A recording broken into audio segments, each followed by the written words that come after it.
The snow wind howled madly among the desolate mountain peaks. Buried in the snow, a lone figure was mocked by an unseen voice about his hopeless escape attempt. The bruised face of the black-haired man looked up. He suppressed a painful groan as he was interrogated about the location of the ancient relic.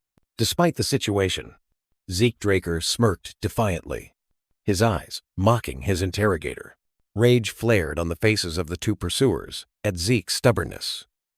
One decided to contact the main squad. The man with the undercut hair raised a glowing crystal, reporting that Northern Phantom had been captured and requesting coordinate confirmation. The two pursuers looked down at Zeke, one expressing annoyance at his resilience even after losing an arm. Zeke endured in silence, his eyes filled with hatred as he listened to his enemies plot to torture him in retaliation for the arduous days of pursuit. The two enemies approached, one declaring they wouldn't stop until Zeke begged for his life.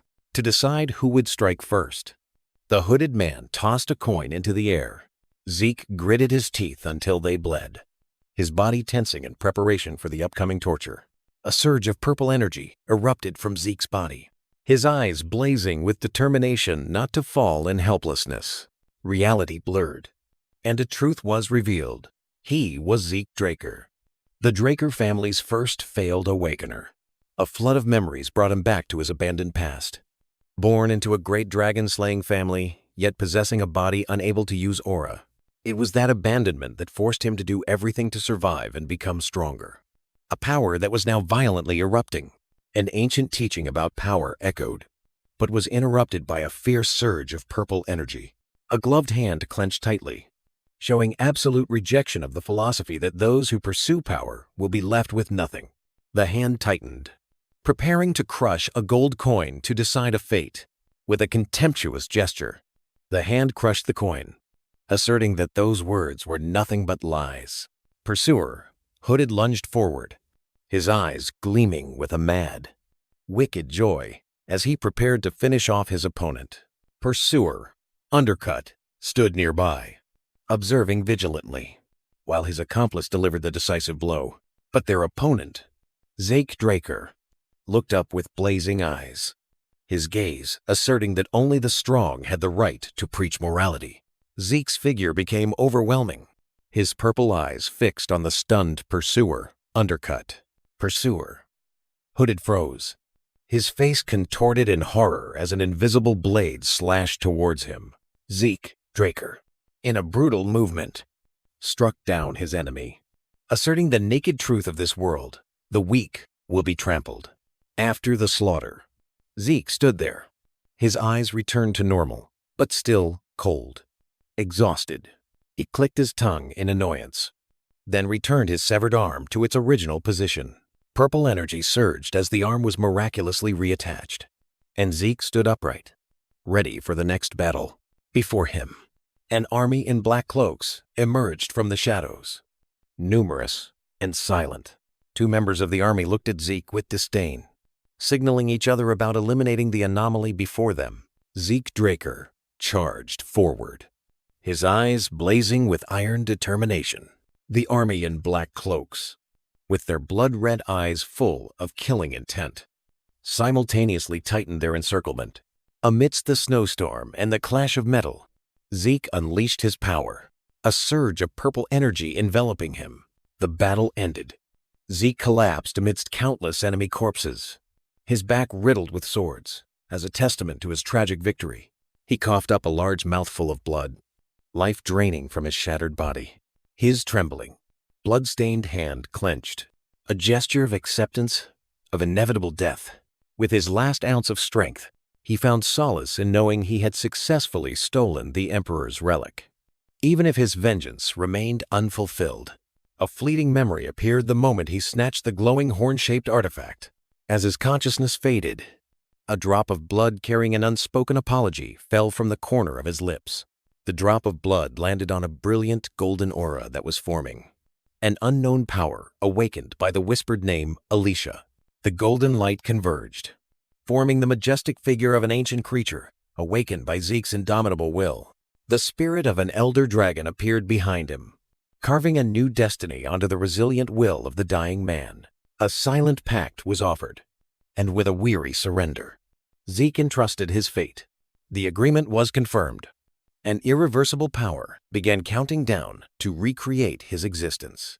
In a quiet room, a young man with a completely unfamiliar appearance opened his eyes. His hand stunned as it touched his new face. Zeke Draker jolted upright, staring at his hands with extreme shock as he realized he had returned to the past. He looked into a reflective surface, stunned to see his past self, a body full of injuries, contrasted with his current intact body. He leaned back onto the bed, his gaze sweeping across the familiar room. The realization of where he was gradually dawning on him. His thoughts led him to the image of a majestic fortress, the Draker Family Training Academy, known as the Cradle. Memories continued to flow to the symbol of the Draker dragon-slaying family. A powerful dark dragon, the image of the ancestral hero Tarakon Draker, appeared, who had saved the entire continent 1,000 years ago with unparalleled power. He recalled the descendants of the Draker family, elite knights, with eyes blazing with aura power.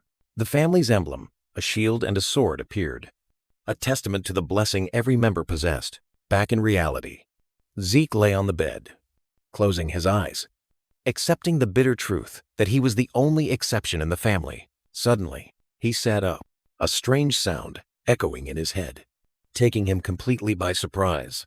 He looked around the empty room, trying to pinpoint the source of the voice only he could hear. His eyes narrowed as a series of invisible notifications appeared before him, confirming his identity and soul fusion.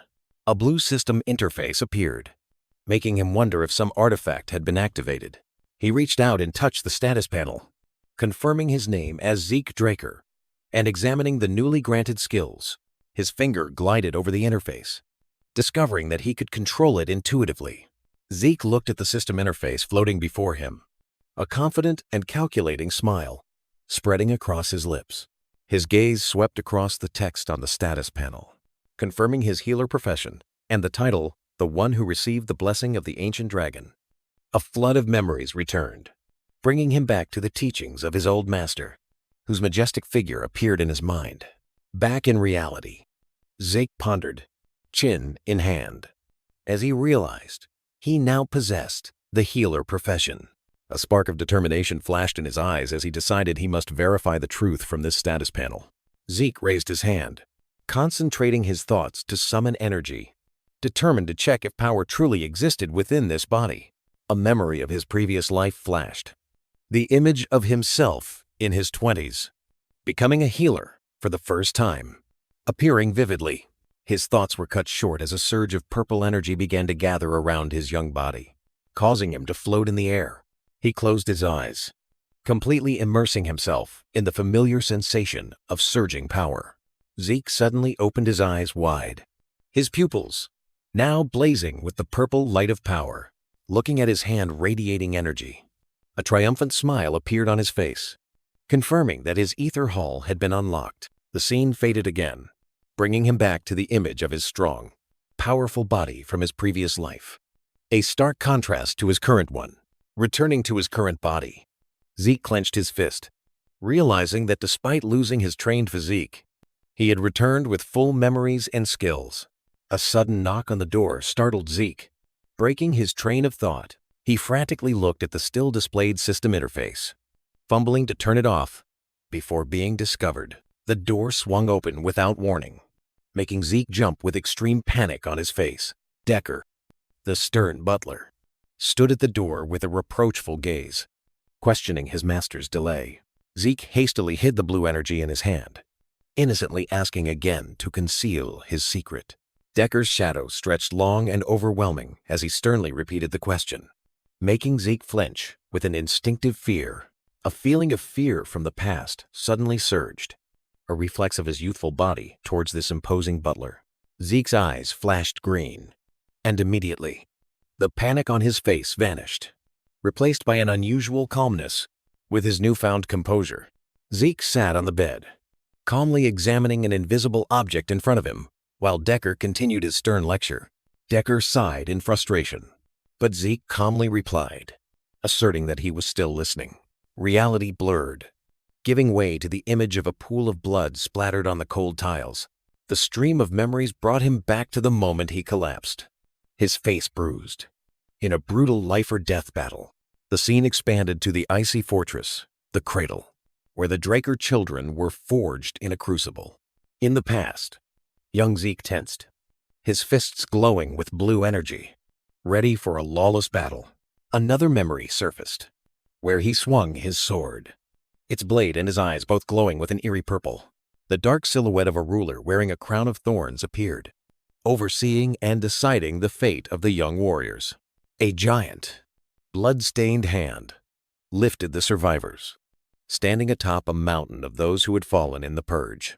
The stream of memories brought Zeke back to the vast arena of the cradle, where an authoritative voice echoed, announcing the date of the pancreation test. The head instructor stood before the cadets, questioning their readiness for the final part of the assessment, and received a disciplined, unanimous affirmation. The head instructor, Panmark, nodded with satisfaction at the cadets' spirit and ordered them to prepare. The cadets, with tense and determined expressions, unanimously confirmed the order.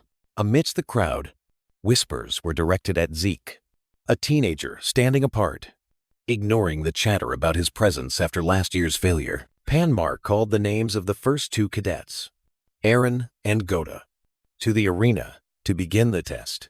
The combatants took their positions on the field, while Panmark observed from above, ordering them to get ready. With a decisive wave of his hand, Panmark signaled the start of the match. Without a second's hesitation, Aaron charged, unleashing a powerful spinning kick aimed at Goda. Goda barely registered the danger, his face clearly showing surprise at the speed of the attack. A precise and ruthless chop from Aaron struck Goda's neck, ending the match instantly. Panmark declared Aaron the winner, explaining that the match had been decided the moment Goda failed to assume the correct defensive stance. From the stands, Zeke sighed in exasperation, telling himself that these matches were nothing compared to the fear he had once experienced. He covered his mouth with a yawn, his eyes clearly showing boredom and disdain for the skill level of the other cadets. In another corner of the stands, a teenager with fiery red eyes smirked, cracking his knuckles provocatively. Panmark stood between Zeke and Leon, giving final instructions before the match. Leon responded eagerly, while Zeke merely nodded, reluctantly. Zeke showed annoyance as he faced Leon, who was looking at him with a provocative smirk. Recalling Zeke's past failure, a brutal image flashed through Zeke's mind. Leon, standing over a fallen opponent, forcing him to beg for his life amidst a pool of blood.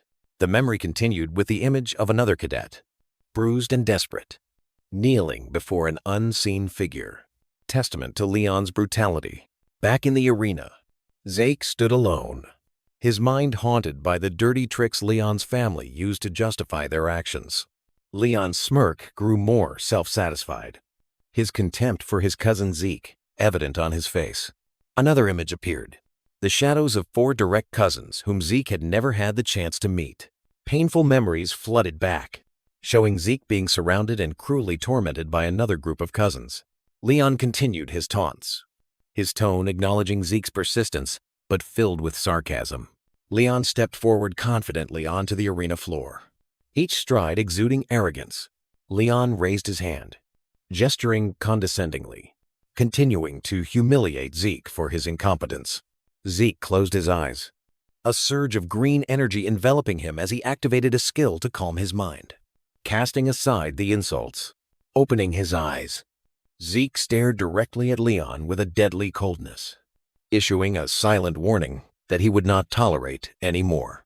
Leon didn't flinch, grabbing Zeke's hair and roaring a final insult. Completely unaware of the danger, Zeke erupted, unleashing a lightning-fast chop with his hand, enhanced by purple energy, directly at Leon's neck. Leon Conrad collapsed, clutching his blood-soaked face in a silent scream of pain. Zeke Draker stared at his bandaged right hand where the purple energy was fading, a flicker of confusion crossing his face before Panmark roared an accusation from behind, reprimanded for attacking before the signal. Zeke merely threw Panmark a defiant look while Leon struggled to get up. A cold and self-satisfied smile spread across Zeke's lips, his purple eyes flashing, asserting the battlefield philosophy that the one who strikes first gains the upper hand. Panmark was stunned, his face contorted in horror at the unconcealed killing intent emanating from a young cadet. Despite his injury, Leon brushed off the supervisor's concern, his eyes fixed on Zeke, determined to continue the fight. After a tense moment, Panmark regained his composure as a supervisor, though sweat still beaded on his forehead, and prepared to give the signal. Zeke lowered his hand, a drop of blood from his fist falling onto the arena floor. Ready for the real confrontation.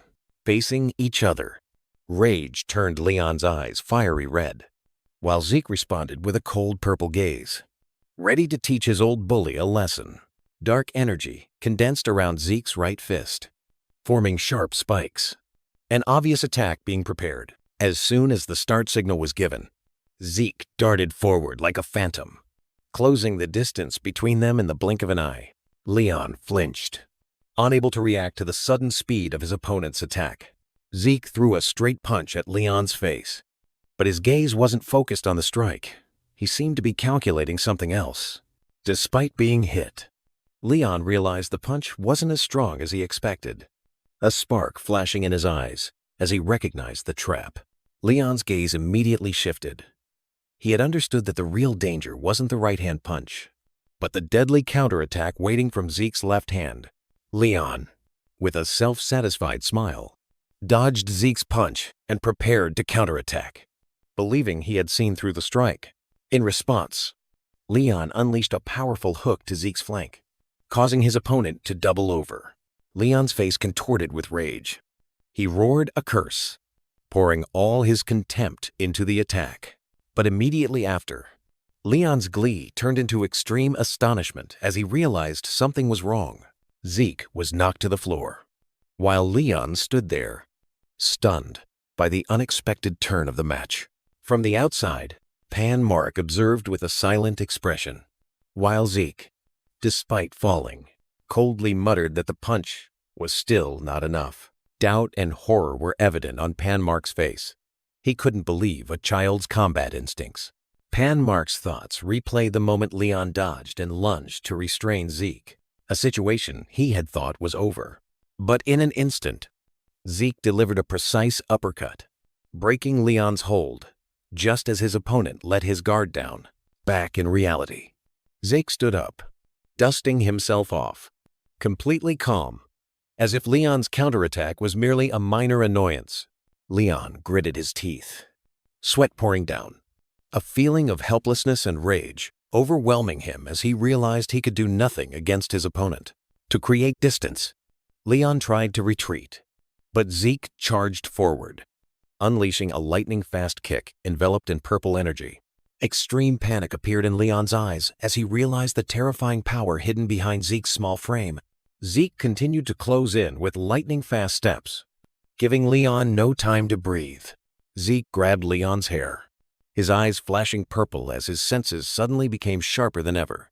Zeke's eyes glowed purple as a familiar surge of power rose in his bandaged fist, a phantom with purple hair briefly appearing behind him. Having completely mastered the flow of ether, Zeke clenched his fist, creating a fierce swirling vortex of purple energy around his arm. With a determined expression, Zeke unleashed all the accumulated energy with a brutal chop aimed directly at the stunned Leon. The impact created a dazzling explosion of purple light, knocking Leon off his feet and sending him flying across the training ground. As the dust settled, Zeke looked down at his hand, then towards Leon's motionless figure in the distance, while the other cadets watched in stunned silence from above. A surge of dark energy erupted as Zeke activated a new skill, unleashing an invisible, precise attack on Leon's weakened body. The nature of the technique was clarified a focused attack aimed at a critical weakness. As blue energy swirled around Zeke's hand in preparation, pinning a terrified Leon to the ground, Zeke raised his fist glowing with purple energy, his luminous eyes promising a harsh lesson as his weakened opponent begged him to stop. Ignoring the plea, Zeke delivered a brutal, energy-enhanced punch directly to Leon's face. The impact, sending blood splattering from the sidelines. Panmark's eyes widened in utter disbelief, his composure shattered by the ruthless display of power he was witnessing. This lesson was not only for Leon, but also for the horrified cadets in the stands, who could only watch with faces stiffened by fear. Zeke stood up, coldly looking down at Leon's unconscious and bloodied body. A chilling declaration made without a single word. Wiping a streak of blood from his cheek, Zeke ran a hand through his hair, a sense of calm and clarity washing over him after the burst of violence. His gaze swept across the crowd of cadets, his heightened senses now able to discern every fearful face in the stands. With blood on his knuckles and an unwavering fire in his eyes, Zeke crooked a finger, issuing a silent challenge, daring anyone to object. Zeke ran his hand through his sweat-soaked hair, letting out a long breath, the tension from the battle dissipating, replaced by a cold calm. His gaze swept across the staring crowd of cadets, identifying every hostile and fearful look. Zeke lifted his head, his eyes glowing with purple energy, and provocatively beckoned with his finger, an unspoken challenge to the entire audience. From the crowd, Yaken Vardek, a red-haired youth, stepped forward, his eyes full of challenge, as he called out Zeke Draker's name directly. Zeke stood alone in the center of the arena, hands in his pockets, accepting the challenge with absolute confidence. Jaken confronted Zeke, anger evident on his face, as he declared he would answer Zeke's challenge. Looking down at Zeke from above, Jaken scoffed, implying that Zeke alone was not enough to warrant his attention. Jaken pointed towards his attendant, Liam Stone, and ordered him to join the fight, turning it into a 2-on-1 confrontation. A smug smile spread across Zeke's lips, and he nodded in approval, as if facing two opponents at once was the only way to make the match fair. Rage flared on Jaken's face, and he gritted his teeth at Zeke's blatant insult. Zeke responded with a radiant, mocking smile, confirming his disdain without a word. Losing his composure, Jaken's eyes blazed with golden light, and he roared a silent threat. Vowing to crush Zeke, Panmark stood between the three combatants, raising his hand to signal a halt, while Zeke dismissed him with an indifferent wave. In the crowd, another black-haired cadet observed with a knowing smile, his attention seemingly focused on a specific figure. The mysterious cadet's gaze fell upon Liam Stone, who stood silently in the arena. Recognizing him as the infamous Mercenary King, a flood of memories brought Zeke back to the past, where a young Jaken Vardek and Liam Stone had joined the academy together. Left behind, Liam desperately pleaded for a higher learning opportunity. In humiliation, fate led him to become an unknown knight, then a solitary mercenary after the kingdom fell in a sea of fire. Through years of warfare, Liam rose to become the Mercenary King, uniting factions with his strength and iron will. Hired by the Empire, he became a formidable force in the Continental War, spreading terror across the snowy peaks. It was there that Zeke, under the identity of Northern Phantom, confronted Liam as a fated enemy. Returning to reality, a confident and calculating smile appeared on Zeke's lips. As Panmark gave the signal, Jaken immediately charged forward, unleashing a powerful surge of energy. He froze in utter astonishment, his eyes glowing with furious red. Zeke stood still, his purple eyes flashing with a mocking glint, reminding them that he had challenged both at once. Liam reached out, a calm attempt to restrain Jaken's impulsive actions. Ignoring the advice, Jaken brushed his attendant's hand away and unleashed a powerful roundhouse kick toward Zeke. Pain and disbelief flared in Jaken's eyes as his kick was impossibly blocked. He lost his balance, stumbling backward into a weak defensive stance. Zeke effortlessly held Jaken's leg with one hand, his arm emitting a purple glow as he delivered an unspoken taunt. Struck by a sudden attack, Jaken Vardek staggered, his face contorted in pain. Capitalizing on Jaken's distraction, Zeke Draker lunged like a phantom, his cold eyes reproaching his opponent's carelessness. Purple energy intensely converged around Zeke's fist, ready for a finishing blow. In a desperate attempt, Jiken hastily raised both hands to block the impending attack. Pure fear flashed in Jiken's eyes as he realized he had been completely psychologically overwhelmed by Zeke. Zeke abruptly changed direction, delivering a sweeping kick to Jiken's leg, a perfect feint that unbalanced his opponent. With a decisive spin, Zeke unleashed a powerful surge of purple energy, sending Jiken flying backward. Jiken coughed up a mouthful of blood, his body unable to withstand the force of Zeke's attack. Zeke looked down at his fallen opponent, a smug smile on his lips, asserting that Jiken alone was not enough. In pain and despair, Jiken cried out for his only comrade. Hearing the call, Liam Stone charged into the battle, his eyes blazing toward Zeke, while Jiken lay fallen at his feet. Liam paused, his bandaged hand clenching as he carefully assessed the opponent who had just defeated his master. A red aura flared around Liam, and he took a stance, astonishment evident as he realized Zeke was also around his age. Zeke turned to face Liam, aware of the new threat from his opponent's formidable attack range. Suddenly, Zeke was thrown backward by an unseen attack, his eyes flashing red as he was struck. Zeke crouched low, his eyes sparking with purple light, determining that he had to strike first to gain an advantage. Deciding to launch a preemptive strike, Zeke lunged forward, a phantom of purple energy enveloping his fist. He unleashed a flurry of lightning-fast attacks, streaks of purple energy like claws tearing through the air towards Liam. Standing in the stands, Aaron and Gota were stunned, their mouths agape in horror at the unprecedented sight. Aaron, the only one who maintained some composure, realized this was an unfamiliar and powerful combat technique. Zeke gasped for breath, sweat beading on his forehead, realizing this was a northern martial art that this body could hardly keep up with.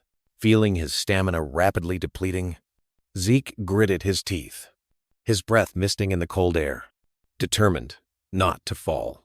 In contrast to Zeke's relentless assault, Liam merely stood still, raising both hands to block steadily, his robust body absorbing every impact. Zeke's bandaged hand trembled, the red energy flaring then fading, signaling that his body had reached its limit.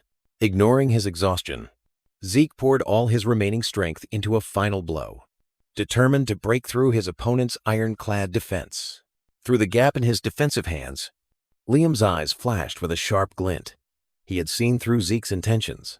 Zeke's purple energy-infused punch shot forward with terrifying speed, aiming directly at the center of Liam's defense. At the moment of impact, Liam suddenly dodged, causing Zeke's punch to narrowly miss and shatter the floor behind him. Zeke froze, his eyes wide in disbelief at what had just happened, anger flaring on his face as he realized he had been deceived. Liam lowered his hands, looking directly at Zeke with a calm yet confident gaze, acknowledging that the cadets here all possessed formidable senses. For a moment, two bandaged arms collided, locked in a test of strength. Zeke Draker delivered a vicious blow, causing Jiken Vardek to cry out in pain as his eyes began to glow red. From Jiken's blazing eyes, a beam of energy struck Zeke's shoulder. Ignoring the wound, Zeke maintained an icy expression, delivering a punch to Jiken's chest. Upon contact with his shoulder, Zeke's senses were heightened to an extraordinary degree, analyzing every movement of his opponent.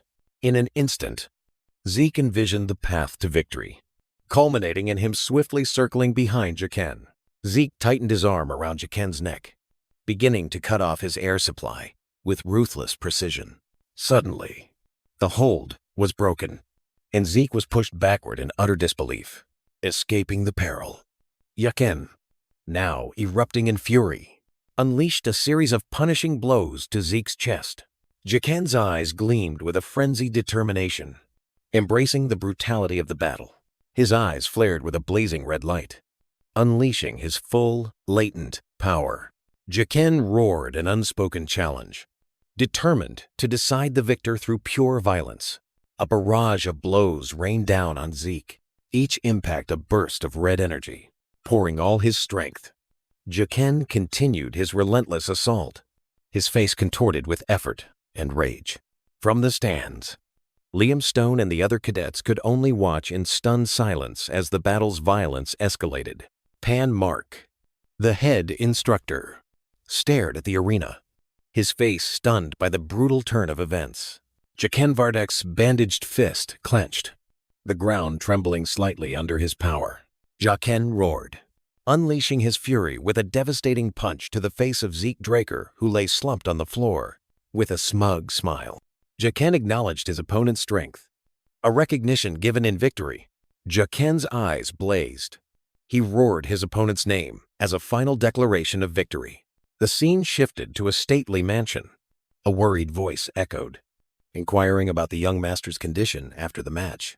Inside a luxurious room, Decker the butler stood solemnly, observing Zeke, offering a health check.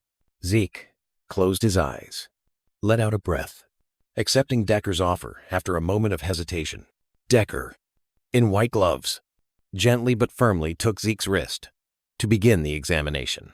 A sudden surge of blue energy erupted from Zeke's arm, emitting a brilliant glow. Zeke's eyes snapped open, astonished by the power just unleashed from his own body. Decker held Zeke's wrist tightly, his eye through the monocle gleaming with surprise as he recognized the nature of the energy surge. Decker's energy swept through Zeke's body, revealing a powerful flow of blue energy circulating within him. Decker looked directly into Zeke's eyes, a silent acknowledgement of an extraordinary power that had just awakened.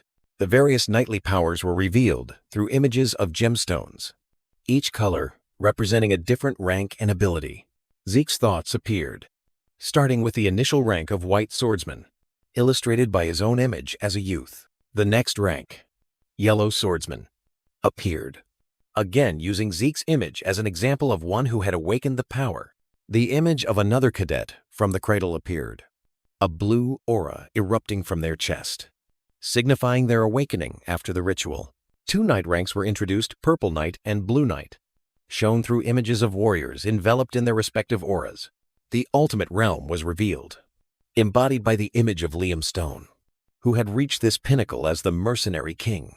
Zeke's memories returned to his past self as the Northern Phantom, who had achieved a formidable level of power. The image of a blazing red gem highlighted the Red Knight rank, a level of power attained by only a few monsters on the continent. Back in reality, Decker placed his hand on Zeke's, both emitting a blue aura, and Zeke posed a sarcastic question about the butler's role. Zeke's eyes gleamed with confidence. He was certain that his core power, ether, was an undetectable secret. Decker closed his eyes, concentrating intently, seemingly sensing an unusual energy flow hidden beneath the blue aura. With a probing gesture, Decker extended his hand towards Zeke, his eyes silently questioning the secret his young master was hiding. Zeke met Decker's gaze. An unspoken tension hung between them as the butler scrutinized his young master. Both stood facing each other in the spacious room, the silence between them heavier than words. To break the tension, Zeke turned away with an indifferent gesture, attempting to dismiss Decker's suspicions as a joke. Decker stood motionless, unaffected by Zeke's actions, his gaze still sharp, showing he was not fooled. With eyes glowing purple, Zeke made an unspoken assertion, challenging the butler's scrutiny. Decker narrowed his eyes, his silence heavy with calculations before his master's powerful declaration. With a formal bow, Decker accepted his role, concealing all thoughts behind his professional facade. Without a word, the butler opened the training room door, demonstrating his efficiency and anticipation of Zeke's request. Decker turned and left, leaving Zeke alone, watching him with narrowed eyes, pondering his true motives. Walking through the grand hallway, Zeke deduced that the threat came not from outside, but from his own siblings. He paused at the threshold of his private training room, a fleeting smirk appearing as he observed the family's opulence. Zeke sat down. A blue light screen appeared before him, displaying details about his new identity and powers. A smug smile appeared on Zeke's lips as he noticed one of his skills had become more proficient. His thoughts returned to the moment at the cradle, where he, masked, was striking with purple energy surrounding him. Back in reality, Zeke rested his chin on his hand, his gaze fixed intently on the screen, trying to decipher the logic behind the skill types. Fragments of memories about different versions of himself overlapped, illustrating the complex analysis process. His attention focused on a particular locked skill, a challenge that required him to become even stronger. He discovered the only way to unlock this power was by defeating monsters in dangerous dungeons. Finally, his mind converged on the image of a dragon-shaped crystal artifact, revealing the origin of the system that had changed his life. Zeke Draker mused, his finger on his lips, as he pondered an important decision. Dismissing all doubts, he gripped his longsword tightly, his eyes gleaming with steely determination to utilize everything to become stronger. He tensed his body, channeling all his strength into his sword stance, his muscles straining under the pressure of the training session. Zeke's eyes were sharp, reflected on the blade, a silent vow made that he would master this power, regardless of whether it came from the mysterious system or his Draker bloodline. His thoughts drifted to the fundamental power principles of the world, the blue aura of knights forged in dungeons, and the blazing red mana controlled by mages through magic circles. Reality blurred, taking him back to his abandoned past, where the shadowy figure of his master, with glowing green eyes, appeared as a savior. In the memory of the bamboo forest, the master had imparted secrets to Zeke that no one else knew. Back in reality, Zeke unleashed a surge of pure purple ether energy, the unique power his master had bestowed upon him. He swung his sword with terrifying speed, leaving a purple blur in the air, a testament to the power of ether. After only a short time, his body reached its limit. He had to prop his sword on the ground to keep from collapsing from exhaustion. Despite the fatigue, he focused energy into his trembling hand. A faint glow began to envelop it. In an instant, all scratches and signs of exertion on his hand completely vanished. Zeke gasped. A cold drop of sweat trickled down as he realized the deadly danger of letting others see this rare healing skill. Memories of the battle with Liam Stone flooded back, explaining why he had to conceal this trump card in a life-or-death moment. In the dark room, Zeke Draker clutched his chest. A surge of purple energy enveloped his body to heal his hidden wounds. Fully recovered, a smug smile appeared on his lips as he gripped his sword. His determination unwavering. The twilight sky signaled the end of a long day of relentless training. Completely exhausted, Zeke tilted his head back, panting, a stream of white vapor escaping his tired lips. His body collapsed onto the floor of the spacious training room, his sword lying beside him. His mind briefly worried about having to explain to Decker. A week later, in the Cradle's dining hall, a cadet, while getting food, discussed Zeke's sudden change. Whispers spread through the rows of hot food, full of skepticism and disdain about his past. Among the stacks of clean plates, the discussion continued, with rumors of dark magic and taunts. However, a glimmer of hope appeared in the conversation as a few expressed their desire for Zeke to challenge stronger opponents. The scene shifted to a lavish dining room, where a sumptuous feast was laid out on a magnificent marble table. A sharp knife sliced through a steak, revealing the perfectly pink interior. A fork lifted a succulent piece of meat, the meal's luxury starkly contrasting with the previous discussions. Reyna Tarun devoured her meal with a fierce expression, her eyes sharp as knives. At the round table, Zeke sat silently among 3 other cadets, attended formally by butlers. Owen Zimmons put down his knife and fork, his gaze calm but resolute as he reminded everyone to eat to prepare for the upcoming sword match. Owen Zimmons looked at the bandaged-faced cadet opposite him with feigned pity, a sneer provoking his anger. Humiliated, the bandaged-faced cadet let out an inarticulate roar and slammed his hand onto the table in fury. The impact shattered the marble tabletop, demonstrating an uncontrolled power born of rage. Reyna Tarun paused, her dagger-sharp eyes glaring towards the sound, her annoyance evident at her meal being disturbed. From another corner of the dining table, a black-haired cadet silently observed the drama, his eyes betraying no emotion. Unfazed, Owen shrugged, a gesture challenging the enraged cadet to act. The attention of Owen, Reina, Yakin Vardek, and the bandaged cadet simultaneously turned to one side, where Zeke Draker was the source of all tension. In the eye of the storm, Zeke Draker calmly wiped his mouth, his gaze distant, as if evaluating a past match. Then, a sneer appeared. Zeke's eyes flashed with an eerie purple light. His smile turned sinister as he predicted his opponent's crushing defeat in the upcoming sword fight. Provoked by Zeke's words, the group of cadets whispered amongst themselves, trying to find reasons to diminish his victory and excuse their own failures. Unable to bear it any longer, Reina slammed her fork onto the plate, the sharp clang of metal cutting through the complaints. Her eyes blazed with contempt. She stared directly at the bandaged cadet, a single unspoken word enough to convey her disgust.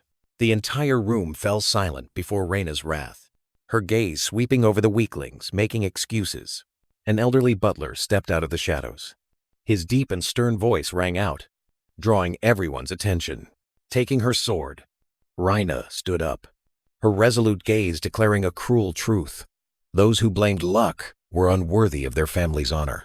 A long, blood-stained sword lay there, a silent warning of the dangers of sword fights at the cradle. The imposing figure of an armored warrior signaled the impending blessing ritual, the event that awakened the power of the Draker family. Standing in the arena, head instructor Panmark called out, his gaze directed towards a specific cadet. In response to the call, Zeke Draker walked with a confident smile, his large sword casually slung over his shoulder. Zeke advanced to the center of the arena, completely ignoring the whispers and scrutinizing gazes from the crowd of cadets behind him. He slightly narrowed his eyes, a fleeting hint of boredom crossing his face as he waited for his opponent to be called. With steady steps and eyes burning with determination, Reina Turan entered the arena. Panmark stood between the two combatants, Zeke and Reina, officially setting the stage for the confrontation. Rage flared around Reina, her eyes glowing as she pointed directly at Zeke, issuing an undeniable challenge. A smile of amusement spread across Zeke's lips. He tightened his grip on his sword hilt, ready to accept the challenge. With a decisive swing of his hand, Zeke showed his agreement, his confidence unwavering. Zeke lifted the massive claymore with both hands with astonishing ease, demonstrating extraordinary physical strength. Reina drew her sword, her expression tensing as she realized her opponent's latent power. Zeke raised his sword to cover half his face, his eyes flashing with purple light, while a powerful, menacing aura emanated from his body. Reina gritted her teeth, her initial confidence crumbling under the invisible pressure. She had to struggle not to be overwhelmed by Zeke's aura even before the match began. Reina Turan unsheathed her sword, her eyes burning with the conviction of a warrior who had accepted a challenge she believed she could win. Despite her proud demeanor, a single bead of sweat betrayed Reina's inner tension as she faced Zeke Draker's terrifyingly calm gaze. In Zeke's mind, her identity became clear.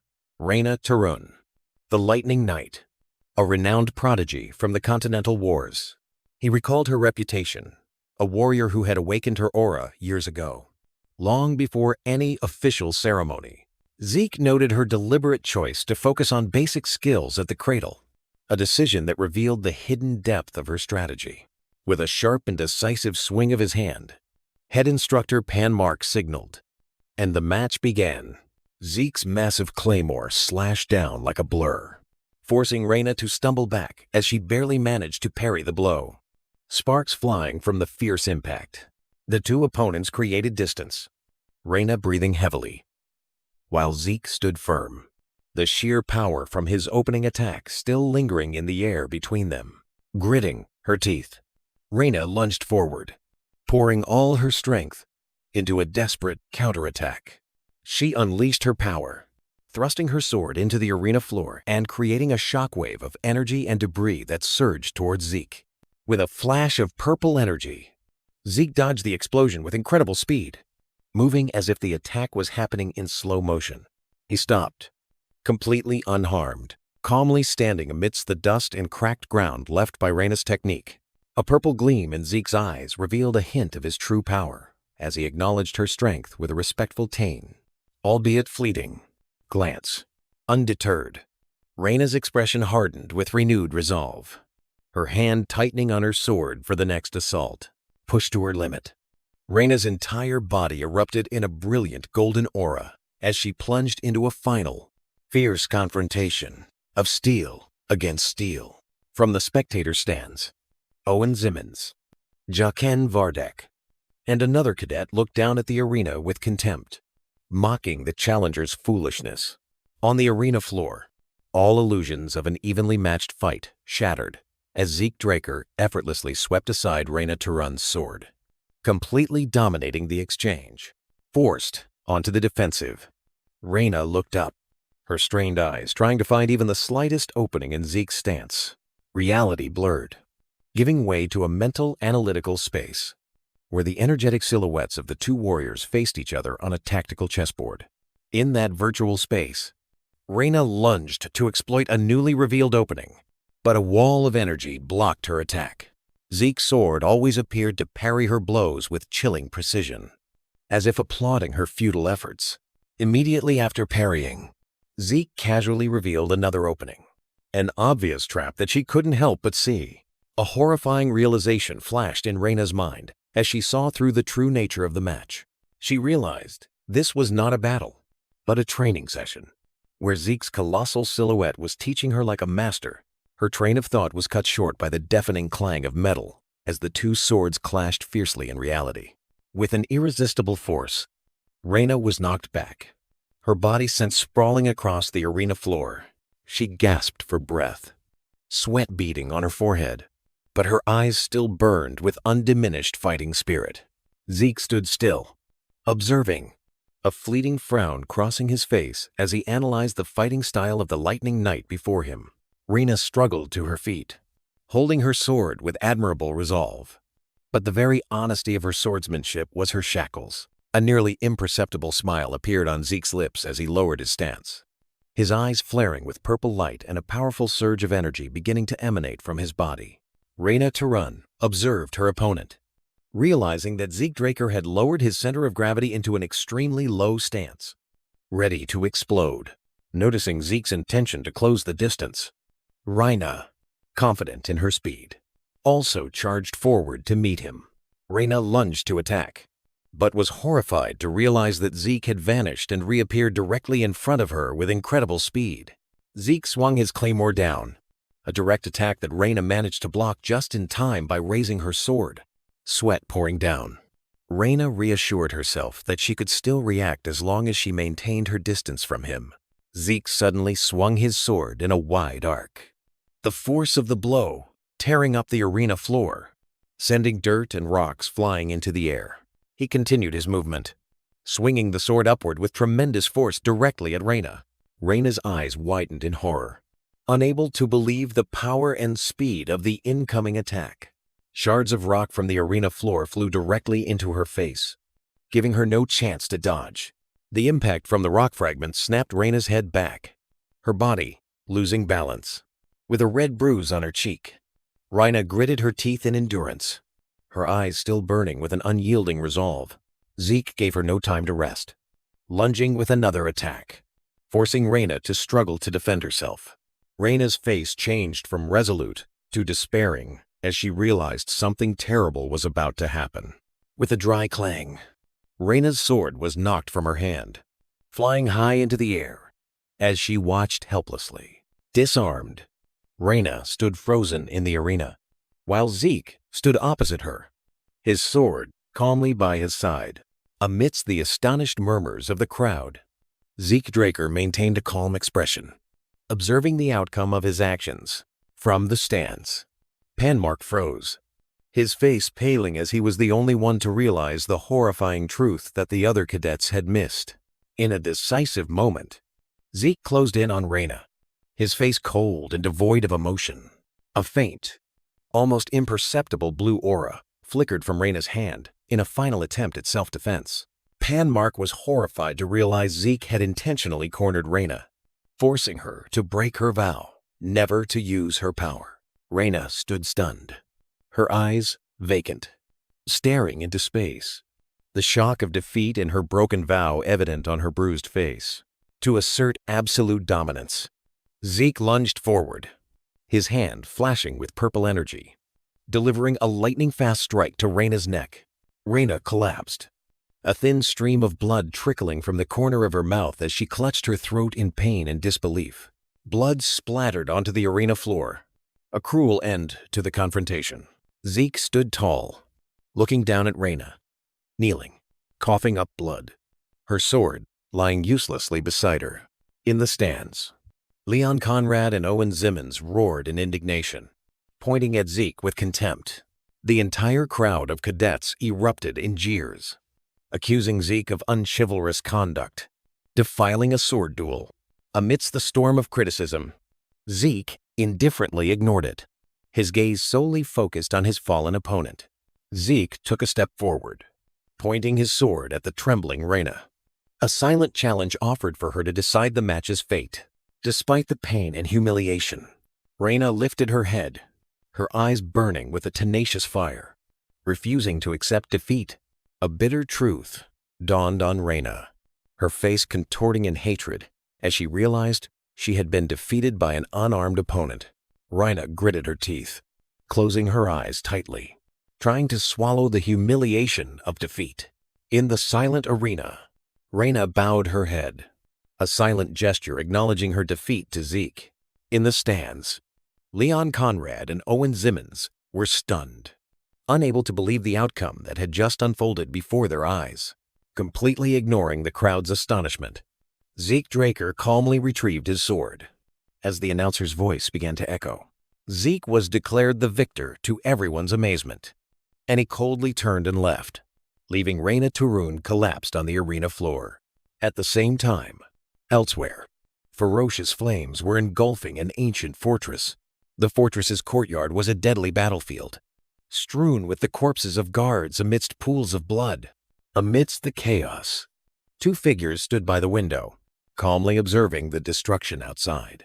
William looked at Abel with a bewildered expression, unable to understand why his superior could still calmly drink tea amidst this deadly scene. On the table, a newly opened letter revealed shocking news. Zeke had defeated Reina. Abel set down his teacup, his eyes glinting with mild mockery at William's unnecessary tension. Abel leaned forward, his composure vanishing, replaced by an urgent question about the remaining time for an upcoming ritual. Abel stood up, declaring his intention to visit family, causing William to spring up in extreme panic and protest. Abel's gloved hand tightened around his weapon's hilt, a smile of amusement flashing as he admitted his curiosity had been piqued. Abel Redmayne looked out the window with an amused smile, expressing curiosity about the awakening of the youngest member of the family. A month passed. Zeke completely ignored the repercussions of his victory and plunged into relentless training at the facility. After the training session, Zeke let out a long, tired sigh outside the building. Shirtless and drenched in sweat, he wiped his face, his mind struggling with the fact that he, a red knight in his past life, was now trapped in this weak body. He summoned a blue energy interface, examining the stats that identified his new identity as Zeke Draker, a healer. His gaze focused on the skill panel, confirming that his arduous training had helped him enhance his abilities. A knock echoed, interrupting Zeke's thoughts, causing him to glance at the door with slight annoyance. Through the crack in the door, Butler Decker sternly announced that they would depart in 2 hours, an order Zeke accepted in silence. Standing alone in the vast training room, Zeke looked down at the floor, covered in sword marks, evidence of his obsessive preparation. A luxurious carriage rolled through the countryside, heading towards the majestic castle in the distance. Inside the carriage, Zeke, in formal attire, gazed thoughtfully out the window as he returned to the Draker family's main estate. A map was unfolded, clearly indicating the location of the estate, where the blessing ceremony was about to take place. A polished black shoe stepped down from the carriage, marking his arrival at the destination. The carriage stopped before the Draker family's main estate, a magnificent fortress known as the Dragon's Nest. In the main hall, An elderly man stood on a raised platform, his voice commanding the rows of uniformed youths gathered below. In a solemn hall, a crowd of dignitaries and prominent figures observed from the balcony, their eyes fixed on the impending ceremony. Standing among the candidates, Zeke Draker scanned the crowd, his gaze sharp and analytical, anticipating their judgment. A fleeting, grim acceptance crossed Zeke's face as he braced himself for the inevitable contempt he believed he would receive if he failed. Suddenly, his composure shattered as his gaze met an unexpected figure, and pure fury erupted, his eyes glowing with a menacing red light. On the balcony, Abel Draker, Zeke's elder brother, wore a smug smile, his eyes glinting with dangerous amusement as he offered a vague explanation for his presence. In a social greeting, Abel shook hands with another person, but his smile didn't reach his eyes, indicating a hidden agenda. Abel lightly tapped his gloved fingers on the railing, a gesture of confidence and authority. The hilt of his sword at his hip, a silent warning. The figure of Abel, bearing the title Lion Blade, loomed on the balcony, looking down with an air of condescension, his presence dominating the room. In Zeke's mind, the flashy title Lion Blade vanished, replaced by the name that truly instilled terror, the Butchering Knight. Abel. With an extraordinary effort of will, Zeke suppressed his rage, forcing himself to calm down as he realized a direct confrontation at this moment would be futile. He looked up at Abel, a chilling realization dawning in the previous timeline. His elder brother had never been here, indicating his actions had altered the future. Realizing this change could be an opportunity, Zeke's fist clenched at his side, cold determination replacing his anger.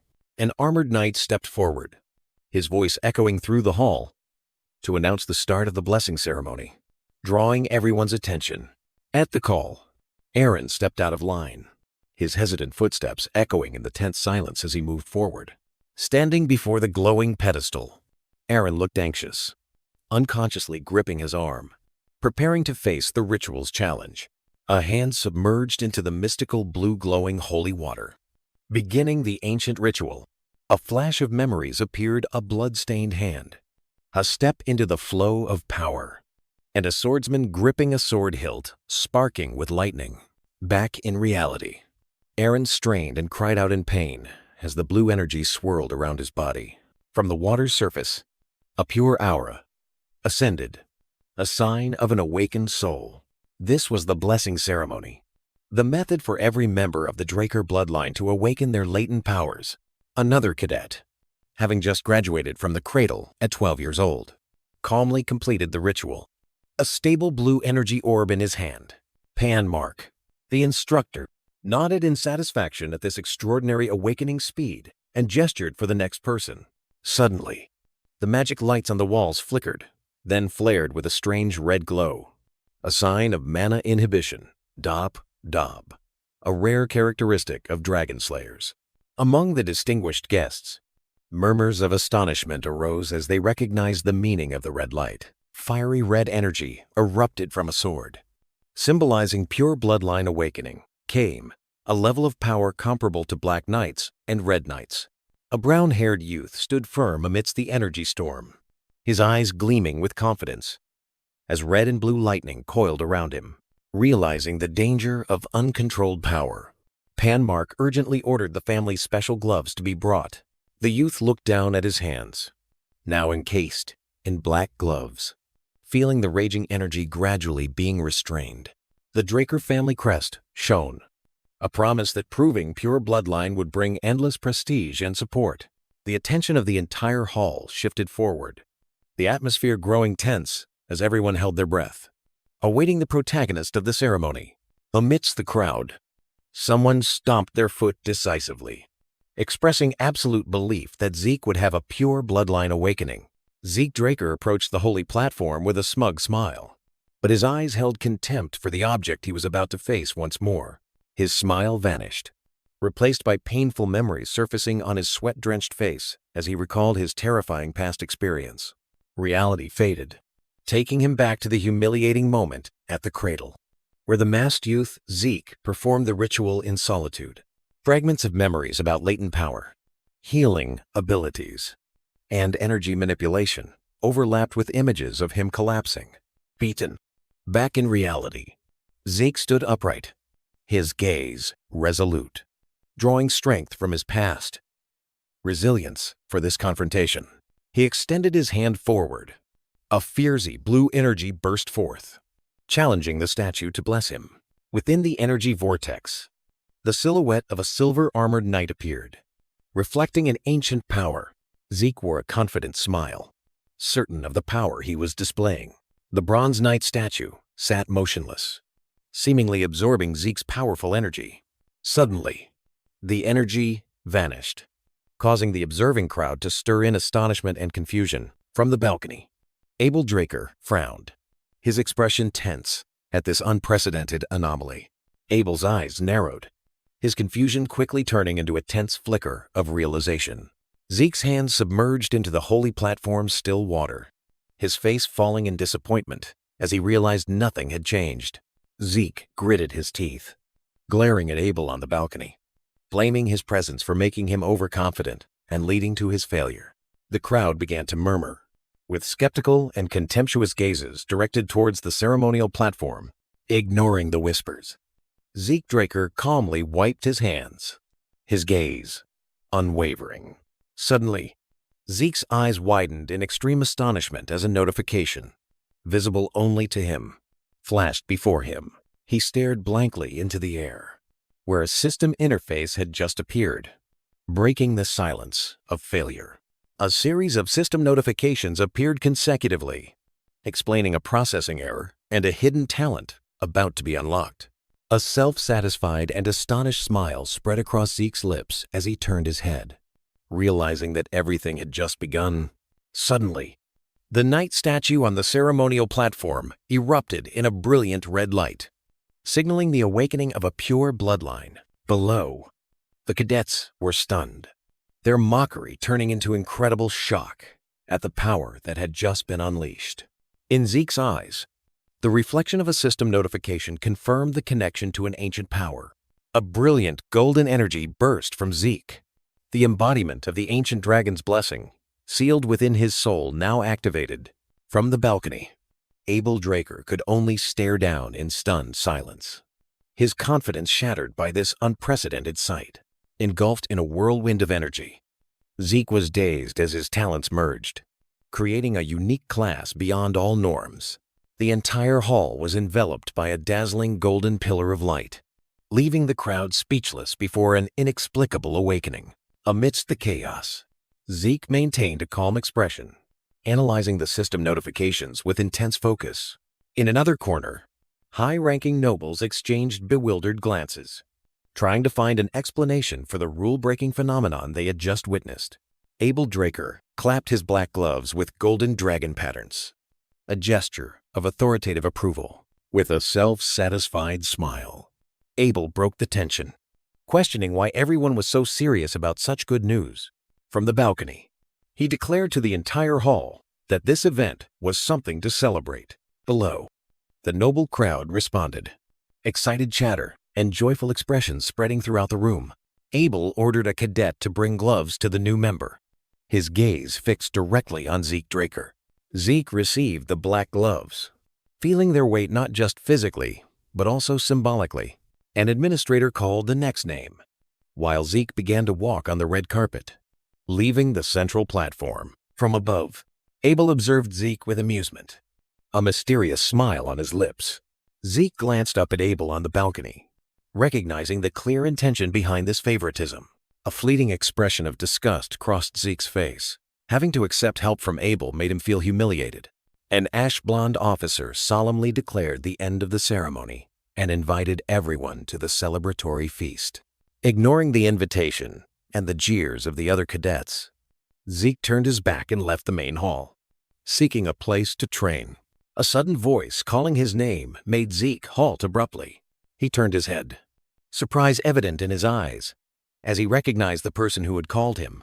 Abel was standing right behind him, blocking Zeke's path, with a question about why he was rushing to leave the feast. Abel Draker narrowed his eyes. A self-satisfied smile, hidden behind his congratulations. With a superior air, Abel extended his gloved hand, offering an undeniable handshake. Zeke Draker suppressed his disgust, deciding to temporarily play along to conceal his hostility. To maintain appearances, Zeke slowly extended his hand in response to Abel's gesture. But just as they were about to touch, a horrifying memory flooded back. The image of a bloody battlefield appearing in his mind. Zeke's hand froze in midair, just a short distance from Abel's. Abel looked at Zeke with unconcealed surprise. Bewildered by the sudden hesitation, Zeke abruptly put on a black mask, concealing all expression and creating a cold distance, while Abel awkwardly patted his shoulder. Realizing the definitive rejection, Abel slowly withdrew his hand. A smile of amusement spread across Abel's lips. He found this awkward situation quite entertaining. Behind the mask, Zeke gritted his teeth, his hatred for the person in front of him boiling in his chest. Abel decided not to press further, smiling as if he had achieved his goal just by seeing Zeke's face. He patted Zeke's shoulder once more as a warning and a promise, then turned and left.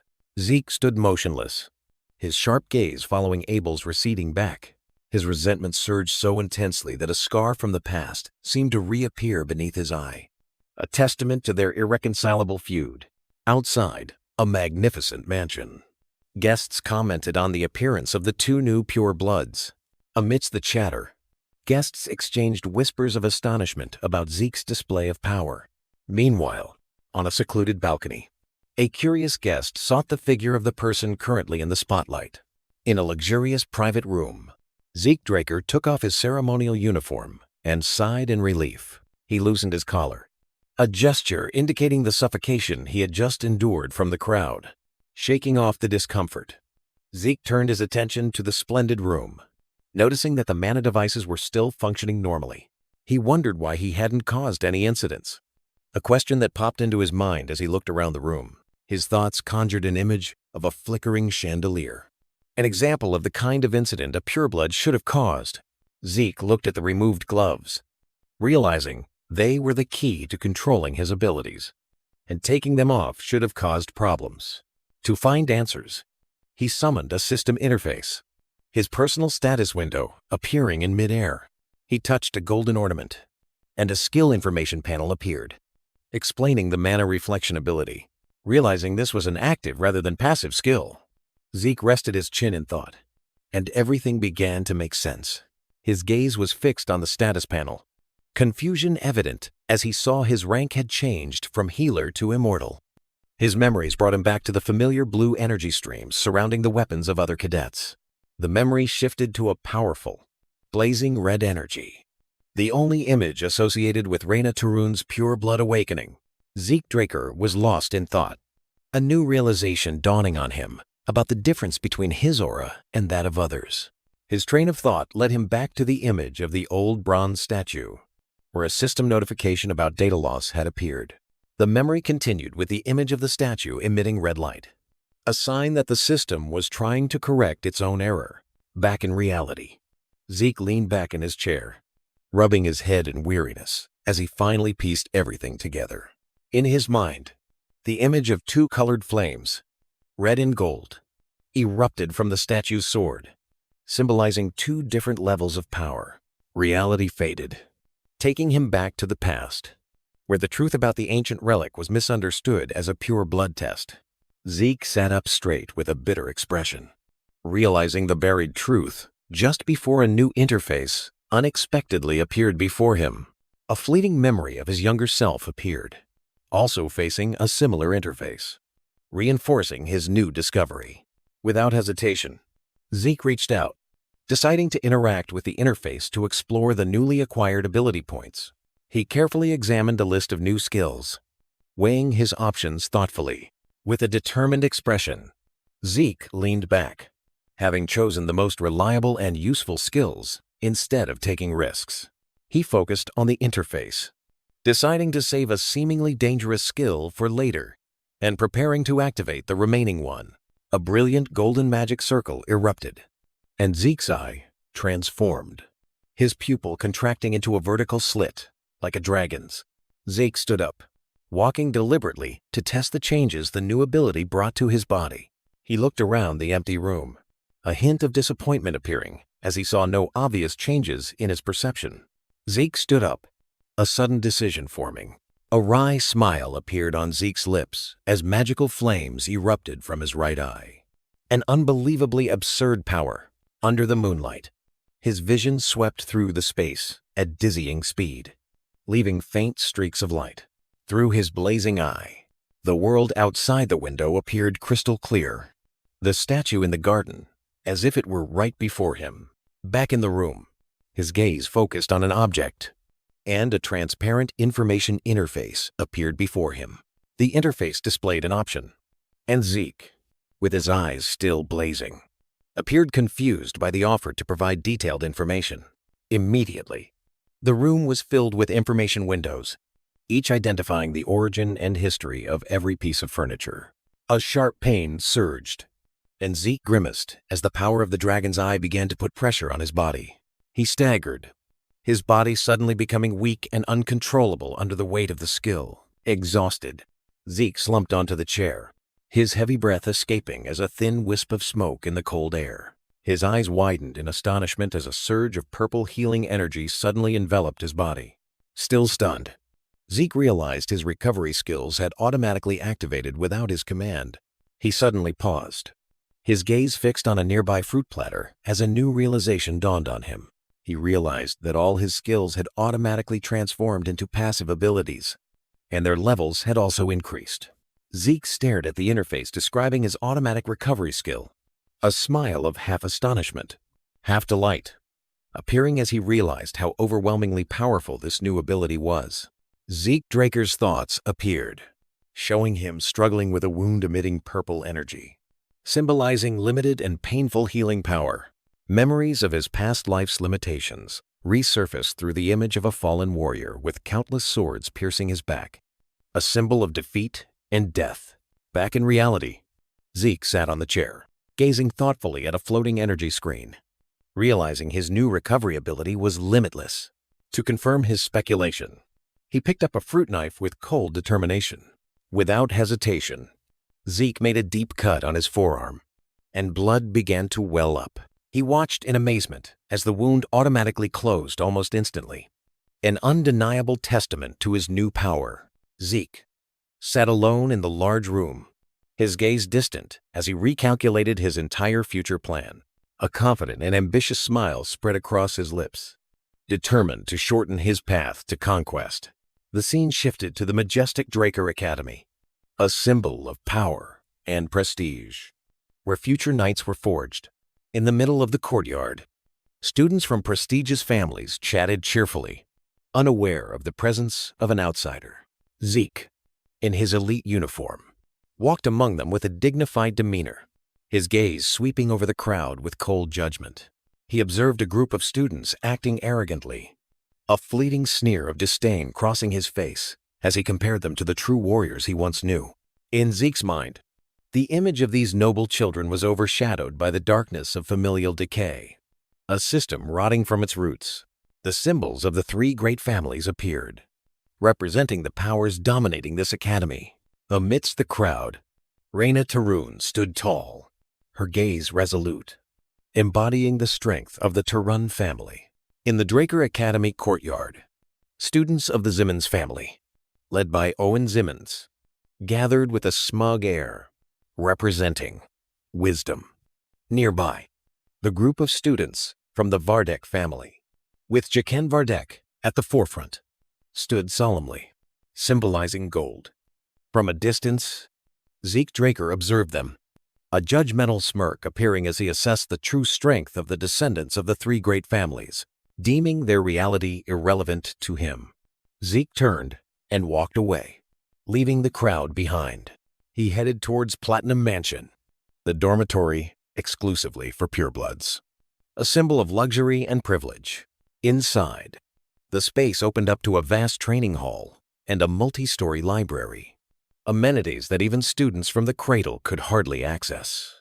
As awakened purebloods, Zeke and Jaqen Vardek enjoyed the privilege of being a floor master, possessing an entire separate floor. As Zeke stepped onto his floor, an adult maid was already waiting, formally bowing in welcome.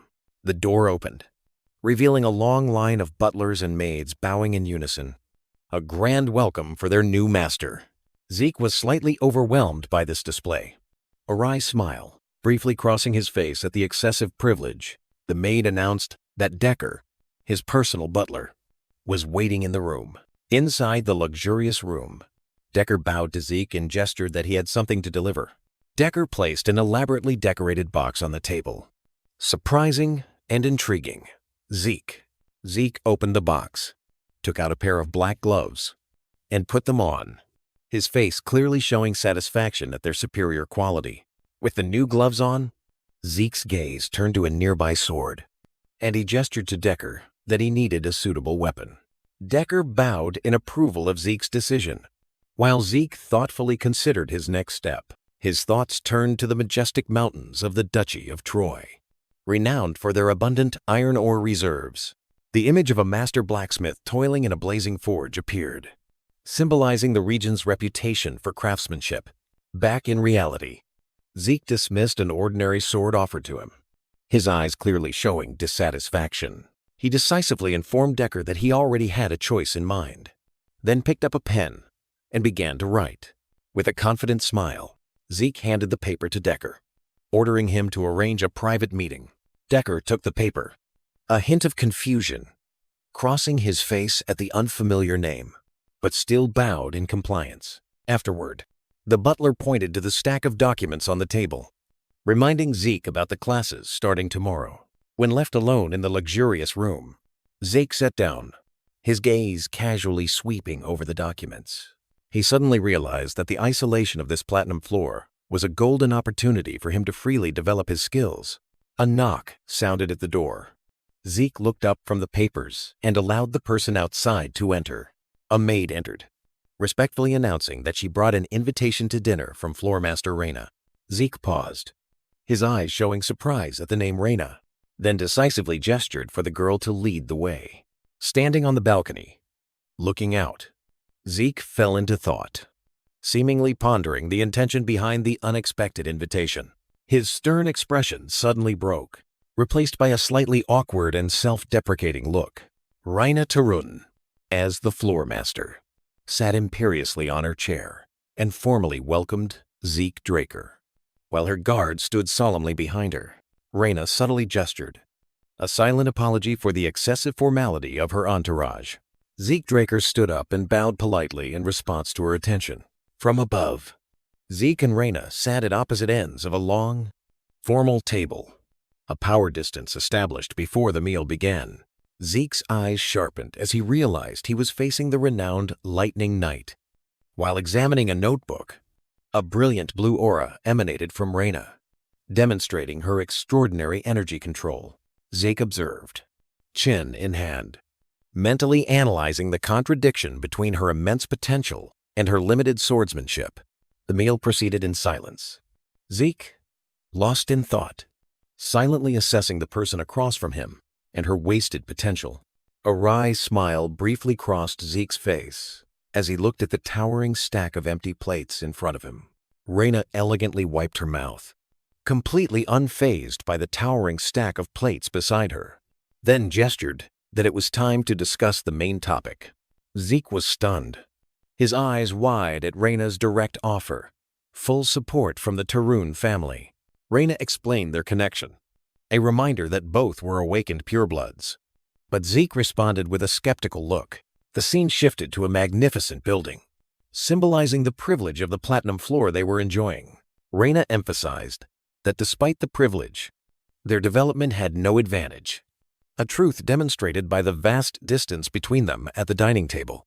A symbolic image appeared: Zeke and Reyna standing side by side, backed by academy knowledge and facing common challenges. An alliance offer visualized. Reyna Tarun spread her hands, making a final assertion about the necessity of family backing. She cited the image of Zeke Draker, another pureblood, who had risen through the support of his maternal family. Her gaze shifted to Zeke Draker, pointing out that he unlike others, did not receive similar backing. Reina looked directly at Zeke, her eyes sharpening, making the alliance offer decisively and allowing no refusal. Zeke Draker responded with a single wordless answer, a gentle but decisive wave of his hand, dismissing her offer. Reina was utterly stunned, her face blank with disbelief at the outright refusal. Zeke leaned forward, explaining that his reason was not whether the offer was good or bad. He closed his eyes with a look of contentment, indicating that the privileges of a pureblood were already more than enough for him. The conversation ended. Zeke stood up and walked away, but he paused to offer a reciprocal gift for the meal. He leaned against a tree trunk, a knowing smile appearing as he prepared to offer the advice she needed most. Reina listened, her expression shifting from confusion to intense focus at the perplexing remark about her swordsmanship. Zeke's gloved hand emitted a faint surge of energy, implying that her focus had been distracted by her own guards. Amidst the garden scenery, Zeke gestured for Reina to listen carefully, preparing to reveal her true strength. He explained that her greatest strength was not overwhelming power, but the flexibility and agility of her body. His hand swept through the falling leaves, illustrating the principle of not confronting directly, but using suppleness to subdue opponents. In a whirlwind of leaves, Zeke Draker demonstrated how to gracefully deflect an opponent's attacks. He extended his hand, mimicking a single, subtle, and decisive strike to end the match. Reina Tarun listened, an enlightenment dawning in her eyes as she understood the path to becoming stronger. Finishing the lesson, Zeke turned and left, waving goodbye politely but distantly. Sitting alone, Reina clenched her hands on the table, Zeke's words echoing in her mind. A fleeting image showed her angrily justifying herself, clinging to the Tarun family's tradition of strength. Her thoughts brought her back to a training moment, where she weakly denied being influenced by others. She realized she was just a small shadow, surrounded by the invisible pressure of the Tarun name. Her gaze fell upon a leaf on the table, symbolizing the truth that Zeke had easily seen through. She picked up the leaf, pondering the empty praises of the past and the absence of genuine advice. The name Zeke Draker appeared in her mind, linked to this astonishing insight. Reina looked up, still holding the leaf, her eyes filled with astonishment and questions about Zeke's true identity. Meanwhile, Zeke strode along the academy path, feeling the boundless energy flowing within his body. The familiar academy scenery evoked a fleeting memory of the hellish feeling this place once brought him in his previous life. Back in reality, a smug smile spread across Zeke's lips as he savored his pure blood status, transforming what was once hell into paradise. Zeke Draker strode across the campus with a smug expression, enjoying his new status and power. As Zeke walked away, two cadets in green-cloaked uniforms stood observing him from behind. One of them, Owen Zimmons, narrowed his eyes upon recognizing Zeke. Owen stepped forward, blocking Zeke's path with a polite smile, followed by a group of his entourage. The moment of confrontation brought back a bitter memory, where a weak and scarred Zeke was cowardly bullied by Owen and his henchmen. Back in reality, Owen continued his friendly charade, extending a false invitation. Zeke smirked, his mocking gaze directed towards a forgotten letter on the table as a silent answer. Owen maintained his friendly demeanor, but his eyes grew sharper as he emphasized his question. A sneer appeared on Zeke's lips, showing his disdain for Owen's act. Zeke faced Owen, his eyes flashing with a challenging purple light, clearly showing he was no longer the easily bullied person of the past. Zeke's foot stomped firmly on the ground, a decisive action, ending his patience. One of Owen's entourage stepped forward, a sinister smile on his face as he intended to teach Zeke a lesson. The henchman cracked his knuckles menacingly, but Zeke merely looked up at him with indifference, asking a question as if he didn't exist. Deeply insulted, the henchman clutched his face in disbelieving rage. Zeke sighed in exasperation, completely disregarding the anger of the person in front of him. Zeke Draker calmly faced Owen Zimmons and his menacingly approaching entourage. Owen wore a smug smile, uttering provocative words about Zeke's arrogance. Before a crowd of cadets, Zeke merely looked at Owen and his subordinates with absolute disdain. Durbin Roswell stepped out of formation, raising his hand defiantly to warn Zeke to know his place. To protect his master's honor, Durbin grandiosely introduced himself and declared he would teach Zeke a lesson. Zeke lowered his head, a shadow of contempt obscuring his face as he scoffed at Durbin's self-proclaimed title. With a cold gaze, Zeke analyzed Durbin's basic aura flow, completely unimpressed. Durbin lunged to attack with a sinister smile, but Zeke easily dodged by springing backward. Mid-air, Zeke maintained an icy expression, focusing energy into his gloved hand to prepare for a counterattack.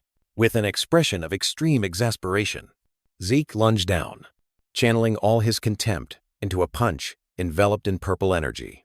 Zeke's fist collided with Durbin in a devastating blow, giving the opponent no chance to resist. Durbin's arrogant expression shattered into utter horror and pain as blood splattered from the crushing blow. Zeke landed lightly, while an earthquake erupted in the distance, where Durbin's body had been sent flying. Amidst the dust, Zeke glanced at his bloodied fist, then raised his eyes defiantly towards the remaining individuals. Zeke suddenly appeared before a stunned Owen Zimmons, his eyes glowing menacingly, delivering a silent warning. Inside Draker Academy, a system divided students into the regular class, where effort was key, and the special class.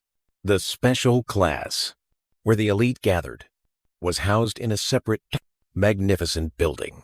Zeke Draker sat in the lecture hall, resting his chin with an indifferent expression.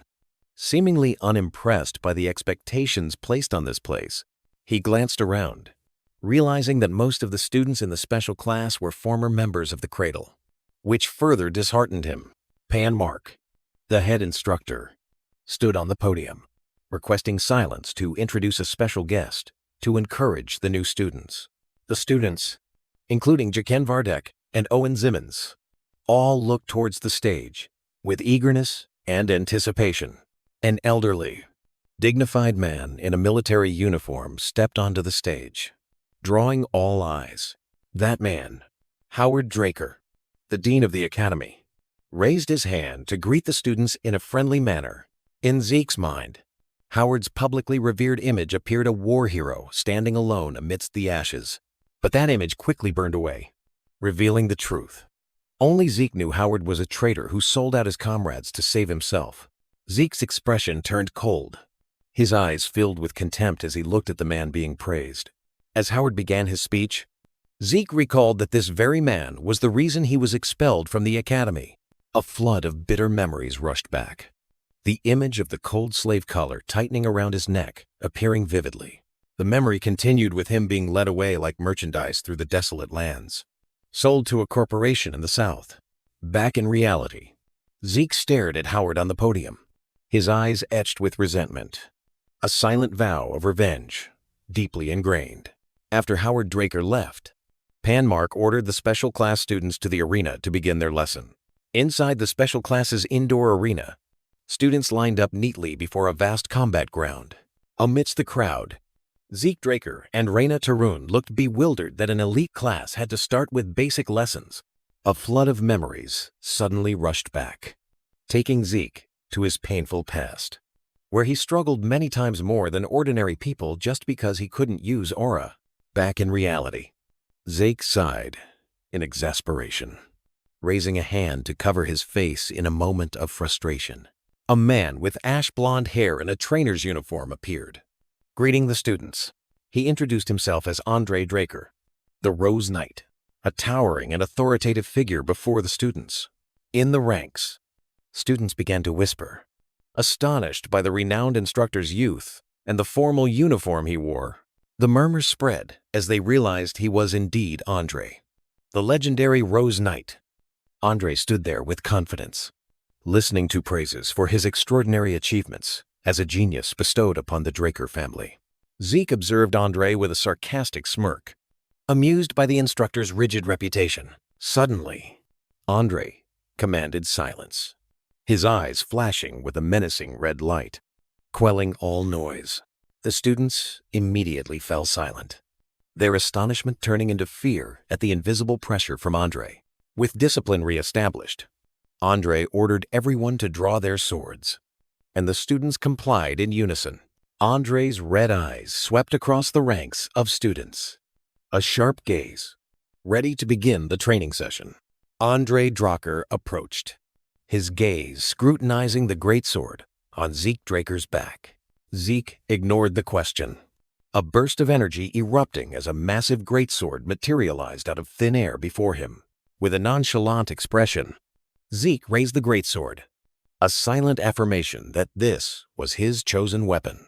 Andre's eyes flashed with angry red light, and he gestured with his chin, ordering Zeke to step into the center of the arena. Facing Zeke, Andre crossed his arms, lecturing him about choosing a weapon unsuitable for his physique. Zeke closed his eyes, a flicker of resignation appearing as he realized everything was unfolding exactly according to his provocative plan. Opening his eyes, Zeke smirked defiantly, his gaze piercing Andre's, as if to assert that he could win. The challenge struck Andre's pride, his eyes blazing with fury. Deciding to respond with power, Andre unleashed an overwhelming aura, engulfing Zeke in an attempt to subdue his opponent's spirit. Accepting the challenge, Andre's gloved hand tightened around the hilt of the sword at his hip. A flicker of satisfaction gleamed in Zeke's eyes. Realizing that the bait had been taken, Andre slowly drew a portion of the glowing red blade from its sheath, offering a pact through his actions. A dark red aura erupted fiercely from Andre, transforming him into a menacing shadow. Andre's glowing red eyes lit up in the darkness. Setting the stakes for the duel, Andre's entire body was enveloped in a torrent of wild red energy. He stood tall, ready for battle. Zeke Draker's eyes flashed red, his mind locked onto the dragon-slaying arts class. A confident smile bloomed on Zeke's lips. He asserted that he knew Andre's weakness and could win the exemption. However, the image of Abel Draker appeared like a menacing phantom, reminding Zeke to act cautiously to avoid unnecessary attention. With a decisive resolve, Zeke swung his greatsword, accepting the duel with a plan to merely graze his opponent's clothes and then concede defeat. Zeke's sword tip sliced through the air, initiating the confrontation. Zeke glided to evade a powerful attack from Andre Draker, the instructor's sword leaving a trail of purple energy. The two blades clashed, sparking. The strength of the two men tested in an instant. Zeke and Andre faced each other, both their eyes blazing, realizing that this match would not be easy. Andre displayed the caliber of a knight, easily deflecting Zeke's countless illusionary attacks with precise sword strokes. From a distance, the other cadets watched in astonishment, unable to believe that the match had dragged on without Zeke sustaining a single scratch.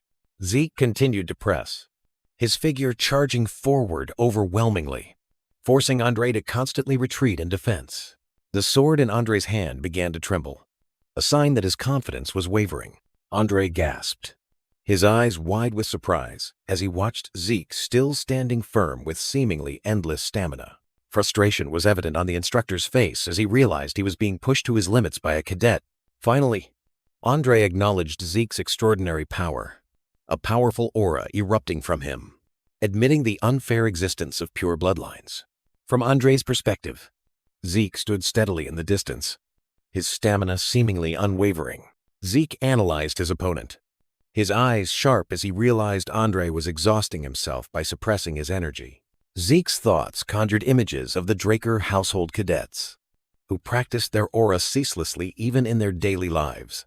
Maintaining their aura had become instinctive for them, as natural as breathing.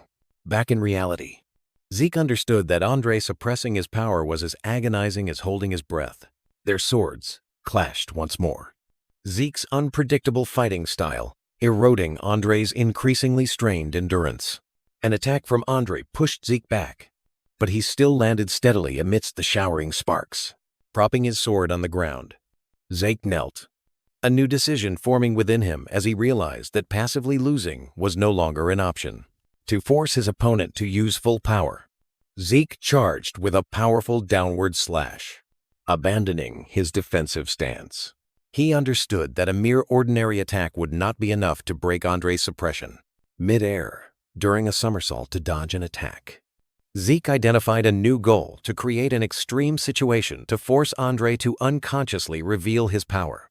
A faint black aura enveloped Zeke as he channeled power for a special skill. He landed as light as a feather, a ring of white energy spreading from his feet. A streak of purple light shot out with terrifying speed, causing Andre's eyes to widen in extreme astonishment and disbelief. Countless other streaks of purple light appeared, weaving into a matrix of light, trapping Andre in absolute bewilderment. Zeke Draker was stunned as a dark figure enveloped in a purple aura. None other than Zeke Draker appeared directly above him, his greatsword raised high, ready for a fatal blow. Andre's red eyes flashed with a deadly glint, his astonishment quickly turning into rage. Andre's entire focus was concentrated in his eyes, reflecting the image of the approaching enemy. Zeke glided with terrifying speed, his feet enveloped in blue energy, leaving a blur on the floor. For a moment, Zeke's skill was personified as a series of swordsmen, each representing a higher level of power, culminating in a blazing figure. In response, Andre unleashed his full power, his eyes and sword blazing in a surging blue aura. Facing the destructive attack, Zeke merely smirked arrogantly, preparing to block the blow. The two energy currents collided, creating a terrifying explosion. Andre's power completely overwhelmed, sending Zeke flying backward. From the stands, Reina Tarun, Owen Zimmons, and the others were stunned, unable to believe the scene that had just unfolded. Zeke's greatsword was severely cracked, unable to withstand the power of Andre's attack. Despite blood at the corner of his mouth, Zeke still wore a satisfied smile as a healing energy began to envelop him. Having achieved his goal, Zeke's strength was depleted. He staggered and then collapsed onto the arena floor. Andre stood stunned, watching his opponent fall next to a deep gouge on the arena floor, a testament to the power he had just unleashed. Andre's iron-gloved hand tightened around the hilt of his sword, his fingers trembling with confusion and uncertainty. Andre turned his back, heavily silent, his mind completely blank at the unpredictable outcome of the match. Standing on the ruined arena floor, Zeke Draker looked down at Zeke's motionless body and made a cold declaration. He turned back, sweeping a challenging gaze across the ranks of the cadets standing at attention, issuing a silent invitation. In the crowd, Jaqen Vardek, Reina Tarun, and Owen Zimmons were speechless, sweat pouring from them in fear of the pressure. Andre's eyes flashed a menacing red, an overwhelming aura, silently extinguishing any thoughts of resistance. The scene shifted to the Academy's infirmary, a quiet place, in stark contrast to the arena. Zeke Draker lay on the hospital bed, an IV drip flowing, but his expression was completely calm and satisfied. Memories of the match surfaced. He recalled the moment he successfully forced Andre to reveal his power and acknowledge his abilities. A contented smile spread across Zeke's lips as he realized his plan had succeeded perfectly. Trading a loss for freedom, his gaze sharpened as he reanalyzed Andre's final attack, realizing it was just a basic technique. Memories replayed Andre, unleashing Heavenly Slash, a technique Zeke had known beforehand. He acknowledged the terrifying power of that strike, but his understanding showed that he was not mentally overwhelmed by it. Back in reality, Zeke looked out the window, where a small bird perched on a branch, symbolizing the freedom he yearned for. The bird took flight, soaring into the sky, reinforcing Zeke's determination to possess an unconquerable power. Suddenly, a disheveled pink-haired man appeared, tilting his head back to take a gulp of wine from the bottle in his hand with relish. The stranger sat down by the bed, looking directly at Zeke, whose eyes were open in vigilance, and made a silent statement about his identity. Zeke Draker, recovering in the hospital bed, was startled when a strange pink-haired man suddenly appeared, casually drinking wine from a bottle. With a smug smile, the stranger made a provocative remark about Zeke's eyes, astonishing him that he hadn't sensed his presence. The pink-haired man continued to probe, directly asking about a mysterious ability of Zeke's. while Zeke silently analyzed the stranger's insolent words.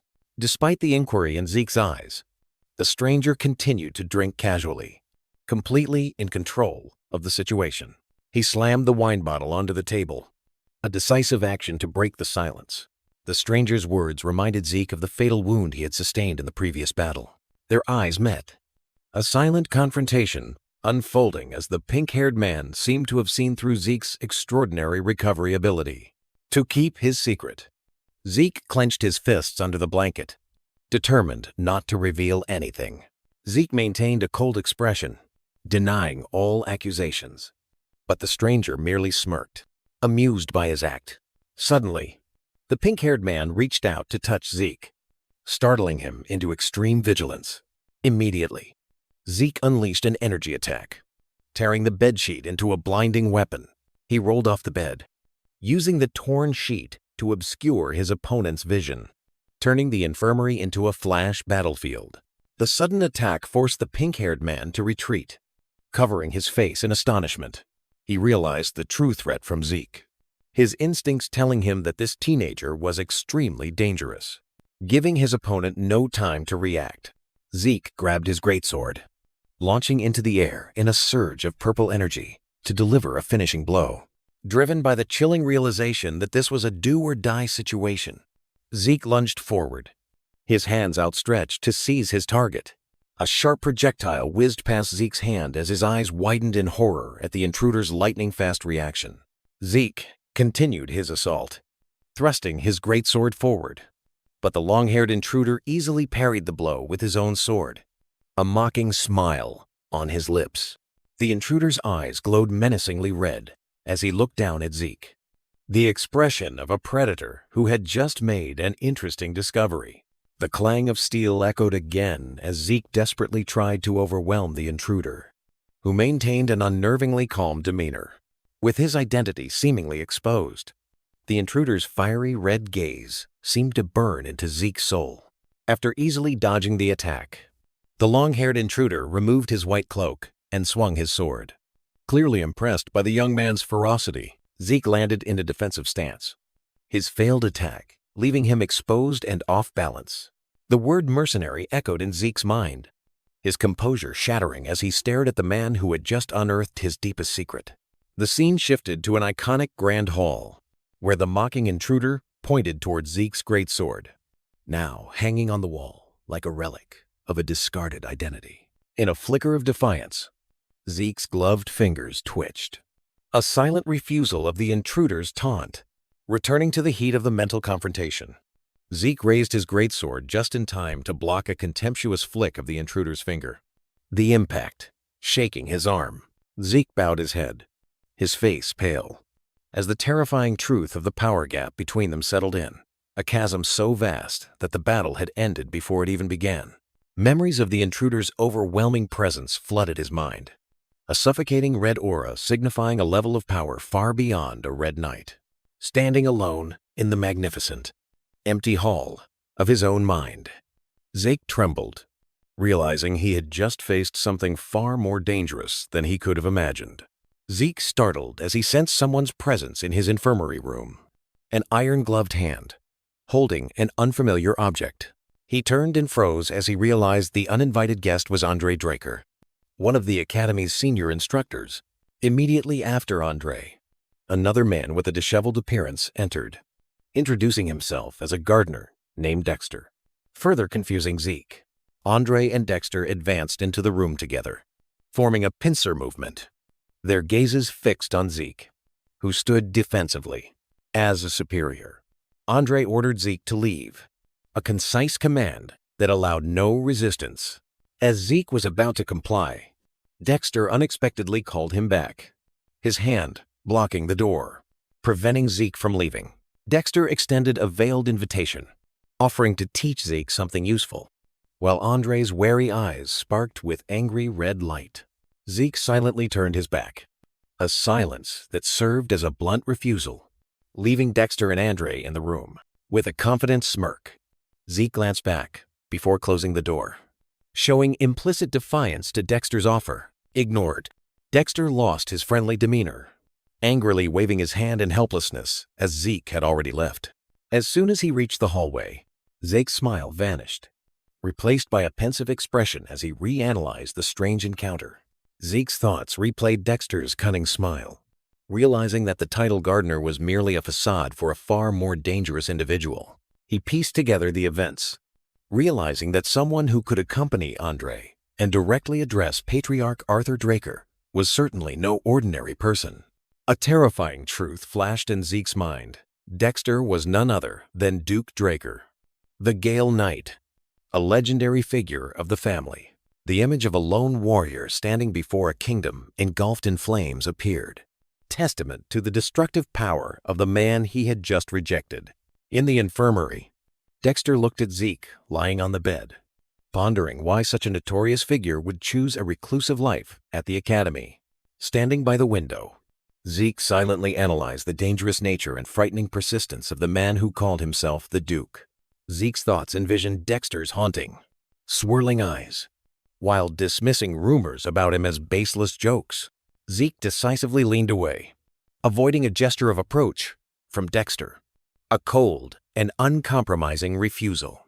A self-satisfied and calculating smile appeared on Zeke's face. He was determined to turn Dexter's obsessive interest into an advantage for himself.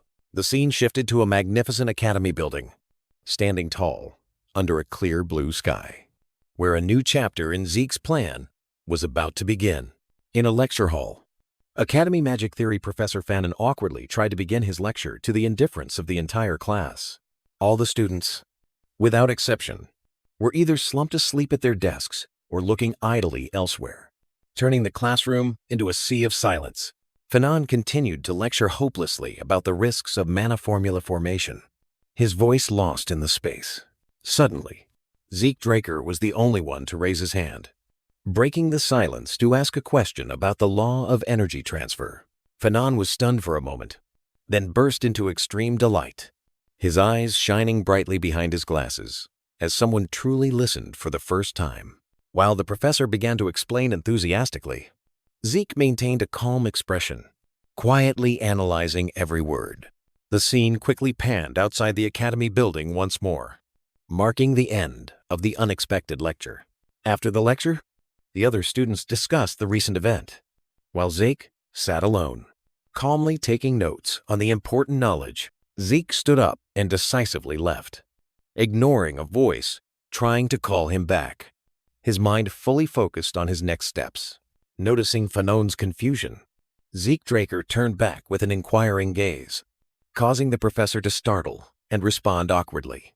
With unconcealed delight, Fanon expressed deep gratitude and extended an open invitation for Zeke to visit his research lab, proudly revealing his prestigious academic background. The unexpected information briefly surprised Zeke. He quickly absorbed it and nodded in agreement to the professor's offer. As Zeke turned to leave, Fanon enthusiastically waved goodbye from behind, while a calculating smile formed on Zeke's lips as he recognized the potential value of this relationship. Zeke strode confidently through the academy hallway, his demeanor exuding determination as he considered turning the professor into a useful pawn. The image of Fanon enthusiastically lecturing appeared in Zeke's mind, reinforcing his resolve to assess and exploit the professor's potential. Suddenly, Zeke's train of thought was interrupted as he sensed a familiar and unsettling presence ahead. In the courtyard ahead, Dexter lay sprawled on a bench, while from above, Owen Zimmons observed with a discerning expression, assessing the impatience of the waiting man. Sensing Zeke's approach, Dexter lazily sat up, still holding his book, and posed an abrupt question. Dexter stood up, blocking Zeke's path and directly questioning him about not showing up at their appointed meeting place. Dexter's expression turned serious, his gaze boring into Zeke, trying to emphasize the importance of the offer he had made earlier. Without hesitation, Zeke responded with a cold gaze and a firm refusal, his resolute attitude allowing no negotiation. The blunt refusal caused Dexter to erupt in fury. He lost all composure and lunged towards Zeke with an expression of extreme anger. Facing Dexter's rage, Zeke remained calm, offering a logical and irrefutable reason to justify his refusal. Dexter smirked, Dismissing Zeke's reason as a surge of blue magical energy erupted from his hand, creating an invisible pressure to prevent Zeke from leaving. Zeke Draker's eyes flashed with a purple light. Recognizing the imminent danger, Dexter delivered a lightning-fast blow to the back of Zeke's neck, rendering him unconscious instantly. Zeke's consciousness dimly returned through the view of a greenhouse window. Dazed, Zeke propped himself up in an unfamiliar garden. Realizing he had been abducted, he stood up, seeing Dexter casually tending to flower beds in the distance. Dexter calmly watered the plants. Ignoring the presence of the person he had just abducted, Dexter tilted his head back, taking a swig from the bottle in his hand, his eyes defiantly looking at Zeke sitting on the ground. With a self-satisfied smile, Dexter acknowledged his abduction with a casual gesture. Dexter narrowed his eyes, a haunting and intrigued smile evident on his face as he assessed Zeke. Zeke clenched his fists, silently calculating the opportune moment to counterattack or escape. Without a word of warning, Zeke activated his skill and shot off in a blur, determined to find a way out. As fast as a ghost, Dexter suddenly appeared right in front of Zeke, blocking his retreat with a mocking smile. Blocked. Zeke channeled energy into his palm and slammed it onto the ground, creating a shockwave to push back his opponent. Dexter's hand easily blocked Zeke's attack, leaving him stunned by the unimaginable power. The dust settled, revealing Zeke sitting on the ground, helplessly watching Dexter still standing there, treating the recent confrontation as a joke. With an indifferent expression, Dexter took a sip of wine, while Zeke Draker stood opposite him, his eyes scrutinizing, questioning his captor's intentions. Dexter bluntly pointed out Zeke's weakness, his gaze piercing the young man, demanding an explanation for his extraordinary recovery ability. A smug smile flickered across Zeke's lips as he understood his opponent's curiosity.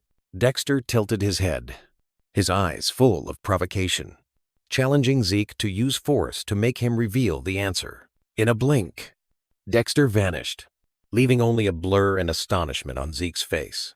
Zeke immediately reacted, using his speed to create distance, appearing at the far end of the garden. But Dexter was even faster, his figure blurring and appearing right behind the wary Zeke. A heavy weapon swung down from Zeke's blind spot with terrifying speed. The weapon's blade narrowly grazed Zeke's hair, a surprise attack that almost ended him. With extraordinary reflexes, Zeke spun and delivered a kick, deflecting the deadly attack. He used his bare hands, reinforced by gloves, with a phoenix emblem, to block Dexter's weapon. Zeke stomped his foot firmly on the ground, regaining his balance after the impact. With a decisive gesture, Zeke drew his sword, dust swirling around him as he entered a combat stance, causing Dexter to pause. Dexter turned his back and walked away casually, while Zeke proposed a direct confrontation instead of a chase. Accepting the challenge, Zeke tightened his grip on his sword, his eyes gleaming with determination as Dexter made an arrogant wager. Dexter, his purple eyes glowing wildly, issued a silent ultimatum, forcing Zeke to reveal his secret if he abandoned the fight. The chase began, a blur tearing through the quiet air of the garden. Dexter moved with terrifying speed, easily outdistancing Zeke on the dirt path. After a while, Dexter stopped, exhaling a light breath, his eyes gleaming with amusement and surprise at his opponent's persistence. Hours passed. Dexter watched Zeke persistently pursue him amidst the ruins, his smugness gradually fading. He realized an astonishing truth. Zeke's stamina was not merely good. Amidst the ruins, Zeke leaned on his sword, panting, his body exhausted, but all his wounds healing absurdly. Dexter's gaze sharpened. He had understood the horrifying secret behind Zeke's abilities. Zeke staggered, his body reaching its limit after the endless chase. Realizing he couldn't win the wager with sheer strength, Zeke made a decision, his eyes gleaming as his recovery skills activated. His thoughts drifted back to a quiet moment, where he pondered a dangerous, unused power, the power of the dragon. With a decisive resolution, he accepted the risk to confront his opponent. Back in reality, a fierce purple energy burst from Zeke, his eyes glowing with power, enveloped in his new aura. Zeke raised his sword, ready to resume the battle with an entirely different confidence. The smugness on Dexter's face vanished, replaced by astonishment mixed with excitement at Zeke's transformation. Dexter cast a wild and excited glance, a morbid appreciation for his opponent. Enveloped in a purple aura, Zeke swung his sword, unleashing his full power in a single attack. With a stomp that cracked the ground, Zeke charged forward with extraordinary speed. Zeke's sword narrowly grazed Dexter, who dodged the lightning-fast attack in the nick of time. A smug smile appeared on Dexter's lips as he realized Zeke's attacks, though fast, were still predictable.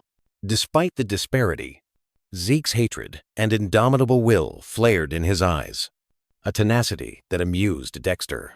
Zeke changed tactics. A gentle blue energy began to gather in his hand, signaling a different power.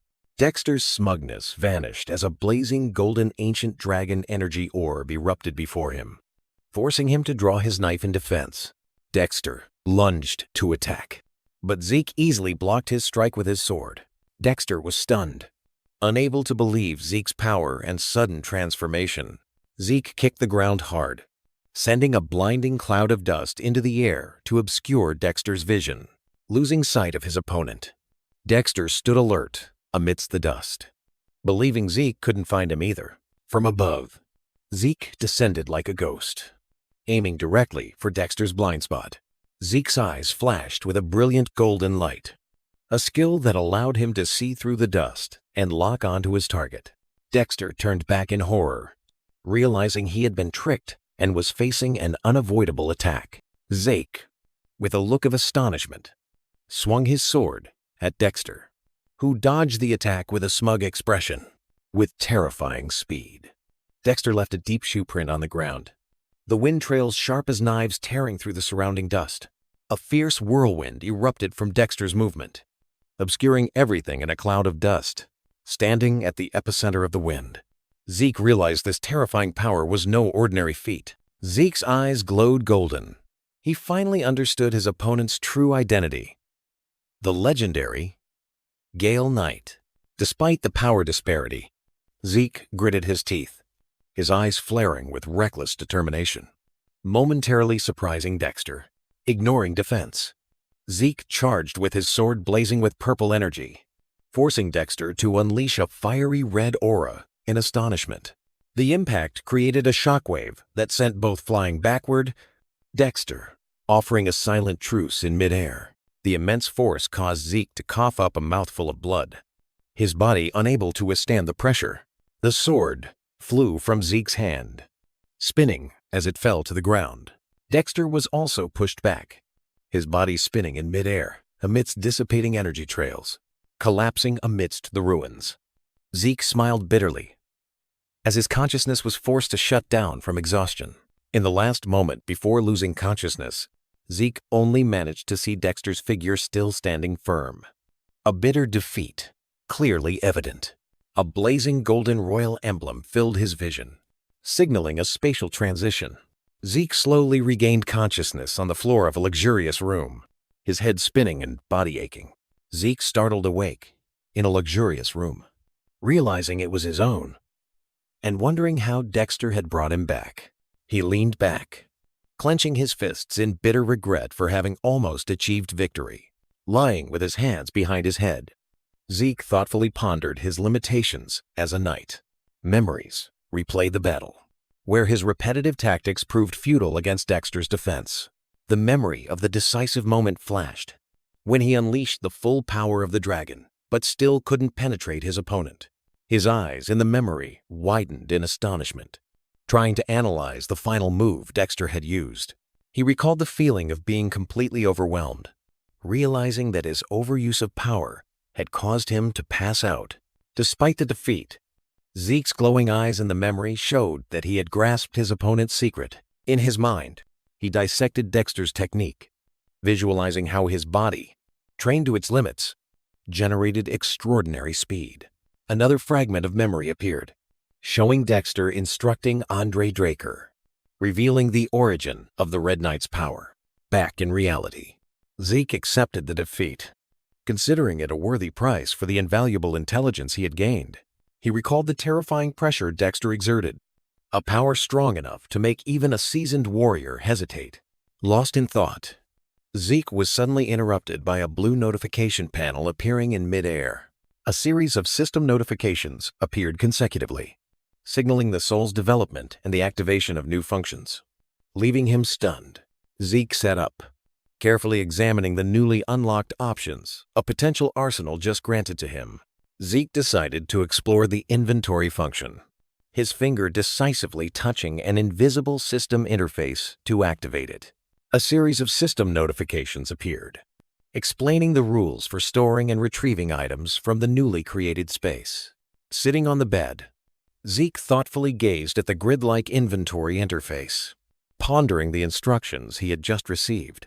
With renewed determination, Zeke grasped the hilt of his sword, reasoning that storing it would be as intuitive as activating a skill with a thought. He concentrated intensely, repeatedly uttering the storage command in his mind, while his hand remained firmly on the sword's hilt. The sword suddenly disintegrated in his hand, turning into fragments of blue light and being drawn into another dimension. Zeke looked at the inventory interface, confirming that his sword now occupied 2 empty slots, a testament to its size and weight.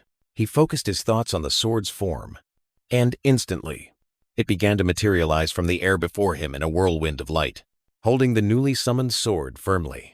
A satisfied and smug smile spread across Zeke's face as he realized the superior power of this new ability. His thoughts drifted back to his previous life, where Liam Stone sat frustrated by a campfire, struggling with cumbersome equipment that he had no way to neatly store. Back in the luxurious room, the sunlight streaming through the window seemed to emphasize the vast difference between past and present. A status window appeared, revealing that these abilities stemmed from his unique, low-level administrator status. Zeke stared at the sword, realizing that the points used to upgrade this inventory were far more valuable than he had imagined. With a calculating frown, he brought a hand to his chin, deciding that this new discovery necessitated a complete change in his plans. His train of thought was interrupted by a polite voice from outside the door, as the butler Decker requested permission to enter. Decker, the butler, approached Zeke, who was standing beside his sword, informing him that there was a message for him. Zeke was startled when Decker revealed the sender was garden-keeper Dexter. A smug and calculating smile spread across Zeke's face as he recognized the sender's identity. He opened the paper, reading Dexter's invitation to a rematch at any time. His memories took Zeke back to the brief confrontation with Dexter, who had called their match a draw. Back in reality, Zeke clenched his fist, realizing the opportunity for another test of strength was still there. Decker, with a solemn expression, placed a hand on his chest and prepared to report another matter. Decker announced that he had found the blacksmith Zeke requested, causing Zeke to turn back eagerly, his gaze fixed on the crack in his sword. However, the butler adjusted his monocle, signaling that a problem had arisen. Zeke was stunned when he heard that the blacksmith had refused the appointment. The scene shifted to a dark, cluttered blacksmith's workshop. Strewn with weapons and broken bottles, Decker explained that the blacksmith no longer forged weapons, while the image showed a long-haired man slumped on the floor, drowned in alcohol. Undeterred, Zeke changed into travel attire and went to the blacksmith's workshop himself. He stopped before a stone and wood building, his carriage beside him, his gaze looking up with a nostalgic expression. Zeke smirked as he read the sign papped near his breath. A proud name for a blacksmith's workshop. Zeke Draker stepped into a cluttered blacksmith's workshop, calling out into the silent space. Reality faded, taking him back to memories of the legendary blacksmith Galleon Halbert and his masterpiece. The memories focused on the sword Graham, a divine weapon radiating a purple aura. Back to the harsh reality, Zeke watched the continent's greatest blacksmith now desperately guzzling alcohol. Galleon, in his drunken stupor, grumpily shooed away the uninvited guest. Zeke silently observed the scene of ruin, his disappointment turning into determination. With a cold expression, Zeke lifted a full bucket of water. Without a word of warning, he splashed the cold water directly onto Galleon's face to force him to sober up. The empty bucket clattered onto the soaking wet floor. Zeke waved in a friendly manner, a smug smile appearing on his lips. To assert his demand, Zeke placed his gloved hand on Galleon's shoulder, forcing him to face him. Galleon's eyes froze as he recognized the golden dragon emblem of the Draker family on Zeke's glove. His drunkenness vanished. Galleon immediately bowed low over the table in extreme panic. In a subservient posture, Galleon desperately explained that he could not accept this request. Zeke listened, clenching his hand as he realized the blacksmith was in a deep crisis of faith. His thoughts took Zeke back to the past, where he recalled Galleon Halbert at the peak of his fame, a master blacksmith. Back in reality, Zeke looked at Galleon writhing in despair, deciding that he could not wait any longer. With a sharp call, Zeke forced Galleon out of his slump, making the blacksmith jump in panic. Galleon immediately bowed his head in apology for his behavior, while Zeke gestured that he wanted to see the blacksmith's failed works. Reluctantly complying, Galleon led the way to the back area of the workshop. Zeke followed, telling himself that he had to be the one to guide this blacksmith back onto the right path. In the backyard, Galleon awkwardly scratched his head, apologizing for the mess. But Zeke merely waved it off. An astonishing sight appeared: a graveyard of swords, all discarded products of Galleon. Zeke stepped among the blades stuck in the ground, the atmosphere turning serious. Galleon frantically warned Zeke to be careful, but he calmly pulled out a sword to examine it. Zeke immediately realized that this was not a failure, but a weapon of quality comparable to Galleon's masterpieces. To confirm, Zeke's eyes glowed yellow as he activated his Dragon Eyes skill to analyze the sword's structure. Galleon was stunned when Zeke suddenly asked a sharp question about his forge. Zeke held the sword tightly, his gaze fixed on the blacksmith, demanding an answer. He continued to inquire about Galleon's unique metallurgy method, leaving the blacksmith completely speechless at Zeke's insight. Amidst a pile of discarded swords, Zeke Draker delivered a sharp technical assessment of Galleon Halbert's metallurgy method. To prove his point, Zeke plunged one sword into the ground and used another to strike it. The blade shattered into pieces, an undeniable testament to its poor durability. Holding the broken hilt towards Galleon, Zeke precisely explained the flaw in the heat treatment process.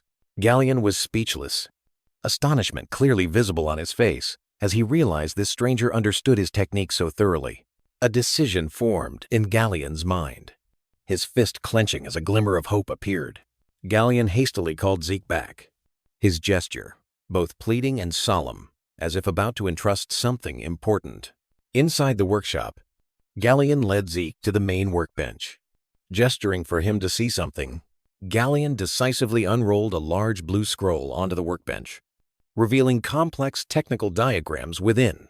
Zeke thoughtfully examined the blueprint, silence filling the room as he assessed the work before him. Zeke's gloved hand traced the lines, immediately recognizing its nature, a blueprint for a magic forge. Vivid memories flooded back, showing a young and proud Galleon confidently presenting his invention. Back in reality, Zeke looked up with an understanding smile, affirming that this was indeed the key to Galleon's problem. Zeke asked a direct, straightforward question about why the blueprint had not been realized, leaving Galleon stunned.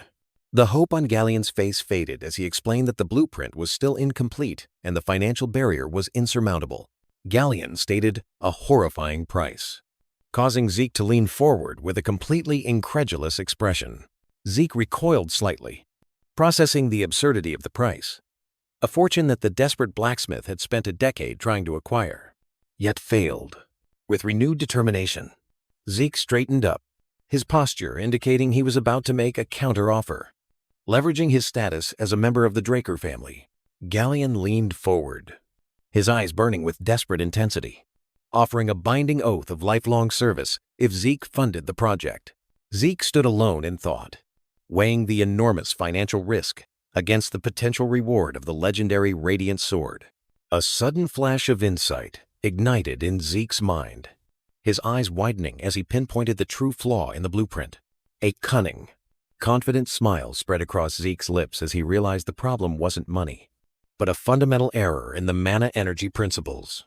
With a decisive gesture, Zeke accepted the deal, his gloved hand firmly rolling up the precious blueprint.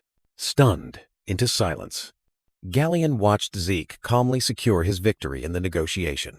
Zeke adjusted his cuff with an air of complete control, reassuring the blacksmith that he had an expert in his head to resolve the technical issue. As he turned to leave, Zeke glanced back, making a decisive, unspoken gesture to emphasize that the blacksmith must give up alcohol.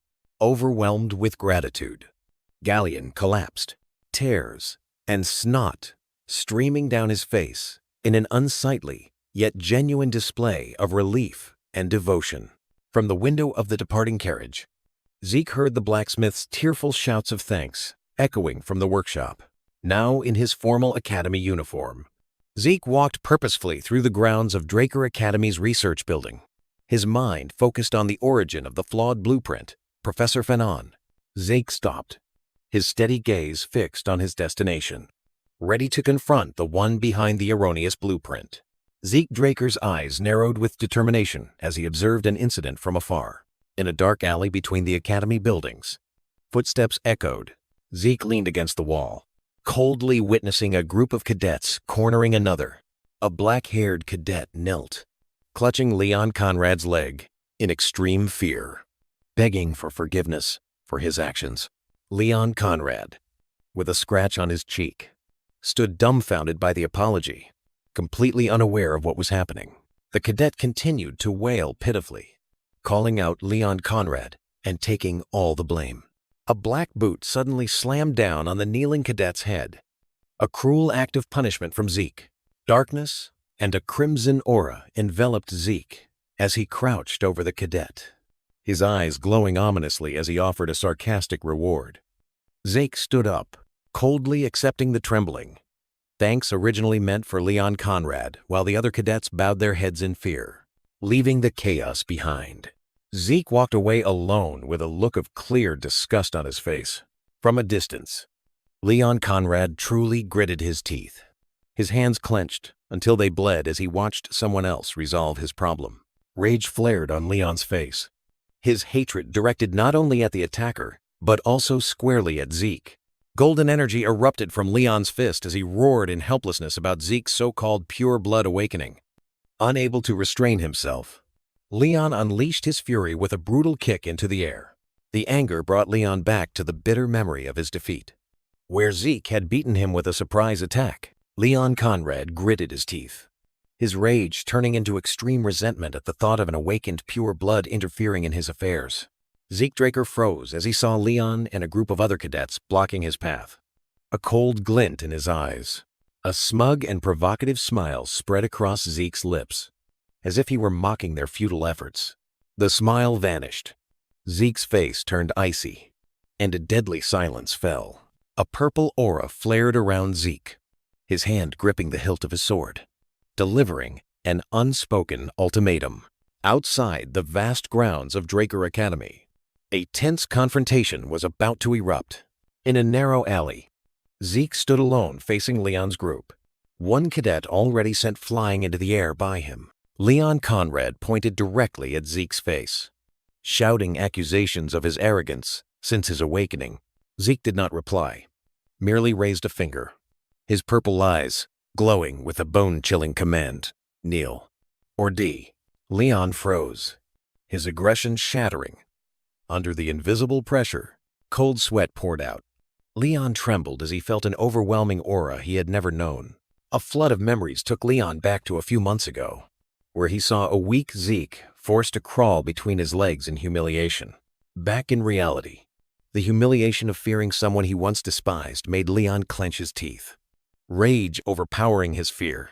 Driven by hatred, Leon roared, ordering his men to attack, and Zeke charged down in response. Zeke descended like a phantom, his hand reaching for one of Leon's cadets with an unstoppable force. Zeke Draker exhaled, his cold gaze delivering a final warning, an unspoken ultimatum. A cadet lunged forward, throwing a punch directly at Zeke, who remained still with an almost indifferent expression. The attacker's face contorted with surprise and anger as his punch was easily blocked. Zeke's eyes flashed with purple light, and he launched a lightning-fast counterattack at the assailant. The first attacker fell, and immediately, the remaining Draker cadets rushed in from both sides. Amidst the encirclement, Zeke moved like a whirlwind, using a short staff to incapacitate multiple opponents at once, one of them spitting blood after a blow to the face. He easily dominated the melee, dodging and counterattacking with ruthless efficiency, sending cadets flying. A streak of purple light followed Zeke's strike as he knocked down another cadet with a precise and powerful blow. Blood splattered as Zeke continued his relentless assault, turning the encirclement into a one-sided massacre. A powerful kick swept through the air, creating an arc of purple energy, sending the last attacker flying. The bodies of the cadets lay scattered on the floor like broken puppets, testament to Zeke's overwhelming power. From a distance, Leon Conrad froze, cold sweat trickling down his temples as he witnessed the unbelievable scene. Horror and disbelief were evident in his eyes.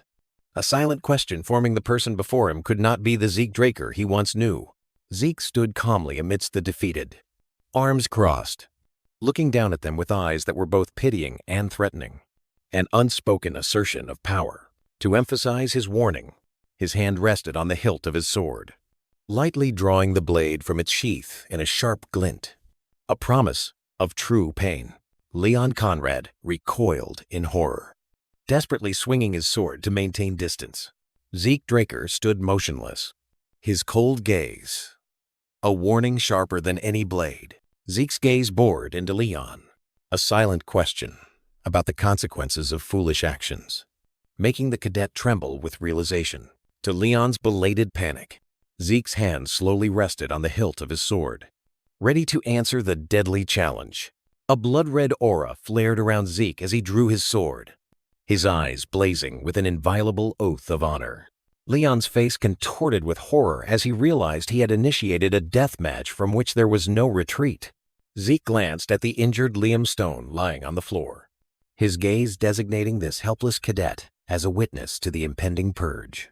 With a decisive movement, Zeke plunged the tip of his sword into the stone floor, an act asserting absolute control. Zeke's eyes gleamed with cold disdain, a sarcastic apology for the one who had brought destruction upon himself.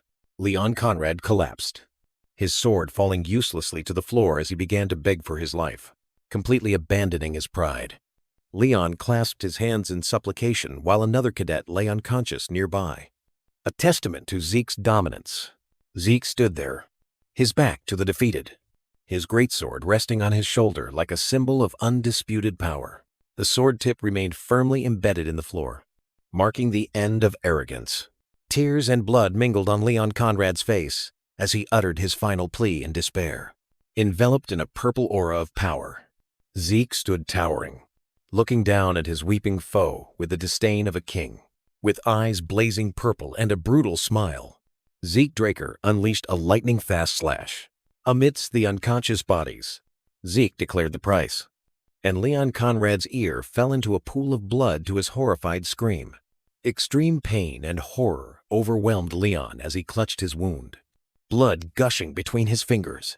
Zeke grabbed Leon's hair, forcing him to look up to hear the next warning. With eyes blazing red with killing intent, Zeke delivered a deadly ultimatum next time. He would take his entire head. To emphasize the threat, Zeke pressed Leon's head firmly onto the cold floor. After exhaling a sigh of relief, Zeke stood watching Leon completely collapse, devoid of any will to resist. From the floor, Liam Stone, who had just been saved, looked at Zeke with a bewildered and doubtful gaze amidst the chaos. Zeke paused for a moment upon hearing Liam's question. Then, without a word, he turned and walked away, helpless and injured. Liam could only watch the retreating back of his savior, the question of why still lingering. Liam listened to Zeke's cold explanation, his bruised face unable to hide his resignation.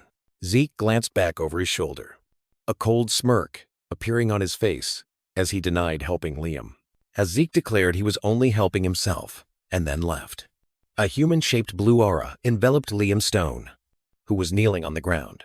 After walking a short distance, Zeke scratched his head with a hint of embarrassment, wondering if he had been influenced by Gallion Halbert's way of speaking. He quickly dismissed that thought as he stepped outside, leaving behind the chaos within the Academy walls.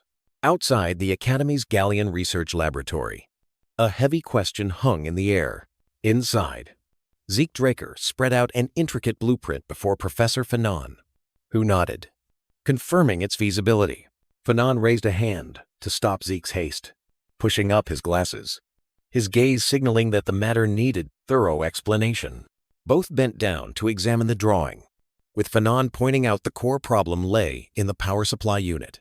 Fanon's finger glided over the diagram, emphasizing the extremely stringent technical requirements of the central core.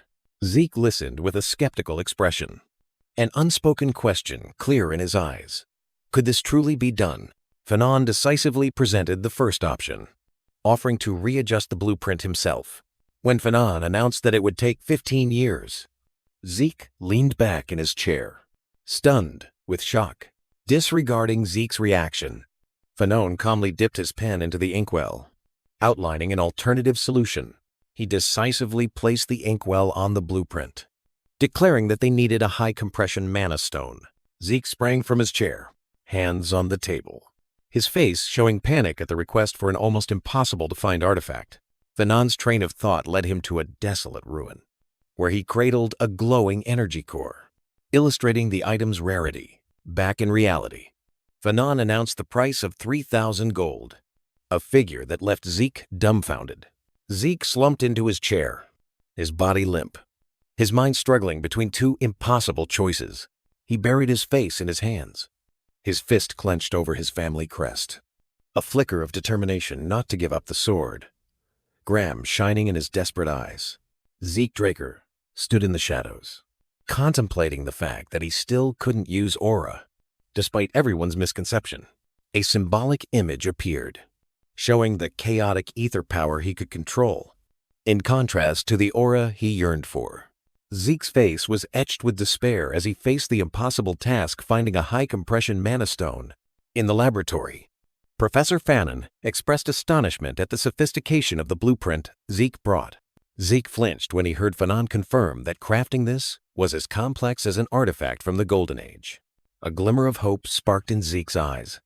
A bold idea, just born from Fanon's own words. He suddenly stood up, handing the blueprint back to the astonished professor, asking him to keep it until he returned. Zeke turned and walked away, the sword Graham heavy on his shoulder, leaving Fanon with questions about his intentions.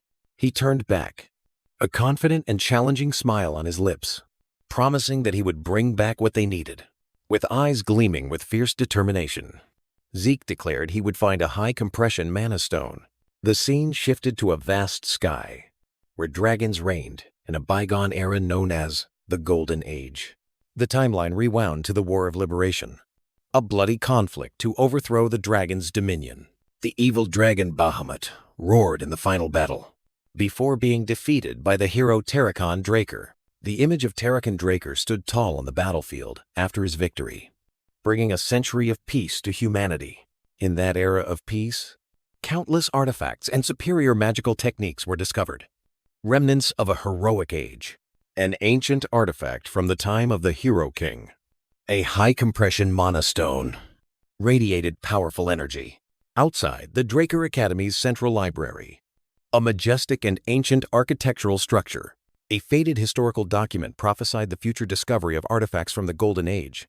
Zeke Draker entered the vast archives alone, beginning his search for an undiscovered secret. He sighed in exasperation, realizing the futility of searching in a colossal sea of books. Having no other choice, Zeke focused his energy, and the Dragon Eye's skill was activated.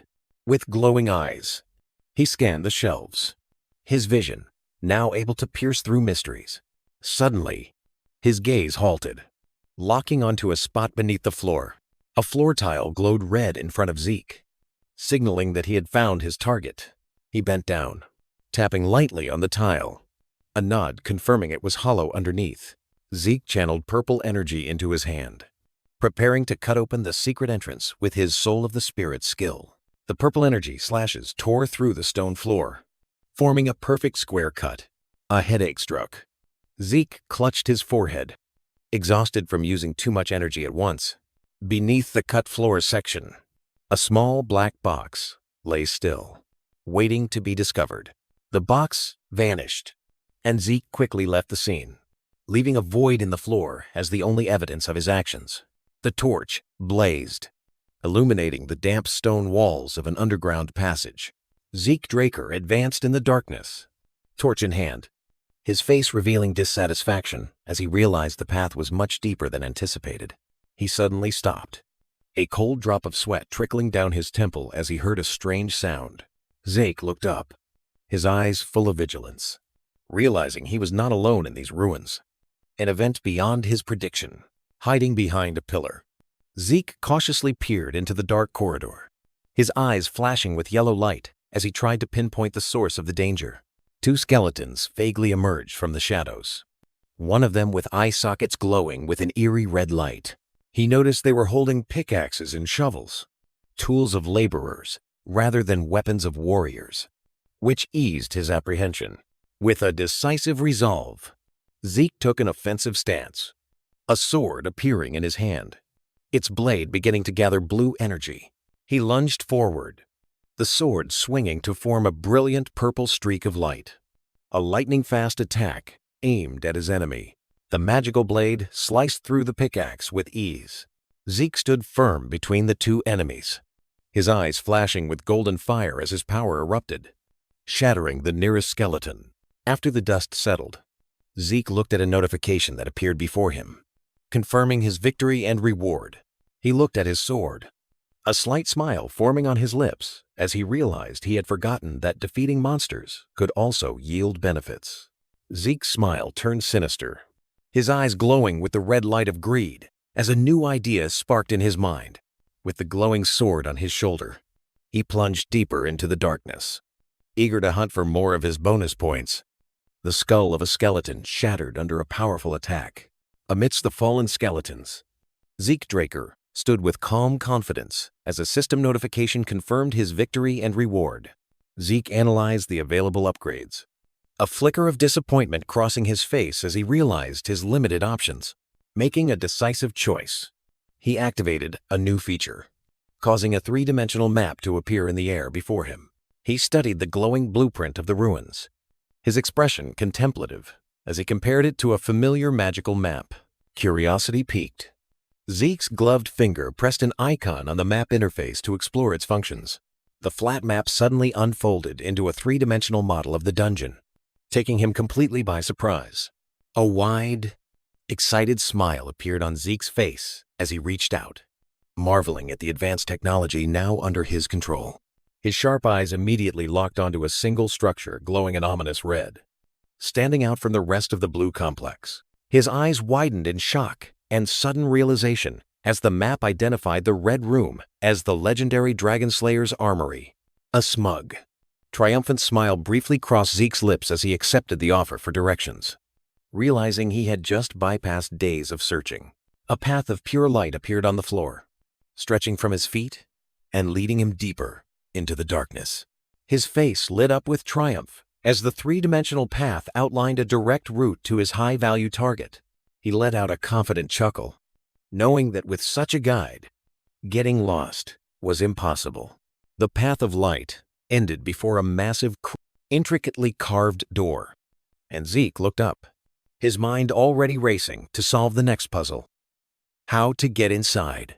With a confident look, Zeke Draker placed his hand on the massive door, believing a mere push would suffice.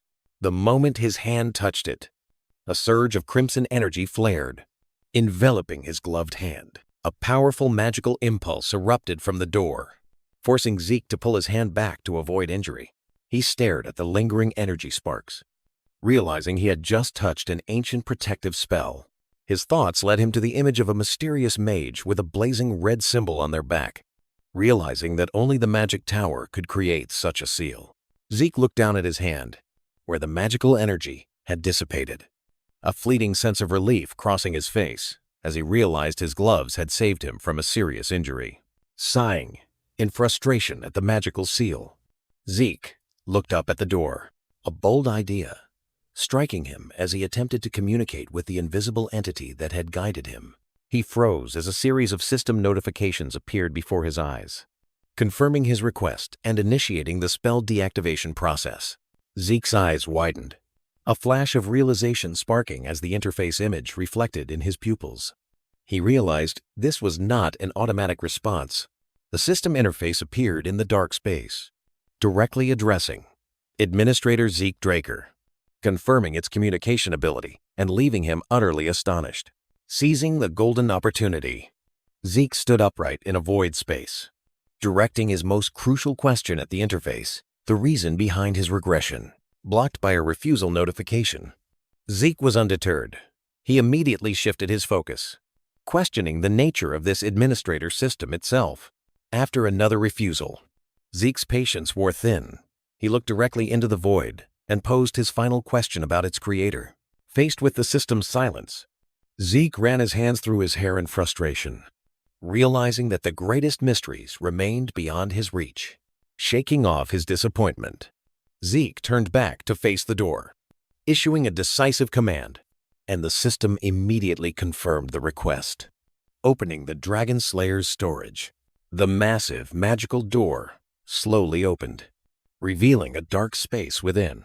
Stepping inside, Zeke was stunned, his eyes wide at a sight beyond imagination.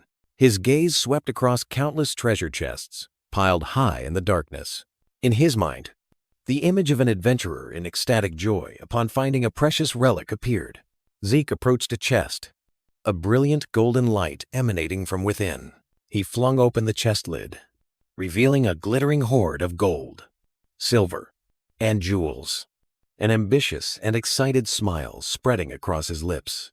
He ran his hand over the items, casually picking up a few valuable ones with the intention of giving them to Fanon. Suddenly, his eyes lit up with a triumphant smile as he found what he was truly looking for. Inside a small box were 4 tubular magic stones, emitting an ethereal green light. Without hesitation, he took out one stone, intending to use it to expand his storage space. Zeke sat on a chest, summoned the system interface, and began the item absorption process.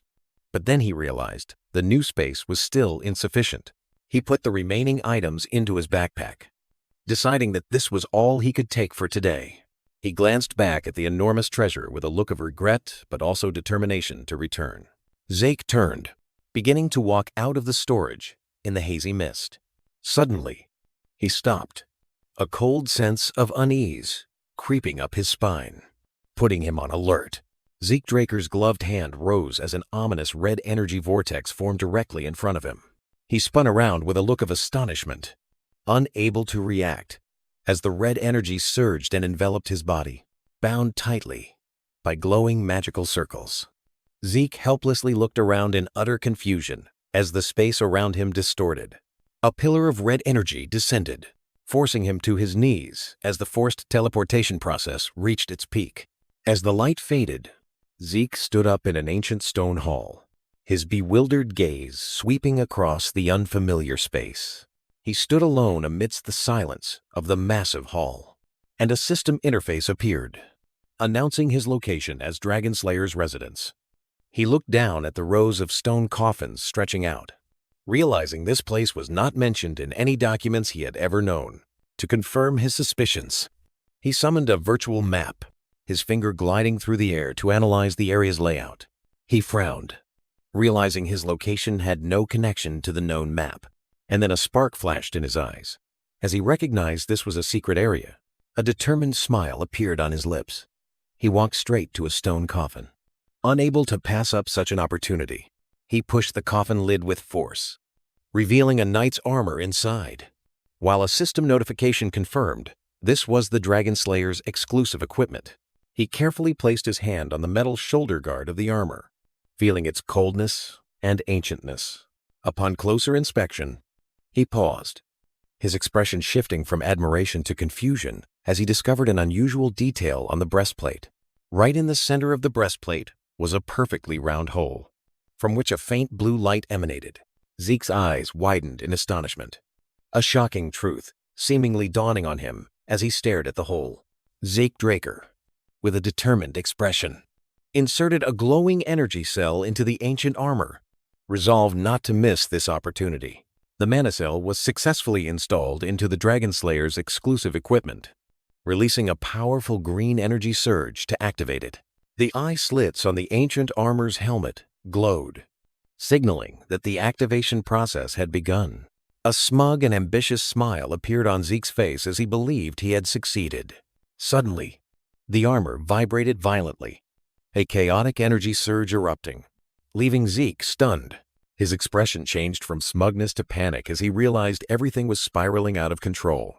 After a small explosion, Zeke sat on the ground, clothes singed and face smudged, looking frustrated at the aftermath of his failure. He stood up, brushed off the dust, and looked at the silent armor, his mind beginning to analyze why such a large energy source was needed.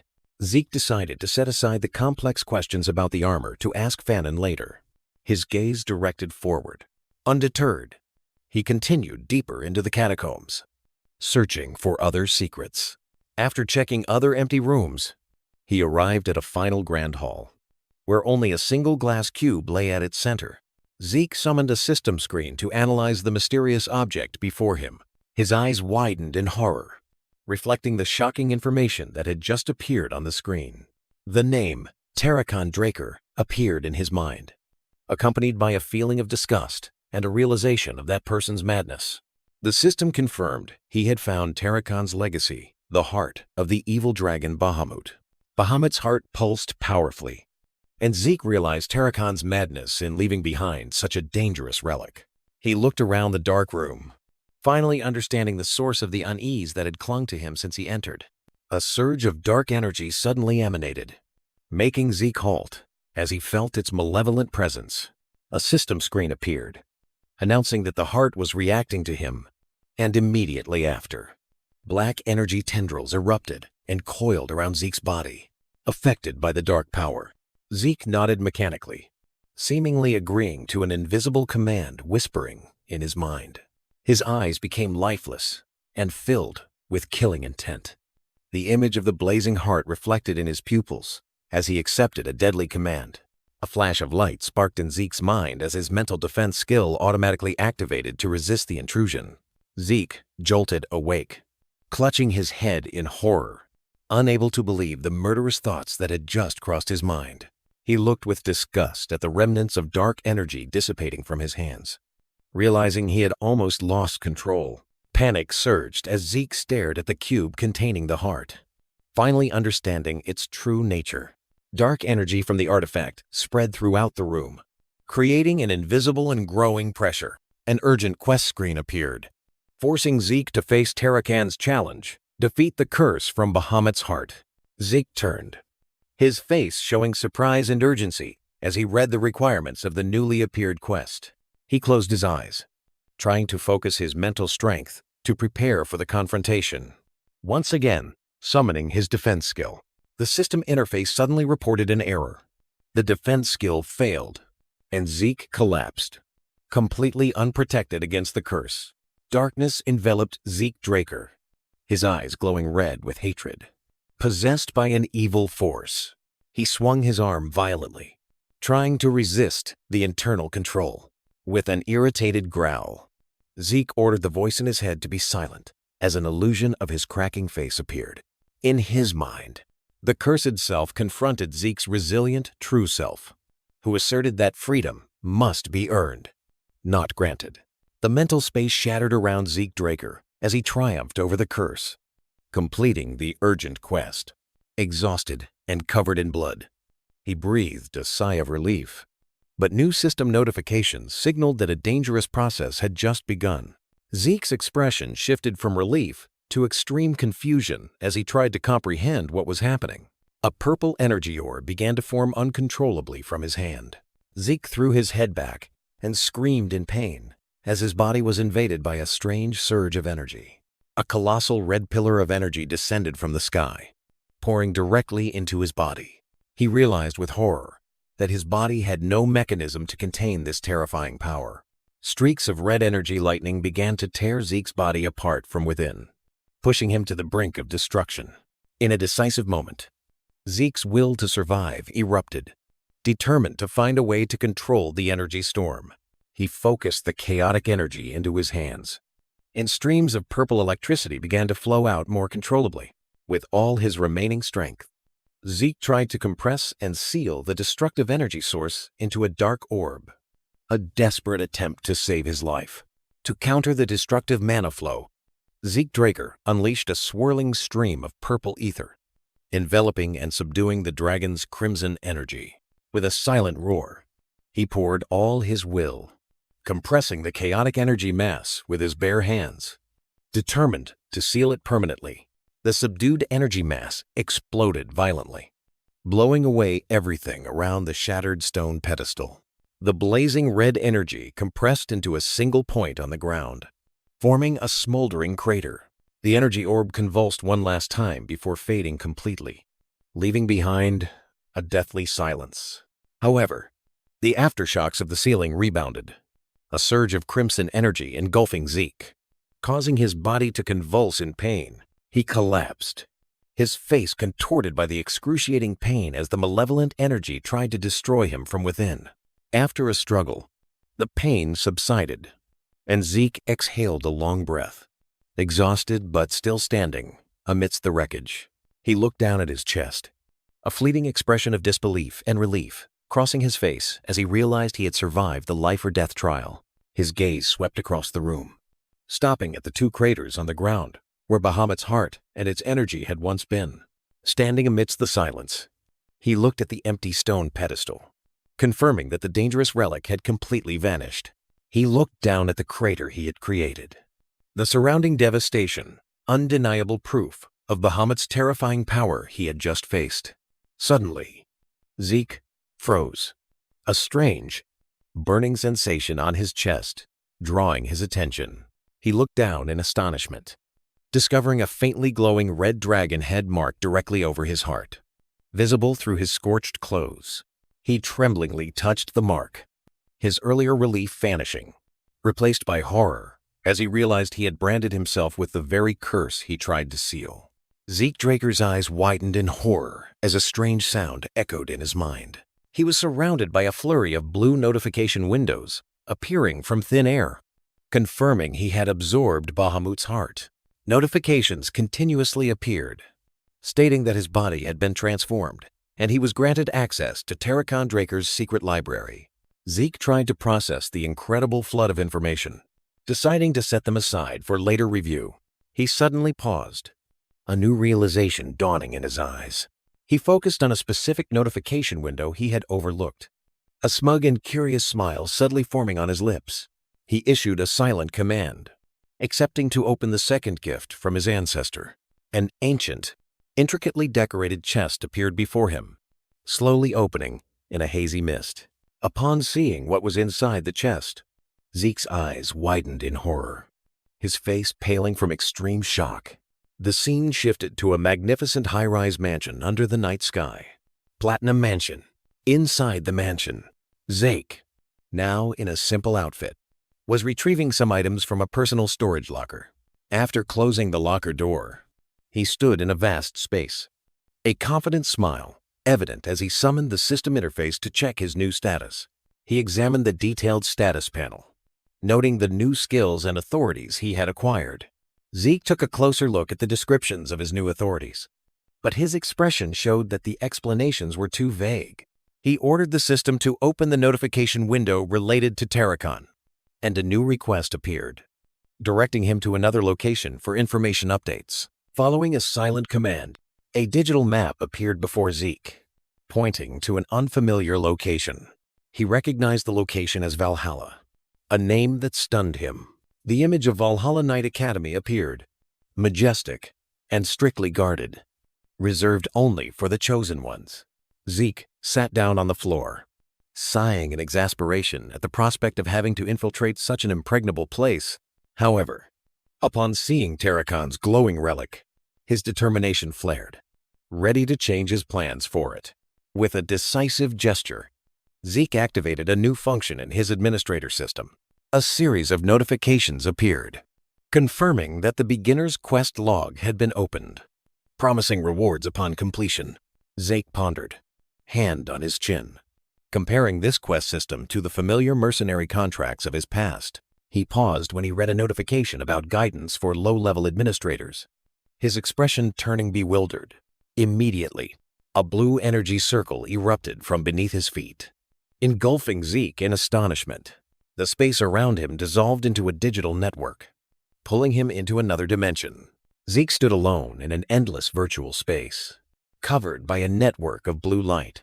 He looked around, realizing this shift was completely unfamiliar, feeling as if his entire reality had been altered. Zeke's body blurred, transformed by the energy of the new space, preparing for the upcoming challenge. From nothingness, a colossal, ferocious gray-skinned creature appeared, raising its spiked club, ready to attack. Zeke Draker recognized the enemy before him as a ferocious, growling ogre chieftain. A system sound echoed in his ear, startling Zeke, his eyes widening in surprise. A quest panel appeared, requiring him to eliminate the monsters in this virtual space. Without hesitation, the ogre chieftain swung its massive club down, but Zeke calmly analyzed the situation. Zeke dodged the attack, a calculating glint in his eyes as he recognized the opportunity the system presented. A blue energy explosion swept across the battlefield, throwing back the charging ogres. Activating a skill, Zeke glided like a phantom among the ogres, purple sword trails slashing horizontally and vertically, channeling energy into his body. Zeke spun and unleashed a powerful attack, a purple aura enveloping him. The ogre chieftain roared in pain as the streams of purple energy constricted, incapacitating its body. Another ogre was also subdued, its body convulsing under the skill's power. The ogre's weapons and armor shattered into pieces under Zeke's overwhelming power. Standing amidst the pool of blood and debris, Zeke felt new power flowing as the claymore in his hand became weightless. The guidance space dissolved, a stream of light enveloping Zeke to bring him back. Zeke reappeared in an empty grand hall, still bewildered by the sudden change. A glowing cross-shaped object appeared in Zeke's hand, then dissolved into fragments of light, proving the recent experience was real. After receiving the reward points, a cunning smile appeared on Zeke Draker's face as he realized he could access a system shop. His eyes widened in astonishment as he browsed through the list of mythical relics and exclusive potions for sale. Zeke touched the screen, his mind quickly calculating the immense profit potential from reselling these rare items. To test the system, he tried to sell a sword but was rejected. Then a dagger was offered for an astonishingly low price. His face darkened with disappointment, comparing the system's paltry price to its true market value. With a decisive move, he withdrew the dagger from the sales interface, deciding to keep it unless he truly needed points. Closing the system interface, Zeke stretched, shaking off the fatigue of a long and eventful day. He stepped outside, breathing in the night air and feeling a rare sense of satisfaction, ready for a night of rest.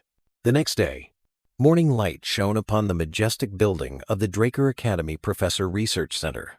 Inside a cluttered office, Professor Fanon looked at Zeke with extreme astonishment, unable to comprehend how he had obtained the rare Mana Stone.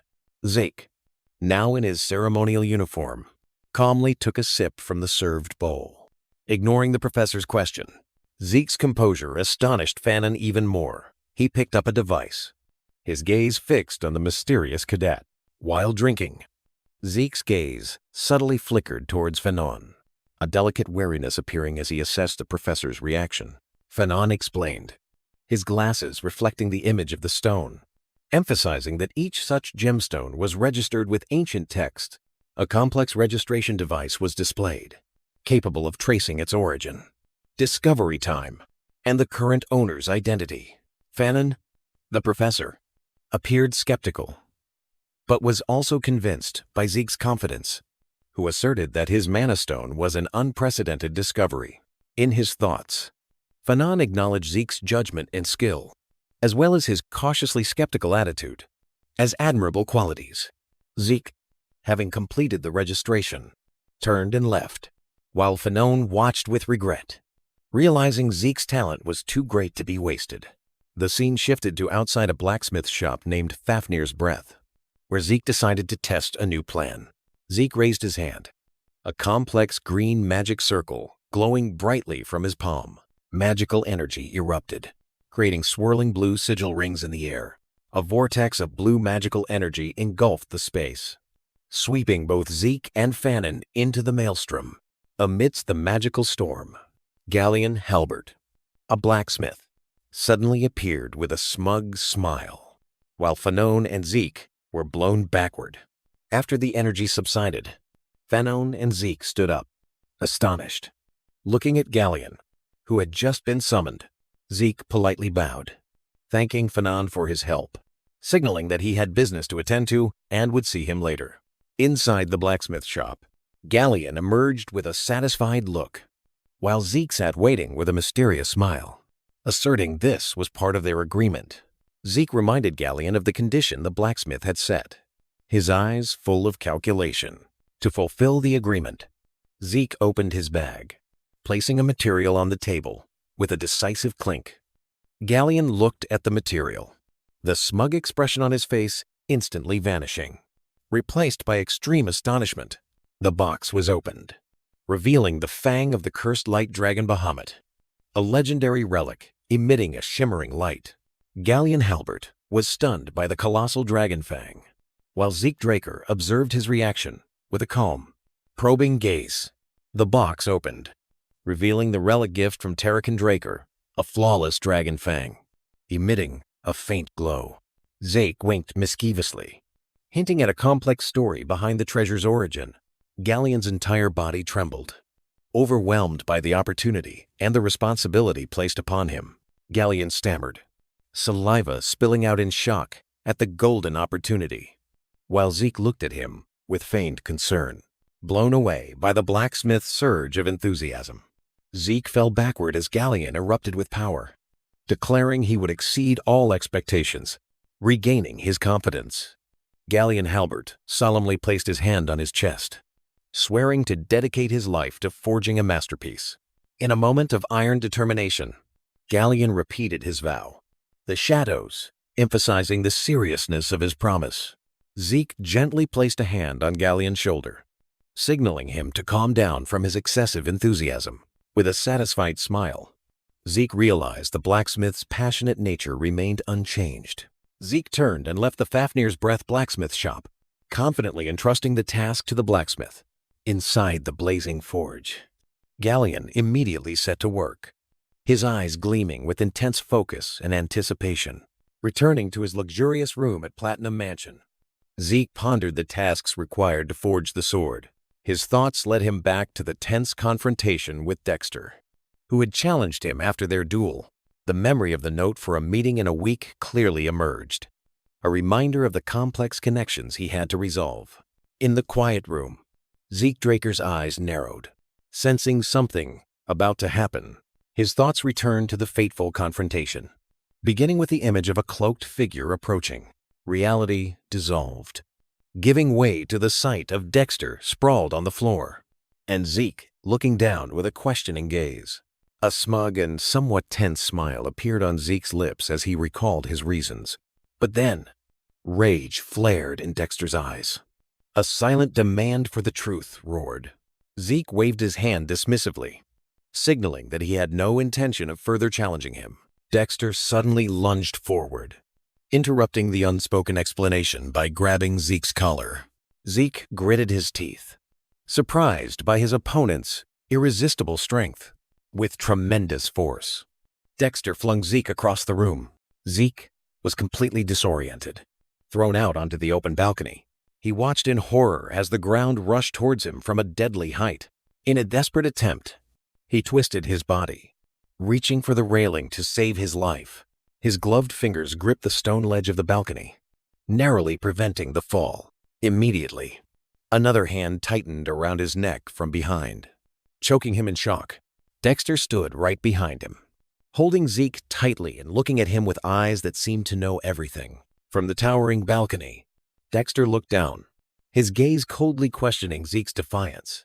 Grabbed by the collar, Zeke faced Dexter's ultimatum, the initial panic in his eyes Giving way to a defiant look, Zeke curled his lips into a challenging smile, blood trickling from the corner of his mouth. Completely ignoring the threat, Dexter's hand tightened further around Zeke's collar. His patience wearing thin, Dexter tilted his head, his eyes sharp as daggers. A silent warning issued. Despite the situation, Zeke flashed a smug smile, his eyes glinting with recognition as he called Dexter's name as a provocation. A flicker of amusement crossed Dexter's lips, seemingly intrigued by Zeke's audacity. Without a word of warning, Dexter flung Zeke back into the room with one hand. Zeke instinctively raised his hands, trying to lessen the impact that was about to occur. He lay sprawled amidst the shattered furniture, rubbing his head with an exaggerated look of pain. Dexter approached, placing a hand on Zeke's head in an act that was both imposing and revealing of his former identity.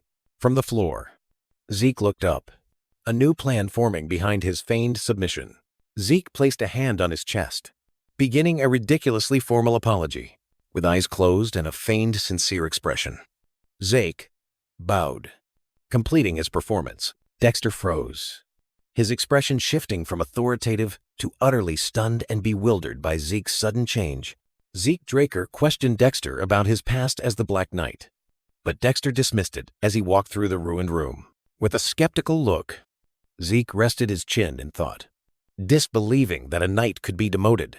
Zeke's gaze followed Dexter's back, a silent question posed about the contradiction in the man's story. Dexter suddenly stopped, signaling an end to the interrogation with a decisive gesture. Dexter's hand trembled slightly, a sign of wavering that Zeke did not miss. Zeke changed tactics, placing a hand on his chest with a solemn expression, preparing to reveal his trump card. He made an unspoken declaration, his gaze directed towards the balcony, as if revealing a long-known truth. To prove his intent, Zeke knelt before a seated Dexter, an audacious act of submission. Dexter's face relaxed into a skeptical but amused smile at the young man's audacity. With a decisive snap of his fingers, Dexter made his decision. Dexter's smile brightened. He declared his acceptance of Zeke as a disciple with unconcealed enthusiasm. Zeke looked up, utterly stunned by the unexpectedly easy acceptance. Without wasting a second, Zeke immediately prostrated himself in a formal posture to formalize the agreement. Before a seated Dexter, Zeke performed an ancient apprenticeship vow with utmost reverence. Dexter looked down with an amused expression, while Zeke, still bowing, wore a smug and cunning smile. Zeke, still kneeling, looked up at Dexter with an inquiring gaze, seemingly wanting to ask an important question. Dexter, initially a little embarrassed, quickly regained his composure and gestured for Zeke to ask, while the scene outside the mansion appeared peaceful. Zeke's thoughts conjured an image of Zeke Draker, a proud genius, as if questioning why he had been so easily accepted. A smug smile flickered across Zeke's lips as he drew his conclusion, an image of him enveloped by a massive surge of purple energy flashing, signifying the potential he believed Dexter had seen. Dexter leaned forward, a challenging smile evident on his face, and questioned Zeke in return to test the new disciple's deduction. Zeke confidently declared that it was due to his innate talent, causing Dexter to slap his forehead in a gesture that was both helpless and amused by the self-satisfaction. Dexter dismissed Zeke's argument, and an image of Reyna Tarun, radiating an aura of power and skillfully wielding a sword, appeared to illustrate his words. Dexter pointed at Zeke, his expression growing more serious as he began to explain the real reason, leaving Zeke slightly bewildered. Dexter's explanation was illustrated by an image of resilient wildflowers rising in a field, a symbol of the perseverance he valued. A blurry image of a knight charging through the darkness flashed by, symbolizing talented but inexperienced individuals facing difficulties. Continuing that metaphor, a dry branch was easily broken, illustrating the downfall of those without resilience. Zeke's face became pensive, his eyes darkening as he realized the profound truth in Dexter's teachings. The scene shifted to a misty battlefield, where armored knights lay strewn, a silent testament to the fate of failed geniuses. Dexter stood up, signaling that the conversation was over. leaving Zeke still seated, looking up with a new understanding. At his master's command, Zeke Draker eagerly accepted his first lesson in front of a large building. Zeke entered the West Greenhouse training room, a vast, hidden arena, his eyes sweeping across the unfamiliar space. Under Dexter's supervision, Zeke began to run around the arena, his legs tirelessly churning. As time passed, Dexter showed surprise at Zeke's stamina after 3 hours of nonstop running. Dexter raised his hand to signal a stop, and Zeke, panting, finally halted to face his master. Zeke flashed a confident smile, ready to listen to Dexter. Believing he had passed the stamina test, without a word of warning, Dexter lunged, an invisible wave of pressure hitting Zeke completely by surprise. Dexter swiftly seized Zeke's wrist, locking the student's movement. With a skillful move, Dexter spun, using overwhelming force to throw Zeke onto the arena floor. But in a moment of reversal, Zeke used Dexter's own force to counter, sending his master flying backward. The recoil also caused Zeke to lose balance, staggering backward. After being thrown, Dexter stood up, looking at his palm with a hint of surprise and amusement. Dexter turned back, his gaze now sharp and scrutinizing, re-evaluating the strength of the disciple who had just surprised him. Zeke stood firm again, sweat trickling down his temples, his eyes tense and wary of his master's next move. Dexter recounted every moment he had observed Zeke, from the battle in the recovery room to the confrontation in the ruined greenhouse. He concluded that no matter the circumstances, Zeke had not revealed even a trace of an aura, even when prevented from having his pulse checked. With a sharp gaze, Dexter posed the final question, a spearhead aimed directly at Zeke's secret, leaving the student stunned. After a moment of silence, Dexter stepped towards Zeke, his eyes full of curiosity as he recalled the strange events surrounding him. He approached, a sly smile on his lips, reiterating that Zeke had refused to let him check his pulse. Dexter stopped, his footsteps echoing decisively in the silent space. He bent down, looking directly at Zeke with a scrutinizing gaze, repeating the question more directly. Zeke's eyes flashed with determination. His silence was not surrender. Dexter smirked, admitting that this was not suspicion, but merely uncontrollably curiosity. Zeke clenched his fist, deciding that revealing a partial truth would be the best move to protect his greater secret. With a decisive gesture, Zeke extended his hand, agreeing with Dexter's observation and allowing him to check. The moment Dexter touched him, vibrant red mana streams flashed from Zeke, evidence of his pure bloodline. Dexter was stunned, completely taken aback by this undeniable display of power, while Zeke held out his hand as an affirmation of the truth he had chosen. Zeke bowed his head, feigning remorse, while simultaneously instilling a fear of consequences if his secret were revealed. He put on a perfect act, his face contorted in fear, eyes welling up, trying to evoke sympathy. To prove his words, Zeke extended his hand, allowing Dexter to check. A powerful surge of energy, not an aura, burst from Zeke's hand when Dexter touched it. Zeke looked up at Dexter with a feigned, anxious expression, awaiting his master's reaction. Dexter was speechless, his eyes wide with astonishment at the pure and powerful energy he had just felt. Dexter observed Zeke, trying to reconcile the contradiction between his youthful appearance and the unusual energy surge that was not an aura. Dexter raised a hand to cover his mouth, sinking into deep thought, trying to find a plausible explanation. Noticing his plan was on track, Zeke's expression shifted to confidence. He knew Dexter would not be able to uncover the truth. In Dexter's mind, disparate pieces of information began to rearrange themselves, seeking a single explanation for this phenomenon. Dexter pointed at Zeke's conceptual image, a conclusion beginning to form in his mind, an explanation that allowed him to accept this unbelievable truth. Dexter placed a hand on Zeke's shoulder, his gaze now one of certainty, not doubt. As he delivered his conclusion, Zeke calmly closed his eyes, accepting Dexter's conclusion, a conclusion he had steered him towards. Standing before an armory, Dexter began to explain about anomalies, individuals possessing unusual abilities. He gave examples of extraordinary abilities such as combining aura and magic, or seeing into the future, while also warning Zeke of the danger of being discovered. Zeke Draker restated Dexter's argument, explaining why he believed he was an anomaly. Dexter walked away, turning back to pose a rhetorical question about the mysterious energy source Zeke had used to recover. Zeke offered a hypothesis, and Dexter confirmed it, explaining that Zeke's energy was constantly being consumed for regeneration, making his aura undetectable. To manipulate Dexter, Zeke feigned disappointment about not being able to use an aura, which made Dexter laugh and reassure him. With a confident smile, Dexter revealed that his Gale Arts martial art was the solution, as it did not rely on an aura at all. He explained that his technique was a special art, relying solely on the strength of a body trained to its peak.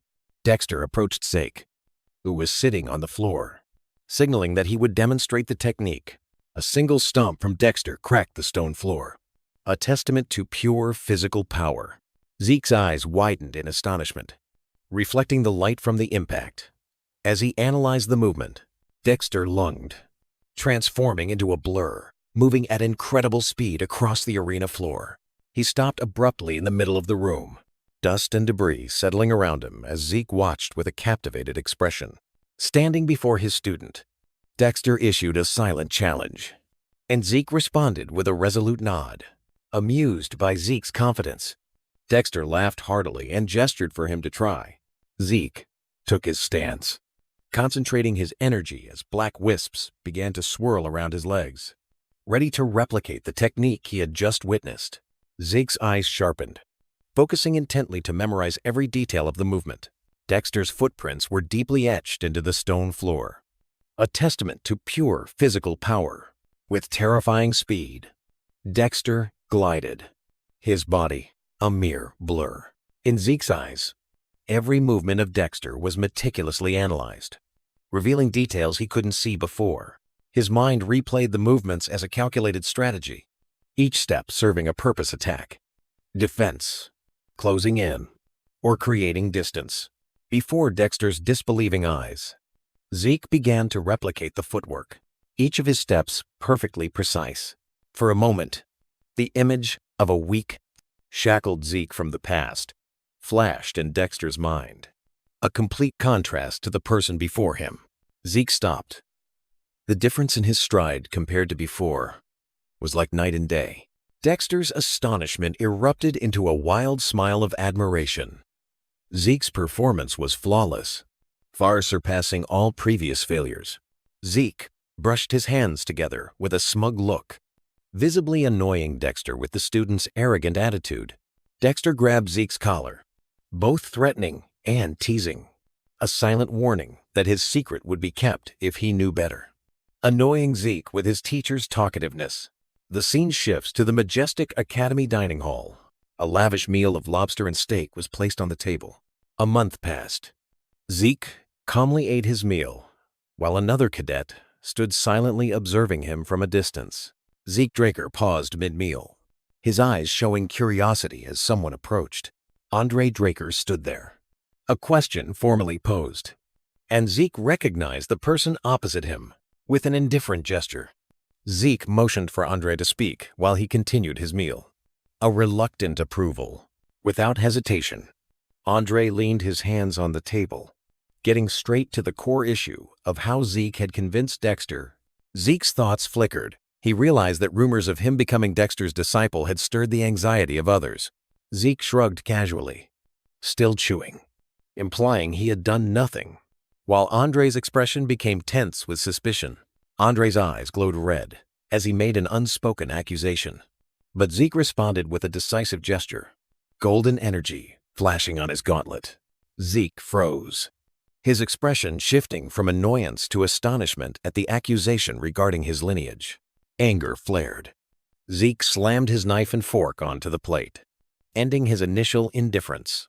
Andre looked down with contemptuous red eyes, judging Zeke with malicious smugness. Andre's ironclad hand clenched, signaling that the confrontation had only just begun. Zeke calmly wiped his mouth, regaining his composure and preparing to retaliate with sharp words. With a resolute gaze, Zeke clenched his fist, asserting that his own abilities were what truly mattered. Provoked by Zeke's confident words, Andre lost his composure and slammed his ironclad fist onto the table. A haunting image appeared. Zeke Draker's silhouette looming over a bowed Andre Draker. A silent challenge issued. Inside the West Greenhouse Arena, a lone figure began their endurance run.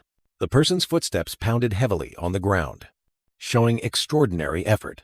In the stands, Zeke turned to Dexter with an inquiring look about the scene before them, and Dexter merely responded with a meaningful arm cross. On the field, Andre Draker staggered from exhaustion but continued to run, determined to fulfill an agreement known only to him. Dexter explained to Zeke that he had accepted Andre on the condition that he run 300 laps without using his powers. Witnessing such tenacity, neither Dexter nor Zeke could hide their admiration, a smile of acknowledgement appearing on their lips. Sweat poured. Andre panted, his eyes bloodshot from exertion, yet his gaze remained unwavering. A trash bin filled with discarded old clothes lay still in a corner. Meanwhile, outside the main training ground, thousands of cadets had assembled in neat rows. The thundering sound of hooves signaled an important convoy approaching. A luxurious carriage bearing the Draker family's dragon crest slowly rolled in. Amidst the honor guard, a cadet shouted, announcing the patriarch's imminent arrival. Howard Draker, the dean, stroked his mustache decisively, ordering everyone to prepare in the most solemn posture. The magnificent carriage, escorted by knights, majestically entered the academy grounds. From an observer's perspective, 2 knights in full armor stood solemnly guarding beside the royal carriage. From inside the carriage, a silver-haired man secretly peered out through the crack in the door. The silver-haired man, now dismounted, faced Howard Draker and offered a cordial yet authoritative greeting. Under Howard's witness, the ranks of the honor guard simultaneously raised their spears, echoing a solemn welcome for the head of the Draker family. Time slowed as the hands of a large pendulum clock slowly approached the fated moment. At exactly 12 o'clock, the bell chimed, signaling the start of a momentous event. A dark purple, imposing aura erupted from a powerful figure who had just appeared. The mysterious figure's hand clenched, dark energy swirling around them.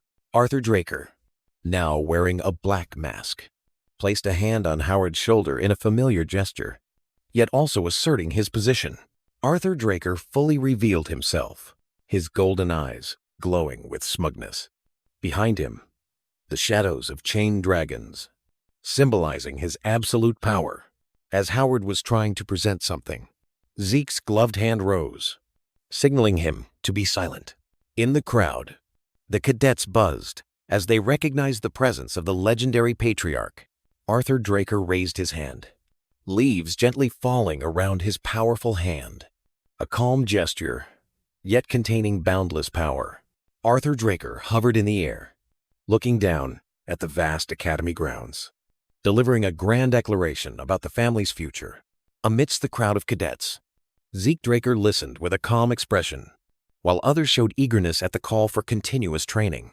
With glowing golden eyes and a smug smile, Arthur affirmed that the cadets' development was the Draker family's development. All the cadets responded in unison, a wave of reverence and determination surging towards their patriarch. After the speech, Arthur, along with Dean Howard Draker, proceeded inside the main building. Inside a luxurious office, Zeke Draker stood before the closed door, preparing to perform a formal greeting ritual. Zeke performed a respectful greeting, while Arthur observed him from a distance with a scrutinizing gaze. Arthur smiled condescendingly, dismissing Zeke's formality and inviting him to sit. Holding 2 hot cups of tea, a lavish tea table with rare pastries had been prepared. A gesture of hospitality, yet full of calculation, Zeke sat down, wariness evident on his face as he realized even his smallest preferences had been reported to the patriarch. Zeke's reflection appeared on the surface of the teacup, indicating that he was being closely scrutinized. Every action within Arthur's sight. Arthur got straight to the point, asking about rumors that a duke had taken Zeke as a disciple. The initial friendly atmosphere immediately dissipating. Zeke forced a smile, acknowledging the relationship as a great favor, calculating every word in his mind. Arthur took a sip of tea, smiling in confirmation, his expression showing he already knew the answer and was merely testing Zeke's loyalty. The image of an open birdcage, a silent warning about the cost of following the Duke's teachings and the ambition to become the strongest. Arthur Draker took a sip of tea, his golden eyes flashing with a dangerous glint, assessing the other person's declaration. From an elevated perspective, Zeke Draker stood alone in the vast room, declaring his intention to become stronger than all, to gain freedom. While a feather fell to the floor like an omen, Arthur firmly placed the teacup on the table, a small action yet filled with decisiveness and power. Zeke faced Arthur, a confident and challenging smile on his lips as he affirmed that was his goal. A terrifying blue energy began to emanate from Arthur. He leaned forward, his gaze sharp, as if wanting to pierce through Zeke. Arthur stood up, unleashing the full pressure of his power, an invisible storm of energy engulfing Zeke, who remained seated. Zeke was stunned, his face contorting in pain and astonishment as the invisible pressure crushed him. Sweat poured. Zeke bowed his head, his body trembling under the weight of a power he had never imagined. The entire room transformed into a blue energy domain, an absolute control skill emanating from Arthur, known as Astral Sword. Zeke gritted his teeth, sweat streaming down his face as he strained against the immense pressure, refusing to yield to the peak power of the Black Knight. A smug smile appeared on Arthur's face. He watched Zeke's resistance with amusement.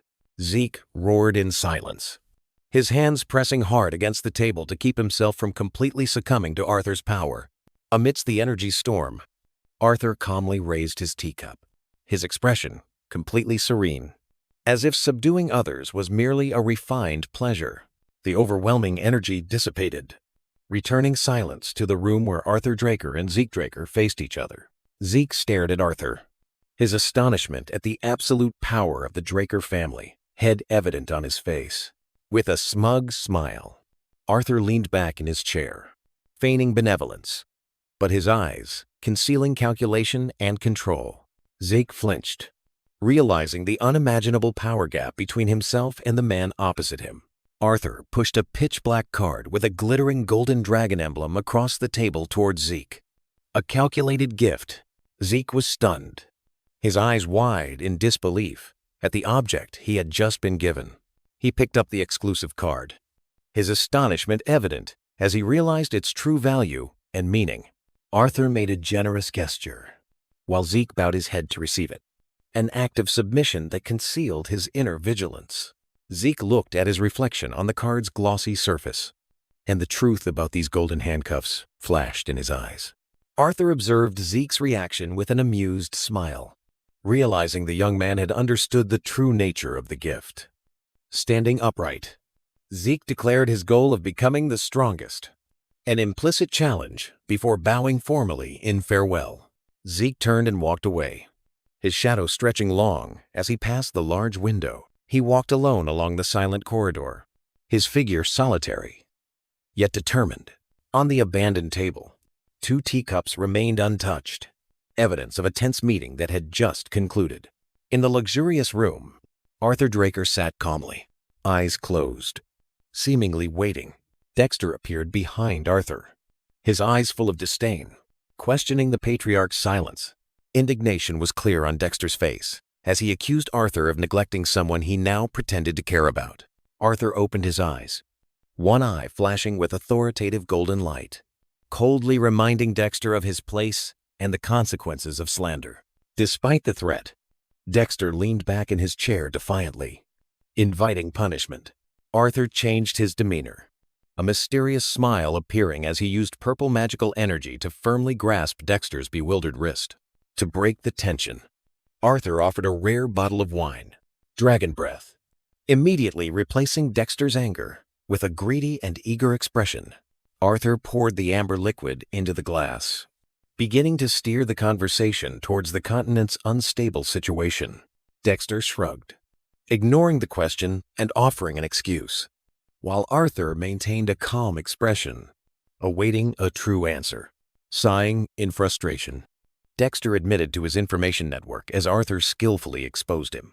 Their conversation shifted to more serious matters, concerning the Emperor's obsession with immortality that was causing widespread commotion. Dexter scoffed at the idea, sharply asserting that magic could prolong youth, but immortality was impossible. Arthur looked into his wineglass, indifferently agreeing before preparing to unleash an even more terrifying hypothesis. As the image of the elder dragon appeared in the air, Arthur posed the fatal question, leaving Dexter stunned in astonishment. Elsewhere, a heated discussion took place about the impossibility of achieving immortality. Standing in a dark room, Zeke Draker sensed something. A surge of purple energy began to gather around him. Zeke closed his eyes, focusing his entire mind, activating his superhuman eavesdropping ability as rings of purple energy spread around him. His mind caught a shocking conversation, a hypothesis about the Emperor seeking an artifact related to the ancient dragon. In a luxurious room, Arthur Draker listened calmly, while Dexter posed a probing question about the artifact's location. Dexter mused, processing the information that the location might be the northern continent, a distant and icy land. Arthur confirmed this was confidential information the Empire had not yet grasped, emphasizing the urgency of the situation. This information stirred a bitter memory in Dexter, taking him back to the day the Mad Emperor began his war of conquest. He recalled the brutality of the war and the Emperor's obsession with a dream he had considered absurd.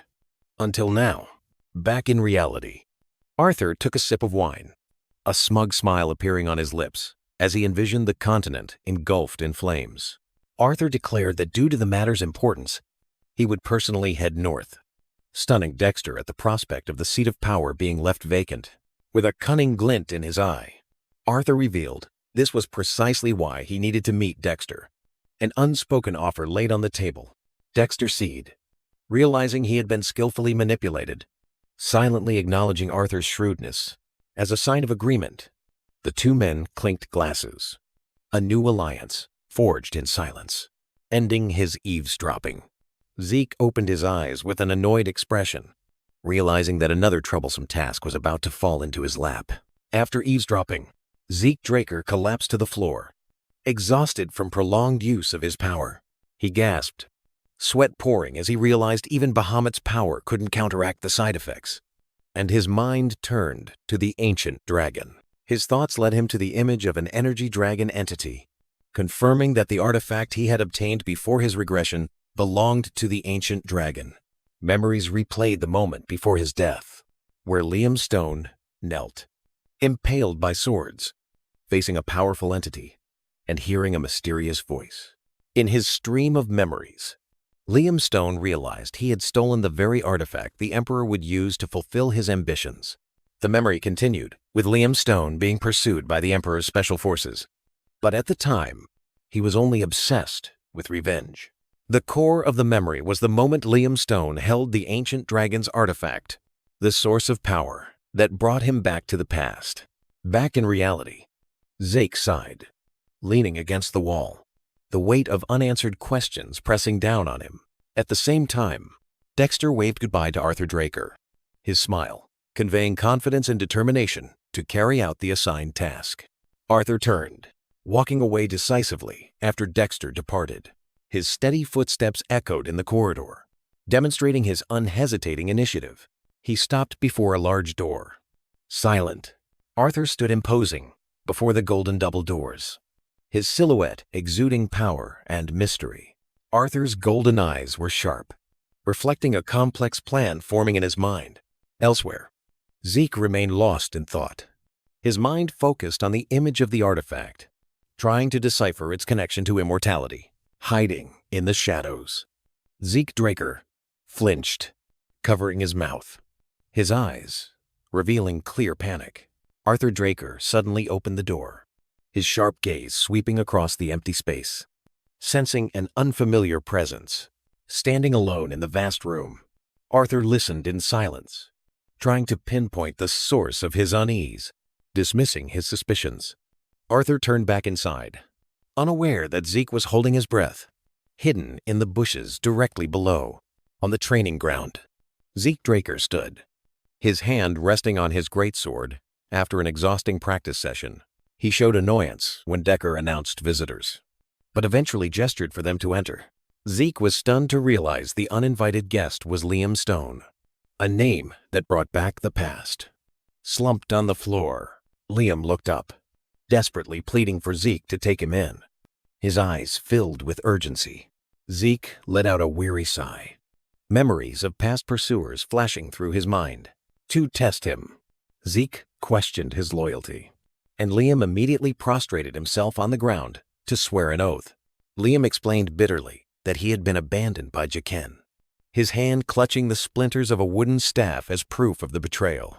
In utter desperation, Liam scraped his fingernails against the stone floor until they bled, his obsession with reaching Valhalla evident on his face. Zeke watched Liam pleading, realizing this obsession was identical to his own. In his past life, in a cold voice, Zeke flatly refused, suggesting Liam seek help from other families. Zeke turned his back and walked away decisively, leaving Liam stunned by the harsh rejection. Zeke gripped his sword, his gloved hand a symbol of his power, delivering a final, unyielding refusal. He turned away, his reflection in the polished blade showing a face etched with skepticism, wondering how he could trust this boy. Before him, Liam Stone knelt, his body trembling under the weight of the accusation that he was a spy sent by Jaqen. In a swift, desperate movement, Liam drew a small, curved dagger, its steel blade glinting ominously. He raised the dagger high, his face shrouded in shadow, a silent vow of extreme proof hanging in the air. Without hesitation, Liam dragged the blade across his face, drawing a trail of blood in a shocking act of self-harm. Holding the bloodied dagger forward as proof, he offered to cut out his own tongue, his resolve hardening through the pain. To escalate his horrifying pledge, Liam snatched a nearby sword and pointed it at his leg, ready to mutilate himself on command. The sheer fanaticism of the act left Zeke speechless, his eyes flashing with purple light as he processed the sight. A violent, distorted memory flashed in Zeke's mind, a cruel voice offering an ear in exchange for a life. Liam, bleeding and exhausted, breathed out a final, desperate plea for acceptance. The scene dissolved, pulling Zeke back to a dark forest in the past, where he, as a boy, stood before the imposing figure of his own master, begging to become strong. The memory focused on the master's scarred face, a canvas of countless battles, as his own youthful plea for tutelage echoed in his mind. Back in the present, Zeke's expression was a cold, unreadable mask as he tossed his greatsword, which clattered to the floor before a shattered Liam. With a final, contemptuous shove, Zeke sent Liam sprawling backward, a brutal and undeniable end to his desperate appeal. On the training ground, Zeke Draker offered a life-or-death pact, his sword point aimed directly at the kneeling Liam Stone. Liam's bloodied and bandaged face lit up with a desperate flicker of hope at the offer. The two stood facing each other from a distance, a test about to begin under a tense atmosphere. Liam was initially confident in his strength, but then an overwhelming aura emanated from Zeke. In Liam's mind, Zeke's power appeared as a colossal dragon's eye, seeing through and crushing his confidence. Liam gasped, sweat pouring under the invisible pressure, his body trembling uncontrollably. From Liam's perspective, Zeke's distant figure became towering, insurmountable, making him feel suffocated. Zeke unleashed his full dominance, purple aura swirling around him as he adopted an offensive stance. Despite his fear, Liam roared a defiant cry, pouring all his strength into lunging forward to launch his attack. The two swords clashed in a blinding moment, Zeke's power utterly overwhelming. A piercing metallic clang echoed as Liam's blade failed to withstand the impact. Liam's sword was knocked into the air, spinning helplessly. His weapon plunged into the ground, marking the end of the confrontation. Disarmed and dazed, Liam Stone collapsed to the ground in bitter defeat. Zeke hoisted his greatsword onto his shoulder, casting a contemptuous glance back at his pathetic opponent before turning away. Zeke Draker stood over the fallen Liam Stone, his gaze cold yet with a hint of respect for his opponent's resilience. With a decisive flick of his hand, Zeke turned and walked away, a silent gesture advising Liam to give up. As Zeke walked away, his thoughts delved into Liam's predicament. Recognizing the desperation of someone with nothing left to lose, Zeke's eyes held a fleeting complexity. He understood the fear of abandonment gnawing at Liam. Suddenly, Liam lunged, desperately clinging to Zeke's leg, refusing to accept defeat. Zeke's vision blurred. The image of the weak cadet gave way to a terrifying warrior with glowing red eyes. The mercenary King Liam would become. Back in reality, desperate tears streamed down Liam's face as he looked up, pleading for another chance. Zeke looked down. Liam's unwavering resolve made him pause and consider. After a tense moment of silence, Zeke took Liam's hand. A gesture of implicit agreement. He turned to face Liam, his calm expression signaling an impending challenge. Zeke looked straight into Liam's eyes, his gaze turning knife-sharp, presenting an unspoken, brutal choice. Zeke's hand rested on Liam's right shoulder, a heavy and significant pressure. With a bone-chilling gaze, Zeke laid out his final condition to earn a chance. Liam must sacrifice his own right arm. Liam's face froze, his eyes wide with horror at the unimaginable cost of the offer. Zeke's eyes flashed red. A silent, challenging question posed: was that arm more valuable than his future? Zeke looked down at the kneeling Liam, his expression coldly analytical, believing no sane swordsman would accept such a brutal condition. Considering the trial over, Zeke turned and walked away, signaling Liam to leave if he couldn't fulfill the demand. Startled by a movement, Zeke turned back, his hand already gripping his greatsword, only to see Liam had already risen. Zeke's eyes narrowed, trying to decipher the cadet's incomprehensible desperation. Liam slowly straightened up, his back exuding a heavy resolve instead of defeat. Liam snatched the greatsword Zeke had left behind, its tip carving a line on the stone floor, making Zeke turn back in stunned disbelief. With a furious roar, Liam mustered all his strength to raise the massive greatsword, aiming it directly at his own arm. A skeptical sneer appeared on Zeke's face as he witnessed Liam's unbelievably insane act. In a decisive moment, Zeke lunged forward, using his own body to block Liam's self-destructive swing just before it could descend. The blade stopped mere centimeters from Liam's shoulder, the shock wave from the impact rippling across the training ground.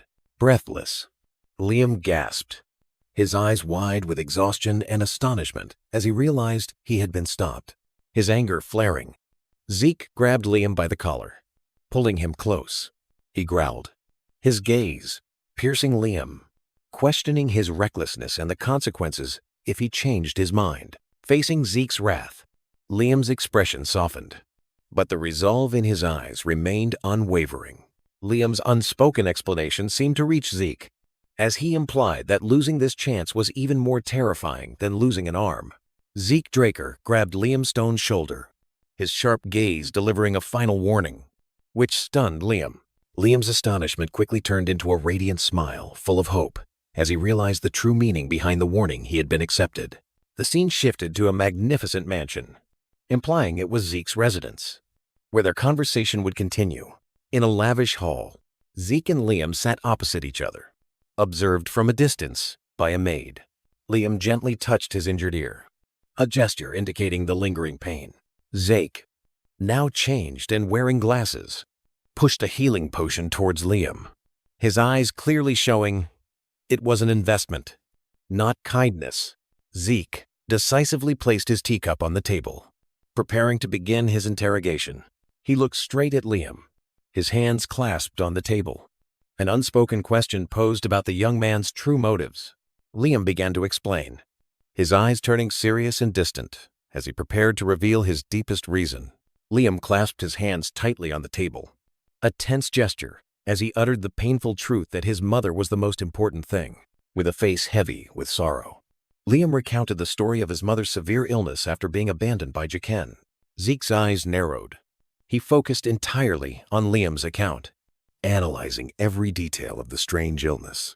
Liam bent over the table in a gesture of despair, confirming that his goal was to enter Valhalla to save his mother.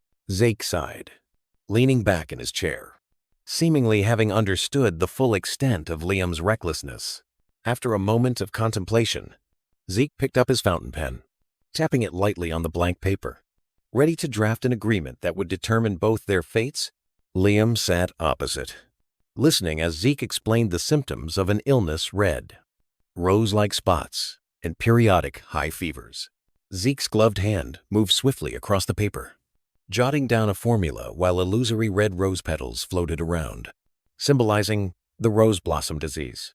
A horrifying vision appeared: a woman writhing on a bed, her body covered in morbidly glowing rose-shaped spots. The vision shifted to a massive pile of skulls amidst crimson roses, a silent testament to the countless lives the plague had claimed. Back in reality, Zeke pushed the paper towards Liam, revealing it was the cure for his mother's illness. A surprisingly simple remedy. Liam was stunned, his hands trembling as he took the paper, his eyes filled with skepticism and gratitude, unable to comprehend how Zeke knew about an illness that even healers were helpless against. A silhouette of two men, the alchemist brothers Al and Jeff, appeared during Zeke's explanation. The image of an ancient tower appeared, symbolizing the greedy alchemist guild that the two brothers had outsmarted by publicly releasing the cure to everyone. Zeke closed his eyes with a subtle smile, ending his explanation ambiguously. Zeke posed a final challenge, his gaze piercing Liam, implying that once his mother was saved, Liam's loyalty would no longer be needed. Liam shot to his feet, a strong and fierce denial evident on his face. A symbolic image flashed: Liam, covered in injuries, but with fiery eyes, plunging his sword into the ground like a blood oath, dedicating his life to Zeke. Liam's fists clenched on his knees, showing his unwavering determination. Liam bowed deeply in a solemn and absolute oath, while Zeke calmly observed over the rim of his cup. A satisfied and triumphant smile spread across Zeke's lips. He realized that the legendary mercenary king now belonged entirely to him. Zeke issued an uncompromising command, and Liam Stone accepted with a determined affirmation. The scene shifted to Draker Academy under the brilliant sunset. Inside the principal's office, an important conversation was taking place. Owen Zimmons stood formally before the desk, bowing respectfully when Principal Howard Draker called his name. With a confident demeanor, Owen proposed increasing the difficulty of the final assessment for the cadets. Howard slightly raised an eyebrow, stroking his mustache authoritatively, signaling Owen to present his reasons. Owen explained that this year's cohort of cadets, with their exceptional talents, needed a more fitting challenge to categorize their abilities. Howard listened thoughtfully, his gaze drifting to the canary in its cage, considering the ambitious proposal. After some deliberation, Howard expressed his agreement, and Owen bowed in thanks, a fleeting smile of satisfaction on his lips. The office door closed, leaving Howard alone with his thoughts. Howard sighed, leaning back in his chair with a pensive expression, seemingly weighing the consequences. He looked out the window, his gaze distant. Recalling a similar conversation, his thoughts led to another cadet who possessed the exact same strategic mindset as Owen. At the same time, on the training ground, Zeke Draker easily blocked an attack from another cadet. Zeke's eyes were sharp as he asserted his philosophy: every potential threat must be nipped in the bud. The day of the final assessment through dungeon exploration had arrived. At Draker Academy, two-person teams faced the challenge of escaping a randomly assigned dungeon within a time limit. Zeke Draker glanced at his taller teammate, Liam Stone, noticing the tension on his face. With a confident smile, Zeke offered experienced advice, implying that a little anxiety could help keep them focused. Liam took a deep breath to calm himself, while Jeken Vardik and Leon Conrad observed from a distance. Just as their team's name was called, Zeke signaled to begin, and with a determined nod, Liam confirmed his compliance as they stepped forward together. Just before the dungeon entrance, Zeke suddenly raised his hand, signaling Liam to stop. Liam and Pan Mark, the supervisor, looked at Zeke with confusion. As he pointed to another entrance, Zeke and Liam turned their backs on Pan Mark, heading towards the dark entrance Zeke had chosen. Pan Mark narrowed his eyes, observing the two cadets, disobedient, yet purposeful actions. Impatient, Pan Mark cleared his throat, ordering them to quickly enter. Zeke merely responded with a meaningful smirk. Unfazed by the supervisor's command, Pan Mark accepted their decision, and the two cadets stepped into the dungeon's darkness. Inside, their mission was clear: escape within the allotted 96 hours. A race against time had begun. Their combat skills were immediately put to the test as they were surrounded by a pack of ferocious ogres in the flickering light of the lantern. Zeke Draker led the way with the lantern's light, while Liam Stone followed closely behind, both venturing deeper into the dark dungeon. By the campfire, Zeke gestured for Liam to rest, asserting his endurance with a confident nod. Liam accepted the command and headed towards the tent, while Zeke assured him with a steady gaze that he would keep watch. Under the flickering firelight, Zeke sat guard alone, his sword by his side, while Liam was already settled in the tent. Zeke glanced at his pocket watch, his face pensive as he realized he had been awake for nearly 4 days and nights. His thoughts pushed him to the limits of physical endurance. A past image of Liam Stone appearing as a testament to battlefield experience. He was well aware that mental fatigue was a potential danger not to be underestimated in the dungeon. As a precaution, he had strung a rope with small bells as an alarm system around the camp. Zeke's gaze turned towards the bells.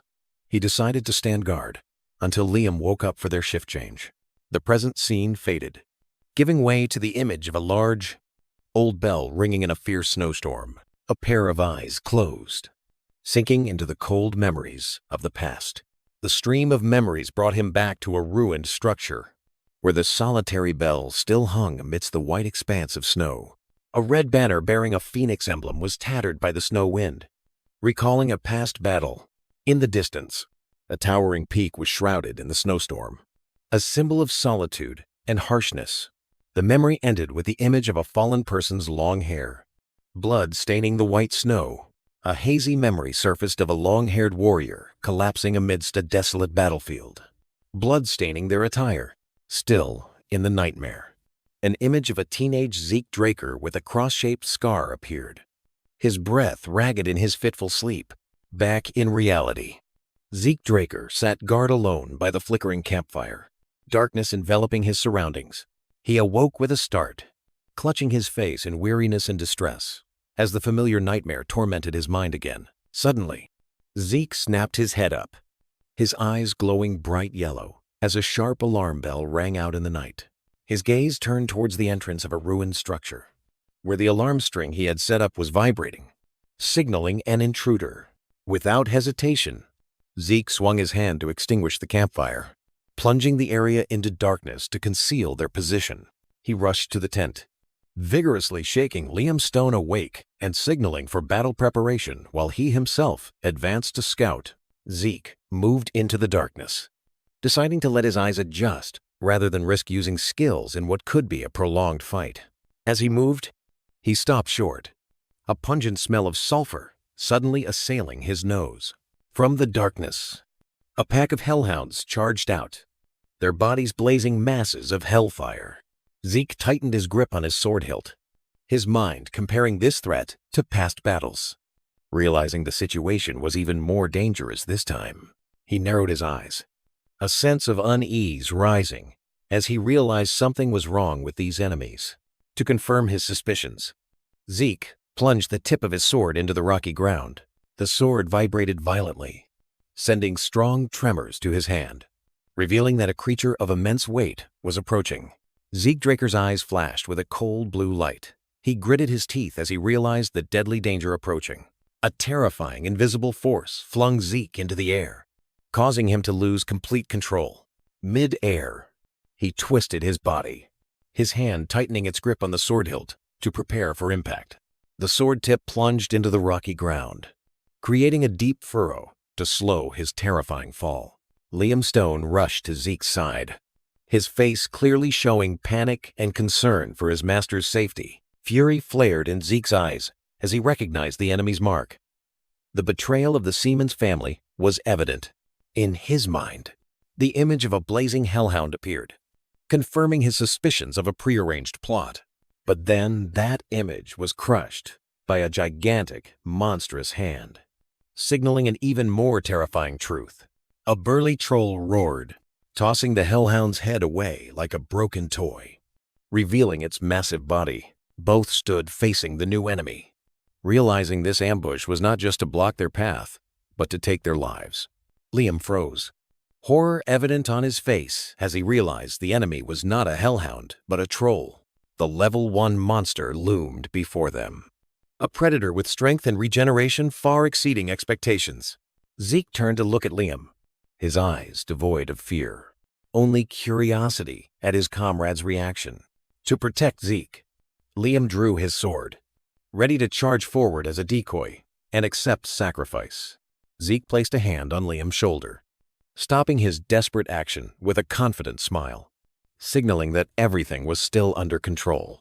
Zeke Draker stood in front of Liam Stone, a silent protective gesture affirming that he would never abandon his subordinate. Liam was stunned. Then, his eyes gleamed with determination upon receiving Zeke's absolute trust. With a confident smile, Zeke signaled for Liam to act freely, promising support from behind. Encouraged, a battle-ready smile appeared on Liam's lips as he prepared to charge.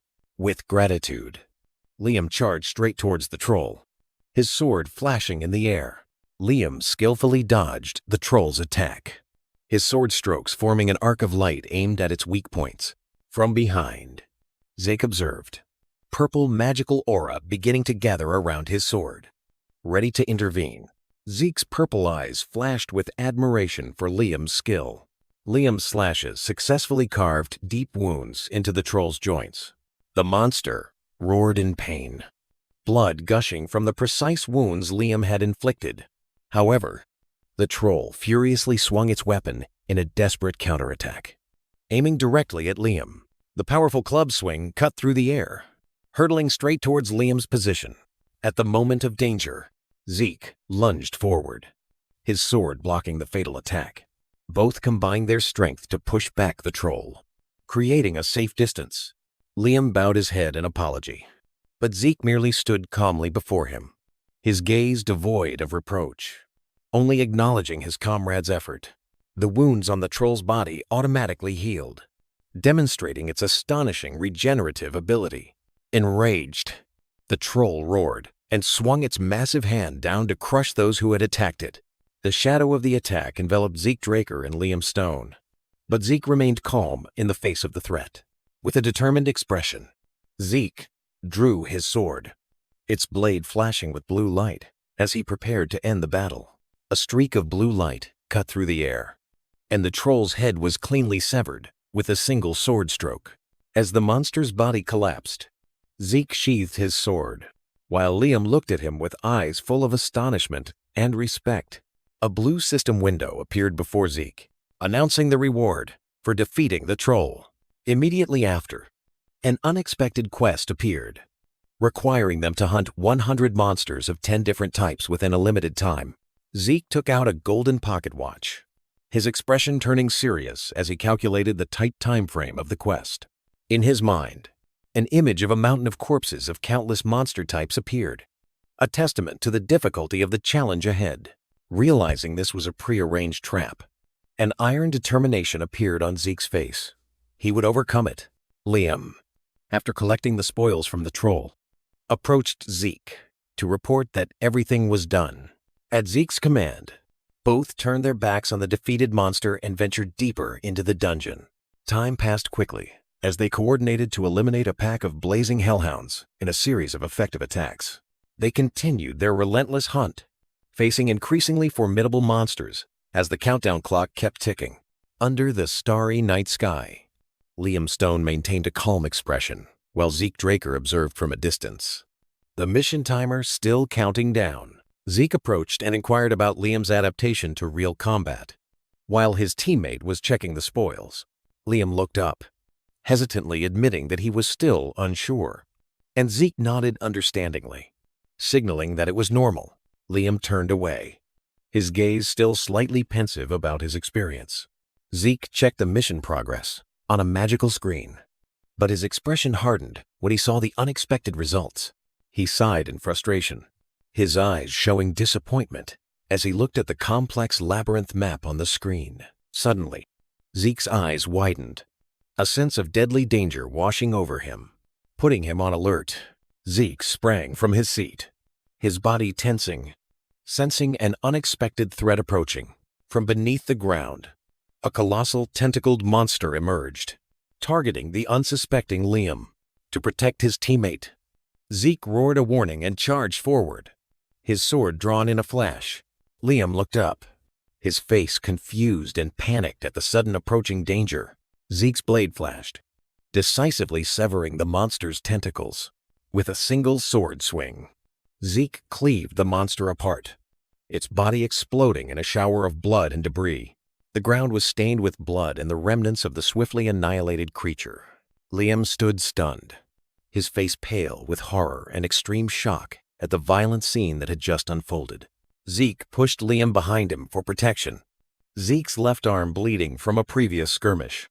Liam stared at Zeke's injured arm with a worried expression.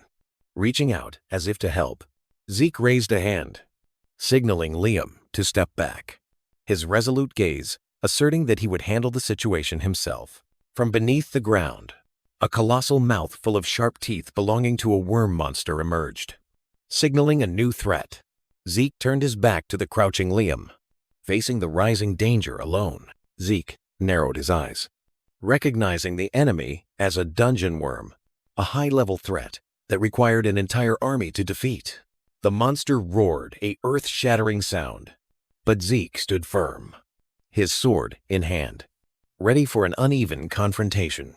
Liam screamed in horror, his face distraught as he witnessed the terrifying sight before him. Extreme horror was evident on Liam's face. He was frozen by the monster's overwhelming power. Liam gritted his teeth, sweat pouring as he tried to compose himself after the initial shock. Liam hastily rummaged through his backpack, seemingly searching for something to assist. Without hesitation, Zeke charged straight towards the monster, raising his sword high to prepare for a decisive strike. He unleashed a single, terrifyingly powerful slash, creating an explosion of light the moment his blade touched the enemy. The monster's colossal body shattered into fragments of rock under the force of the attack.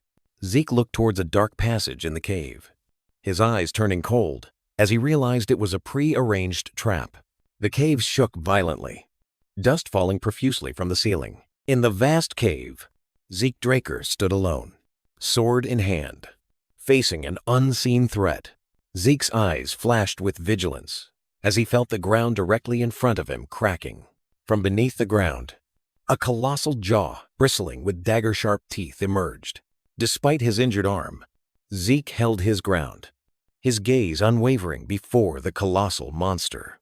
The dungeon worm lunged like a collapsing mountain, but Zeke was faster, launching himself into the air to intercept the attack. He landed, plunging his sword deep into the rocky ground to brace against the monster's terrifying weight. Straining to resist, Zeke gritted his teeth, his eyes glowing with purple energy as he poured all his strength into the sword. A blinding explosion of purple energy erupted from the point of impact, repelling the monster's massive body. With a silent roar of fury, Zeke poured his entire will into the counterattack. Determined to cleave his enemy in two, he stomped his foot down, creating a force that shattered the surrounding rock. Losing its balance, the colossal dungeon worm staggered, revealing its unprotected body. Seizing the opportunity, Zeke kicked off the cave wall, launching himself like an arrow towards the monster's weak point. The monster's colossal body fell, helpless against the impending attack. Zeke plunged into the monster's midsection, his sword enveloped in destructive purple energy, ready for the finishing blow. Pressed down by the dungeon worm's colossal body, Zeke Draker gritted his teeth in endurance as one of the monster's spiky appendages lunged down. Overwhelmed by the monster's power, Zeke was just a small figure on the colossal beast's back. surrounded by its deadly appendages. Zeke's hand tightened on his sword hilt, intense purple energy flaring around his fist. With a silent roar, Zeke poured all his strength into his arm, pushing back against the monster's massive flesh. Suddenly, the pressure eased, and Zeke looked up, a faint green aura surrounding the wound on his arm. As he noticed the change, Liam Stone's blade was plunged deep into the monster's body, Zeke's purple energy now radiating from the wound. Seizing the moment, Zeke kicked off the monster's body, using the momentum to create a safe distance. Liam rushed to Zeke's side, his face worried, while Zeke turned to look at him with a sharp, inquiring gaze. To explain, Liam held out a small vial, his eyes resolute, revealing his secret weapon. A flash of understanding lit Zeke's eyes as he realized Liam's tactic, a poison disguised as a sedative. The dungeon worm began to writhe violently, the poison rapidly spreading throughout its body. A rapid sequence of images showed Liam's desperate gamble panic, a split-second decision, and the act of coating his blade with poison, standing tall with pride. Liam's eyes glowed red as he received unspoken acknowledgement from Zeke. With a confident smile, Zeke signaled to Liam, a clear command given to prepare for the finishing blow. A final slash, glowing with purple energy, cut through the dying monster's body, crushed under the weight of the dungeon worm. Zeke cried out in despair, calling his teammate's name. To save his leader, Liam charged with a determined expression, plunging his sword with all his might into the monster's body. The blade plunged deep into its flesh, making the dungeon worm roar in horrific pain as the poison took effect. The colossal monster writhed in its death throes, creating a unique opportunity for a counterattack. Freed, Zeke stood up, his eyes glowing purple as a magical aura enveloped his body and sword. Zeke charged, unleashing a powerful slash that tore through the monster's colossal body from below. As Zeke landed, exhausted, the monster's body exploded into fragments behind him. A system interface appeared before Zeke, announcing that he had completed the mission and received his rewards. At the same time, at the Academy's training ground, Panmark signaled for the surviving cadets to gather for scoring. Standing, with Raina Tarun, Panmark raised the scoreboard, officially beginning the performance evaluation. A cadet's score sheet appeared, listing the number of monsters defeated to calculate the total points. The other cadets whispered amongst themselves, astonished by a high score nearly matching Zeke Draker's record. Panmark patted Turin's shoulder, publicly commending his excellent performance to the admiration of others. Then, Panmark turned to Owen Zimmons, preparing to evaluate the next turn. When the scores were announced, Durbin Roswell, standing behind Owen, cheered with joy at his master's results. Owen Zimmons smirked, considering a sinister contingency plan.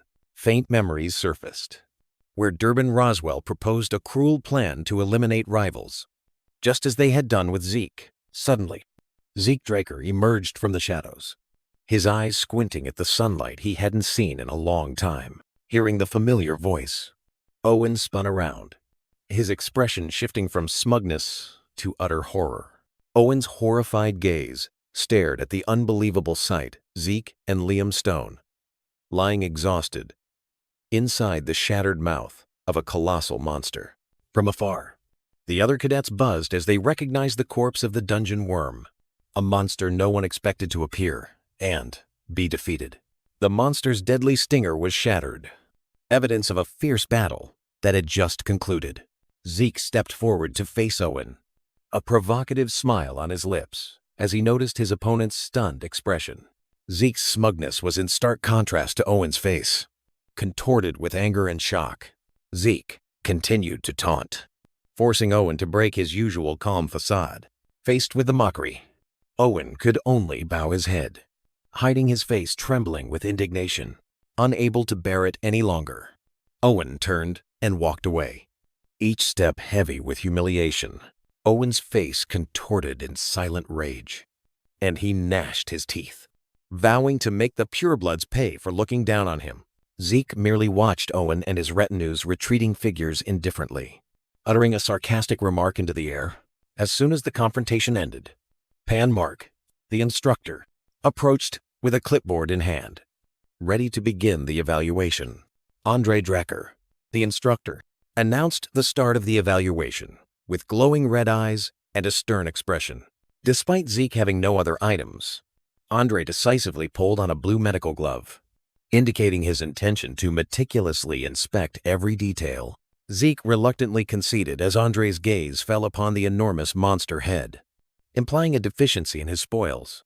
An invisible wave of pressure emanated from Andre, causing the other cadets behind to recoil in silent dread. Zeke smirked with a self-satisfied smile, his eyes seemingly mocking the luck others attributed to him. The scene blurred, taking Zeke's mind back to the moment in the dungeon where he was ambushed by the dungeon worm, losing all his loot and having to risk his life to defeat it and escape. Back in reality, Andre leaned down, his sharp gaze scrutinizing every fragment of flesh and skin remaining between the monster's teeth. Completing the inspection, Andre removed the gloves stained with the monster's purple blood and discarded them. As Andre began to list, images of grotesque gremlins and hobgoblins appeared, representing the first identified enemies. Next were the fiery hellhounds and red eyes glowing in the darkness, indicating the perilous nature of the battle. Images of ferocious orcs appeared, adding another layer to Zeke's incredible feat. Finally, the colossal silhouette of a troll emerged, an unexpected foe.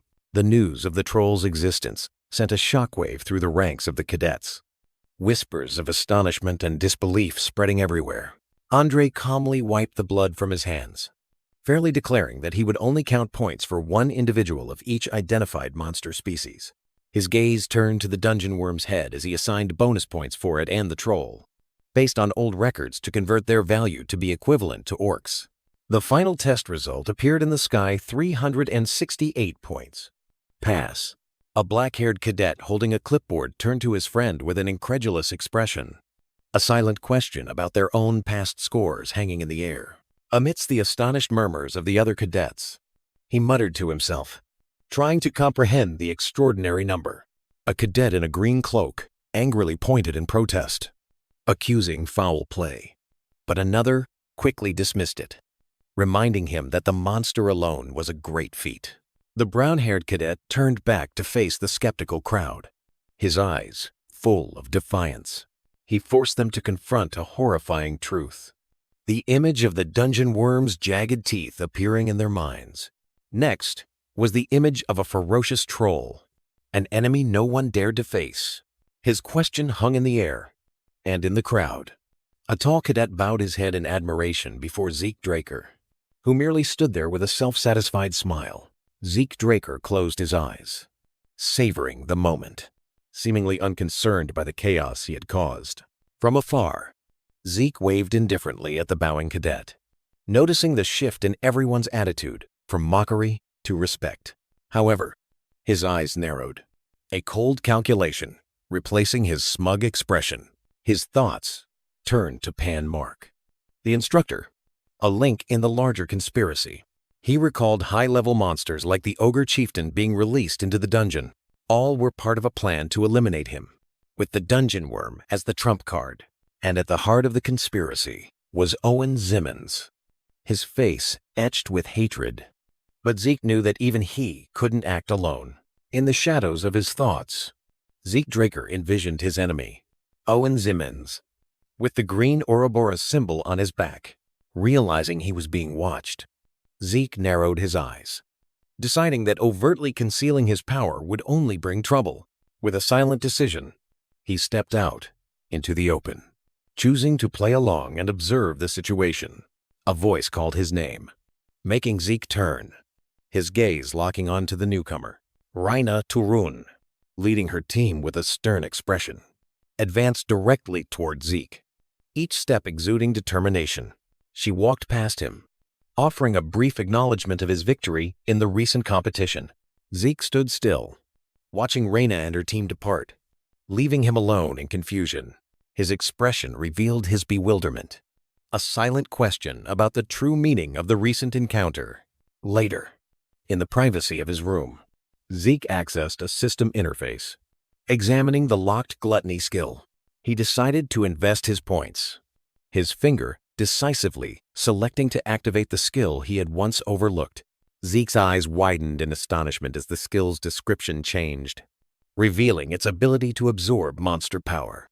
The astonishment quickly gave way to a cunning smile as he realized the immense potential he had just missed. To test it, Zeke activated the skill on a piece of monster material, his hand emitting a purple energy stream. The material disintegrated into nothingness in his hand, a sudden display of power that startled Zeke. He stared at his hand, a bead of sweat rolling down.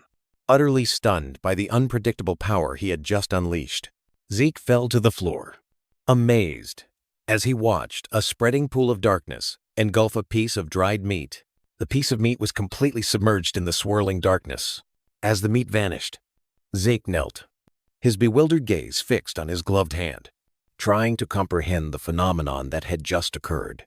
A warm golden energy suddenly enveloped Zeke, and he felt the transformation occurring within him. He closed his eyes, a sense of relief spreading through his body as the mental fatigue dissipated.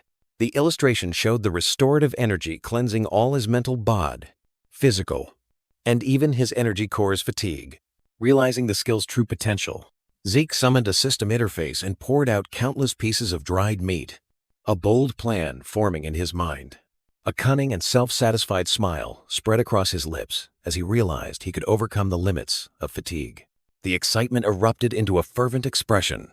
He tilted his head back, envisioning the boundless power he could achieve through relentless training. His expression suddenly froze, his intense concentration broken by an external sound. Zeke turned, his face annoyed as he saw Decker's silhouette in the distance, and he loudly signaled that he didn't want to be disturbed. Upon receiving an important message, Zeke's annoyance immediately transformed into intense anticipation, an eager smile appearing. His thoughts immediately turned to Galleon Halbert's forge, where his sword awaited. Back in reality, Zeke mused, memories of another sword from his past life resurfacing. A legendary weapon. In his mind, the image of the legendary sword Graham shone brightly, a symbol of the power he was about to wield once more. Zeke Draker mused, his mind envisioning a sword like Graham from the past. His expression froze in shock as he opened the box, revealing a crude block of metal, nothing like his expectations. He gripped the sword's hilt, feeling the weight of the strange weapon. Zeke lifted the blunt greatsword, skepticism evident on his face as he examined it. He turned to Galleon Halbert, his eyes silently questioning why the blade was not sharpened. Galleon, looking tired, simply explained that it was the sword's inherent form. Zeke's eyes narrowed as he analyzed the answer, and then a flicker of understanding began to appear in his eyes. He placed his hand on the sword, a knowing smile spreading across his lips as he realized the blacksmith's intention. Galleon smiled back, a proud and relieved smile that his craftsmanship had been recognized. Zeke looked down at the sword, his gaze deepening as he fell into contemplation about its true nature. Galleon formally suggested, through gestures, that Zeke name the weapon himself. Zeke pointed at himself, completely surprised by the offer. Memories flooded back, taking him to the moment a younger, proudly radiant Galleon named the legendary Graham. Back in reality, the contrast between the two moments made Zeke realize that this sword was a completely new legend, his own. Zeke gripped the weapon, which began to emit a faint blue light as he accepted the responsibility of naming it. Zeke Draker's eyes gleamed with cold determination. Without hesitation, he used a knife to make a deep cut on his wrist. Horrifying. Galleon Halbert. Zeke ignored Galleon, focusing intently on suppressing the healing power automatically activating in his body.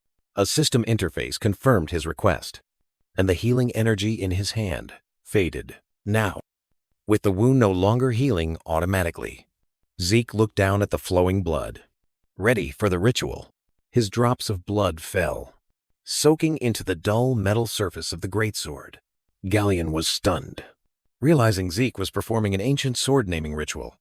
An illustration appeared, explaining the dwarven ritual. The user imbues their soul into the weapon through their blood, The ritual activated the moment the first drop of blood touched the sword. The practitioner would fall into a deep unconscious state, their mind wandering in an endless space to find the weapon's true name, reflected on the blade. Galleon's face showed horror as he realized Zeke dared to perform a ritual so dangerous it had been forgotten. The real world faded, and Zeke felt himself sinking deep into a dark abyss. Surrounded by glowing ancient runes, amidst the chaotic flow of his subconscious, a command echoed in his mind. He must find a unique name for the new path. In the silent space of his mind, a decision formed, creating a ripple that spread outwards.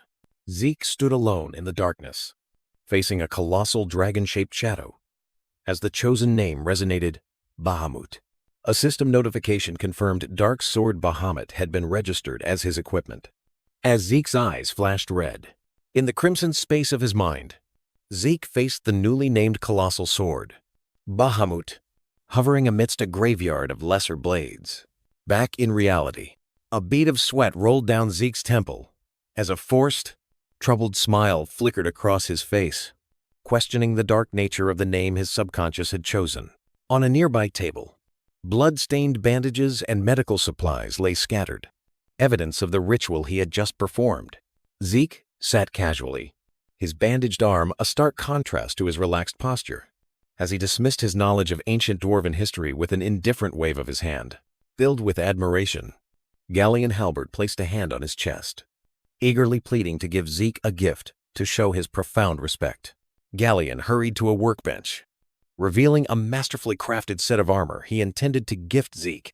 Zeke waited patiently, his gaze distant as his mind drifted elsewhere. His thoughts drifted back to the moment he actively requested the system to disable his own healing factor. A crucial and calculated move. The memory sharpened into a monochromatic scene, where Dexter leaned down to look at him menacingly.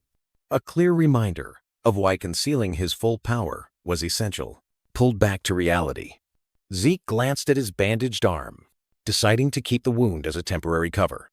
A cunning glint of confidence flashed in Zeke's eyes, his focus shifting to the reward at hand. His gaze settled on the greatsword, Bahamut, its dark, majestic form leaning against a barrel. Zeke summoned a glowing blue interface, a satisfied smile forming as he read the new weapon's incredible, unheard-of attributes. His mind envisioned the source of its power, a single, glowing dragon fang, a material of legendary and fearsome origin.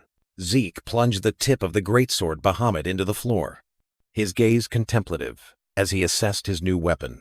A smug smile flickered across Zeke's face as he realized the true potential hidden within the sword.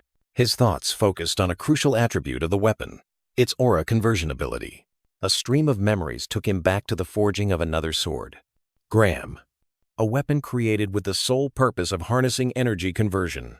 Back in reality, Zeke closed his eyes, concentrating, as a surge of deep purple energy began to gather around him, ready to be transformed. He gripped the sword's hilt, channeling his energy into it, blue lightning crackling around his arm, and the blade. With this new power, he stood tall, Bahamut now radiating a blue aura, a testament to a level of power he couldn't previously reach. Galleon Halbert suddenly appeared at the doorway, scratching his head with a confused and apologetic expression for having made Zeke wait. Galleon's expression immediately shifted from confusion to awe as he sensed the energy emanating from the room. He saw Zeke standing there, Bahamut on his shoulder, enveloped in a powerful and pure aura. Astonishment and admiration were clear on Galleon's face. He couldn't believe his eyes at the sight. Zeke looked at Galleon with confidence, a slight smile indicating his satisfaction with this extraordinary sword. Galleon brushed aside Zeke's thanks, his eyes gleaming with respect, and he offered something in return. He solemnly presented Zeke with an exquisitely crafted scabbard, a gift worthy of the great sword. Galleon gestured that his master himself had created this scabbard. While Zeke examined the gift with a thoughtful expression, Zeke's gaze was fixed on the ancient runes carved into a golden metal plate, his mind racing to decipher the forgotten language. The truth dawned on Zeke's face, his eyes widening in utter astonishment as he pieced together the legendary name, An image of the master blacksmith, Gulrin Yober, flashed through his mind, a legendary dwarf, standing defiantly amidst the sparks of his forge. The image continued, showcasing a priceless arsenal of exquisitely crafted weapons, each a testament to Gulrin's unparalleled skill. Back in reality, Galleon Halbert smiled, impressed that Zeke could recognize his master's mark, mistaking his knowledge for apprenticeship. A smug smile flickered across Zeke's lips as he understood the true nature of the gift, while Galleon beamed with pride, confirming its extraordinary origin. With a practiced motion, Galleon rotated an intricate dial near the golden scabbard's mouth, activating its hidden mechanism. In a flash of golden light and shifting metal, the scabbard unfolded and transformed into a magnificent, sturdy shield. Galleon held up the transformed shield towards a visibly astonished Zeke, explaining its durable construction and its ability to revert to a scabbard. With a respectful gesture, Galleon presented the priceless artifact to Zeke as a profound thank you for his assistance. Galleon laughed heartily, dismissing Zeke's hesitation and explaining that his master's work was not for sale, but for those who were worthy. After reverently accepting the gift, Zeke stood alone, sheathing the colossal behemoth into the impossibly small scabbard with a contemplative expression. Zeke gripped the sheathed hilt, a sense of anticipation rising as he prepared to test the artifact's true power. As he drew the blade, the golden scabbard emitted a brilliant light, its form automatically expanding and flowing up to encase the greatsword. Zeke raised the newly armored behemoth, a look of pure, triumphant satisfaction on his face, as the weapon's power far exceeded all expectations. Zeke departed, but Galleon's joyful image appeared against the forge backdrop. An unspoken thanks and satisfaction exchanged. Back in his room, Zeke sat in the middle of the floor, staring dumbfounded at the iron gauntlet that had just formed on his left hand, an item crafted from extremely rare meteorite iron. His thoughts took him back to the moment he received 2 reward boxes, a memory of Liam's stone and the hidden value within them. Back in reality, Zeke's attention shifted to the second box, a small wooden chest with golden embellishments. He opened the box, his expression changing from anticipation to confusion at its contents. Zeke carefully lifted out an old, tattered map, its lines faint on the ancient parchment. His eyes widened in utter astonishment as a system notification confirmed this was the map containing traces of Grandmaster Kaiser. His mind was flooded with the legendary image of Hero King Kaiser, a majestic figure in blue armor, who founded the kingdom of Kronos. Beside Kaiser were his loyal clock tower knights, armored figures with eyes glowing brightly in the darkness. However, their story had long been considered fictional, a book without historical evidence to verify it. Realizing this, Zeke clenched his fist, a jolt running down his spine. The legend was real. A smug smile appeared on Zeke's lips as the map in his hand glowed, his skills beginning to analyze and restore the corrupted data. He gazed intently at the map, which had now transformed into a magical interface, its lines and landmarks perfectly reconstructed. The final location appeared on the map, pointing to a place in the giant mountains, the territory of the barbarians. Just as a plan began to form in his mind, a system notification suddenly appeared, declaring the end of the tutorial phase. Surprising Zeke slightly, Zeke extended his hand forward, and a blue system notification panel materialized from thin air, signaling that a potential quest item had been detected. The notification panel displayed details of a new quest to seek out Hero King Kaiser's secret technique, with the reward being an upgrade to administrator authority. Zeke looked at the notification, a self-satisfied smile flashing across his face as he realized the tutorial phase was over and the real challenge had begun. His gaze focused on the reward, noticing it was on an entirely different level from what he had received before. He nodded decisively, accepting the new challenge as the notification panels dissolved into fragments of light. With a decision made, Zeke raised his hand, a confident smile evident as he prepared to invest the skill points he had painstakingly accumulated. He stood alone in the spacious room, examining the floating skill panel before him, Strategically considering how to allocate points to maximize his power, Zeke manipulated the invisible control panel, deciding to activate two new dragon-type skills, Dragon Scale Armor and Dragon Claw, while retaining some points for contingencies. Golden energy erupted around his left hand as the Dragon Claw skill activated, his hand transforming into a glowing red crystal dragon claw. To test his new power, Zeke assumed an attack stance, his transformed hand blazing with destructive energy.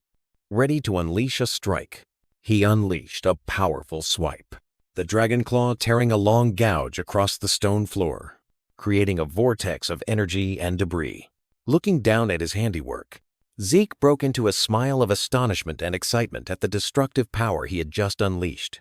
The deep crack on the stone floor was a testament to the terrifying power of the new skill, far exceeding his expectations. Without stopping, Zeke continued his experiments, black dragon scales beginning to form on his arm as he activated the defensive skill Dragon Scale Armor.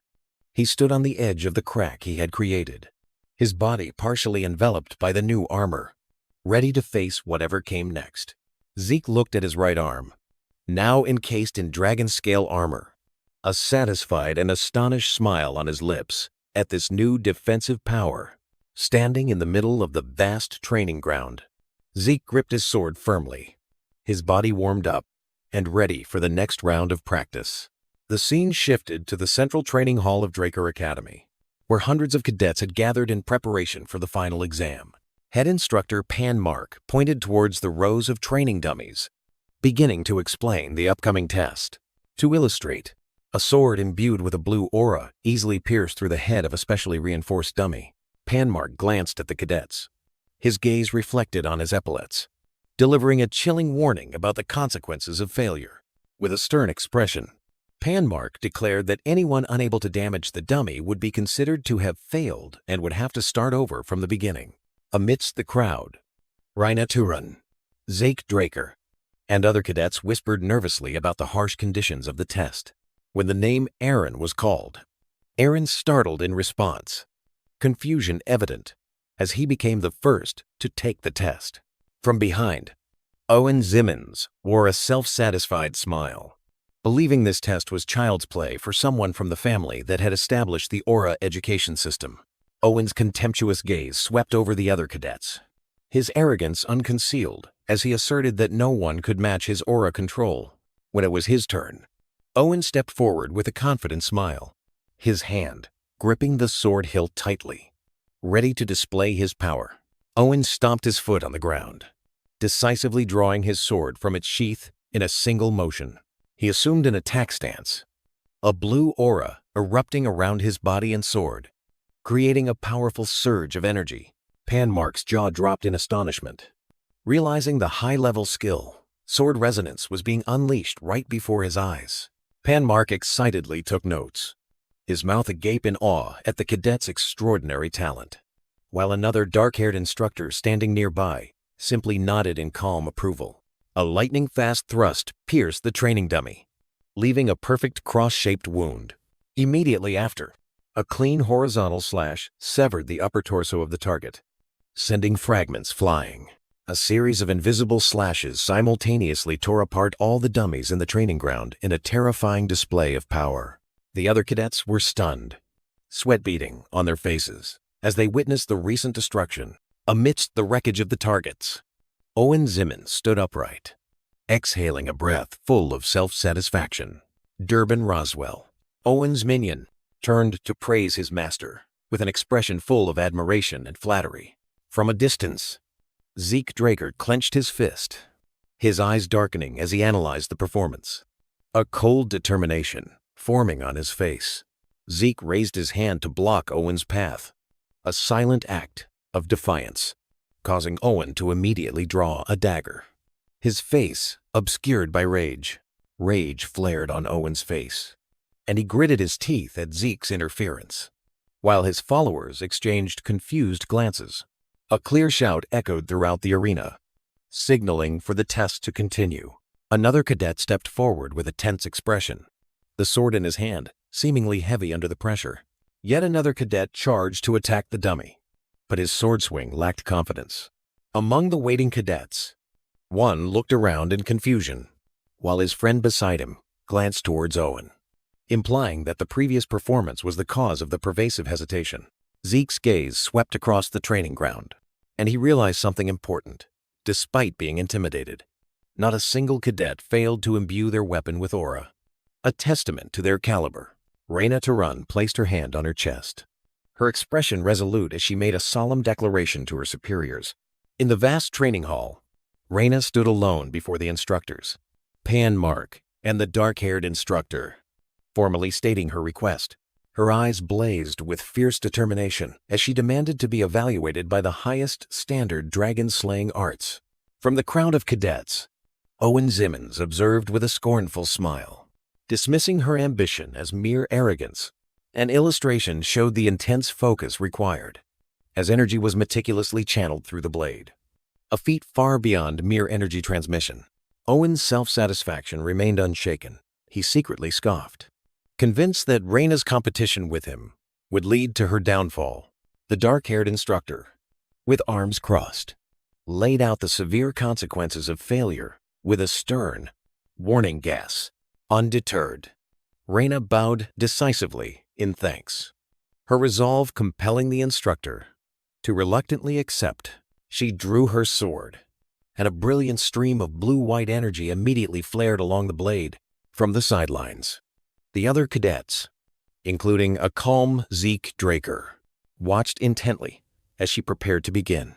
Reina unleashed her full power, her hair turning silver as a torrent of blue aura surged around her. Raising her sword high for the first strike, the glowing blade struck the first target, and the training dummy shattered into pieces under the tremendous impact. She moved like a whirlwind, her sword, a blur of light, slicing through a series of dummies in a single, fluid motion. Arcs of pure energy crisscrossed the training ground, destroying every dummy in their path with unstoppable force. Amidst the battlefield of shattered fragments, Reina stood triumphantly, her sword still humming with power. The challenge met and conquered. Reina Taran delivered her final sword strike, blue energy sweeping across the training ground, leaving a long trail of completely destroyed dummies. Among the stunned cadets, Owen Zimmons stood frozen as he overheard the whispers. Acknowledging Reina's power surpassed even his own. Owen's arrogance crumbled, replaced by helpless rage as a faint scar appeared on his cheek. From another corner, Zeke Draker quietly observed, his hand gripping his sword hilt. Reina's blade reflected the image of the small crowd of cadets below, including Owen, all overshadowed by her power. Owen's gaze shifted from Reina to another direction, his anger turning into a feeling of being mocked as he caught a certain look. Cold sweat beaded on Owen's temples, humiliation flaring within him as he realized he was being observed. Zeke flinched, his expression changing as he realized Owen's hateful gaze was directed straight at him. From above, Reina looked down. In her eyes, all potential rivals were merely faint shadows. Her perspective confirmed a cold truth from the start. None of them, including Owen or Zeke, had ever been worthy opponents. Zeke suddenly realized, a self-satisfied smile forming on his lips as he understood that Owen's rivalry with Reina had never involved him. He casually scratched his head, appearing amused by the emotional turmoil of those around him. However, Zeke's amusement faded as he felt Owen's fiery gaze still burning into him, a hostility that could not be ignored. With a challenging smile, Zeke stepped forward, raising his hand to signal the instructor and making a bold request. Ready to respond to Owen's provocation, the dark-haired instructor was stunned, his eyes wide with surprise at Zeke's unexpected request. Pan Mark, the instructor, approached Zeke, imperiously pointing his staff at him to question his decision.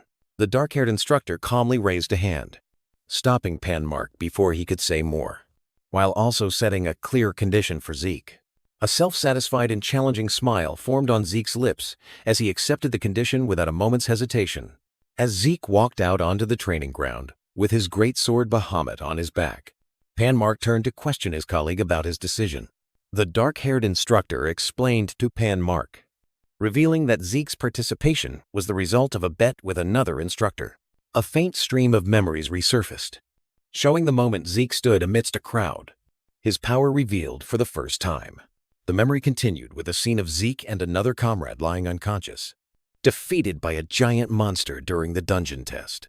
Back in reality, Zeke closed his eyes, a fierce purple aura erupting around him as the Bahamut's sword began to absorb energy. Bahamut's black blade glowed brightly, enveloped in a fiercely surging blue energy current. Zeke gritted his teeth, a bead of sweat rolling down his temple as he struggled to control the immense power flowing through him.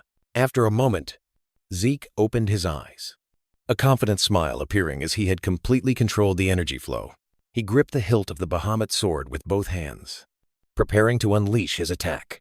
From the stands, Reyna Tarun's eyes widened, completely stunned by the unfolding scene.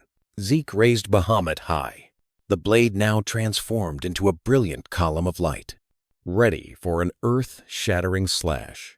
Reyna stared, unable to believe that Zeke's skill had reached a level of perfection that could rival or even surpass.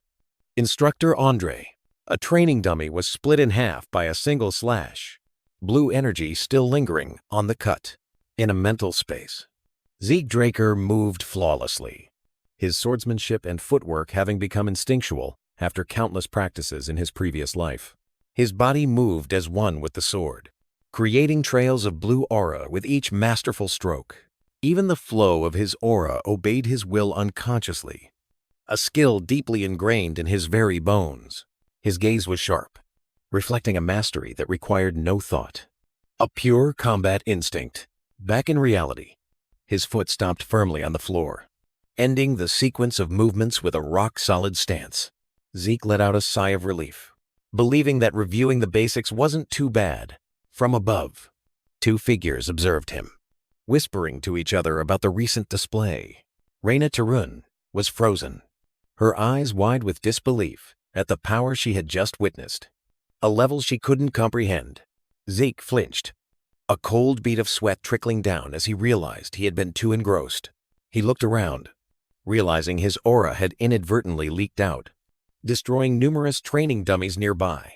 He raised a hand to scratch his head in embarrassment, realizing he had once again become the unwanted center of attention.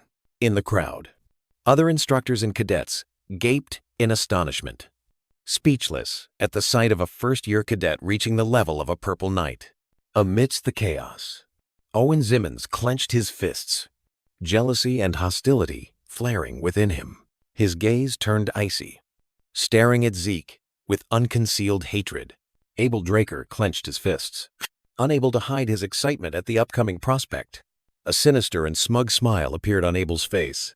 Howard Draker offered a cup of tea to Zeke, beginning his interrogation with a subtly loaded compliment. In the luxurious office, Zeke humbly lowered himself before Howard's praise, claiming his success was merely luck. Zeke remained silent in the face of Howard's skepticism, his calm expression concealing all calculations. Howard's sharp gaze pierced into Zeke as he presented the offer for the advancement exam. Zeke appeared to consider the special offer, while Howard explained the opportunity for outstanding cadets. Deep down, Zeke realized his opponent had taken the bait faster than expected, an inevitable outcome given how much he had revealed. A confident smile bloomed on Zeke's lips, his eyes flashing purple as he decisively accepted the challenge.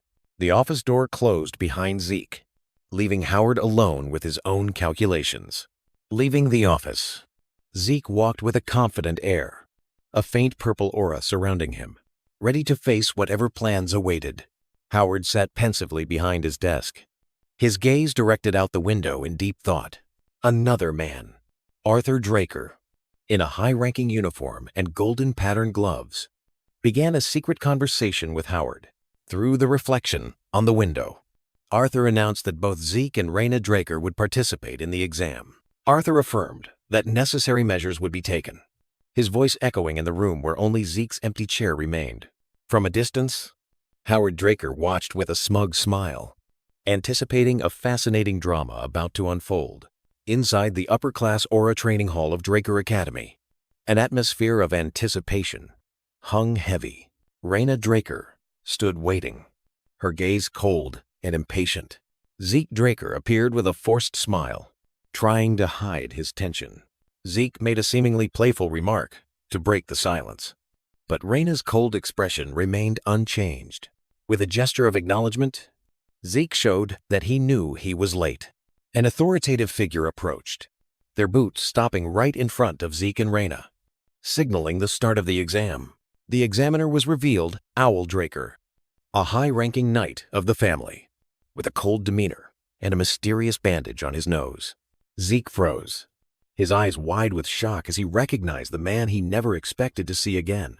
The name Dieback Blade echoed in Zeke's mind, bringing forth a flood of buried memories. Reality faded, giving way to the desolate scene of an ancient battlefield, where a figure was carrying a fallen comrade. In the memory, a younger Owl Draker walked wearily through the ruins, carrying an unconscious light-haired man in his arms. Owl carefully placed his comrade on the ground, just as another figure appeared from the opposite side. A battle-hardened warrior with long black hair and a distinctive cross-shaped scar on his face squinted, recognizing the enemy's crest. With a hostile gesture, the cross-scarred warrior drew his weapon, his resentful gaze questioning the presence of an enemy from the Empire. The stream of memories brought Zeke back to the ancient battlefield, where he, with a weathered face and long hair, stared at the sword hilt with confusion. Before him, Owl Draker, with silver hair and a red and black uniform, silently looked down at Liam Stone's body with a heavy gesture. Owl carefully lifted his fallen comrade from the desolate ground. Zeke Murray's gaze turned sharp, a decision forming after witnessing the tragic scene. Amidst a graveyard filled with makeshift graves, Owl began the solitary task of digging a final resting place for Liam, while a lone warrior in a white cloak observed from a distance. As his strength waned, a surge of blue energy flashed from Owl's hand, and he used his power to continue the unfinished work. Zeke Murray approached, a shovel slung over his shoulder, offering unspoken help to the exhausted warrior. Without waiting for a reply, he plunged the shovel firmly into the ground, beginning to assist Owl in silence. He introduced himself as Zeke Murray of the Northern Allied Forces. Then his gaze fixed on Owl, recognizing the family crest and asking a direct question. Owl looked up, his gaze firmly denying, asserting that he had left the Draker family. Instead of his real name, he asked Zeke Murray to call him by his battlefield alias Dieback Blade. The memory faded, bringing Zeke Draker back to the training hall, where he realized that the Dieback Blade of old was the examiner Owl standing before him. With respect for a high-ranking warrior, both Zeke and Reina Draker bowed to Owl Draker in proper etiquette. The proud dragon emblem of the Draker family's high knights appeared, a title reserved only for those possessing superior power, renown, and experience. Owl Draker stood there, his demeanor imposing, embodying the noble rank he held. Owl Draker stood in the middle, facing Zeke and Reina, announcing the rules of the swordsmanship test. Reina placed her hand on her sword hilt, her gaze resolute, showing her intention to go first. Reina and Zeke both looked up, surprised by an unexpected declaration from the examiner. Owl Draker's eyes glowed with an intimidating red light as he issued a direct challenge. With an overwhelming presence, Owl Draker ordered both of them to attack him simultaneously. Just as Reina was about to charge, Zeke quickly held her shoulder, preventing her impulsive action. Zeke leaned in close, calmly explaining to Reina that the test had begun at that very moment. With a smug smile, Zeke pointed out that Reina's impulsiveness might have cost her points, making her realize it in stunned silence. After Zeke's explanation, Reina closed her eyes and exhaled to regain her composure. Reina turned to ask Zeke for his opinion, while he smiled confidently, signaling that he had a perfect strategy. In the vast arena, Zeke and Reina stood opposite Owl Draker, preparing for the confrontation. Owl Draker drew his huando, a distinctive single-edged sword, revealing his seasoned combat experience. Zeke squinted, observing the sword, realizing that this weapon showed Owl had used it for a long time. While Reina's pride was hurt, Zeke sternly reminded her that this was not the time for personal emotions to interfere. Zeke decisively gave the final strategic command, forcing Reyna to cast aside her pride and focus on the battle. At the command, Zeke and Reyna simultaneously charged at Owl Draker from two opposite directions, forming a deadly pincer movement. Steel shrieked as their two swords clashed with Owl's single blade, who easily blocked both attacks. Amidst a shower of sparks from continuous clashes, Zeke and Reyna coordinated seamlessly, constantly pressuring Owl Draker. Reyna, swift as lightning, charged forward for a direct attack, while Zeke moved to draw Owl's attention. Zeke used himself as a decoy, creating an opening in Owl's defense for Reyna to exploit. Reyna dodged, unleashing a dangerous sword strike at Owl's flank, but he simply pivoted on his heel, causing her attack to harmlessly graze past. Reyna stepped back, her eyes reflecting astonishment and disappointment as she realized the impenetrable power of a high knight. Frustration welled up in Reyna as she realized that all her efforts, despite following Zeke's plan, were futile. Despite the plan, Reyna cast aside caution, a surge of blue energy erupting around her sword as she prepared to unleash a finishing move. Owl Draker narrowed his eyes slightly, his hand resting loosely on his sword hilt. Completely unfazed by Reyna's outburst, Reyna lunged like an arrow, swinging a powerful, energy-enhanced sword strike. But Owl simply leaned back to dodge. With a lightning-fast movement, Owl delivered a kick to Reyna's abdomen, the impact causing her to cough up blood and her eyes to widen in pain. Owl Draker landed softly, his sword still sheathed, leaving the defeated Reyna behind him. He delivered a final strike with his scabbard, a non-lethal attack, but enough to decisively end the match. From the sidelines, two examination assistants rushed towards Reyna in a panic, their faces clearly showing concern for her condition. From behind a crumbling stone wall, a gloved hand reached out, gripping the edge of the rock with determination. Reyna Taran struggled to her feet, using her sword as a support as she recovered from a moment of unconsciousness. The memory of Owl Draker's overwhelming power flashed in her mind, a colossal figure with an attack she felt powerless to resist. The scene faded, bringing her back to the conversation with Zeke Draker, who looked at her with a confident, challenging smile. In a brightly lit room, their argument echoed, one side representing the ideal of honor, the other, the harsh reality of survival. Zeke grabbed Reyna's uniform, his eyes sharp, forcing her to face the truth that this was a life-or-death test, not a duel. Convinced, Reyna bowed her head in acceptance, the weight of the decision evident on her face. Both stood side by side, their gaze fixed on Owl Draker in the distance, a daring plan forming amidst Reyna's skepticism and Zeke's confidence. Zeke recalled a painful memory from the cradle, forcing Reyna to remember the moment she was helpless against a simple attack. The image of the young girl from years ago, staggering under an attack she couldn't evade, vividly reappeared. Back in the conversation, a new understanding dawned in Reyna's eyes as she recognized the cruel logic in Zeke's method. Zeke gave a meaningful smile, asserting that the same rule would apply to their powerful enemy. With the great sword Bahamut on his shoulder, Zeke gave his final instruction, assuring Reyna that even a small opening would be enough to secure victory. Back to reality. The ground shattered under a massive surge of purple energy being unleashed. From the explosion, a storm of countless purple warrior phantoms surged forward, a finishing move unleashed with all of Reyna's power. A cadet with a scar under his eye recognized the overwhelming aura of a powerful opponent, his hand tightening on his sword hilt. Owl Draker, with a scar on the bridge of his nose, narrowed his eyes in response to the challenge, his gaze sharp as a blade. With a reckless smile, the cadet charged to attack, unleashing a probing sword strike aimed at Owl Draker. Suddenly, a surge of pink magical lightning flashed, and the lights in the area flickered out, plunging everything into darkness. Enveloped in darkness, Owl Draker vigilantly looked around, identifying the source of the interference.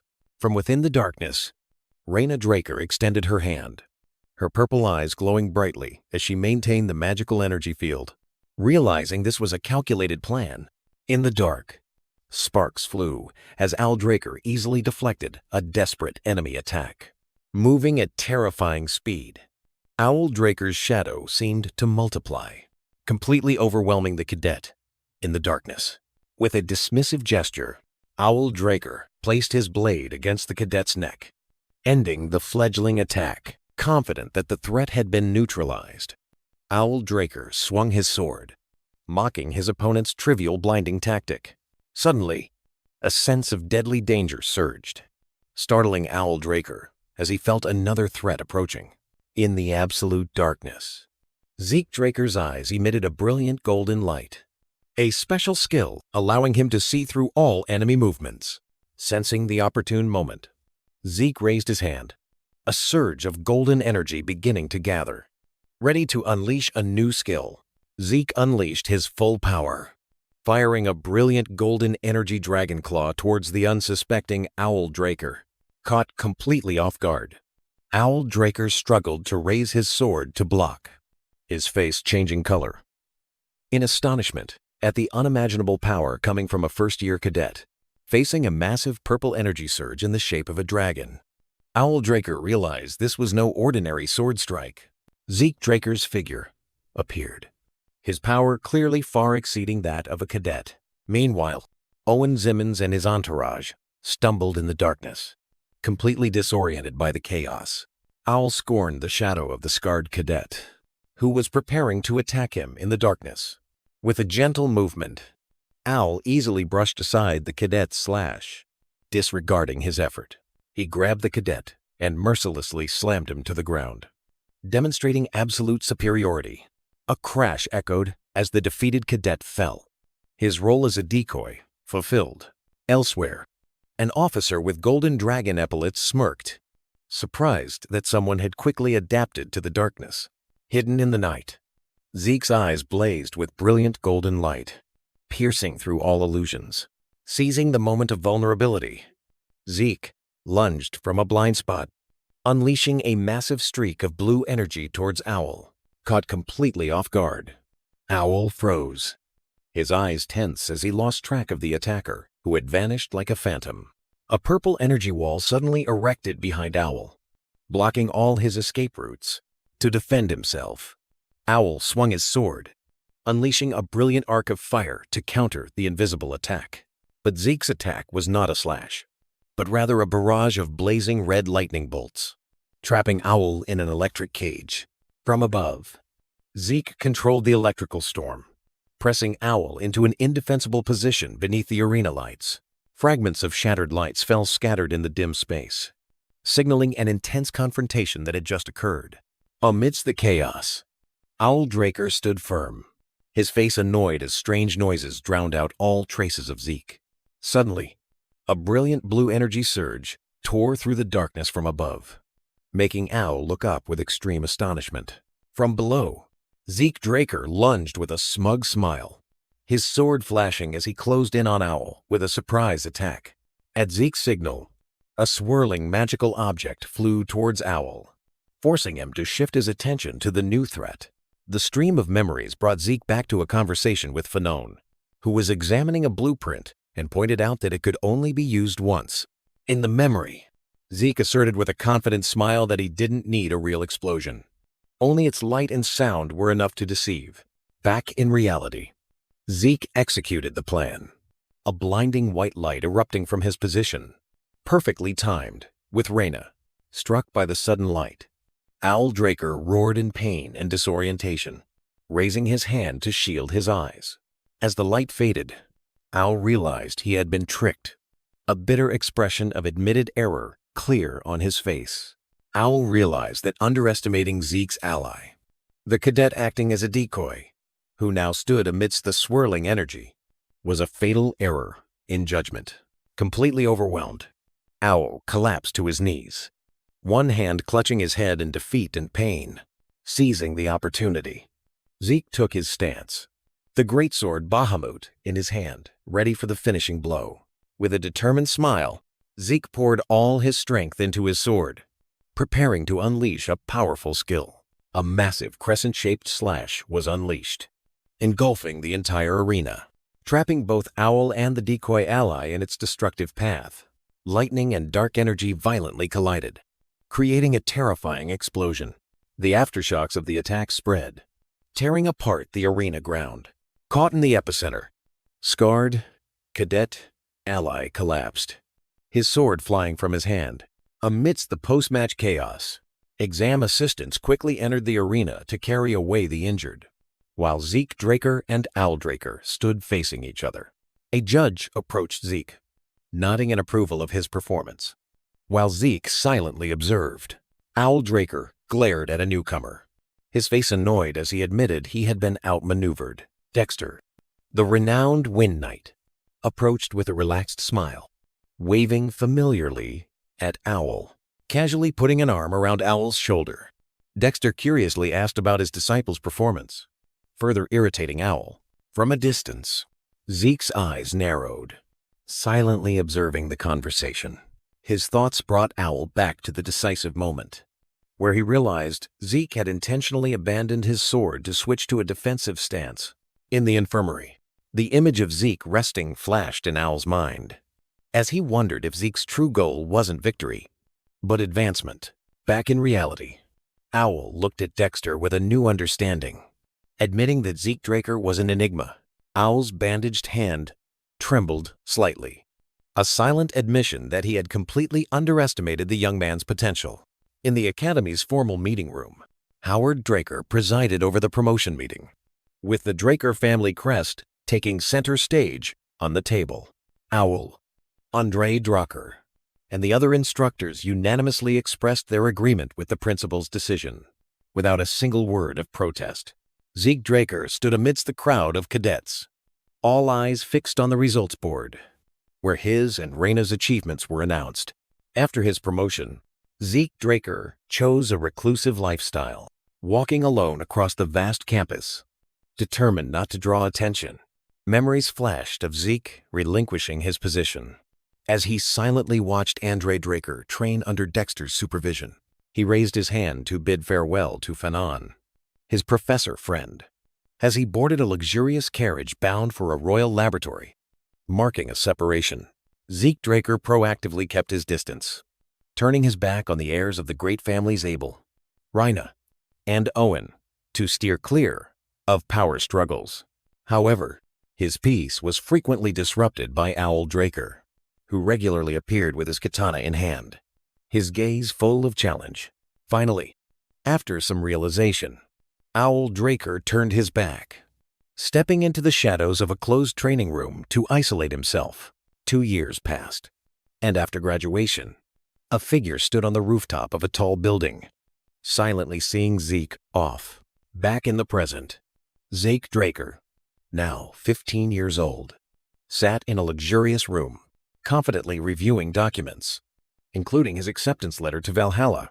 He frowned wearily as he looked at the carefully sealed recommendation letter and the medal from Principal Howard, realizing that this title had shattered his 2 years of quiet living. Decker, the butler, couldn't hide his astonishment, his monocle almost falling off as he heard his master's unexpected command. Without looking up from his writing, Zeke ordered Decker to prepare for the trip to Atlas. Completely ignoring his confusion, he cast a subtle, sharp, wordless glance, implying that he did not wish to be disturbed and that his decision was unchangeable. Light glinted on his monocle as Decker adjusted it, bowing his head in absolute obedience to the command. When alone, Zeke turned his gaze to a map of the giant mountains, revealing his true plan to use the vacation as a cover to explore the resting place of hero King Kaiser. Decker's silhouette appeared at the threshold of a spacious office, where Zeke was waiting and gestured for the guest to enter. Liam Stone immediately knelt on one knee, bowing his head in absolute reverence before Zeke, whom he regarded as his lord. Zeke gestured for Liam to rise, his eyes conveying friendliness to break the overly formal atmosphere, while Decker quietly departed, standing respectfully.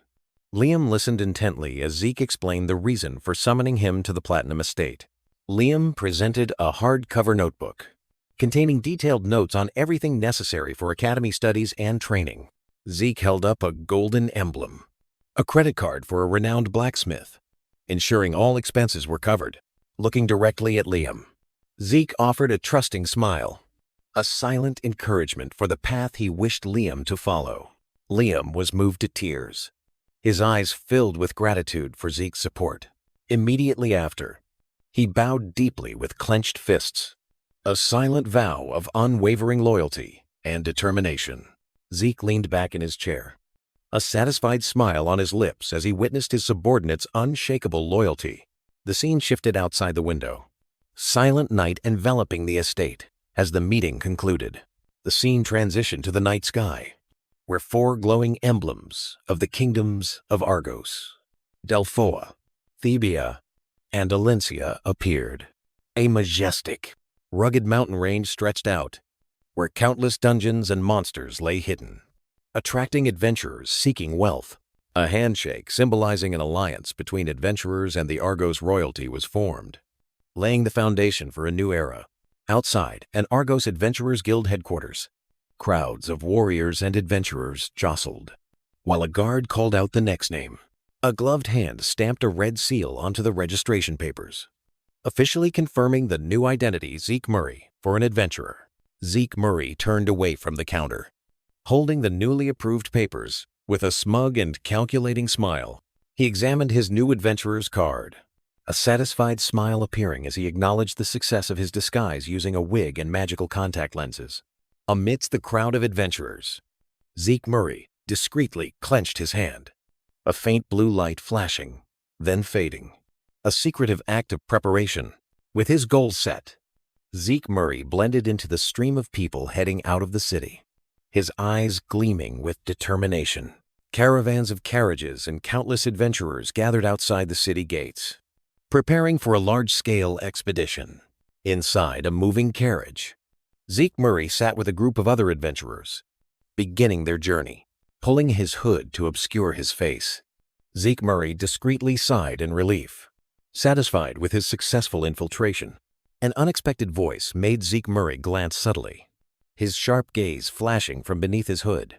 Facing him was a group of 3 adventurers, a man with a topknot, a woman with purple hair, and a silver-haired young man, looking at him with curiosity mixed with judgment.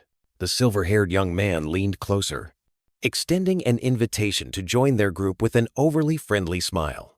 The man with the topknot puffed out his chest boastfully, while the purple-haired woman smiled meaningfully, both reinforcing their comrade's invitation. The silver-haired young man's smile vanished, replaced by a sinister shadow as he leaned close to Zeke Murray's ear, his tone shifting from inviting to threatening. About the fate of new recruits. Completely unfazed, Zeke Murray merely listened in silence, his face icy beneath his hood. The carriage continued to roll through the rugged mountains, the atmosphere inside growing heavy with tense silence between Zeke Murray and his new companions. Zeke Draker cut off the silver-haired adventurer with a wordless command, leaving the man completely stunned.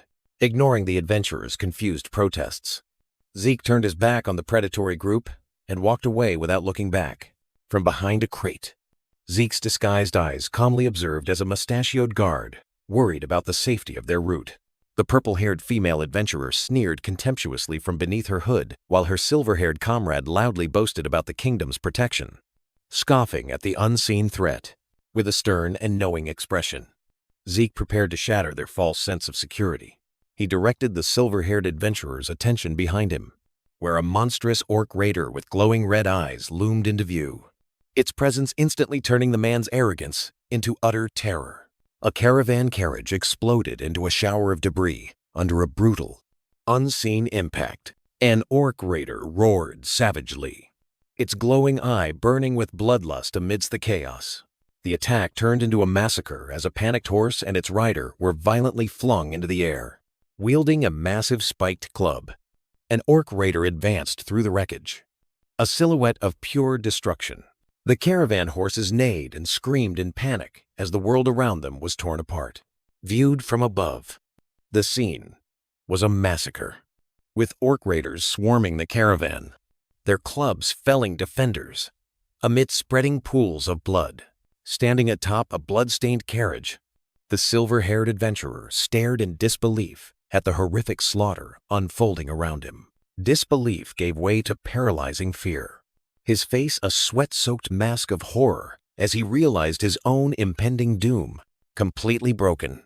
His eyes widened with silent pleas, begging for a salvation that would never come.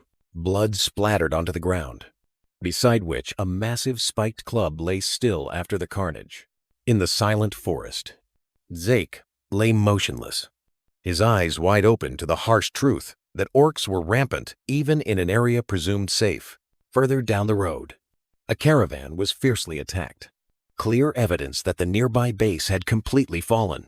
The outpost's defensive barriers were shattered into pieces, confirming his worst suspicions. Zeke stood up amidst a battlefield strewn with soldiers' corpses, a haphazardly arranged scene of death. He stood on the corpse of an orc, his cold gaze sweeping across the scene, realizing that with such a large military force, the monsters could not have won so easily. His eyes narrowed, focusing on an anomaly, a contradiction in the chaotic scene. He discovered a fatal slash wound on a soldier's chest, a cut so clean and precise. An image flashed in Zeke's mind, figures struck down by precise, lightning-fast sword slashes, imbued with red energy. His face froze in a moment of horrifying realization. This was not the work of monsters, but of humans. The image of the human-perpetrated massacre reappeared, clear and brutal. Certainty was evident on Zeke's face. The attacker had deliberately staged the scene. He knelt, touching the wound, confirming that no monster could have made such a precise cut. This was the technique of a master swordsman, surveying the field of corpses. Zeke concluded that only a high-ranking knight could have carried out such a massacre without any signs of resistance. Realizing the danger of being discovered at the scene, Zeke decisively turned and quickly departed. Zeke, in disguise, ventured deep into the dense forest, his resolute gaze fixed on the mission to find Kaiser's ruins. He passed a gruesome landmark made of horned skulls, a warning sign of barbarian territory. A magical map appeared before Zeke, confirming he was nearing his objective, but also revealing another presence. He suddenly halted, a sense of unease rising as he realized there were uninvited guests in the area. His thoughts revealed the presence of shadowy figures lurking in the forest, assassins known as the Empire's hunting dogs. Memories brought forth the image of the Emperor, the mastermind wearing a laurel wreath, his eyes blazing under a mask, a symbol of absolute power. The Emperor's hand reached out, a silent commanding gesture, demonstrating his control over this shadowy army. The hunting dog's army fully appeared, a secret and deadly force, obeying only direct orders from the Emperor. Back in reality, Zeke looked at the map, red dots moving in a distinctive formation he could never forget. Painful memories flooded back, taking him to a grim battlefield where members of the hunting dogs lay dead at his feet. In the past, Zeke, with his black hair and tattered clothes, had to fight alone against the encirclement of these assassins. He recalled Dexter's warning, his face etched with worry, about the Emperor's obsession. The memory showed a rare artifact clutched tightly, something the Emperor craved to achieve immortality. The image of the Emperor standing high above, looking down at his empire, a man ready to overturn the entire continent for his insane ambition. Back in the forest, a horrifying truth flashed in Zeke's mind as he connected the clues. The Empire had arrived here first. In the middle of the forest, fragments of a previous clash were the only signs of approaching danger. From the shadows, a patrol of 3 figures in black cloaks emerged, cautiously surveying their surroundings. An assassin with a scar on his cheek suddenly tensed, sensing something amiss. To raise the alarm, his hand hastily drew a flare gun. But before he could act, a blade from the shadows pierced his chest, blood gushing out in extreme horror. Zeke, the surprise attacker, coldly swung his sword, severing the assassin's hand holding the flare gun. The emergency signal gun fell to the ground along with the severed hand. The attempt to raise an alarm had completely failed. Zeke grabbed the dying captain by the neck, his sharp gaze forcing an answer for their presence. Witnessing the scene, The two remaining assassins screamed a silent question in panic, not understanding where the enemy had appeared from. Overwhelmed by rage rather than fear, they drew their swords and frantically charged at Zeke to avenge their captain. Zeke threw the captain's corpse directly at the two charging figures, a brutal act to halt their attack. Zeke's green eyes glowed menacingly as he stared at the two remaining figures, completely in control of the situation. Overwhelmed by Zeke's brutality, the two assassins trembled, their resistance dissolving into extreme fear. After extracting information, Zeke's blood-stained hand glided over a magical map, revealing a dense enemy base. Pulling up his face covering, Zeke analyzed the new threat, realizing that the enemy had infiltrated deeper than he thought.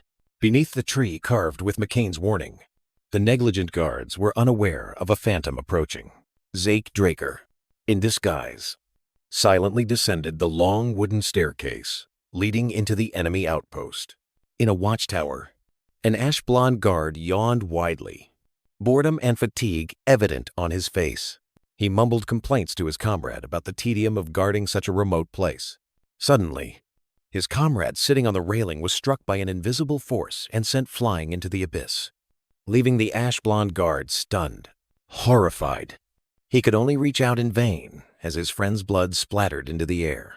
A surge of purple energy tore through the air, finishing off the ash-blonde guard before he could even scream.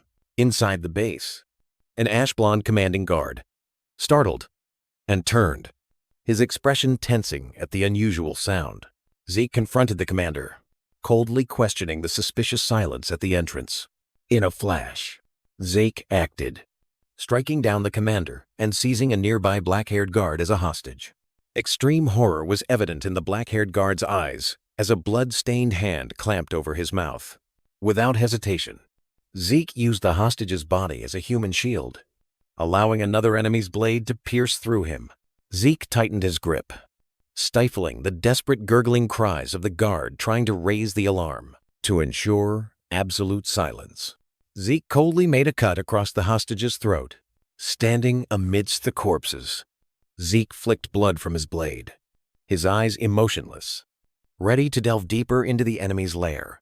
A flood of memories brought Zeke Draker back to an old battlefield, where elite warriors stood over the corpse of a red-haired comrade. From above, Outpost Commander McCain, with a scar above his eyebrow, looked down at the pile of corpses Zeke had just created, his eyes stunned. Facing Zeke, the commander regained his smugness, offering a merciful death as if victory was assured. Zeke calmly tightened his grip on his sword hilt, silently comparing these individuals to mere amateurs compared to the elite assassins he had once faced. Enraged by the intruder's arrogance, a guard with white hair and a scar above his eye roared a threat. The commander narrowed his eyes, a flicker of realization appearing as he believed he had identified the enemy's origin. He charged forward, swinging his sword with all his might, determined to finish off Zeke with a single blow. In his frenzy, the commander's slash sent his own subordinates flying in a desperate attempt to reach Zeke. A new sword with a gleaming golden hilt appeared in Zeke's hand, easily blocking the furious attack. Streaks of brilliant golden light enveloped Zeke as he counterattacked with incredible speed, surprising even himself with his power. The commander's face contorted in shock as he felt a surge of backlash energy from his own attack. Suddenly, a bolt of purple magical lightning struck down the lighting system, plunging the entire area into darkness. In the darkness, terror spread among the guards as they felt an unusual magical pressure suffocating the space. In the commander's panicked mind, the initial image of Zeke being unarmed resurfaced, further confusing him, dismissing his unease. The commander convinced himself that this was just a power outage and he was facing a normal assassin. From above, Commander McCain, with a scar, tried to rally his remaining men with a decisive command amidst the darkness and chaos. But his words were cut short by a final sputtering sound. And when the sole emergency light flickered on, it only illuminated a scene of slaughter. All his subordinates had fallen. The commander's confidence shattered, replaced by extreme bewilderment as he stared at the deadly silence. Standing among the corpses, Zeke, in disguise, subtly shook his head with a hint of sarcasm, commenting on the audacity of whoever dared to target the ruins of Hero King Kaiser. The name Kaiser seemed to cause a slight tremor, making Zeke's weapon-holding hand tremble for a moment, provoked by the cryptic words. The commander roared an angry question, swinging his sword towards the stranger. Zeke stood alone in the vast space, completely unaffected. His confidence was an even greater challenge than the sword pointed at him. A dark and invisible surge of energy was unleashed by Zeke from his hand, an attack no one could see. In a flash, Zeke was right behind the commander, his cold blade pressed against the man's throat, stifling any pleas in sheer terror. After completing his task, Zeke headed towards the brilliant light at the end of the tunnel, an exit from the darkness he had just created. Stepping out of the cave and into the forest, Zeke reached his hand back without looking, perfectly catching the dagger flying towards him. The dagger, with the distinctive M symbol of the McCain gang carved on its hilt, gleamed in the light. His thoughts took Zeke back to the past, where his hand had plunged this very dagger into the map of the McCain gang, a criminal empire he had bled to build. Back in reality, Zeke walked calmly, having deliberately used Southern fighting techniques and weapons to create a perfect false scene. Behind him, the McCain gang symbol was deeply carved into a tree trunk, a false warning left to divert all suspicion. Standing on a rocky outcrop, Zeke sighed contentedly, believing his plan to sow chaos was unfolding perfectly. As he walked, a flicker of worry crossed Zeke's face as he recalled the ominous information he had found about the Emperor. His thoughts took him back to the dark room, where he had examined a map of the enemy's covert operations. In his mind, the map appeared, covered in countless red dots, revealing the terrifying scale of the hunting dogs network that the Emperor had deployed. Back in reality, Zeke walked along the dirt path, determined to act quickly before the relics were discovered. Suddenly, a brilliant red streak tore across the distant sky. Zeke froze and looked up with a wary expression. A strained and worried smile appeared on Zeke's lips as he recognized the deadly signal. The red flare exploded in the sky, a silent warning of an impending disaster. Without hesitation, Zeke turned and plunged into the forest, sending a flock of birds scattering in panic. He pulled up his black mask, covering his face, his eyes gleaming with steely resolve as he accelerated through the foliage. Looking back, Zeke saw the dark figures of hellhounds streaking through the forest. They had caught up to him. The image of the 5-part flare flashed in Zeke's mind, signaling a deadly trap closing in. A gruesome image appeared in his head, a network of energy engulfing its target. The brutal assassination method known as absolute snare. Painful memories flooded back, taking him back to the old battlefield, where Zeke Murray had fallen with countless blades embedded in his back, a victim of that very trap. Back in the life-or-death chase, Zeke's figure emerged, his gaze fixed on the glowing system icon, his only hope. In his Zeke Murray disguise, Zeke dodged the sword swing of a new assassin with an X-shaped scar on his forehead. With a swirling motion, Zeke Murray took down a group of black-cloaked assassins, leaving them sprawled on the ground. The assassin with the X-shaped scar observed from a distance, his eyes cold and calculating, assessing his target. Surrounded by a flurry of sword energy, Zeke Murray held his ground, confidence gleaming in his eyes. Zeke Murray's blade flashed, deflecting a barrage of attacks in a shower of sparks. Zeke Murray darted through the forest, a blur, dodging the black-cloaked pursuers hot on his heels. He glanced back, a look confirming what he had suspected. These were no ordinary pursuers. The X-scarred commander raised a hand to his mouth, giving a silent signal to tighten the encirclement. A new squad of elite assassins emerged from the shadows, moving with deadly discipline, making Zeke Murray realize the threat had escalated. Zeke Murray watched as more dark figures silently took up positions, turning the forest into a deadly trap. The encirclement was complete. Zeke Murray was now surrounded on all sides by a silent army of assassins. Zeke Murray scratched his head in frustration with the hilt of his dagger, annoyance clear on his face as his plan was disrupted. A magical map appeared, showing countless red enemy dots surrounding his position, confirming that blaming the McCain gang had now become complicated. With a resolute expression, Zeke Murray pulled out a small signal whistle, a last resort he had not wanted to use. As Zeke Murray brought the whistle to his lips, the assassin commander in the distance froze, his face showing confusion at his target's unexpected action. A signaling whistle echoed through the dense forest, breaking the silence.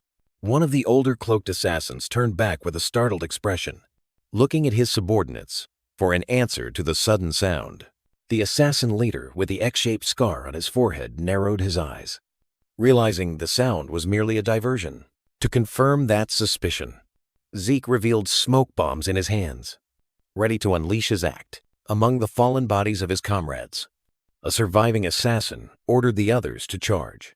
Zeke vanished into a thick cloud of dust and smoke, obscuring the enemy's vision.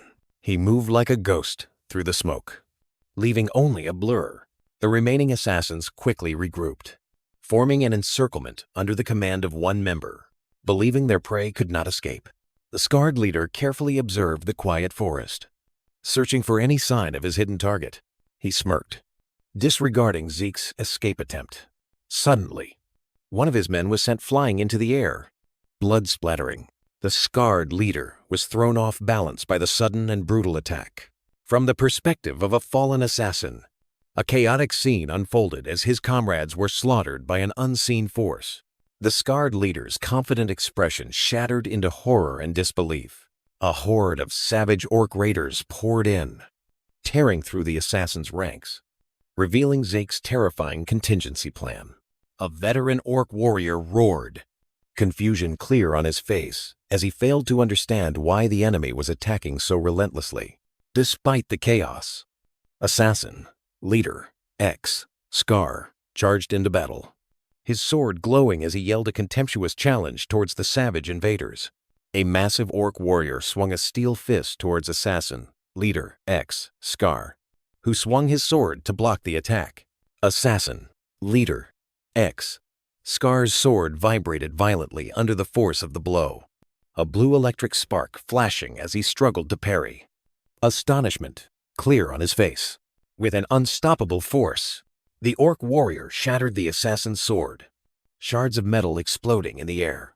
Another orc, despite being covered in injuries, roared defiantly, forcing Assassin Leader X Scar to realize his team was in mortal danger from this onslaught. Realizing the hopeless situation, Assassin Leader X Scar pulled out a flare gun, a difficult decision made in an instant.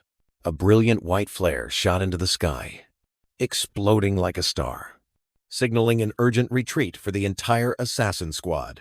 In response, the orc raiders roared a sky-shattering cry, their ferocity only increasing at the sight of the enemy's retreat. Heeding the signal, Assassin Leader X Scar and his hooded assassins turned and fled frantically, escaping the deadly forest. As the chaos subsided, only a small horn was left behind in the mud, the object that had started all this carnage. From beneath the ground, Zeke Draker emerged, dust falling from his disguise. A smug smile spread across Zeke's lips as he brushed dust off himself, his plan having succeeded beyond expectations. The horn was revealed to be a barbarian war tool, an item used for communication amidst the chaos of battle. In Zeke's palm lay the fragments of the horn, proof that he had destroyed it after use to erase all traces. Memories took Zeke back to a past agreement, where he had knelt before a mighty orc warrior, learning the secrets of the ancient war horn. The memory replayed the savage power of this tribe. Warriors considered barbaric, yet fighting with a primal fury. He recalled that the war horn was not just a weapon, but also a sacred heritage, a call to protect their lands from invaders. Back in reality, Zeke looked at the broken string in his hand, the fake war horn having fulfilled its sole purpose. Without hesitation, he turned his back on the chaos he had created and ventured deeper into the forest, ignoring the sounds of battle echoing behind him. Zeke's mind was already set on his next objective, the true ruins hidden somewhere. He arrived before a dilapidated, ancient entrance, the air heavy with the scent of time and forgotten secrets. Stepping inside, a flicker of weariness crossed Zeke's face as he faced an unforeseen challenge. From the darkness, a multi-headed hydra monster emerged, its green eyes glowing eerily. Blocking the path, Zeke drew a glowing dagger, his stance ready for battle, but his eyes gleaming with calculation as he faced the creature, known as the fallen dragonborn. He ignored the monster, his gaze fixed on a large stone door above, determining it was the only way through. Instead of fighting, Zeke issued a silent command, using his administrator authority to connect directly with the ruin's control system. In response to his command, the massive stone door began to rumble and slowly opened with a heavy creak. The Hydra's eyes widened, its ferocity giving way to utter astonishment at the illogical event unfolding. In a fit of helpless rage, the monster lunged to attack, but Zeke was already safely in the distance. Watching the door to his objective open, Zeke hid behind the wall, a self-satisfied smile on his lips, as he decided he couldn't simply walk past but had to face the challenge. Zeke was forced to retreat as the colossal shadow of the fallen dragonborn, a multi-headed hydra, rose from the ground, its eyes glowing menacingly. Utilizing Gale arts, Zeke charged into battle, his body enveloped in purple energy as he dodged the frantically attacking serpent heads. With shadowless steps, Zeke glided past one of the monster's heads, distracting it to create an opening. He dashed at full speed into the dark corridor ahead, his hand reaching out as if to grasp the narrow escape. Zeke expertly spun in midair, narrowly dodging a powerful whip from the Hydra's massive body. The monster's colossal body slammed hard onto the stone floor, creating a violent tremor and shattering the ground. One of the Hydra's heads shrieked in pain, spewing debris and a yellow fluid after taking a hit. Zeke concentrated energy into his hands, purple and blue magical currents swirling around him. Preparing for a powerful skill, he unleashed a dragon-slaying art, energy chains binding one of the Hydra's heads, immobilizing it for a moment. Inside a protective energy sphere, Zeke delivered a decisive slash, aiming directly at the monster's weak point. He landed, hands braced on the ground, and the monster's blood splattered onto him, beginning to corrode. Zeke stood up, looking at the acidic blood fuming on his hands and cloak with a serious expression. His healing skill automatically activated, mending the burns while he realized this enemy was the legendary nine-headed Hydra. With renewed determination, Zeke faced the nine-headed Hydra, ready for a true battle to the death. A colossal stone gate trembled and burst outwards from a powerful impact within. Thrown back by the explosion, Zeke Draker braced himself, his face contorted in pain as he endured the shockwave. The fallen dragonborn Hydra lunged from the shadows, its mouth agape and its glowing green eyes locked onto its prey.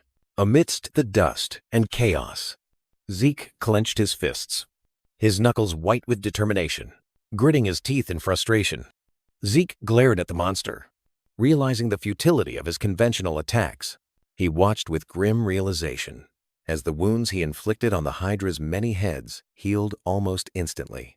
Enveloped in a green regenerative aura, his eyes narrowed in a moment of cold calculation.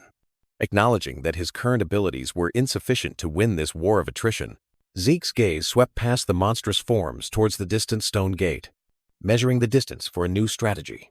Turning his back on the monster, he raised his hand in a commanding gesture, his focus absolute. With an unwavering authoritative expression, Zeke issued a silent command, by thought, to an unseen force. In response to his will, the colossal stone doors of the home of the hero King Kaiser began to grind shut with finality. The gate slammed shut, trapping the Hydra within the chamber as an ethereal blue light emanated from the cracks. Now that the enemy was trapped, Zeke unleashed his true power, a vortex of blue and green energy swirling around him as he prepared a specialized technique. He manipulated the elemental power of wind, his form becoming a blur as he prepared to unleash a devastating attack. With a single, impossibly swift movement, Zeke unleashed a dazzling arc of energy that tore through the air, severing one of the Hydra's heads as the beast recoiled in shock and pain. Recognizing the sole opportunity, Zeke Draker decided to risk it all, charging towards the closing spatial gate. Ignoring the lurking fallen dragonborn Hydra above, the Hydra's reptilian eyes flashed with malevolent light as it locked onto its escaping target. Just as Zeke neared the exit, the Hydra's colossal serpent heads descended from above, blocking his path. Zeke hastily drew his sword in defense, a spark flying as his weapon clashed with the monster's attack. With a final effort, Zeke lunged through the threshold of the other dimension just before it fully closed. Before a moment of relief could set in, Zeke's eyes widened in horror as he realized something terrible. A searing pain erupted, blood gushing from a fatal wound in his abdomen as he was thrown back. One of the Hydra's heads had pierced through the space just before it closed, impaling Zeke. The monster roared triumphantly, having successfully followed its prey into the new domain. Inside the other dimension, Zeke realized in horror that the entire colossal Hydra had followed him in, leaving no escape. Despite his wound, Zeke roared defiance, his hand clutching a sharp fang he had just broken off the monster, sacrificing his arm for a decisive blow. Zeke lunged, using the Hydra's own weapon to stab its head. He braced himself against the pain as his left arm disintegrated, replaced by a glowing red energy arm. In retaliation, another Hydra head opened its maw, spewing a deadly purple mist toward Zeke. Zeke gritted his teeth, enduring as the poisonous mist corroded his skin. A cold system notification confirming he had been poisoned. To end the battle, Zeke Draker unleashed a massive surge of purple spiritual energy. The spiritual attack pierced directly through one of the fallen dragonborn Hydra's heads. The attacked head exploded in a cloud of black smoke and blood. Utterly destroyed, another Hydra head stared, its green eyes reflecting bewilderment at the unexpected attack. Zeke gasped, exhausted, after unleashing the blow, his sleeve torn, clinging to a broken piece of weapon for balance. Facing the Hydra's last head, Zeke gritted his teeth, his gaze showing iron determination to end the life-or-death struggle. A surge of spiritual pressure carrying the power of dragons erupted from Zeke, signaling the activation of an ultimate skill. The purple and green energy surged, completely overwhelming the monster in a terrifying display of power. In a fit of rage, Zeke's eyes glowed brilliant purple, and he roared, a silent command, demanding the monster's submission. The Hydra's eye constricted, reflecting absolute terror before an authority it could not resist. Overwhelmed by primal fear, the colossal Hydra recoiled, its entire body trembling. Zeke looked down at the severed neck of one of the Hydra's heads, lying motionless on the ground like a gruesome trophy. The battle over, Zeke knelt, exhausted, feeling an unusual fatigue, not solely from exertion.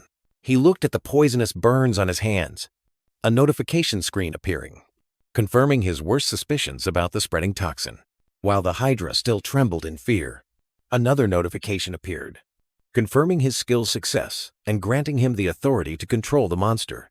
Zeke Draker stared at the paralyzed fallen dragonborn Hydra, a glimmer of hope in his eyes about being able to subdue this absolute monster.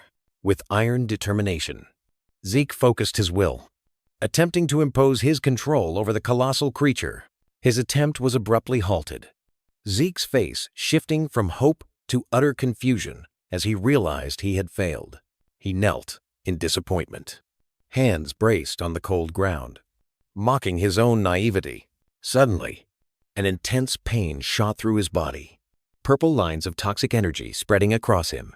The Hydra's poison flared, Zeke collapsing, his body writhing in agony as his flesh began to grotesquely transform. In despair, he realized his healing ability was utterly useless against this deadly toxin. On the brink of death, a flash of insight struck him, a memory of a forgotten skill. Gluttony.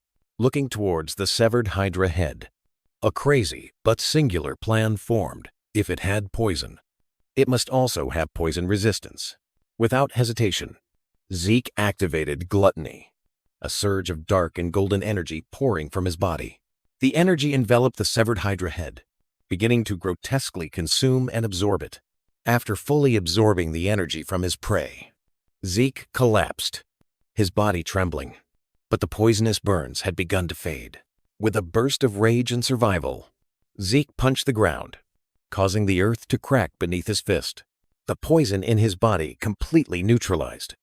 Zeke lifted his head, a self-satisfied and triumphant smile on his lips, his eyes now emitting the green light of life. He calmly called up his status window, reviewing the new changes in his abilities with cold focus. Ready for what was to come, Zeke Draker processed the new information, a knowing look on his face, before he turned away with a new purpose. With the Hydra no longer an obstacle, Zeke strode purposefully through the desolate, column-lined Grand Hall. His thoughts drifted to a forgotten era, revealing a dark-skinned, white-haired couple, a wise sage and a fairy king, cradling their newborn son. The future hero King Kaiser.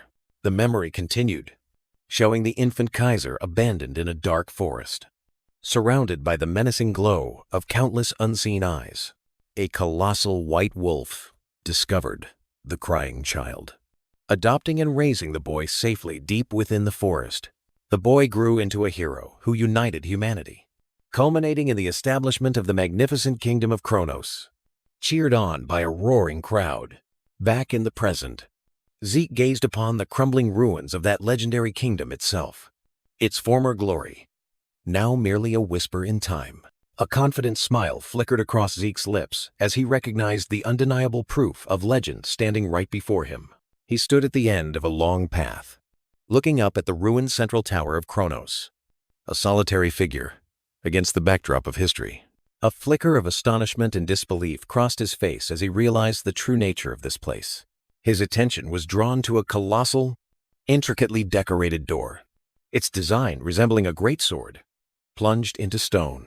As if in response to his presence, the massive door groaned open, revealing a path of brilliant light and confirming his entry into the home of the hero King Kaiser.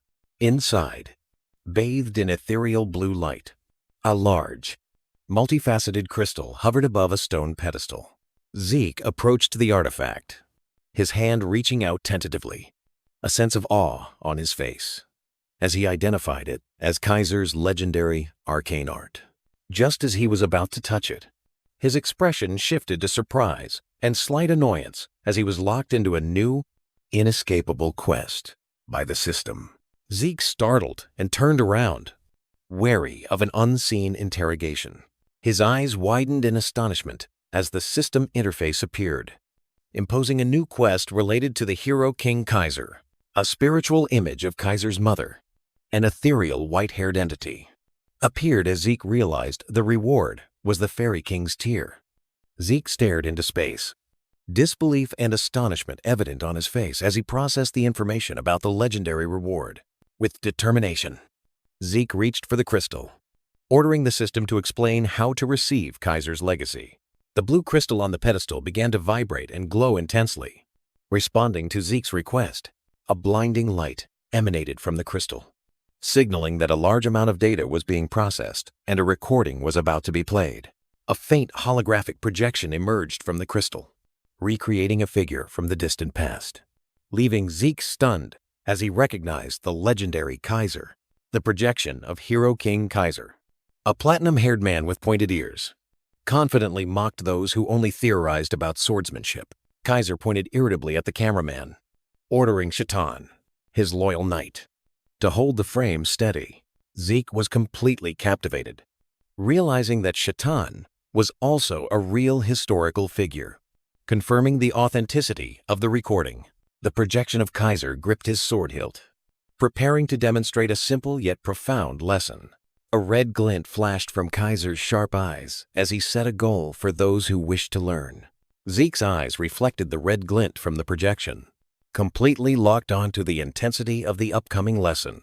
Zeke staggered backward, his body enveloped in a murderous red aura, as if he were bearing a portion of the burden from Kaiser's lesson. Zeke pressed his hand to the floor, feeling a surge of energy so powerful it made the ground tremble.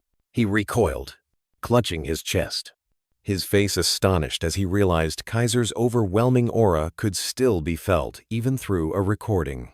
From the crystal, the magical image of Hero King Kaiser emerged, exuding a majestic aura, a testament to his advancement in power.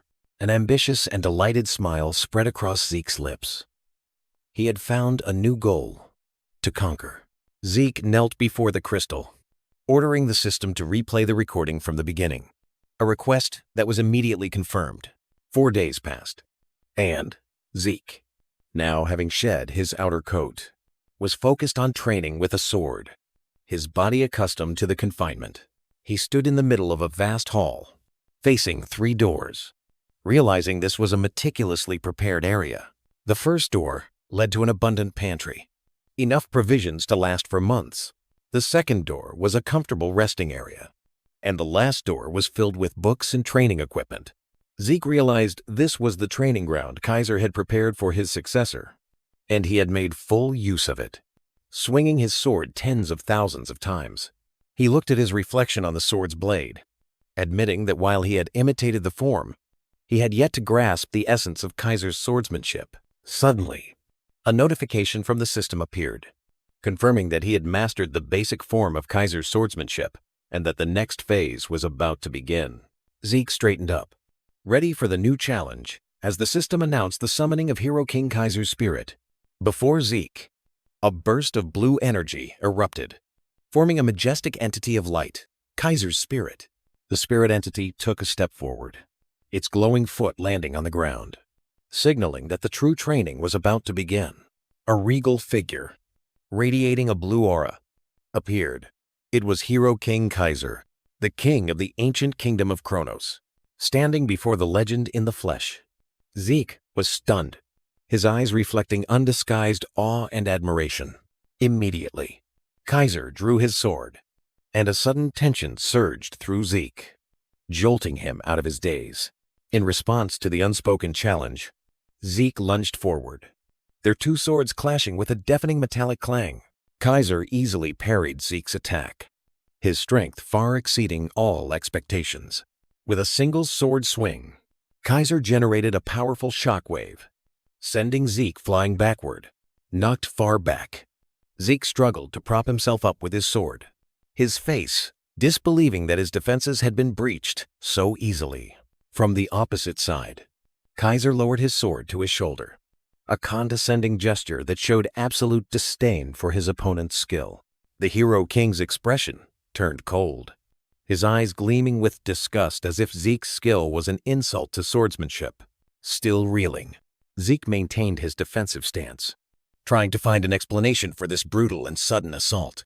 Giving Zeke no time to think, Kaiser lunged down from above, his sword aimed directly at his life.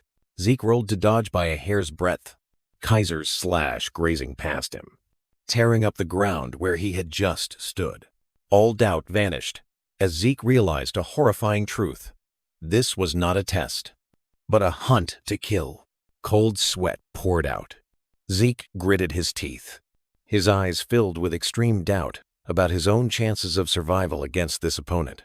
Facing him, Kaiser's regal demeanor completely vanished, replaced by a maniacal grin, confirming that Zeke was facing a true monster. Zeke let out a long breath, casting aside all hesitation and complex calculations from his mind. With renewed determination, he let his sword fall to the marble floor, an act of abandoning his defenses. Immediately, Zeke crouched down, his sword enveloped in a brilliant blue elemental energy. Zeke's gaze locked onto his opponent, an unspoken challenge sent to the Hero King. Kaiser showed a hint of surprise, then a flicker of recognition in his eyes as he realized Zeke's swordsmanship was related to Shaitan. Zeke lunged, his energy sword slashing powerfully, but Kaiser easily parried it aside. Kaiser counterattacked with a series of lightning-fast slashes, forcing Zeke to struggle defensively in midair. With incredible strength, Kaiser blocked Zeke's attack, easily holding his arm with just one hand. A maniacal and brutal smile spread across Kaiser's lips. He completely disregarded Zeke's efforts, seeking only amusement. The 2 blades clashed with terrifying force, sending brilliant sparks flying through the air. Kaiser used overwhelming strength, his greatsword easily pushing back Zeke's sword. The Hero King unleashed his full power, creating countless simultaneous attacks that rained down on Zeke from all directions. An energy explosion erupted from Kaiser's attack, sending Zeke flying backward. Zeke stumbled back a few steps, his feet sinking deep into the stone floor to maintain balance against the terrifying power. Sweat poured down his forehead. Zeke gritted his teeth, enduring the pressure, realizing he was facing an immeasurable power. Hero King Kaiser stared, a fleeting astonishment in his eyes as he realized the power gap between them was still too vast. Zeke Draker, sweating profusely, looked at his opponent with astonishment that was quickly replaced by iron determination. Without hesitation, Zeke put all his strength into it, summoning a blazing red energy, dragon claw from his arm. The colossal dragon claw struck down, creating a terrifying energy explosion on the ground. Amidst the storm of dust and rock, Kaiser stood firm and unharmed, his eyes gleaming with amusement at the display. Kaiser counterattacked, an overwhelming purple energy coiling tightly around Zeke, immobilizing him. Zeke's face contorted in shock and pain, while a smug smile appeared on Kaiser's lips. Mustering all his remaining strength, Zeke unleashed a slash enhanced with elemental energy, lunging straight towards Kaiser. Zeke's face was taut, gritting his teeth in a final effort to create a glimmer of hope. Kaiser merely smirked, easily blocking the desperate attack with his sword. Zeke was knocked back, lying helplessly amidst the rubble, his eyes blank and confused. Kaiser sat on a broken rock, looking down at Zeke with the condescending air of an absolute victor. Standing up, Kaiser looked at Zeke, nodding in acknowledgement of his efforts, but also with a smug expression. Suddenly, Kaiser's gaze froze, his smugness vanishing, replaced by deep curiosity. He approached, staring intently at Zeke, as if peering through his body, discovering a secret hidden deep within his soul. Kaiser held Zeke's chin, making a statement about the spirit realm that left Zeke utterly stunned. An image appeared, illustrating Kaiser's explanation, showing that Zeke had repeatedly crossed the boundary between life and death, which accounted for his elemental power. Zeke brushed aside the complex explanations, demanding a more straightforward and understandable answer. Kaiser's face showed a smug, condescending expression, amused by Zeke's confusion. He shifted Zeke's attention to a more important goal, further bewildering Zeke. Kaiser flicked Zeke's forehead, a gesture reprimanding his naivety. Kaiser revealed Zeke's true objective: to learn his ultimate secret art, elemental sword. To illustrate, Kaiser summoned an image of the water element, explaining it as one of the foundations of all things.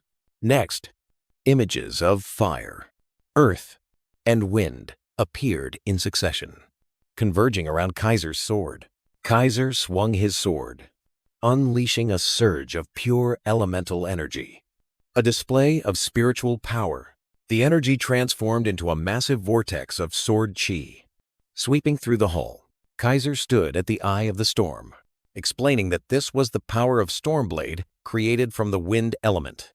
Amidst the devastation, Zeke stood frozen, completely overwhelmed by the power he had just witnessed. Kaiser gave a command, pointing towards Zeke, signaling that it was now his turn to try. Zeke looked up, realizing an important truth. Kaiser had not used the aether energy he knew, implying a deeper secret in power transformation. Zeke stepped forward, impatiently demanding a clear method. But Kaiser only responded with a confused, condescending look.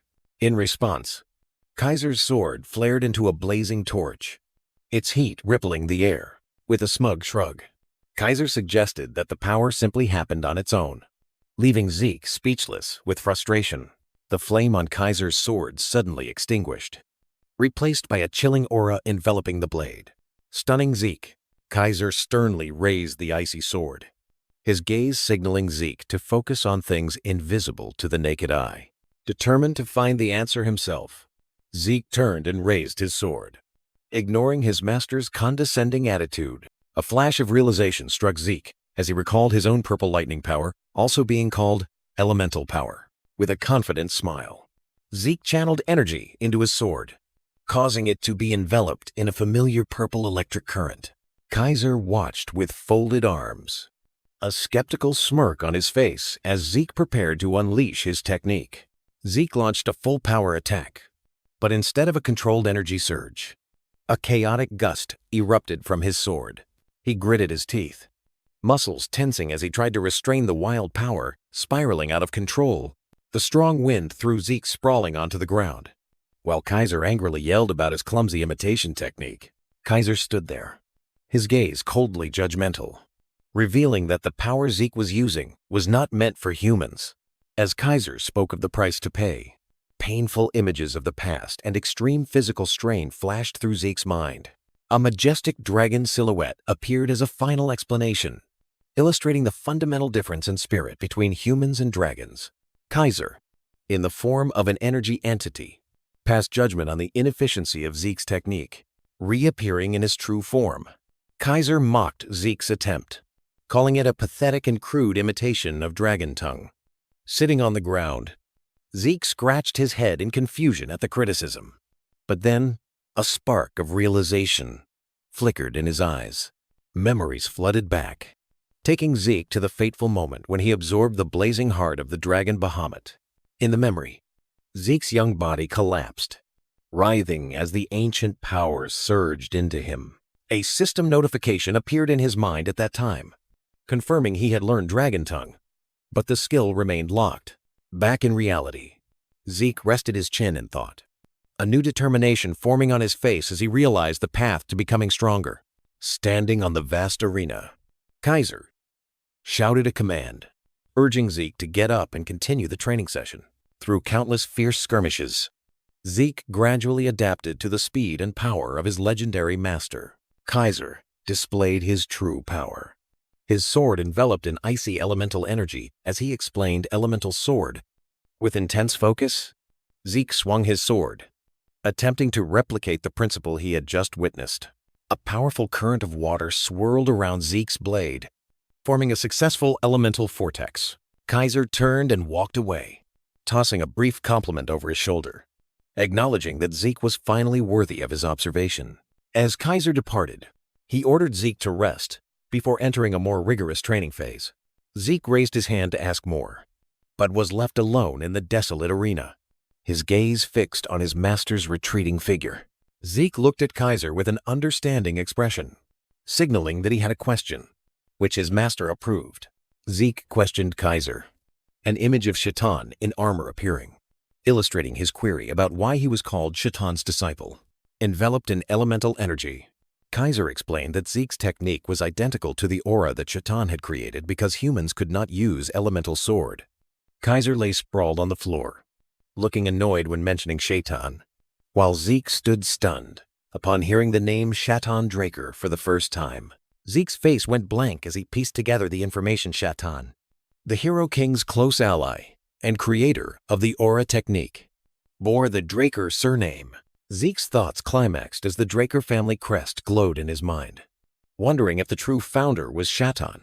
After a moment of contemplation, Zeke composed himself and asked Kaiser about the concept of the spirit realm, admitting he still didn't fully understand its nature.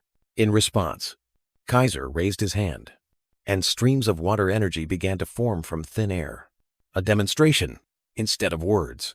Kaiser suddenly created a massive, fierce wall of water blocking Zeke's path, a testament to the insurmountable boundary between realms. Understanding the intent, Zeke raised both hands and focused his energy, creating a swirling field of wind around himself to test the new skill. Kaiser stood on the other side of the water wall, explaining the eternal separation between the physical and spiritual realms once the body has died. Zeke stared at the water wall, pointing out the contradiction that Kaiser's spirit stood before him, while a part of his own soul was also connected to the spirit realm. Kaiser snapped his fingers, and the water wall vanished, admitting that Zeke's case was an exception he had never seen. Kaiser waved his hand, creating a small spatial vortex, explaining that there were tricks to cross the boundaries between realms. Lying casually on the floor, Kaiser revealed that a dragon had helped him cross the boundary, leaving Zeke speechless with astonishment.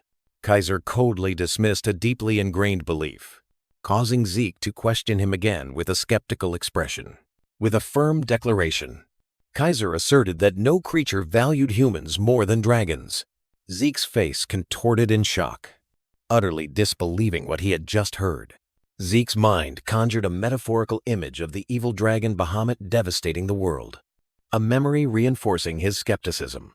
Zeke ruffled his hair in confusion, trying to reconcile the contradictory information that was overturning his worldview. Kaiser pointed directly at Zeke, implying that he himself was living proof of his words. Kaiser's hand gently rested on Zeke's chest, preparing to reveal an even more shocking truth. An image of a blazing red energy orb with a dragon skull appeared on Zeke's chest as Kaiser revealed that the heart was bestowed by Bahamut himself. Kaiser smiled smugly, explaining that Bahamut, though hot-tempered, had a soft heart. Zeke fell silent, a blurry image of the close relationship between Kaiser and Bahamut appearing in his mind, rendering his dragon-slaying actions meaningless. With an awkward expression, Zeke ruffled his hair, admitting his misunderstanding and embarrassment. Kaiser burst into hearty laughter at Zeke's reaction, before revealing more about the relationship between Bahamut and someone named Kronos. Zeke's eyes narrowed, a sharp flash of realization striking him as he connected that name to the kingdom's history. Kaiser casually confirmed that his kingdom was named after the dragon Kronos, of whom he was merely a contractor. Zeke was utterly speechless, his mind conjuring a bizarre image of a polymorphed dragon sitting and drinking tea. The scene shifts to thousands of years ago, where a figure was deep in thought.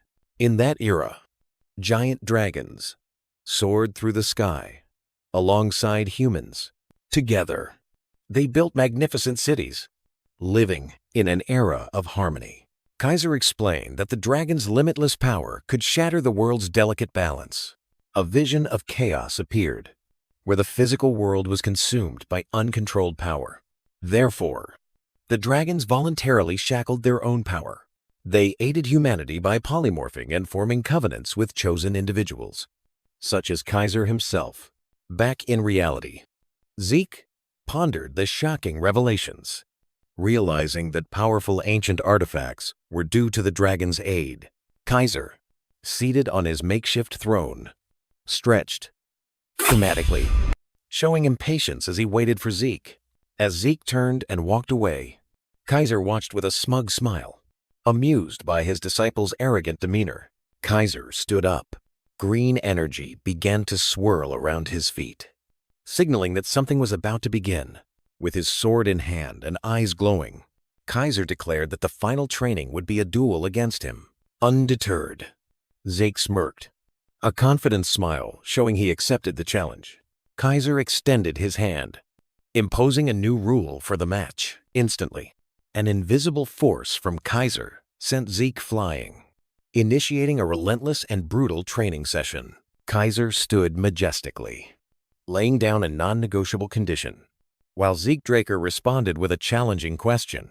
Zeke's eyes blazed with fighting spirit, the fire of determination reflected in his gaze. Without warning, Kaiser unleashed his power, transforming the arena into a raging sea of flames. Gliding through the flames like a phantom, Kaiser swung his sword at Zeke, a warning strike for his arrogance. With a cold gaze, Kaiser looked down at Zeke, an unspoken threat delivered, daring him to break the rules. To assert his dominance, Kaiser raised his sword, and the surrounding sea of flames began to dance to his will. Energy converged, forming a fierce vortex of fire, ready to incinerate everything. Kaiser's sword glowed brightly, becoming the epicenter of the firestorm. Kaiser swung his sword, pushing a massive wall of fire toward Zeke. A destructive attack, submerged in the heat. Zeke braced himself, his hands clenched, attempting to absorb the fire's power.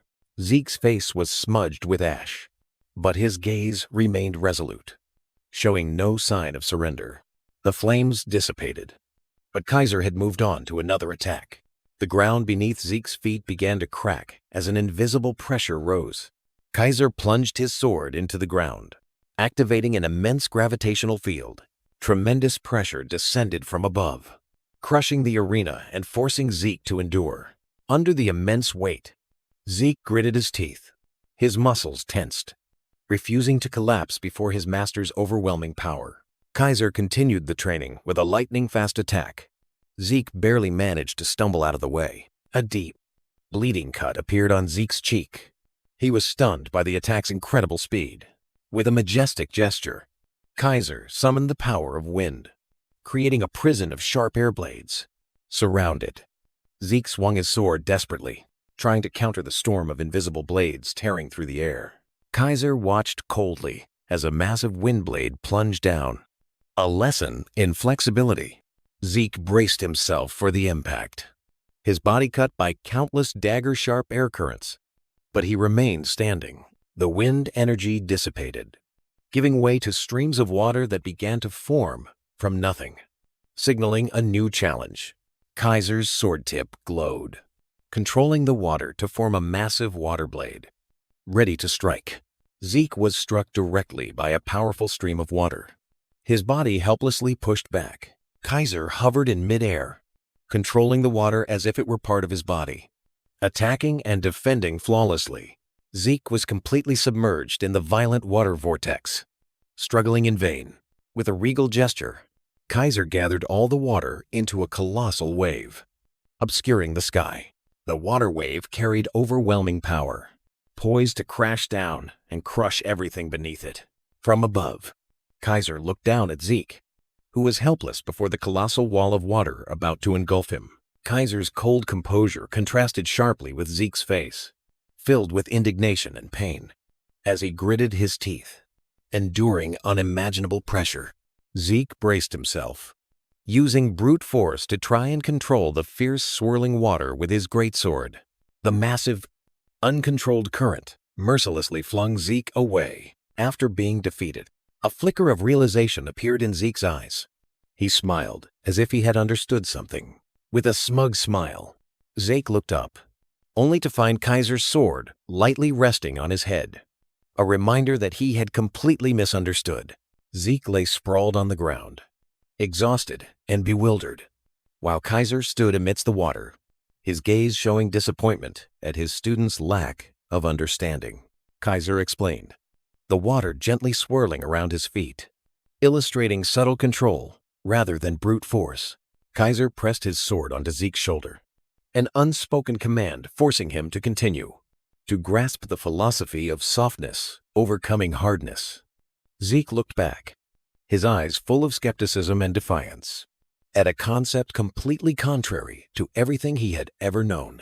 Kaiser's words made reality fade, pulling Zeke back to a painful memory, where he, with black hair and his old scar, clutched his head in despair amidst a village engulfed in flames. The stream of memories continued to flow, revealing past failures, Wheezy M, times he lost everything because his power was insufficient to protect, to survive. The memory faded, returning to the image of the sword cutting through water, a symbol of the philosophy he had just heard. Back in reality, Zeke's eyes widened, a profound and sudden realization evident on his face. He awoke, realizing he was still in the match with Kaiser. But his gaze no longer held skepticism, replaced by a new understanding. Kaiser gave him no time to think, immediately swinging his sword to create a powerful current of water. Continuing the test, Zeke leaped, his body moving differently, no longer resisting, but seemingly merging with the attacking water vortex.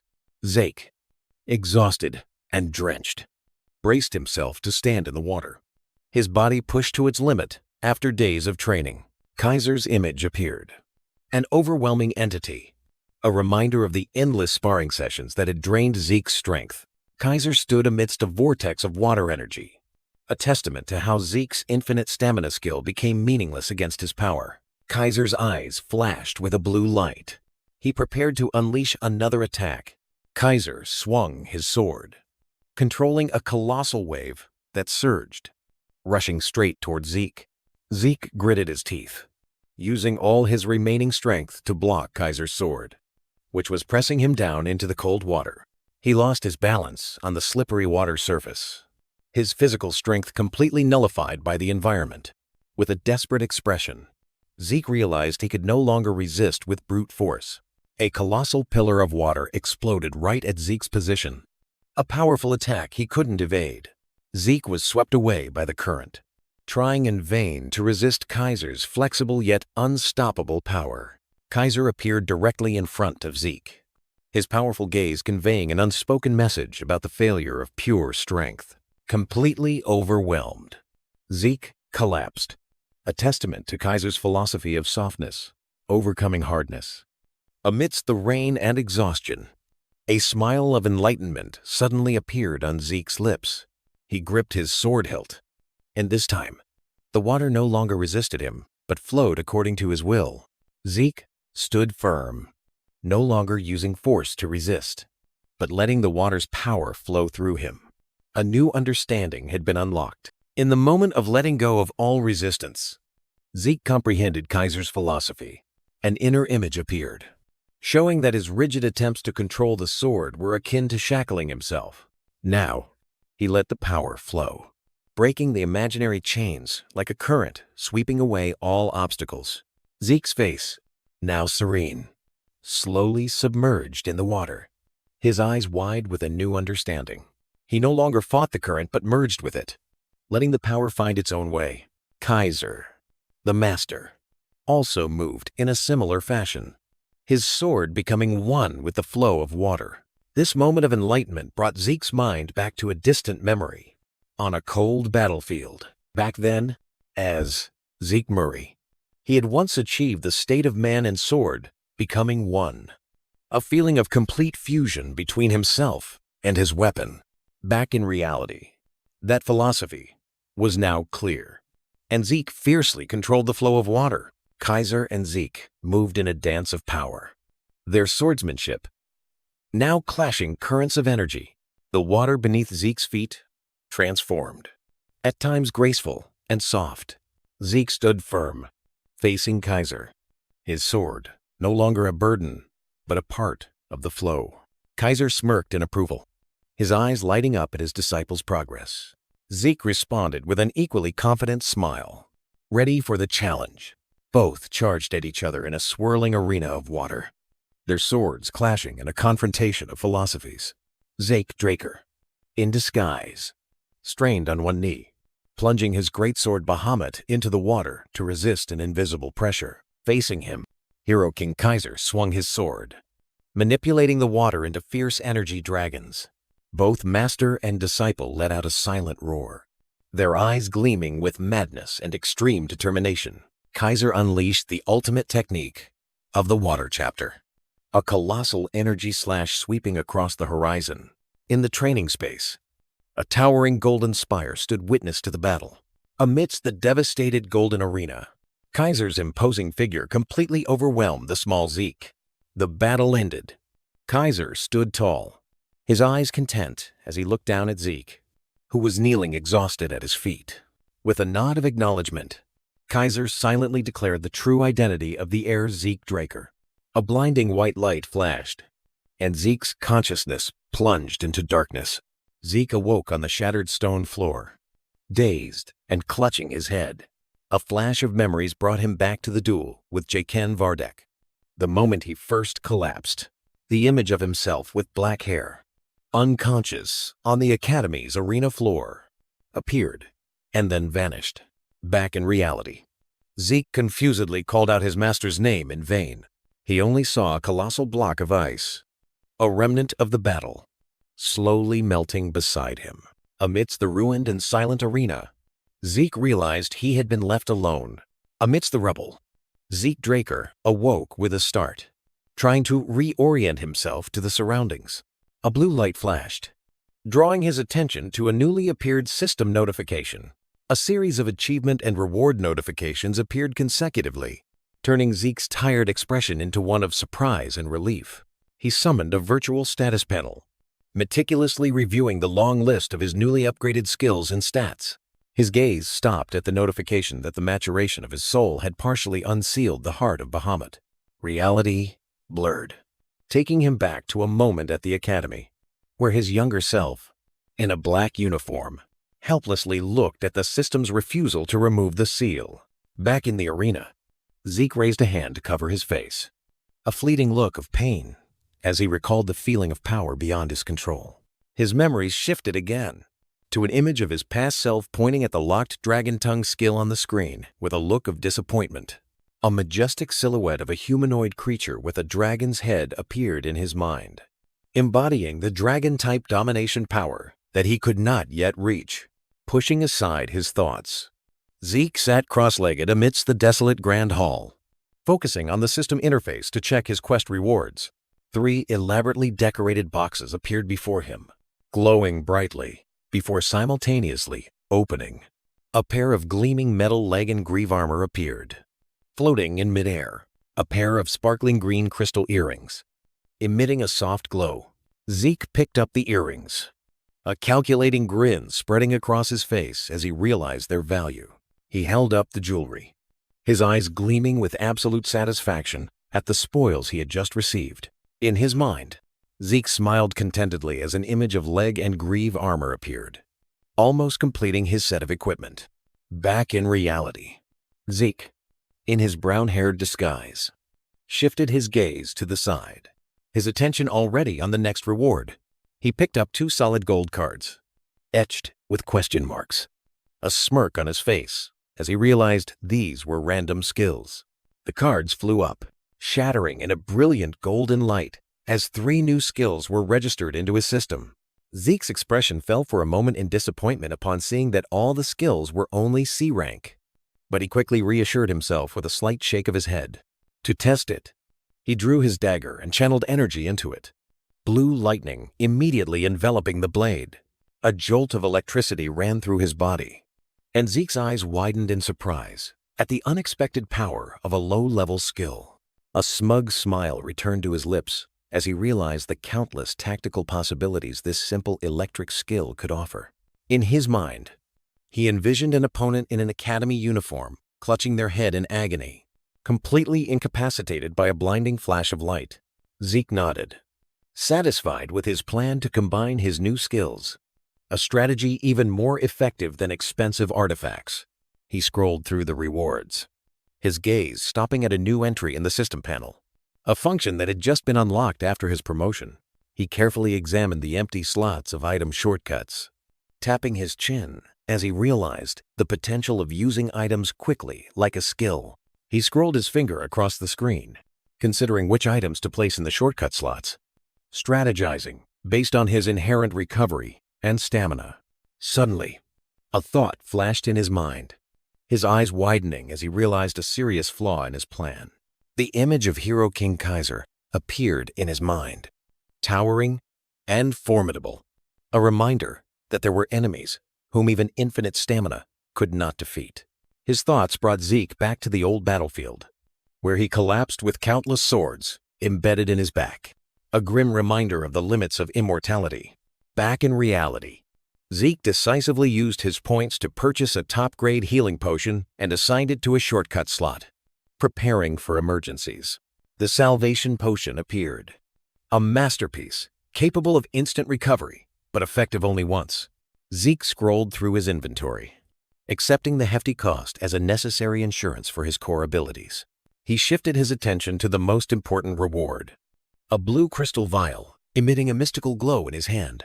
The item was identified as Fairy King's Tear, a legendary relic capable of summoning the Fairy King from the spirit realm. Astonishment was clear on Zeke's face as he realized the unimaginable power of the item he held. In his mind, the legendary Fairy King appeared, a being of light capable of granting wishes to humans. Zeke pondered deeply, considering the possibility of turning legend into reality and obtaining a wish for himself. His expression turned serious, realizing that with only one chance, he could not risk experimenting with it carelessly. He decisively put away the vial of tears, deciding to preserve this trump card for the future. Zeke turned and walked towards the glowing gate, leaving the ruined space to begin the next leg of his journey. The scenery changed, revealing a peaceful dirt path leading into a dense forest under the sunlight. A glowing red magic circle lit up on the ground, signaling the completion of the teleportation. Amidst a gust of dust, Zeke appeared in his new adventurer's attire, his gaze fixed steadily forward. As Zeke Murray, he curiously observed a ruined outpost where he had just arrived. He realized he had successfully teleported to an adventurer's outpost, his face showing undisguised surprise. A satisfied smile appeared on Zeke Murray's lips as he confirmed the convenience of the instant teleportation feature. The system interface appeared, showing the teleportation map with corresponding destinations and costs, confirming his current location as Adventurer Outpost No. 8 of the Kingdom of Argos. Zeke Murray rested his chin in thought, realizing the immense strategic potential of moving between continents and shaking off enemies. He nodded decisively, believing this ability would be a trump card for his future plans. Deep in thought, Zeke Murray suddenly paused, sensing something. His gaze fell upon a nearby forest, surprised by the sight of brilliant yellow flowers blooming in the middle of winter.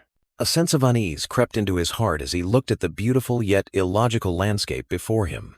The scene shifted to the courtyard of Valhalla Knight Academy, where Zeke Draker, now back in his true appearance, was conversing with a female cadet. Zeke Draker walked alone through the magnificent academy corridor, a thoughtful expression on his face as he thought about the principal he was about to meet. Inside a sun-drenched office, an elderly man calmly trimmed a bonsai tree with scissors.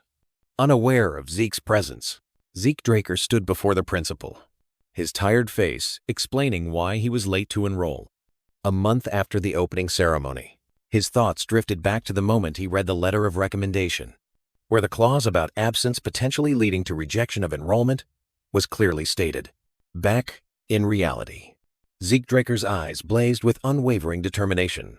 His sole goal now was to gain access to the Terracon family's secret archives. Standing before the principal, Zeke Draker solidified his resolve and began to present the reason for his late enrollment. The elderly man placed the pruning shears on the table, his attention fully focused on Zeke's explanation. The principal's figure stood contemplatively by the window, listening to the incredible story of the new student falling into a trance. Principal Flaubert Borges turned, his sharp, skeptical gaze fixed on Zeke, questioning the excuse for his absence. Flaubert's reputation echoed, his past image appearing as a renowned commander of the Royal Guard. It was still recounted how Arthur Draker had to persistently invite Flaubert 3 times for him to accept the position of principal. Realizing he was facing a man who valued honor, Zeke clenched his fists, knowing that only the truth could convince him. Zeke bowed deeply, a silent acknowledgement of his fault, yet firmly asserting the truth in his explanation. Flaubert narrowed his eyes, weighing Zeke's words. His silence was heavier than 1,000 words. Flaubert's gaze swept over the carefully sealed letter of recommendation on the table, a crucial factor in his decision. Zeke was stunned when he heard Flaubert declare that he would arrange a place for him, an opportunity he hadn't dared to hope for.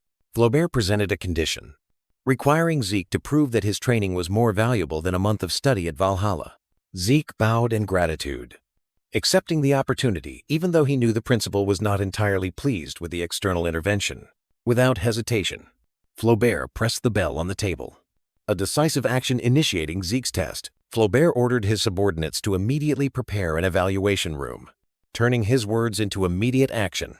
Inside Valhalla's vast private training room, Zeke Draker stood alone on the arena floor, facing the panel of judges seated in the distance.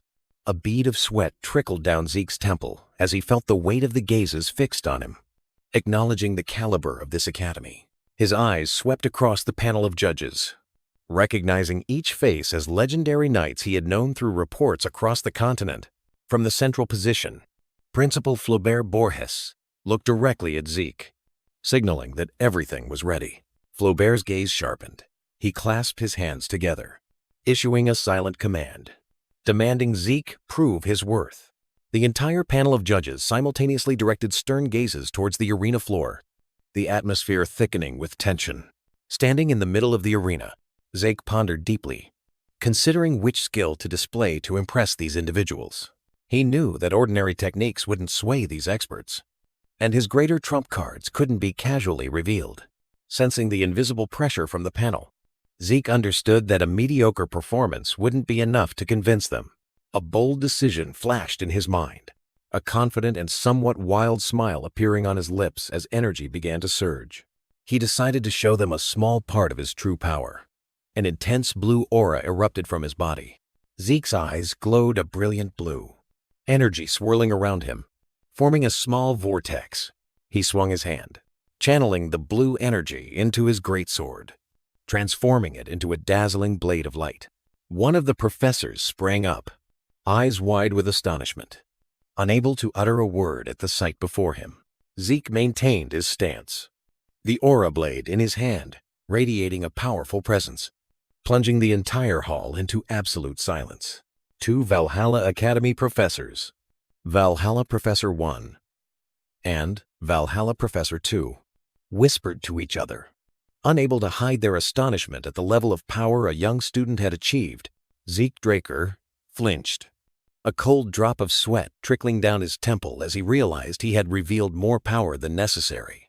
His thoughts led him to the image of hero King Kaiser, who was sneering with contempt at the aura concept of the weak. Back in reality, Zeke stood in the middle of the hall, his sword blazing with a massive blue energy, a power he had forgotten how to restrain.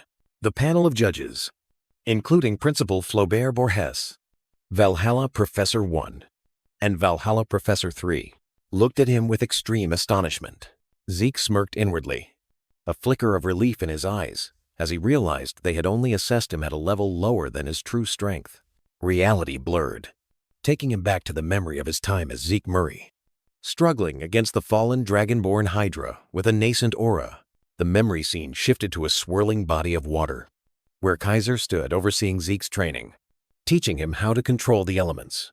The stream of memories concluded with his image as the Red Knight, reaching a new peak of power after the hellish training.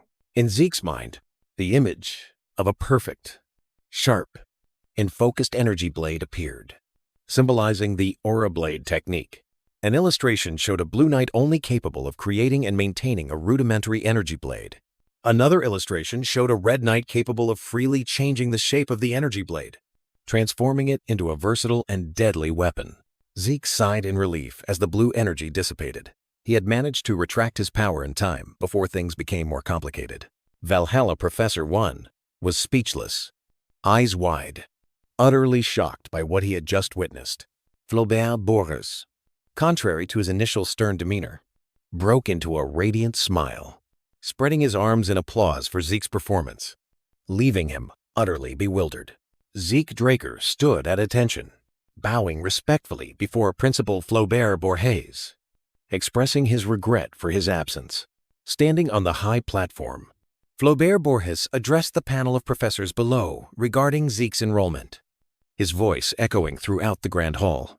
The professors unanimously expressed their approval, one of them emphasizing that Zeke's performance had far exceeded all necessary standards. Flaubert Borges turned back, a satisfied smile evident on his face, the scar on his cheek seemingly relaxing as well. Flaubert Borges officially declared Zeke Draker accepted, his eyes gleaming with recognition for the young talent.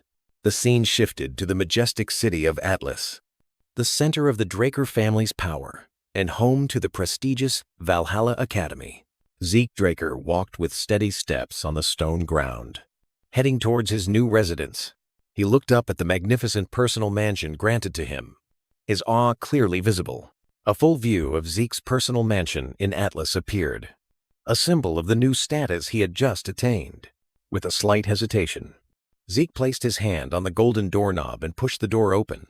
Inside, two figures stood waiting in the darkness, the opening door casting a streak of light towards them.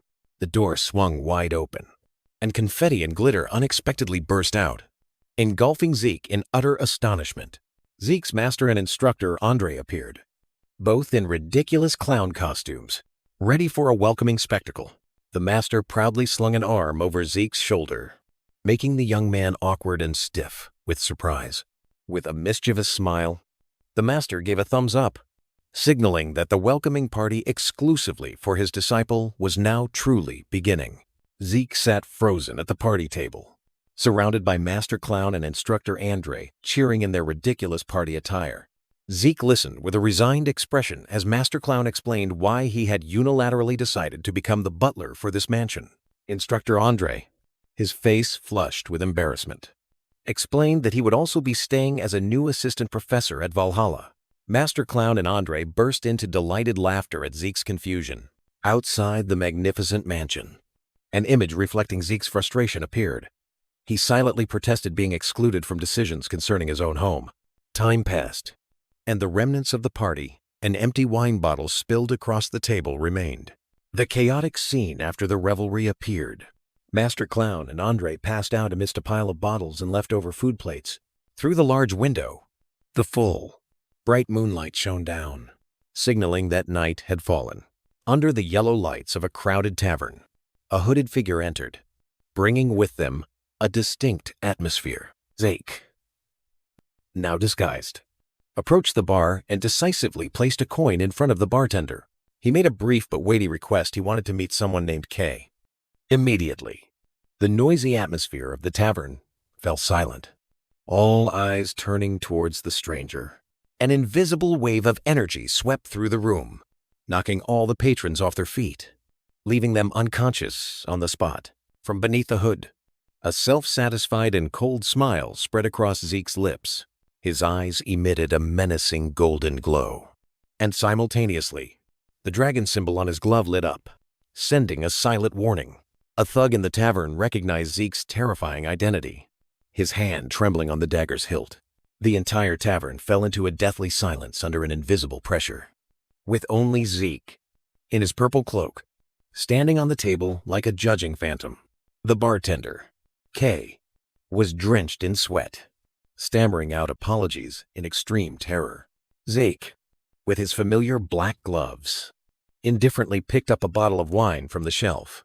Completely subdued, K bowed, gesturing for Zeke to enter the back area. Zeke walked alone deep into a secret stone corridor, the darkness swallowing him.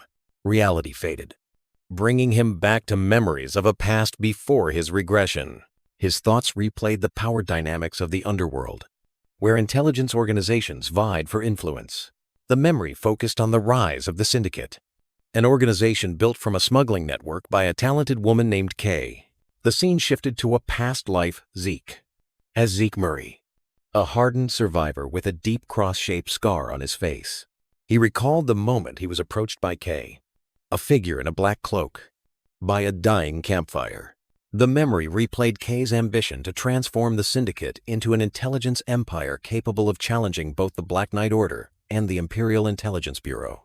A fleeting image of his ultimate loss as Liam Stone, collapsing and left behind in the cold snow, returning to the memory of Zeke Murray. He, full of injuries, received a confidential document from K, a mission that could change everything. Zeke Murray's eyes flashed with steely resolve, ready to cooperate with K to begin his path of revenge. The stream of memories brought Zeke back to a fateful moment, where his hand received a powerful dragon artifact from a benefactor, an unforgettable debt.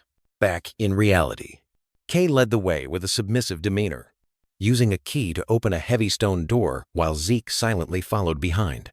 Zeke stepped through the threshold into darkness, each step a calculation for the partnership he was about to establish. He entered a vast, silent space, with only a solitary table and chair illuminated in the distance. Zeke stopped, struck a match, and a small flame flared in the darkness. He sat down on the chair, facing a waiting figure, the lit match in his hand, like a familiar greeting. The person opposite was a powerful red-haired woman. She casually used the flame from Zeke's hand to light her cigarette. A ceiling lamp suddenly flickered on, dispelling the darkness and revealing the surrounding scene. Zeke pulled down his hood, revealing his calm face, ready to confront the woman's unspoken question. The woman leaned forward, her sharp gaze piercing directly into Zeke, demanding a direct answer. The vast space only highlighted the tension between the two, a power confrontation about to begin. Zeke extended his hand, his voice firm as he offered a partnership with the Syndicate organization. The woman tilted her head slightly, cigarette smoke lazily drifting upwards as she considered Zeke's unexpected offer. She sat up straight, crossing her legs with absolute confidence, her eyes full of skepticism, as she questioned the Draker prodigy's true motives. Zeke's sharp gaze showed that he had anticipated the syndicate leader's knowledge of the events in Valhalla. He crossed his arms, a subtle gesture of defiance against her impatience. The syndicate leader responded with a skeptical expression, inviting Zeke to prove the worth of his offer. In response, Zeke placed a pair of green earrings on the table, a tangible offer instead of words. The leader looked at the item with suspicion, a challenging invitation for her to verify it herself. She put on the earrings, and a surge of red magical energy immediately emanated from them as she tested them. Initially, she only felt a normal increase in power, her expression showing little impression. Suddenly, an energy pulse so strong it broke the cigarette she held between her lips. She froze, eyes wide in horror, as she realized the artifact's true power far exceeded all predictions. In her mind, these earrings far surpassed countless other mana-enhancing artifacts on the market. After the shock, she stared into space, trying to comprehend how such a powerful item could exist without her knowledge. Her gaze now held a completely new respect and wariness toward Zeke. Zeke subtly smirked, the smile of someone holding the upper hand.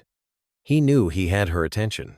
He made a final offer, implying a massive inventory, a business opportunity the syndicate couldn't refuse. From above, Zeke Draker and the syndicate leader sat facing each other in a paved courtyard, finalizing their negotiations. The syndicate leader tapped the document, her sharp eyes laying out the final terms of the agreement. With a cigarette between her lips, she squinted, assessing Zeke, realizing he knew more than he let on. Zeke decisively placed the signed contract on the table, a silent gesture of acceptance. The syndicate leader smiled smugly, waving goodbye while holding a sealed envelope, believing she had the upper hand. Just as she was about to leave, Zeke raised a finger, a mysterious smile on his lips, signaling that the conversation wasn't over. Zeke's eyes flashed with a brilliant golden light. He leaned forward and unleashed a provocative, probing question. The confidence on the syndicate leader's face shattered, replaced by extreme astonishment. Her thoughts raced. Images of a city plunged into darkness, with her subordinates in danger flashing through her mind. Zeke leaned back, spreading his arms with a feigned innocent expression. Enjoying her confusion, darkness enveloped Zeke as he unleashed a final warning, his eyes flaring into two blazing suns. An overwhelming surge of golden energy erupted from Zeke, engulfing the syndicate leader in a blinding sea of light. Crushed by Zeke's pressure, the syndicate leader trembled, cold sweat beading on her forehead, fear evident in her eyes. From his dominant position, Zeke looked down at the syndicate subordinates cowering on the ground, completely subdued by his power. Shrouded in darkness, the syndicate leader gnashed her teeth in frustration. At a loss, due to her lack of information about Zeke Draker, from within the darkness, Zeke made an offer, his eyes glowing with absolute confidence, implying he held the solution to both their predicaments. Inside the syndicate branch office, Zeke stood before the leader's desk, beginning an intense negotiation. Zeke's gloved hand extended a magical contract called the Oath Contract. He explained the terms with a casual smile, treating the magical binding as a mere formality. Another hand, presumably the leader's, used blood as ink to sign the contract. A simple yet undeniable method. A brutal vision appeared, illustrating the penalty for betrayal. A man tragically spitting blood and dying under the curse's effect. Another vision showed the failure of a transaction, with the contract mark on the arm flaring up as a reminder of the permanent binding. Back in reality, the leader expressed skepticism, demanding a guarantee against Zeke potentially reneging. In response, Zeke unhesitatingly used a small knife to cut his hand, fresh blood spurting out as proof of his sincerity. He quickly used his own blood to sign the contract, a decisive act that allowed no further doubt. As soon as the signature was complete, a blazing red magical circle erupted from the paper, its energy enveloping the entire room. The contract's magic dissolved into sparkling particles of light, signaling that the oath had been activated. The agreement was sealed, as glowing magical characters appeared on both their forearms, an indelible mark of the binding. Zeke stood up, signaling that with the contract signed, the real discussion could now begin. He casually sat down on the opposite couch, revealing the still glowing blood contract mark on his hand, and went straight to the point, questioning her about the ghost ship and its connection to Marken. The syndicate leader sighed wearily, hand on her forehead. Surprised by Zeke's profound knowledge, she leaned back, reluctantly admitting that he knew too much about her operations. An image appeared, depicting a mysterious figure in a trench coat with the Markan organization's blazing red MC symbol. The syndicate leader regained her composure, her eyes sharpening, confirming that she was using her network to distribute Soma from Marken. Another image appeared, showing the forbidden plant Soma and its refined product, a dangerous substance spreading across the southern continent. Zeke listened, his expression unchanged. He had anticipated this answer, inferring that only a transcendent power could have created this situation. The syndicate leader lit a cigarette, a smug smile on her lips, asserting that even Marken had to be wary of that transcendent family. A map appeared, showing the Ishtar Desert region, controlled by a transcendent family, which had completely blockaded the only land route connecting the two continental regions. She fiddled with a matchbox shaped like a sailboat, explaining that with the land route closed and other sea routes controlled, her syndicate had seized a golden opportunity. The map reappeared, clarifying the division of power in the southern lands between two criminal organizations, Marken in the north and Pabella in the south.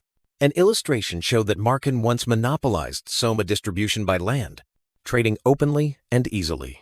When Ishtar's gates closed, the map image showed Marken isolated, forced to seek new sea routes, falling directly under the syndicate's control. An illustration showed the Pabella fleet had gained control of the seas. Back in reality, Kay lit a cigarette, her sharp eyes scrutinizing Zeke, questioning him about the source of his information. Another image appeared, showing the syndicate's ghost ship enchanted with invisibility to evade detection. The image further illustrated that this ship was a secret asset, helping the syndicate avoid both pirates and the Navy. Zeke smirked meaningfully, turning the tables with a sarcastic question. Kay froze, the cigarette almost falling from her lips as she realized she had lost the initiative. From an overhead view, Kay sat in an armchair while Zeke issued a decisive command to reject Pabella's offer. Zeke stood up, approaching Kay's desk, explaining that severing ties with Markan would cause the syndicate to lose an important client. Kay's eyes widened in astonishment as Zeke dropped a bombshell about Pabella's defeat. Kay sprang up in fierce protest, but Zeke merely shrugged nonchalantly, dismissing her naivety. Zeke's face grew serious as he revealed Pabella's true objective was to discover the syndicate's secret sea route. Kay gritted her teeth, realizing the danger from Pabella was even greater than their current rivals. Zeke placed an emblem on the table, calling Kay by name and demanding something in exchange for his information. With the smug smile of a victor, Zeke declared his demand a meeting with Markan's boss. Kay made a bold offer, promising to grant Zeke supreme authority over the syndicate. Under the full moon, night enveloped the city, signaling secret actions about to unfold. A cloaked figure walked alone in the deserted alley, their footsteps echoing in the silence. Zeke, hidden beneath his hood, calmly analyzed Kay's offer, realizing her network was still insufficient to satisfy his objectives. His thoughts conjured an image of another underground force, a target that needed to be absorbed to consolidate power.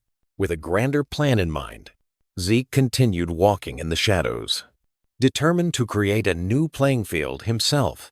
Back in the room, an ashtray filled with extinguished cigarette butts bore witness to a tense confrontation that had just ended. An unspoken warning sent to the enemy named Don Juan. Kay lit a new cigarette, her eyes sharpening, vowing that the small flame she had ignited today would soon erupt into a blaze consuming those who had scorned her. Time passed, and Zeke now sat on a bench in a lush green campus, quietly reading among other cadets. The scene opened to a panoramic view of the Valhalla Night Training Facility, a magnificent and vast academy In his new Valhalla uniform, Zeke observed his surroundings, feeling an atmosphere of complete freedom, vastly different from his suffocating past. He stood waiting, his eyes scanning for the instructor arranged by the principal. An unexpected call from behind made Zeke turn around. A friendly, dark-skinned cadet approached, recognizing Zeke as the person he was sent to meet. A dark-skinned cadet with curly hair and a confident smile extended his fist forward, seemingly to greet the person opposite him. Zeke stood with his arms crossed and a scowl, completely unmoved by the other cadet's enthusiasm, creating an awkward silence. Undeterred, the dark-skinned cadet approached, lightly patting Zeke's shoulder with a smirk, intimately commenting on his rigid demeanor. Zeke brushed the other's hand off his shoulder, his sharp eyes scrutinizing, asking a blunt question to confirm his identity. The dark-skinned cadet took a dramatic step back in surprise, appearing displeased by Zeke's cold tone. He quickly regained his lively demeanor, gesticulating wildly and rattling off a long speech, asserting that he was indeed the assigned instructor and encouraging Zeke to be more open. After a brief pause, he suddenly shouted his name, Diego, startling Zeke, whose eyes widened in astonishment. A flamboyant image appeared in his mind, where Diego Villa introduced himself as a passionate music evangelist amidst an illusory stage full of colors and sounds. Zeke calmly responded to the introduction. His brief acceptance made Diego, who was walking ahead, turn back with a hint of confusion. As they both strode along the academy's paved path, Diego cheerfully suggested that Zeke was starting to warm up to him, but Zeke merely responded indifferently. Zeke glanced at Diego, his mind echoing the full title of this person, Diego Villa, the metered knight, and he realized he was meeting no ordinary individual. Zeke's thoughts led to a dark scene, where the legendary figures of the 5 great divine knights appeared, those who had shaped the Continental War. Among those figures, the image of Zeke Draker, the lightning knight, appeared sharply, poised with her sword, exuding a powerful aura. And finally, the image of Diego Villa himself, the metered knight, appeared in a combat stance, asserting his place among this group of legendary knights. With a radiant smile, Diego Villa enthusiastically shared an idea with Zeke Draker, who stood silently, listening with a calculating expression. Passing through the crowded Valhalla campus, Diego intimately slung an arm around Zeke's shoulder, pulling him along to find a place to eat. Zeke took a large, skeptical bite from the roll, trying to taste the unfamiliar food. Zeke's eyes widened in surprise, an unexpected expression of satisfaction appearing as he realized the food's wonderful taste. Diego proudly spread his arms wide, presenting the lavish feast he had prepared, his face beaming with triumph. A table laden with southern specialties, from rolls and soup to nachos, steaming enticingly. Sitting opposite each other, Diego curiously asked Zeke about his experience. While Zeke answered evasively, Zeke leaned back, holding a cup, his sharp eyes redirecting the conversation. Inquiring about Diego's origins, Diego leaned forward, beginning to recount his story with a flamboyant demeanor, revealing his royal lineage. A map of the southern continent appeared, showing a network of kingdoms before their collapse, illustrating Diego's homeland. Diego puffed out his chest smugly, declaring his princely status, while Zeke merely looked at him with disbelieving eyes. At such an undignified royal, a fleeting image showed Diego's latent power, his eyes glowing green, his entire body enveloped in an aura as he wielded a pair of magnificent twin swords. Back in reality, Diego cheerfully gave a thumbs up, declaring his abandonment of the path of swordsmanship to pursue music, leaving Zeke utterly bewildered. As they passed through a corridor, Diego tried to pull a visibly annoyed Zeke into the music club, but only received a firm shake of the head in refusal. In Valhalla's vast lecture hall, Zeke Draker hesitated to enter the upper-class lecture, but Diego Villa gesticulated eloquently to assert the Academy's freedom. Diego continued lecturing passionately, pointing and gesturing, while Zeke merely listened in silence with a resigned expression. Whispers from other cadets reached Zeke's ears, causing him to subtly frown and break into a cold sweat.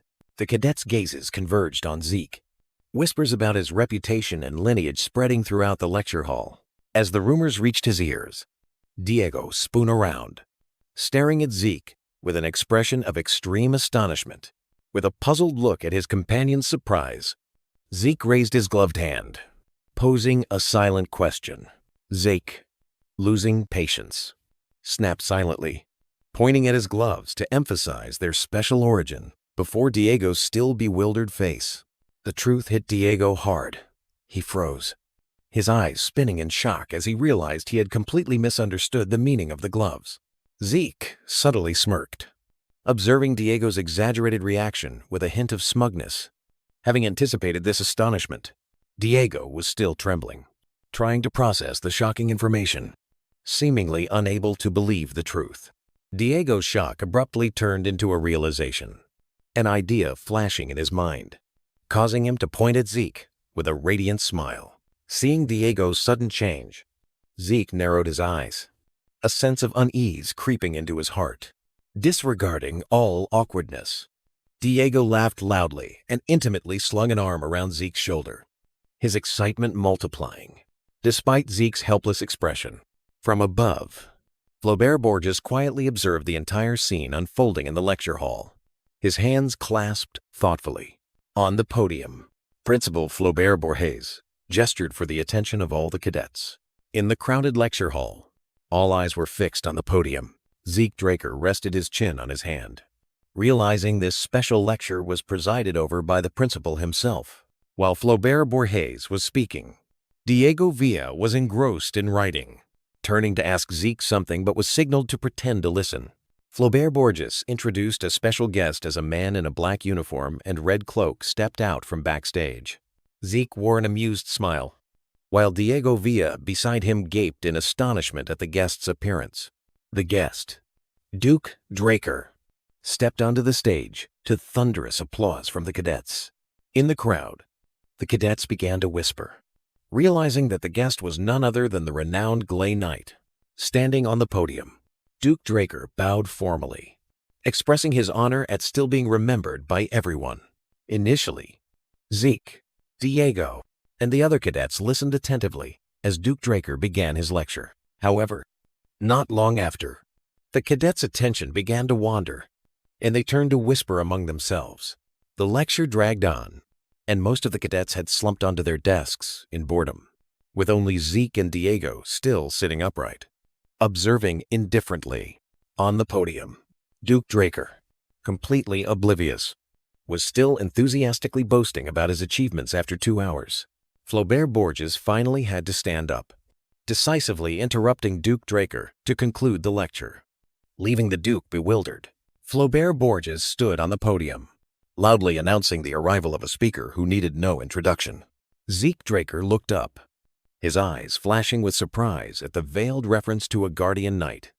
A diagram appeared, illustrating the strict hierarchy of the Draker family knights, with guardian knights at the highest position. Zeke subtly smirked, his eyes gleaming with interest as he realized the importance of the character about to appear. A bead of sweat rolled down Flaubert Borges's temple.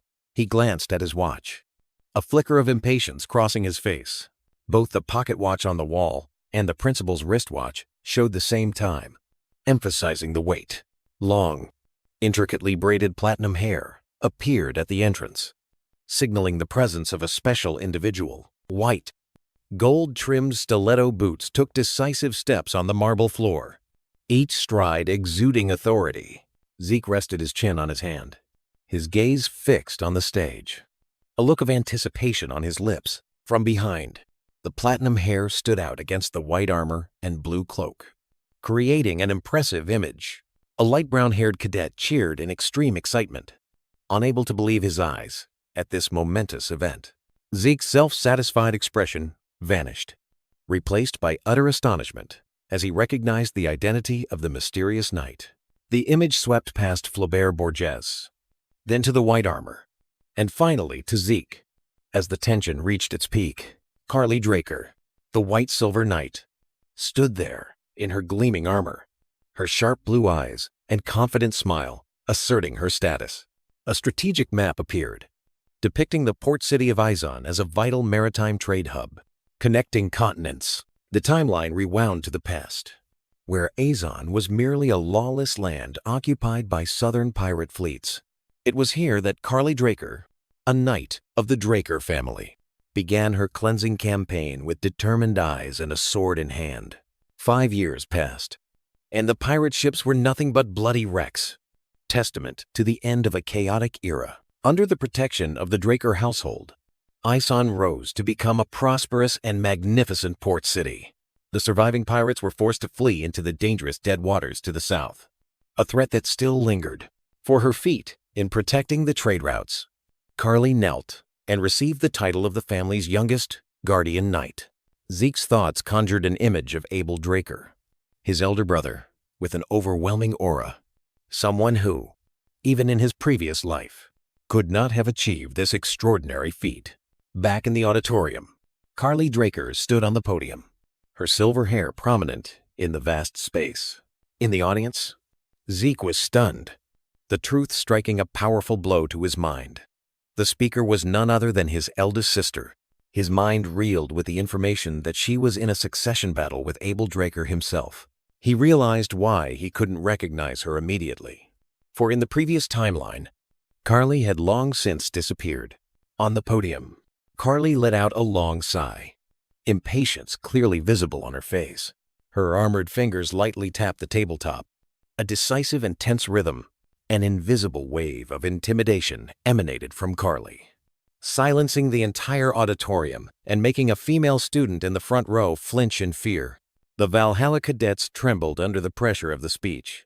The entire auditorium was plunged into fearful silence, the cadets bowing their heads before the intimidating power of the Guardian Knight. From the podium, Carly Draker reprimanded the cadets' lack of discipline, her voice echoing throughout the auditorium. She continued her lecture, reminding them of the sacrifices made by their predecessors to achieve the current peace. Zeke Draker, sitting among the crowd, had a fleeting realization in his sister's words. A wry smile briefly crossing his face, Carly slammed her hand down on the podium, emphasizing that only discipline and rigorous training could forge a true knight. After the speech, Zeke stood with the other cadets outside, his expression unimpressed by his sister's mature address. He glanced to the side, his mind already shifting to his next plan. Diego Villa, with a dramatic gesture, declared that the tour had ignited a fire in his soul and bid everyone farewell. Zeke watched him go, his gaze hardening, as he decided to use this time to search for Tarakan's secret library. He turned to leave, but the silhouette of a towering white armor blocked his path. A voice called his name, making Zeke halt. Carly approached, extending her hand as an undeniable invitation, her eyes fixed on Zeke. The scene shifted to Valhalla's public training hall, where Zeke and Carly stood facing each other in the vast space. Carly drew her sword, its blade emitting a blue surge of energy, signaling an impending confrontation. Zeke's eyes narrowed, assessing Carly's unspoken challenge.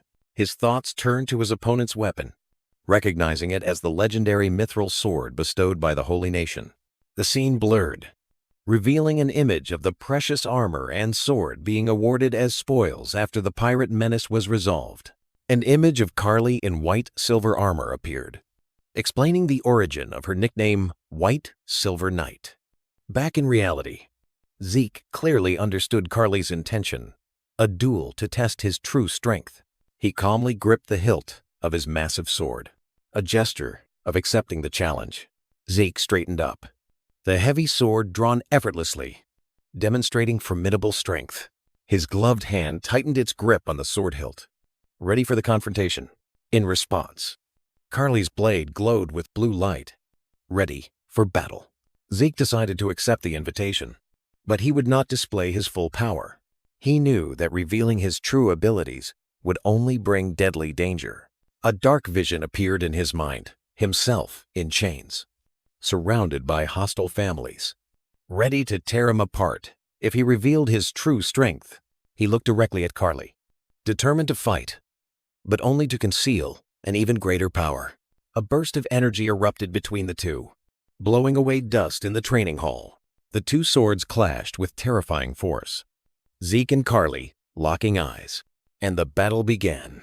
Zeke's eyes widened in surprise as he hastily raised his sword to parry a sudden attack.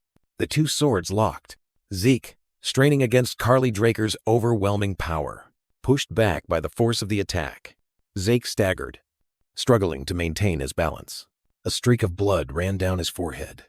Zeke secretly ordering the system to pause his regeneration ability. He realized he couldn't reveal his secret to a perceptive guardian knight like Carly.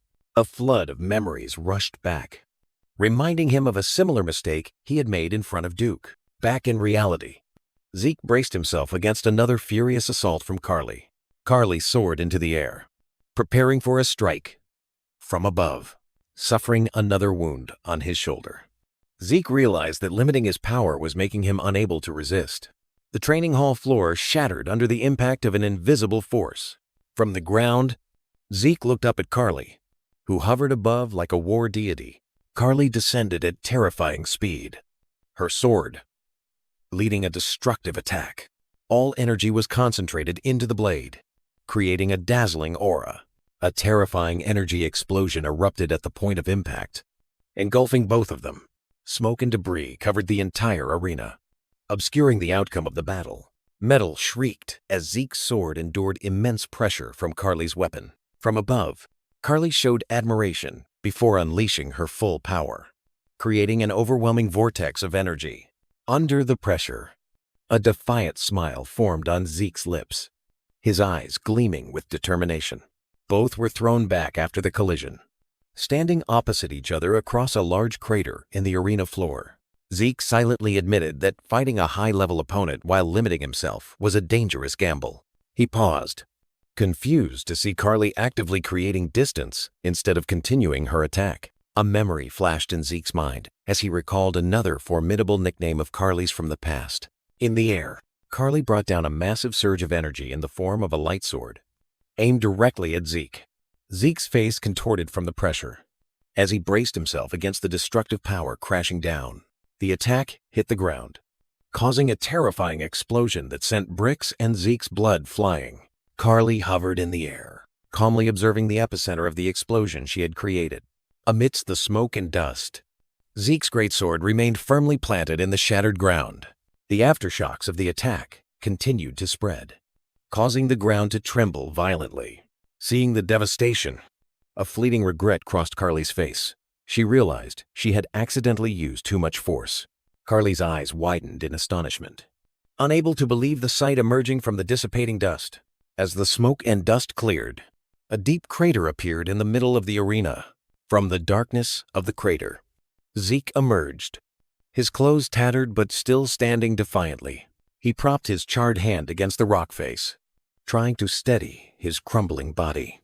Zeke lifted his head, a smug and provocative smile spreading across his dust-covered face. The entire arena was a scene of devastation. The floor and pillars shattered into pieces. Standing amidst the rubble, Carly looked at Zeke with an incredulous gaze, mixed with admiration. Zeke stood firm, facing Carly's astonished gaze, his resilience far exceeding her expectations. Carly closed her eyes, a drop of sweat rolling down her temple, her face momentarily showing regret. She opened her eyes, her expression turning serious, as if wanting to explain something important. Suddenly, Zeke mustered his last ounce of strength and lunged forward, startling Carly. Mid-leap, Zeke's body lost all strength and he collapsed, falling freely to Carly's horror. Carly rushed to catch Zeke's unconscious body, her face clearly showing concern as she saw blood trickling from the corner of his mouth. She placed her hand on Zeke's chest, concentrating on sensing the severe internal injuries within his body. Without hesitation, Carly pulled out a high-grade recovery potion and quickly uncapped it. She carefully supported Zeke's head, gently pouring the magical liquid into his mouth to heal him. Zeke closed his eyes, hand on his chest, a white streak at the corner of his mouth, seemingly sinking into a state of post-battle recovery. Lying with his head on Carly's lap, Zeke was unconscious while a red healing energy enveloped him, an administrator's request confirmed by the system. Zeke's thoughts replayed the previous moment, where he stood firm amidst a blue energy flow, revealing that his current state was a meticulously calculated act. In his mind, he recalled deliberately concealing his strength, a smug smile forming as he erected a minimal defensive barrier against the incoming attack. He actively raised his hand, using just enough defensive force to receive Carly's attack. A deliberate act to be hit. His eyes flashed with keen perception, noting a slight opening in his opponent's attack just before it struck him. An illustration showed Zeke's body, which was unable to use aura, automatically resisting Carly's energy flow, creating an internal energy conflict. Back in reality, Carly looked down at the unconscious Zeke in her arms. Believing his injuries were due to pushing himself to his limits, Zeke slowly sat up, one hand clutching his head, showing pain as Carly watched with concern. With a somewhat forced but grateful smile, Zeke looked up and thanked Carly for her help. Carly smiled faintly with satisfaction, seemingly accepting his thanks with relief. She extended her hand towards Zeke, making an intimate offer that completely surprised him. A carriage stopped in a deserted alley on the outskirts of Atlas, signaling a change of location. In a luxurious room, Carly, now in casual attire, served tea to a bewildered and surprised Zeke. Arthur Draker sat opposite, taking a sip of tea with an amused expression, while a miniature image of Zeke appeared with an expression of extreme bewilderment at his secret being exposed. From inside a magically disguised carriage, a magnificent city emerged, concealing the true purpose of the journey. In a luxurious room, Zeke sat opposite Carly, his face bewildered by her secretive actions. Carly mentioned a fearsome title, making Zeke pause mid-sip of tea. While she solidified her resolve to stop Abel, the image of a fierce red-haired female warrior with icy blue eyes appeared, an embodiment of the threat mentioned. The serious conversation began. Carly, with her long silver hair flowing, started explaining the reason for the secret meeting. Zeke leaned forward, his eyes demanding a clear explanation, and Carly responded with a nod, ready to reveal everything. Upon hearing of Abel's betrayal of the family's oath of neutrality, Zeke's face tensed, and he took a sip of tea to mask his shock. Zeke's gloved hand tightened around the teacup, the symbol on the back of his hand seeming to darken as he realized Abel's conspiracy had begun early. Zeke stared in astonishment at his teacup, where the reflection of Abel Draker appeared, distorted and menacing. Carly continued her explanation, revealing that political factions were divided, allowing Abel to receive external support. The atmosphere in the room grew heavy as Zeke and Carly sat opposite each other, the burden of the family's and the continent's future weighing heavily on their shoulders. Zeke's gaze turned chilling with a terrifying certainty, realizing that Carly's predictions perfectly matched what he already knew. Zeke's train of thought erupted into a fiery scene, where his fist shattered fragments, symbolizing the 3 years that had passed since his return. The prospect of a devastating war caused by Abel appeared in his mind, with the family's banners submerged in a sea of blood and fire. Back in reality, Carly looked directly at Zeke, her face radiating steely determination, a silent declaration of the mission she had set for herself. Carly Draker, with a resolute expression, placed her hand on her chest and declared her determination to gain enough strength to stop Abel. An illustration appeared Abel Draker, standing before the family's high-ranking commanders, manipulating them, contrasted with the image of Carly's loyal knight army. Carly affirmed her belief that a true knight must follow justice and righteousness, not succumb to power. She looked at Zeke, explaining that she had no intention of forcing him to support her, acknowledging his bright future as a pure-blooded, awakened one. Zeke listened silently, his gaze sharp, analyzing every word and Carly's character. He realized that despite Carly's iron will, she was still willing to act flexibly for justice, a righteous and pure person. In a moment of contemplation, Zeke recalled a past battle, realizing her hesitation might have been out of concern for him. Behind the strong facade of a Draker, a gentle silhouette appeared, symbolizing Carly's benevolent soul. While Carly continued to warn of dangers, Zeke placed the teacup on the table. A decisive action. He rose from his chair, his shadow stretching long across the floor as he stepped forward. Without a word, Zeke knelt on one knee before Carly, a solemn gesture demonstrating absolute commitment. Carly was completely surprised by Zeke's action, her eyes wavering, showing emotion. A soft, sincere smile bloomed on Carly's lips, expressing her gratitude and trust. The scene shifted to outside the Valhalla research facility, where Zeke stood alone, contemplating how he had known of this corruption from his previous life. The image of Abel surrounded by chains appeared in Zeke's mind, reinforcing his determination to accumulate strength in preparation for the inevitable Continental War. The image of Carly Draker in knight's armor appeared in Zeke's mind, a symbol of their shared goal. Zeke walked alone under the streetlights, his mind mapping out a strategic path to monitor Abel and avoid retaliation by standing behind Carly. An imaginary scale of justice appeared, showing Abel alone counterbalancing Carly. But as Zeke sided with his sister, the balance of power began to shift towards equilibrium. Zeke frowned slightly, accepting the knight's role he felt unsuited for. A faint image of his earlier kneeling, flashing as a reminder of his commitment, an interface map appeared before him, charting a path through a complex labyrinth, signaling his approach to the objective. The central library building of the Valhalla research facility loomed. Zeke's true objective, Tarakan's secret library hidden within. Inside, colossal and endless tiers of bookshelves stretched like a labyrinth of knowledge, creating an overwhelming space. Zeke stood alone in the vast library hall, a system notification confirming he had arrived at the designated location. He looked around the area with confusion and disappointment, this space completely unlike what he had imagined. His gloved hand brushed over the spines of ordinary books, his frustration growing as nothing special was found. His train of thought flashed to the heart and fangs of Bahamut, powerful artifacts he had hoped to find here. Zeke squinted in annoyance, realizing that this trip might have been in vain. As he turned to leave, his foot stepped on a spot on the floor, triggering a system notification about the detection of a data restoration point. Zeke recoiled in shock, astonished as a colossal blue pillar of light, filled with data, suddenly erupted from the ground directly in front of him.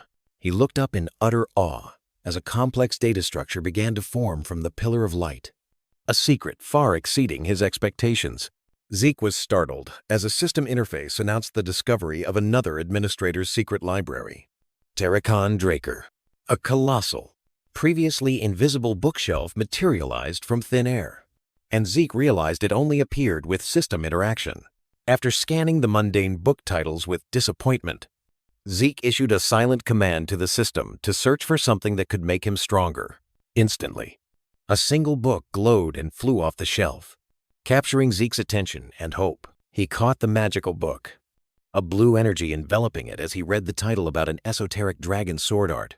With a skeptical look, Zeke flipped the book to find the author's name. A Habit of a True Seeker of Knowledge. Zeke's pupils constricted in extreme shock, cold sweat breaking out as he read an unbelievable name. The world around him blurred, giving way to the image of a legendary figure in history, Sheltern Draker, close advisor to Hero King Kaiser. Returning to reality for a moment, Zeke's face remained blank, unable to process the information he had just read. The stream of memories from the book began to flow, taking Zeke to an ancient corridor where light shone through stone pillars.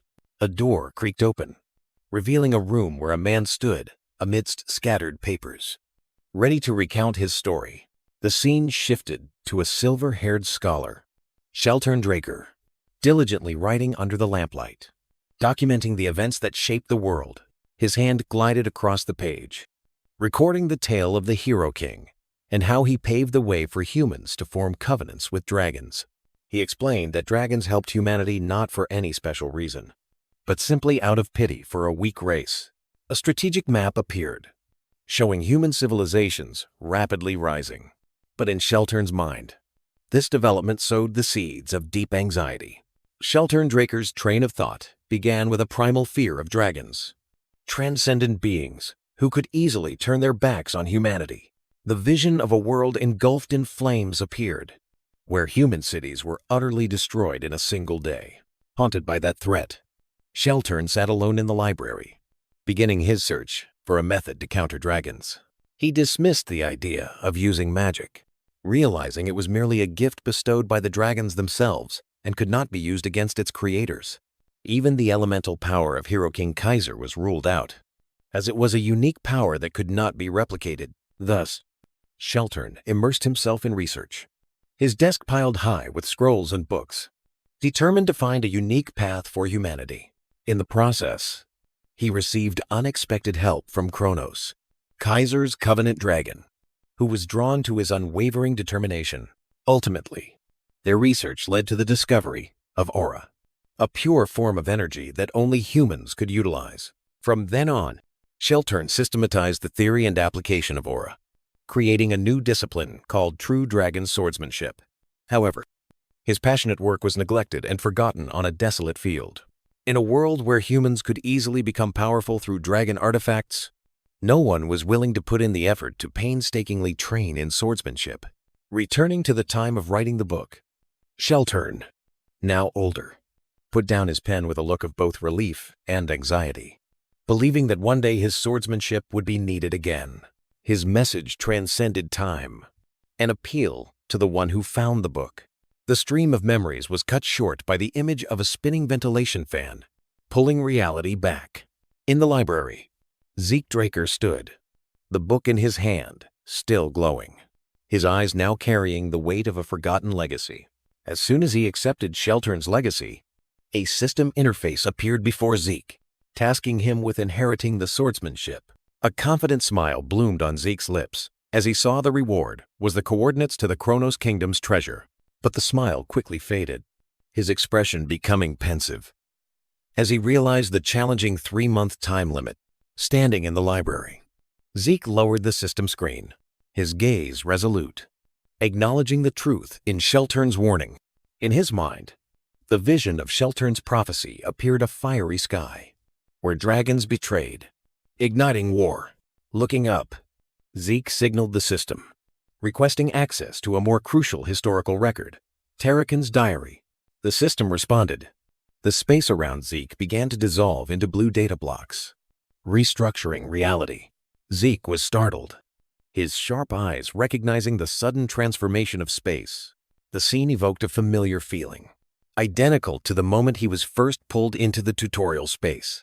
The displacement ended, leaving Zeke alone amidst a desolate, barren land, under the gloomy sky of a memory world. He turned around, a streak of golden light flashing in his eyes as he sensed another presence in the virtual space. Before him, a radiant golden energy gate opened, and through it, the faint image of Zeke Draker briefly appeared. The ground beneath Zeke's feet began to tremble and sink, signaling something colossal rising from the ground. A colossal creature of stone and sand with digital distortion effects began to form, its contours twisting bizarrely. Zeke looked up, overwhelmed by the size of the colossal creature, majestically rising from his ancestors' memories. Under heavy mental pressure in the virtual space, Zeke forced a smile as an automatic defensive skill activated. A violent tremor blurred the space, signaling the appearance of a colossal entity. From the void, a colossal dragon head with fiery eyes emerged, its presence overwhelming everything. Zeke turned, recognizing the legendary creature from lore, the evil dragon Bahamut. Standing before Bahamut's unimaginable size, Zeke was merely a speck of dust in the desolate landscape of the memory record. Zeke suddenly froze, sensing a figure that had quietly appeared right behind him. He was startled, cold sweat breaking out as he realized he had completely failed to sense that presence. A warrior with light-colored hair emerged from the digital distortions, his aura no less terrifying than the colossal dragons. Zeke stared in awe at the warrior's figure, whom he recognized as his ancestor, Zeke Draker, gradually taking shape in the virtual space. Zeke walked, his ethereal body passing through Zeke, confirming that Zeke was merely an invisible observer in this memory. The scene fully unfolded, revealing the fated battle recorded in the diary. Zeke Draker alone confronting the evil dragon Bahamut. Zeke's figure tensed, preparing for an earth-shattering confrontation. Bahamut's fiery golden eyes locked onto its sole target. Realizing he was about to witness a legendary battle, a wildly excited smile spread across Zeke's lips. Zeke Draker, sword in hand and cloak billowing, charged towards the colossal monster. Beginning the deathmatch, Zeke's image dissolved, distorted by the energy of the magical record he was observing. Within the memory, the colossal dragon Bahamut's figure appeared, blurred and imposing through the distortion. A voice echoed from Bahamut, questioning the hesitation of Zeke Draker, who stood alone facing it. Zeke, in his armor, remained silent, not responding to the dragon's provocation. Returning to the observer, Zeke was stunned to hear Bahamut's voice, calling his ancestor my contractor. A horrifying truth flashed in Zeke's mind: the relationship between Zeke and Bahamut was identical to that between Kaiser and Kronos. He gritted his teeth, trying to reconcile the newly revealed truth with the legend of Zeke subduing the evil dragon. Zeke's eyes widened, reflecting the fated confrontation between the warrior and the dragon. Suddenly, the magical record became chaotic. Digital distortion streaks tore through space, pulling Zeke into the midst of the battle, thrown into the center of the historical event. Zeke frantically looked around, bewildered by the sudden change. He saw Zeke conversing with Bahamut, but their voices were only inaudible whispers. In desperation, Zeke turned his attention to a system interface that appeared before him, seeking an answer. His request was flatly denied. Zeke clicked his tongue in disappointment as he realized he was utterly alone. An unexpected event in the record made Zeke turn back, his eyes wide with astonishment. The panic vanished, replaced by a sharp, focused gaze, ready to face whatever was coming. Zeke looked back in astonishment as the distorted image of Zeke Draker appeared before his eyes. The scene abruptly changed. A muscular brown-haired man mocked Kaiser, who was floating, dismissing the idea that a dragon could kill its master. Kaiser, with a regal demeanor, raised 2 fingers, calmly refuting that a dragon could betray humans. His words hung over a collapsing purple energy vortex, signaling that betrayal could come from the contractor themselves. Inside the vortex, Bahamut's fiery golden eye flashed, filled with rage and despair. Zeke lost his balance, mercilessly pulled into the center of the collapsing magical record. Bahamut's eye, distorted and glitching, seemed to stare directly at Zeke as he was sucked in. Zeke helplessly fell into the chaotic energy vortex, swallowed by history. The purple magical energy dissipated, leaving an empty void. The form of the great dragon disintegrated into dust, vanishing from existence. Zeke watched the scene in horror, realizing Bahamut's corpse was completely dissolving. The figure of Zeke Draker, the legendary hero, also faded and disintegrated into the mists of history. Zeke was stunned as the last fragments of his ancestor dissolved into thin air right before his eyes. From the ashes, 2 powerful artifacts emerged: the heart and fang of Bahamut, emitting magical light, facing the shattered image of Zeke. Zeke realized the legacy he inherited was not a triumph, but a buried truth. Zeke Draker gazed thoughtfully at the glove, contemplating the connection between dragon skin and a unique case like Bahamut. Suddenly, the space around him shattered into digital fragments, leaving him stunned. Standing alone amidst the disintegrating memory library, Zeke desperately searched for an exit.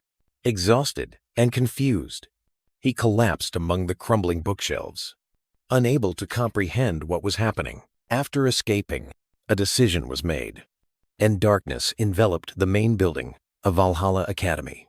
Returning to the library, Zeke found Zeke's secret record, a book glowing with ancient energy. He tried to review the diary entry, but the image remained heavily distorted, obscuring the final dialogue. However, a closer examination revealed new information. Appearing before Zeke's eyes, to his surprise, the text on the page evoked the image of Zeke Draker, who refined the true dragon sword art into the Dragon Slayer sword art. A vision appeared, showing that this simplified technique was insufficient to defeat a powerful Hydra. But by combining innate properties, Terracon transformed it into a practical weapon, capable of delivering effective blows. Zeke stared at Terracon's diary, his mind reeling from the contradiction between it and the circulating legend. History spoke of a hero, Terracon, standing atop the corpse of the dragon Bahamut, ushering in a golden age. But the diary revealed a truth buried in the flames, that the two of them had a secret pact, standing in the garden. Zeke closed the book as a white feather fell. The deliberately hidden truth, now brought to light. Kay, the head of the syndicate, sat in the shadows, a glowing magical message sent from her fingertips. Conveying greetings to an old partner, she explained that, as requested, she had reviewed all ancient records of the Dragon Slayer legend, including untranslated texts. A plume of purple magical smoke swirled up, carrying ancient characters, signaling an unexpected outcome. Her account evoked images of a lost era, where dragons soared over an ancient kingdom, hinting at pacts between humans and dragons. However, she asserted that no book detailed the pacts of Terracan or Hero King Kaiser, a suspicious gap in history. Her investigation hit a dead end when a black-gloved arm, representing the Draker family, issued an undeniable warning to her investigators.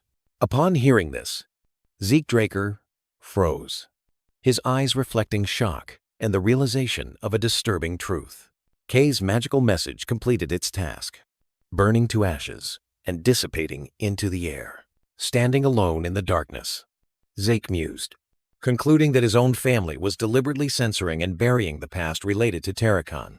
His thoughts replayed the legendary image of Terracon, the hero standing on the dragon's corpse, a symbol of glory now concealed. He wondered why the Draker family, lauded by the entire world for Terracan's glorious feat in defeating Bahamut, was now tarnishing its own emblem by covering up the truth about that historic battle, an act hinting at a dark secret. With newfound determination, Zeke walked decisively, realizing that a larger conspiracy was at play. He approached the door of the secret library. It opened, revealing a passage bathed in mysterious blue light. Standing at the threshold, Zeke called out, "System," preparing to uncover the sealed pages of history himself. Zeke Draker's gaze turned sharp. A decision formed in silence. He walked past towering bookshelves, the space unusually quiet. Zeke walked along the vast corridor, sensing an anomaly within his own home. He stopped, realizing that, according to the schedule, all staff and close associates were absent. At the same time, on another floor, a masked figure dressed in black had infiltrated the premises. Zeke ordered the system to activate the surveillance map to confirm his suspicions. A magical interface appeared before him, displaying two unfamiliar red dots moving within the mansion. His mind briefly flashed to the image of the black-cloaked pursuers in the forest years ago. The train of thought was cut short as he dismissed that possibility, believing they couldn't have tracked him. Discarding unnecessary speculation, Zeke decisively ascended the stairs, determining that finding the new mastermind was paramount. Meanwhile, the red-haired intruder hid in the shadows, contemplating who might be behind his mission. He moved silently towards a large double door. The intruder carefully peered into the library through the darkness of the corridor. From above, he saw Zeke moving below and froze, wondering if it was Abel.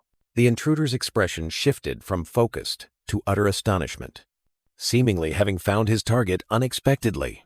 Zeke stood by the window, his expression hardening as he concluded that this was Abel's doing. To force the truth out, Zeke menacingly pressed the tip of his own dagger against his chest, a silent ultimatum that he had nothing to lose. In a flash of purple energy, Zeke lunged, his movements too fast for the naked eye to follow. The masked intruder barely managed to raise his dagger to parry, his weapon straining against Zeke's blade, his eyes wide with astonishment at the speed. A cruel smile spread across Zeke's lips as his glowing eyes promised a world of pain, a silent vow that the truth would be extracted by any means. The grand and silent halls of the Draker mansion became the stage for this deadly dance. Golden sparks flew as blades clashed on the grand staircase, the sounds of battle echoing through the empty mansion. The confrontation erupted into a melee, Zeke moving so fast that he seemed to be everywhere at once, overwhelming the intruder from all sides. With practiced skill, Zeke deflected the intruder's desperate attacks. His body a blur of controlled power, Zeke delivered a powerful kick, sending the assassin flying, while his illusions continued the assault, leaving no escape. He landed in a ready stance, dagger firmly in hand. The brief skirmish had given him all the necessary information. At the end of the long corridor, the two combatants faced each other, the intruder breathing heavily, while Zeke stood perfectly calm. An expression of understanding appeared on Zeke's face. The battle was not just a fight, but a test that had revealed his opponent's secret. The intruder gripped his weapon, unaware that every movement, his very technique, had betrayed his origins. Zeke's gaze fell upon the dagger in the intruder's sheath, confirming his suspicion this style was unmistakably from the northern kingdom of Gorka. An illustration showed a kukri knife placed before a snow-covered fortress, the emblem of the Gorka Kingdom Commandos. In a blizzard, a squad of Gorka Commandos, elite warriors, advanced, returning to reality. Zeke Draker lowered his hand, concluding that the intruder could not be Abel's man, because Gorka Commandos do not accept assassination missions. Zeke easily used his knife to parry the masked intruder's attack. Noticing hesitation in his opponent's actions, the masked intruder showed signs of tension, sweat beading, as Zeke overwhelmed him, his fighting style entirely defensive. In a moment of the battle, Zeke skillfully moved between his opponent's attacks, deliberately exposing fatal openings. However, the masked intruder showed no intention of exploiting those opportunities to finish off Zeke. Zeke looked down at the disoriented intruder, inferring that his objective was not to exert pressure. Zeke's gaze flickered towards the window, noticing another threat approaching. Zeke's eyes glowed amber as he realized the true objective of the attack not to eliminate, but to capture him alive. Zeke looked up as a dark spherical object flew into the room from the open window, recognizing it as a sleeping bomb intended to incapacitate him. Zeke remained unfazed. The bomb exploded directly in front of Zeke, releasing a dense cloud of gas. Zeke coughed in the smoke, hand covering his mouth, but his sharp eyes recognized the distinctive scent of mandragora root. Gripping his dagger, Zeke prepared to counter this coordinated attack. To test the toxin, Zeke plunged a dagger into the floor, activating his poison resistance. The plan unfolded.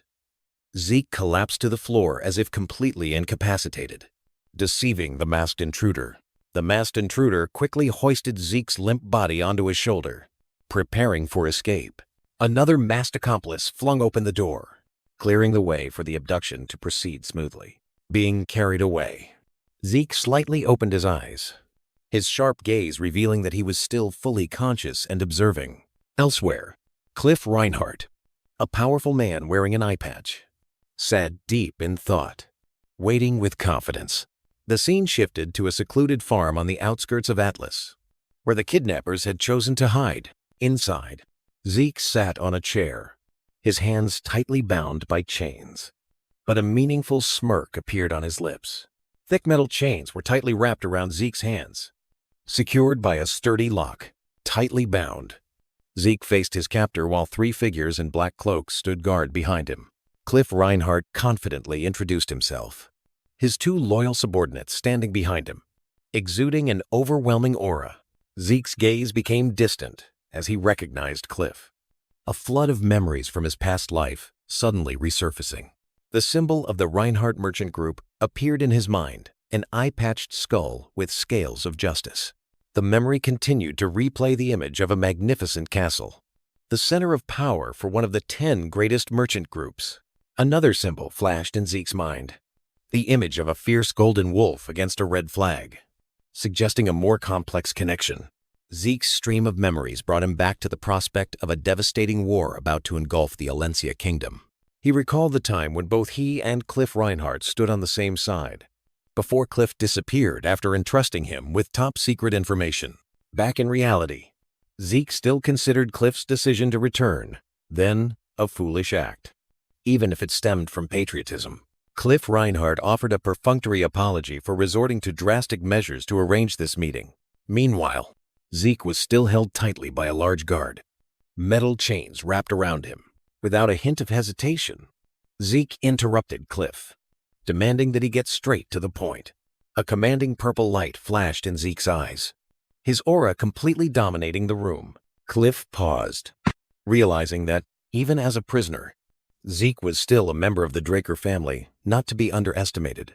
He looked around the heavily guarded room, realizing that Zeke's composure was unshaken by his setup. With an annoyed click of his tongue, Cliff admitted that Zeke had regained control of the conversation and accepted his demand. Cliff pushed a carefully sealed envelope across the table, inviting Zeke to examine its contents. Zeke opened the envelope, his eyes quickly scanning the lines of text detailing a new pandemic spreading in the South. He looked up, his eyes full of questions, not understanding why Cliff wanted him to see these things. Zeke's eyes widened, unconcealed astonishment evident on his face, as he realized the true implication of the document. Facing him, Cliff Reinhardt silently observed, awaiting a reaction from the person he had to use drastic measures to bring here. Zeke's eyes were fixed on the photo and the name on the file, Elena Stone. A fleeting memory confirmed the connection. The mother of his first subordinate, Liam Stone, who had been saved thanks to his own guidance. Cliff placed the document on the table, emphasizing the severity of the deadly rose disease. To emphasize the key point, Zeke's gloved hand pressed down on the file, right next to the detail that Elena Stone was the only exception who had recovered.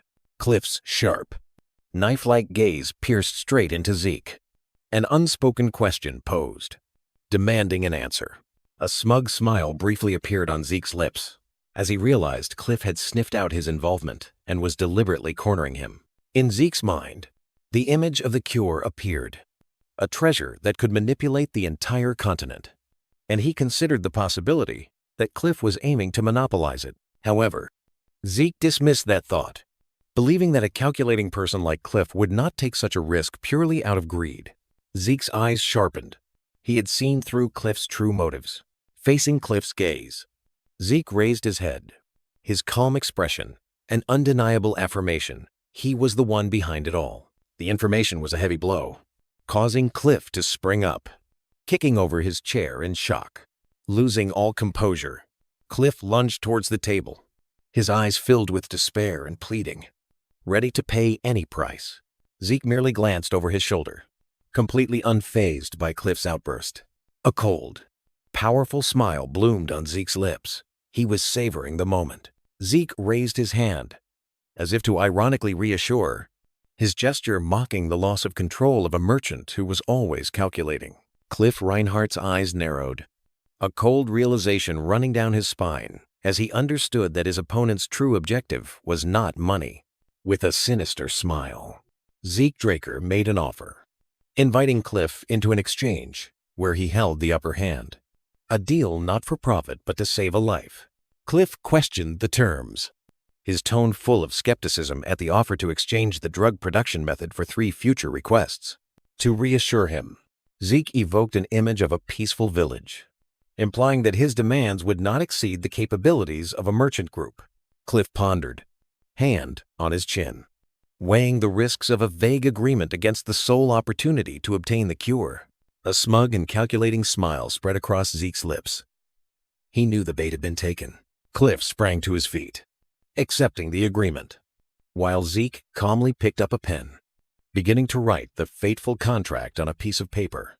Zeke handed the paper containing the formula to Cliff, whose face was overcome with joy and hope as he was about to touch it.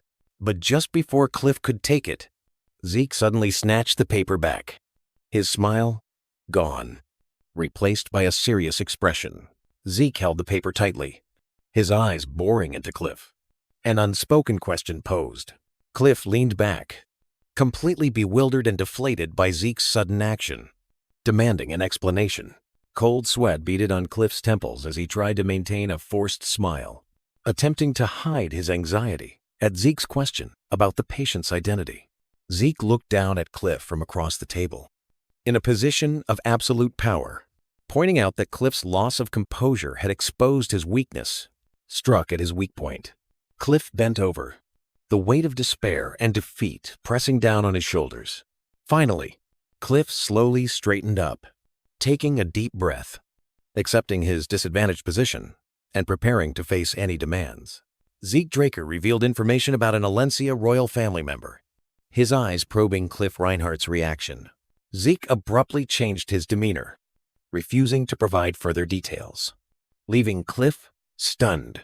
Cliff's image was reflected in Zeke's sharp eyes, who was evaluating every expression of his opponent.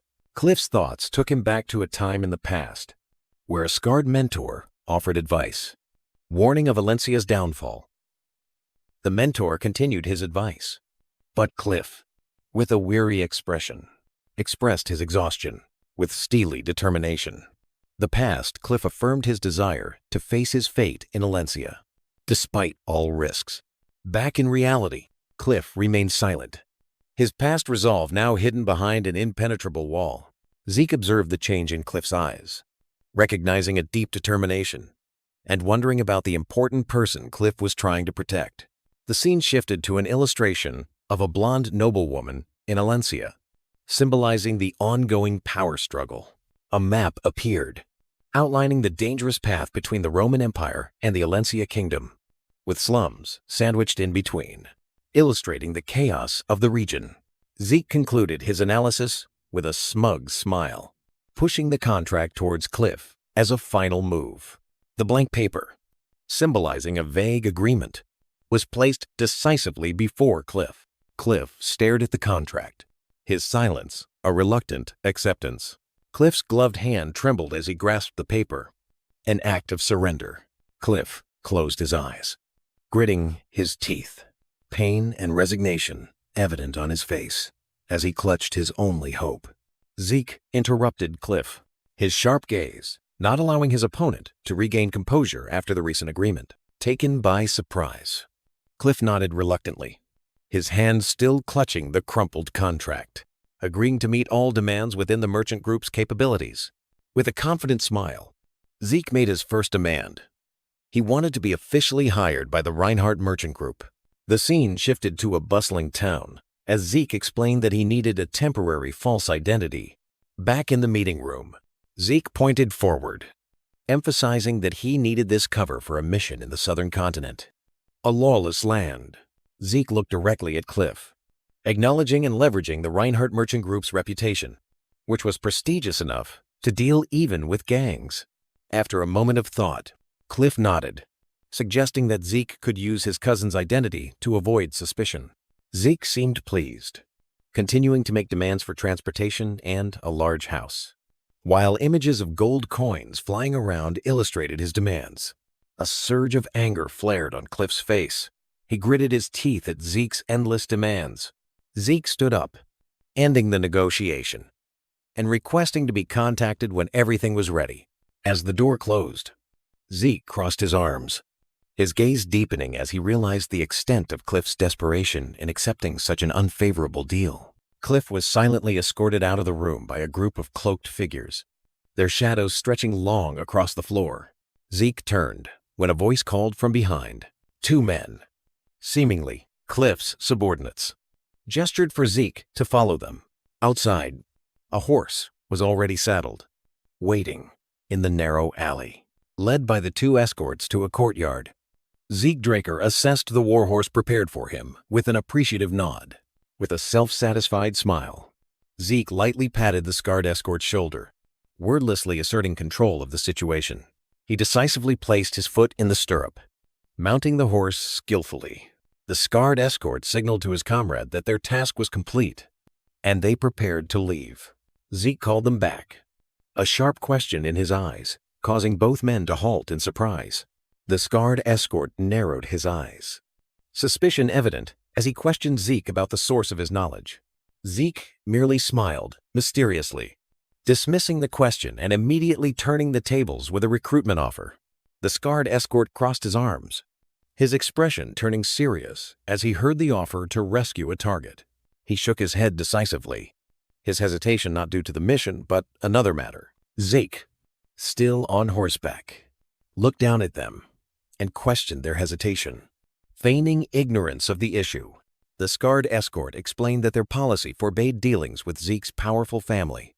Zeke let out a scoff, his surprise clearly feigned at their concern. He reassured them, revealing his plan to use a false identity to bypass political obstacles. The scarred escort seemed convinced, but still raised one final issue to be addressed. Without warning, Zeke drew his sword, a flash of light appearing as he attacked both men to conclude the negotiation. Masked intruder and Reinhardt henchman one froze, their faces paling in horror at an unbelievable truth. Two kukri knives, symbols of a Gorkha commando's life and soul, were humiliatingly plunged into the ground. Both soldiers simultaneously looked down at their waists, where their weapons had vanished without a trace. Zeke Draker stood between them with a self-satisfied smile. The recent event, a warning that their lives could be taken just as easily, leaving a sarcastic message as a thank you gift for the kidnapping. Zeke's back faded from view as he rode away. The horror on the two soldiers' faces now gave way to extreme indignation at the humiliation from someone with superior skill. Masked intruder gritted his teeth, his eyes spitting fire as he watched Zeke's retreating back.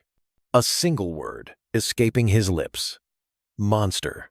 Zeke looked back with a condescending smile, his purple eyes flashing with amusement before issuing a challenging farewell. Zeke's thoughts shifted, taking him to the vast campus of Valhalla Academy, where his plan to recruit allies truly began. His targets were legendary heroes of the past, 5 individuals known by the title of the 5 Great Divine Knights. Thanks to the enthusiastic support from Headmaster Flaubert Borges, Zeke confirmed that all his targets were former Valhalla students. The issue was timing. The Silent Knight, Bishop Kastek, depicted as a warrior in red armor, had graduated long ago. The Mist Knight, Jeffrick Solma, appeared as an agile silhouette, currently undergoing his graduation internship. And the Phantom Knight, Asta Eyadorf, a distressed figure, was on leave due to severe insomnia. Zeke calculated, knowing that Reyna Draker would enroll next year, giving him ample opportunity to approach her as a blood relative. Zeke sat thoughtfully on the bench, contemplating his final move. Before him, in the vast academy grounds, only one target remained: Diego Villa, sitting alone on another chair. Zeke's thoughts took him back to the clubroom, where Diego was yelling into the microphone, leading his band in a fervent practice session. Zeke, forced into the drummer's position, his face contorted with extreme confusion and bewilderment at this bizarre situation. The scene blurred, returning to the moment Zeke entered the clubroom, only to find Diego dancing excitedly. Without giving Zeke a chance to react, Diego enthusiastically slung an arm around him, pulling him into the midst of his band with undeniable fervor. Placed behind the drum kit, Zeke could only stare in stunned disbelief at this blatant imposition. A long-haired blonde band member tossed his drumsticks into the air, immersing himself in the vibrant rhythm. The entire band, including Zeke, was swept into a colorful musical whirlwind, soaring in an explosive performance. Swept along by the flow, Zeke closed his eyes, a surprisingly contented smile gracing his lips as he decided to enjoy the moment. Back in reality, Zeke snapped awake, his face stunned as he realized he had been lost in memories. He sprang to his feet, his entire body trembling with shame and anger at himself for wasting time on trivial matters. Without a word of explanation, Zeke strode quickly towards the waiting Decker, his eyes burning with determination. His colossal blue-black sword stood tall in the training room, ready for the arduous practice ahead. Having changed his attire, Zeke sat down, opening a glowing magic book, his gaze intensely focused on deciphering ancient arcane arts. Zeke intently read the magic book, the blue light from its pages reflecting on his focused face, a clear understanding evident in his eyes. From the pages, blue energy swordsman silhouettes appeared, performing complex and powerful movements, illustrating a technique requiring extraordinary energy control. To illustrate the destructive power of this technique, the image of a colossal sword tip struck down, its weight enough to crack the stone surface of the training ground. After absorbing the theory, Zeke stood up, both hands firmly gripping the hilt of the colossal sword. His breath heavy as he felt its weight. He focused his mind, his eyes turning a vibrant purple, and a blue aura began to flare around him as he prepared to replicate the technique. Energy converged on the blade, compressing to its extreme, transforming it into a tool capable of piercing the toughest scales. With a silent roar, Zeke poured all his strength into a single sword swing, unleashing all the compressed energy. Meanwhile, footsteps echoed on the balcony above the training ground. Decker, with a stern expression, stood looking down, witnessing his master's frenzied training session. Below, the air was torn apart by a series of lightning-fast slashes, leaving trails of energy and scattered debris, a testament to the destructive power being unleashed. A self-satisfied smile briefly crossed Zeke's lips as he felt a warm pink energy spreading throughout his body. Recognizing his inherent extraordinary potential, in his mind, a perfect path appeared, a blue figure executing the technique flawlessly, contrasting with his own red image, pointing out every flaw to be corrected. He repeated the movement, and this time, the red and blue figures almost merged into one, the sense of mastering the technique becoming increasingly clear. His speed increased dizzyingly, each sword swing becoming more precise, his body and weapons seemingly merging into a dance of destruction. His eyes flashed with the fiery red light of absolute concentration as a final burst of energy was released, marking the completion of a new level. In the chaotic mental space, Zeke felt he had just surpassed an old limit to enter an entirely new realm. But immediately, a towering stone fortress wall, symbolizing the next limit, appeared to challenge him. His body tensed as Bahamut's heart within his chest began to resonate intensely with the sword technique he was performing. Despite his body nearing its limit, Zeke frantically swung his sword, creating blue streaks of light cutting through the air. With eyes burning with determination, he poured all his remaining strength into one final sword stroke. The resonance reached its peak. An ancient magic circle bearing Bahamut's dragon head symbol flared with a fiery red light. Zeke was stunned as the blazing dragon symbol emerged from his very chest. A surge of crimson energy enveloped Zeke, his eyes flashing yellow as a flood of unfamiliar memories rushed into his mind. The scene dissolved, taking him to a hazy memory space, where the silhouette of Zeke Draker appeared in a green glow, suspended amidst endless darkness. Zeke looked around with confusion, unable to make sense of the surrounding space. Suddenly, Zeke sensed another presence, as the colossal silhouette of the dragon Bahamut slowly materialized beside him. Zeke, now in a hooded cloak, looked up to face the dragon, a solemn offer about to be made. Bahamut's blazing golden eyes observed the small man before him in silence. Zeke gripped the hem of his cloak, gathering all his courage for his plea. With eyes burning with determination, Zeke presented the book, True Dragon Sword Art, entrusting his legacy to the great dragon. Inside the stream of memories, Bahamut looked down at Zeke Draker, its fiery eyes reflecting contempt and doubt at his madness. From a spiritual perspective, Zeke was stunned to realize that the cloaked figure was the legendary Zeke Draker. Zeke Draker raised his head, his tone challenging as he questioned Bahamut about entrusting a dragon-slaying technique to a dragon itself. Zeke asserted decisively, citing Kronos' consent as a guarantee for his plan. Provoked, Bahamut stomped its foot heavily on the ground, shaking the entire space. The dragon roared, refuting Zeke's argument and claiming that Kronos had been led astray by humans. Zeke's sword, a symbol of the forbidden technique, appeared with a menacing purple aura.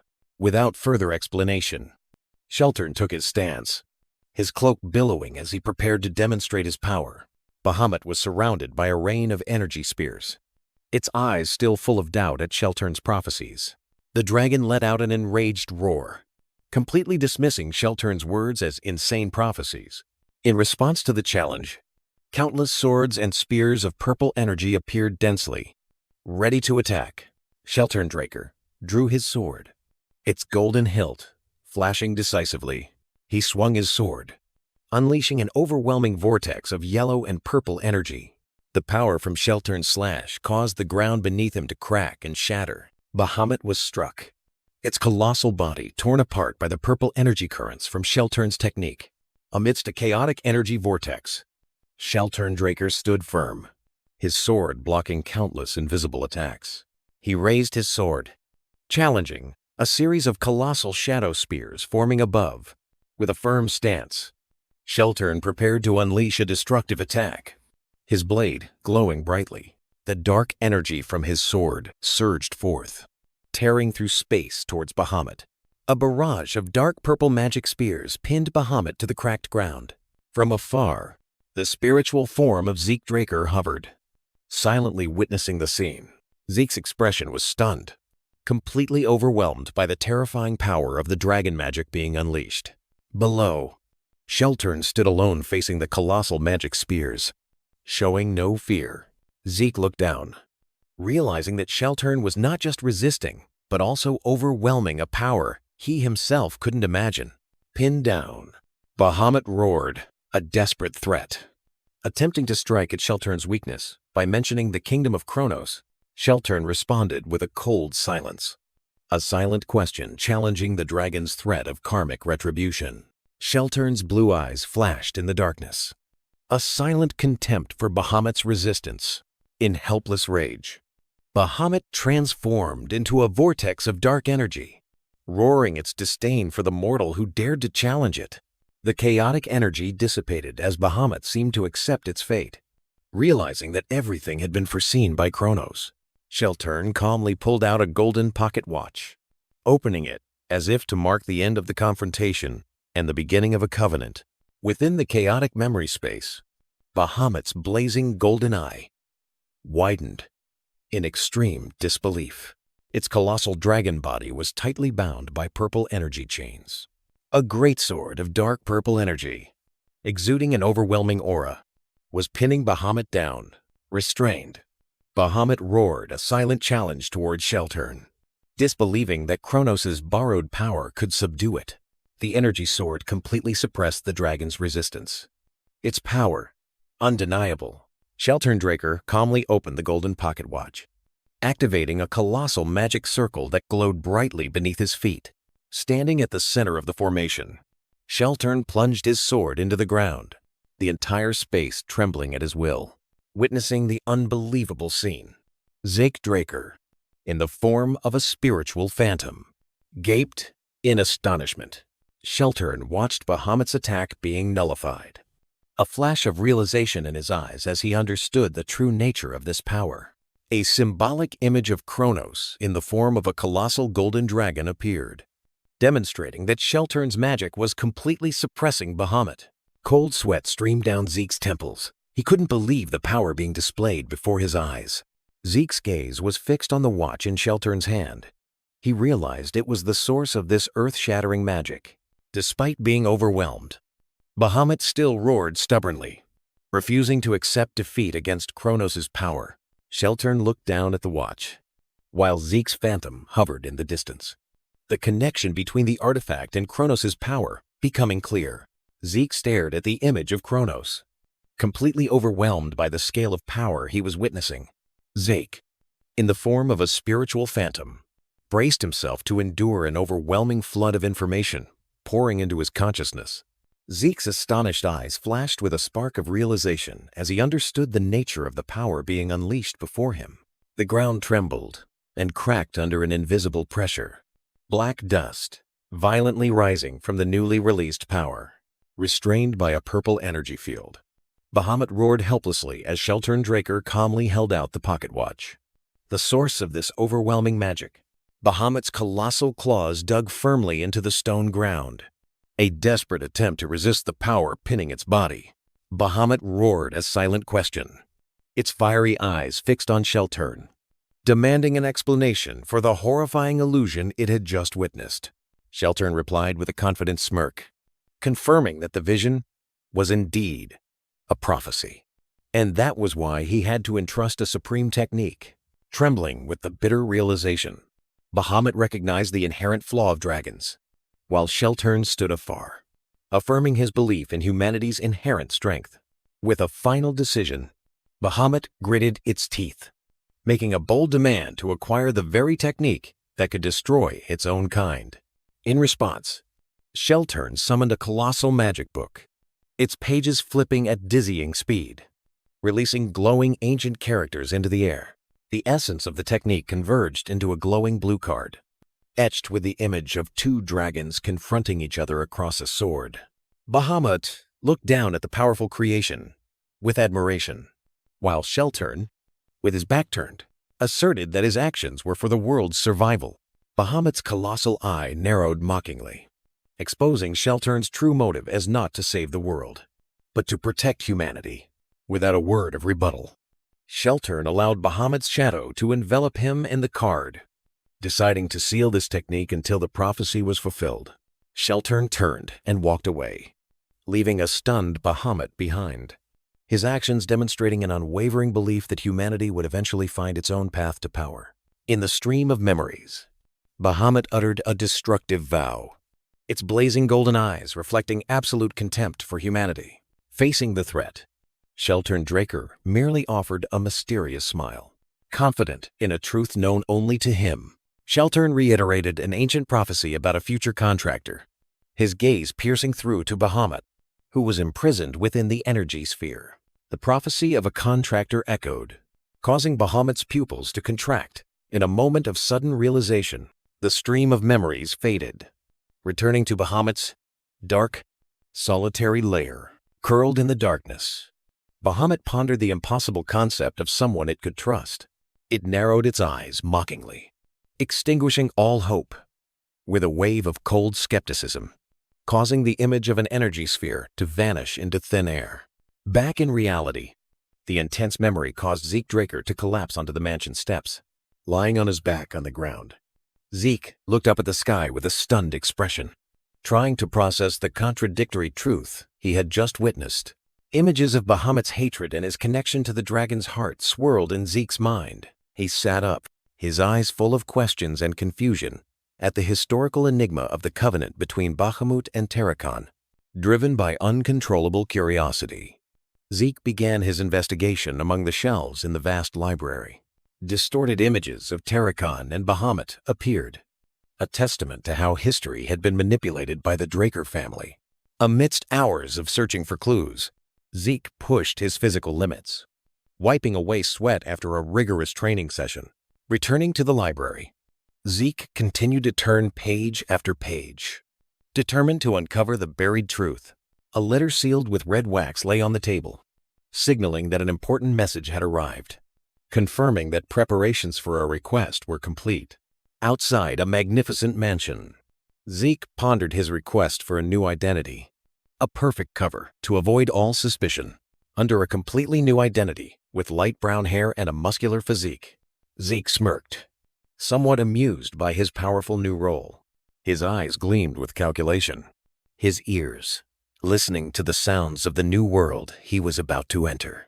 Looking at his own reflection through the glass pane, a self-satisfied smile appeared on Zeke's lips as he prepared for his next plan. At the same time, a messenger pigeon landed on a branch, signaling that Kay had also made up her mind and was ready to act. Night fell upon the Secret Garden Hotel, a skyscraper under the management of the Atlas Syndicate, where a secret meeting was about to take place. A magic circle glowed, sealing the door to the VIP room, allowing only invited guests to enter.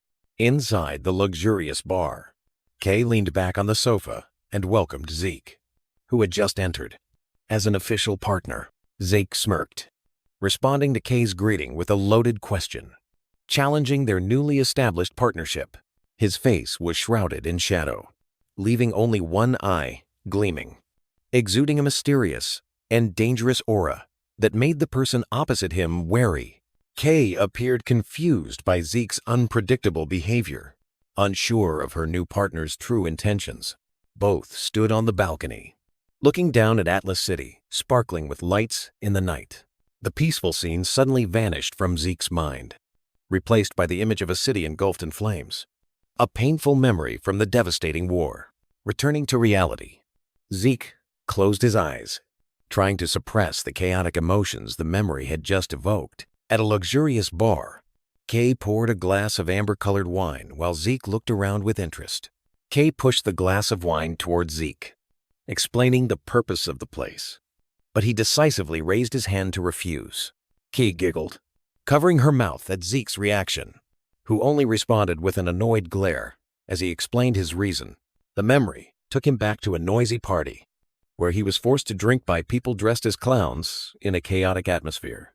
The memory showed a system warning appearing in his mind, confirming the wine was considered a poison and immediately neutralized. Back in reality, Kay smiled meaningfully and decided to move on to the main issue, signaling that she had something important to show him. She placed a folder on the table, on top of which were candid photos, beginning to present evidence of an organization's illegal origins. A blurry image of the secret meeting appeared, illustrating Kay's explanation of the continuously exposed evidence. With a serious expression, Kay pointed to the document, exposing the connection between Pabella's sudden development and a past purge. Zeke listened in silence, his eyes glowing a cold green as the pieces of a grand conspiracy began to fit together in his mind. Kay laid down a crucial photo, exposing Joaquin Fernandez, a high-ranking figure, shaking hands with the opposing faction. She acknowledged the seriousness of the matter, explaining that it could cause internal chaos, while Zeke calmly took the photo for a closer look. After finishing her presentation, Kay shifted the conversation, preparing to provide information about an artifact Zeke had asked her to find. Suddenly, Zeke interrupted, leaving Kay stunned, her eyes wide with astonishment at what he had just said. In the darkness, Zeke wore a powerful and mysterious smile, his green eyes glowing as he made an unbelievable offer to make her the head of the syndicate. Under the pouring rain, steam trains lay dormant on the tracks at an industrial train station. The rain enveloped a narrow and dark alley, with faint lights from a few windows. Zeke Draker stood in the middle of the alley, a magic circle forming beneath his feet as he activated a device to create a teleportation gate. A confident smile flickered across Zeke's face as he looked at the glowing device, confirming that all preparations were complete. With a decisive step, Zeke left the scene, leaving ripples in the puddles of rainwater behind him. His plan relied on the fact that only powerful mage families could perform large-scale teleportation using magic towers. A sinister smile appeared as Zeke envisioned his enemy's reactions, fully confident that his plan would be disguised as a mere accident. Time passed, and night gave way to the brilliant sunlight over a bustling city. Suddenly, a fierce fire erupted from a warehouse district, black smoke billowing into the sky. A panicked crowd gathered, shouts for fire mages echoing amidst the chaos as the flames spread. In another room, an ashtray was filled with half-smoked cigarette butts, evidence of the tense wait. Kay lit another cigarette, her expression pensive as she pondered her new partner's audacity. In her mind, the image of Zeke plunging into the heart of the inferno appeared, an act of calculated destruction. Realizing the true scale of the plan, Kay froze, cold sweat beading on her temples as she took a long drag from her cigarette. The memory returned to the meeting, where Kay had slammed the table and stood up in extreme disbelief as Zeke calmly asked her for the locations of all the warehouses. Kay slammed her hand on the table, trying to warn Zeke about the danger of revealing confidential information, but he merely brushed it off. Zeke pushed a photo towards Kay, clearly indicating the target he would use as a scapegoat, while also reminding her of an intelligence report she had deliberately delayed. A horrifying truth flashed in Kay's mind, her eyes widening as she realized the true scale of the plan. Zeke smirked smugly, confirming her worst suspicions, with a slight nod. To emphasize his determination, Zeke slammed his hand on the table, the invisible force from the impact shattering the glasses. With eyes glowing with authority, Zeke gritted his teeth and revealed his ultimate intention to trap the entire syndicate leadership and hand them over to another power. Kay froze, cold sweat breaking out as she tried to digest the madness in his words. She stammered, trying to find a shred of reason in this suicidal plan. But Zeke remained perfectly calm. Fear erupted. Kay vehemently waved her hand in protest, reminding him of the punishment for traitors to the organization. Zeke cut her off with a decisive wave of his hand. The power of the action, serving as a firm affirmation. Kay was stunned, overwhelmed by his challenging rhetorical question. He roared, questioning her cowardice and reiterating his promise to make her the head of the organization. Zeke grabbed a bottle of wine, delivering a final ultimatum, his eyes glowing terrifyingly, forcing her to choose a side. The atmosphere between them thickened. Kay stared at Zeke, cornered into a gamble she could neither refuse nor dare to accept. Kay clenched her hands to her chest, her expression torn between fear and a burgeoning iron resolve. The memory took her back to the dimly lit room where Zeke Draker first revealed an extraordinary intellect. With that intellect, he had led her to a secret, heavily guarded vault that no one had ever known about. Inside, countless precious artifacts were perfectly restored, a testament to his incredible abilities. Back in reality, Kay's hesitation vanished, and she took the bottle of wine from Zeke's hand.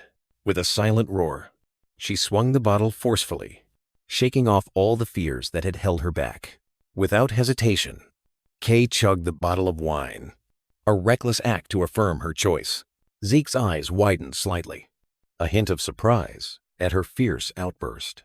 She slammed the bottom of the bottle onto the table, the glass shattering, as a declaration that there was no turning back. With fiery eyes and an ecstatic smile, Kay declared she was betting everything on this hand.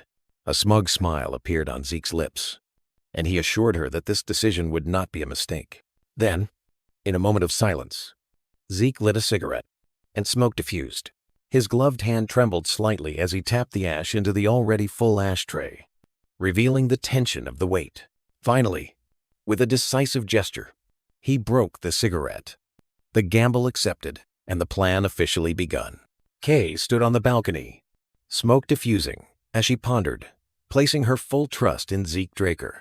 A newspaper lay on the table, reporting on mass fires across the continent, which the authorities had deemed accidental. At the same time, at a secluded mansion under a gloomy sky, a revenge plot was brewing. Inside a dark office, a powerful figure sat behind a desk, his presence dominating the room. The man lightly tapped his fingers on the table, his frustration building as he read the news about the fires. Don Juan, the boss of the McCain gang, raised his wine glass, his eyes hidden in shadow, gleaming with a venomous vow of a painful death for his enemies. Meanwhile, at a magnificent academy, the dawn light shone upon gilded walls, signaling an important day ahead. Inside, Zeke Draker lightly tapped his gloved fingers on the tabletop, his weight finally yielding results. He leaned back in his chair, a half smile flickering as he realized the long-anticipated moment had finally arrived. Before him was an open, luxurious box, revealing a carefully sealed invitation card to a promotion party. The scene blurred, revealing an image of a traditional Draker family honoring ceremony, where young swordsmen were officially recognized after surpassing a power threshold. His thoughts took Zeke back to a meeting 3 years ago with Patriarch Arthur Draker and Owen Zimmons, a moment that shaped his path. Back in reality, his gaze turned towards the magnificent castle where the party would take place, an event he hoped would pass peacefully. The central banquet hall of the Four Seasons Fortress Garden appeared, vast and silent, awaiting guests and impending schemes. Arthur Draker, the patriarch of the Draker family, flashed a radiant social smile, raising his glass among the esteemed guests at the lavish party. From a low angle, a guest bowed as Abel Draker approached. Recognized and welcomed by Arthur Draker, Abel responded with a friendly smile, bowing respectfully to greet the patriarch. Amidst the crowded banquet hall, a male guest raised his glass, his sharp gaze fixed on Abel and Arthur, whispering a comment to the woman beside him.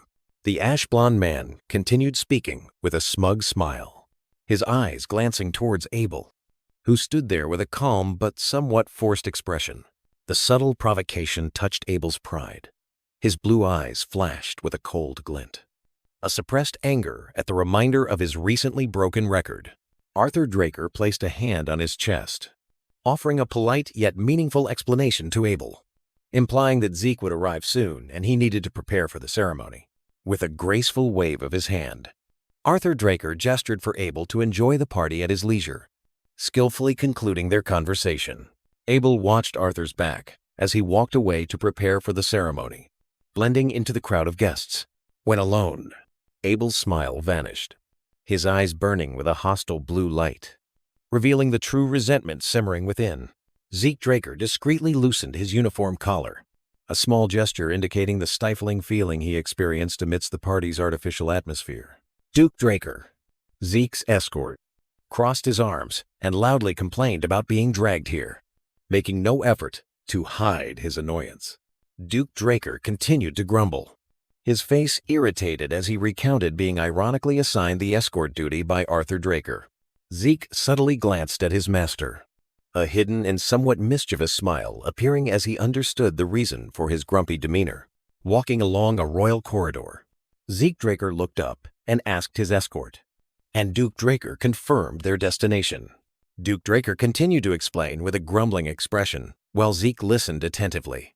Recalling what he knew about the Four Seasons Fortress, Zeke's mind envisioned the Spring Garden, a magnificent banquet hall where public ceremonies were held. Next was the Summer Lock, a busy administrative office, the operational center of the Draker family. Then came the Autumn Falls, a solemn grand hall for internal ceremonies and night investitures. Finally, the Eastern Fortress, a mysterious vault, storing countless precious artifacts accumulated over thousands of years. Zeke mused, realizing this was the first time he had truly set foot in this place, an opportunity he had lost in his previous life. Both stopped before a massive, intricately decorated double door, the end point of the escort. Duke Draker signaled that his duty ended here. Only the party's main figure was permitted to pass through this door. Unexpectedly, Duke Draker placed a hand on Zeke's shoulder, a gesture seemingly meant to reassure him. With a serious but subtly caring expression, Duke Draker offered his final encouragement, urging Zeke to stand firm. Zeke closed his eyes, a warm smile fleeting across his lips, touched by this unexpected concern. Looking through the glass pane, Zeke saw Duke Draker turn away with a grumbling sigh, while he secretly mused about his master's clumsy concern. Ceremonial trumpets bearing the Draker family's dragon banners blared in unison, solemnly announcing Zeke's arrival. Abel Draker, with a cold expression, held his wine glass and observed the party, while a bespectacled aide stood sternly behind him. Inside the magnificent grand hall, 2 rows of Draker guards stood solemnly, forming a guard of honor leading up to the dais. Zeke Draker, in his knight's ceremonial attire, confidently strode across the red carpet, his presence immediately drawing all eyes. Amidst the admiring whispers of the nobles, Zeke advanced, his reputation for extraordinary achievements preceding his every step. Before Patriarch Arthur Draker, Zeke humbly knelt, ready to receive the sword and the title of knight. He bowed his head in absolute reverence, a solemn and silent moment enveloping the ceremony. Arthur raised the sword high, and before the entire family, he bestowed his blessing upon Zeke amidst resounding applause. But as Arthur prepared to make an additional announcement, the bespectacled aide's face suddenly stiffened, a cold bead of sweat trickling down his temple. Zeke's eyes widened in astonishment, unable to believe the words Arthur had just declared, an honor far exceeding all expectations. A wave of shock rippled through the crowd, the applause silenced, giving way to stunned faces and irrepressible murmurs. The bespectacled aide was stunned, his mind reeling as he tried to comprehend this precedent-breaking decision. His thoughts replayed the family's iron rule. Aura power was merely the beginning. Actual achievement was the sole measure. The memory of even an outstanding talent like Abel taking months to prove himself further highlighted the abnormality of the situation. He came to a chilling conclusion. Arthur's declaration was not an honor, but a deliberate act of violating tradition. A politically charged move. The bespectacled noble gazed thoughtfully at Zeke Draker's reflection on the ceremonial sword blade, his expression filled with apprehension. Standing on the high platform, Arthur Draker loudly introduced Zeke to the crowd, while Abel Draker watched from afar with a scowl. Arthur raised his cocktail glass, concluding his speech amidst the laughter and applause of the guests. With a solemn gesture, Arthur raised his glass high, offering a final blessing for Zeke's future. All the guests in the hall simultaneously raised their glasses in response, creating a wave of celebration. Arthur calmly took a sip of wine, his gaze retaining its authoritative demeanor after the public display. The other guests also happily enjoyed their wine, immersing themselves in the festive atmosphere. From a corner, Zeke observed Arthur with a cold, analytical gaze, a stark contrast to the surrounding merriment. Suddenly, Zeke flinched, his eyes widening as he heard his name called. Breaking his train of thought, Zeke stood at attention before Arthur, who gestured for him to follow for a private conversation. Arthur smiled, but his eyes emitted a strange golden light, exuding an intense and meaningful aura. A cocktail glass was left on the wooden tray, signaling the end of the public party and the beginning of the private dialogue.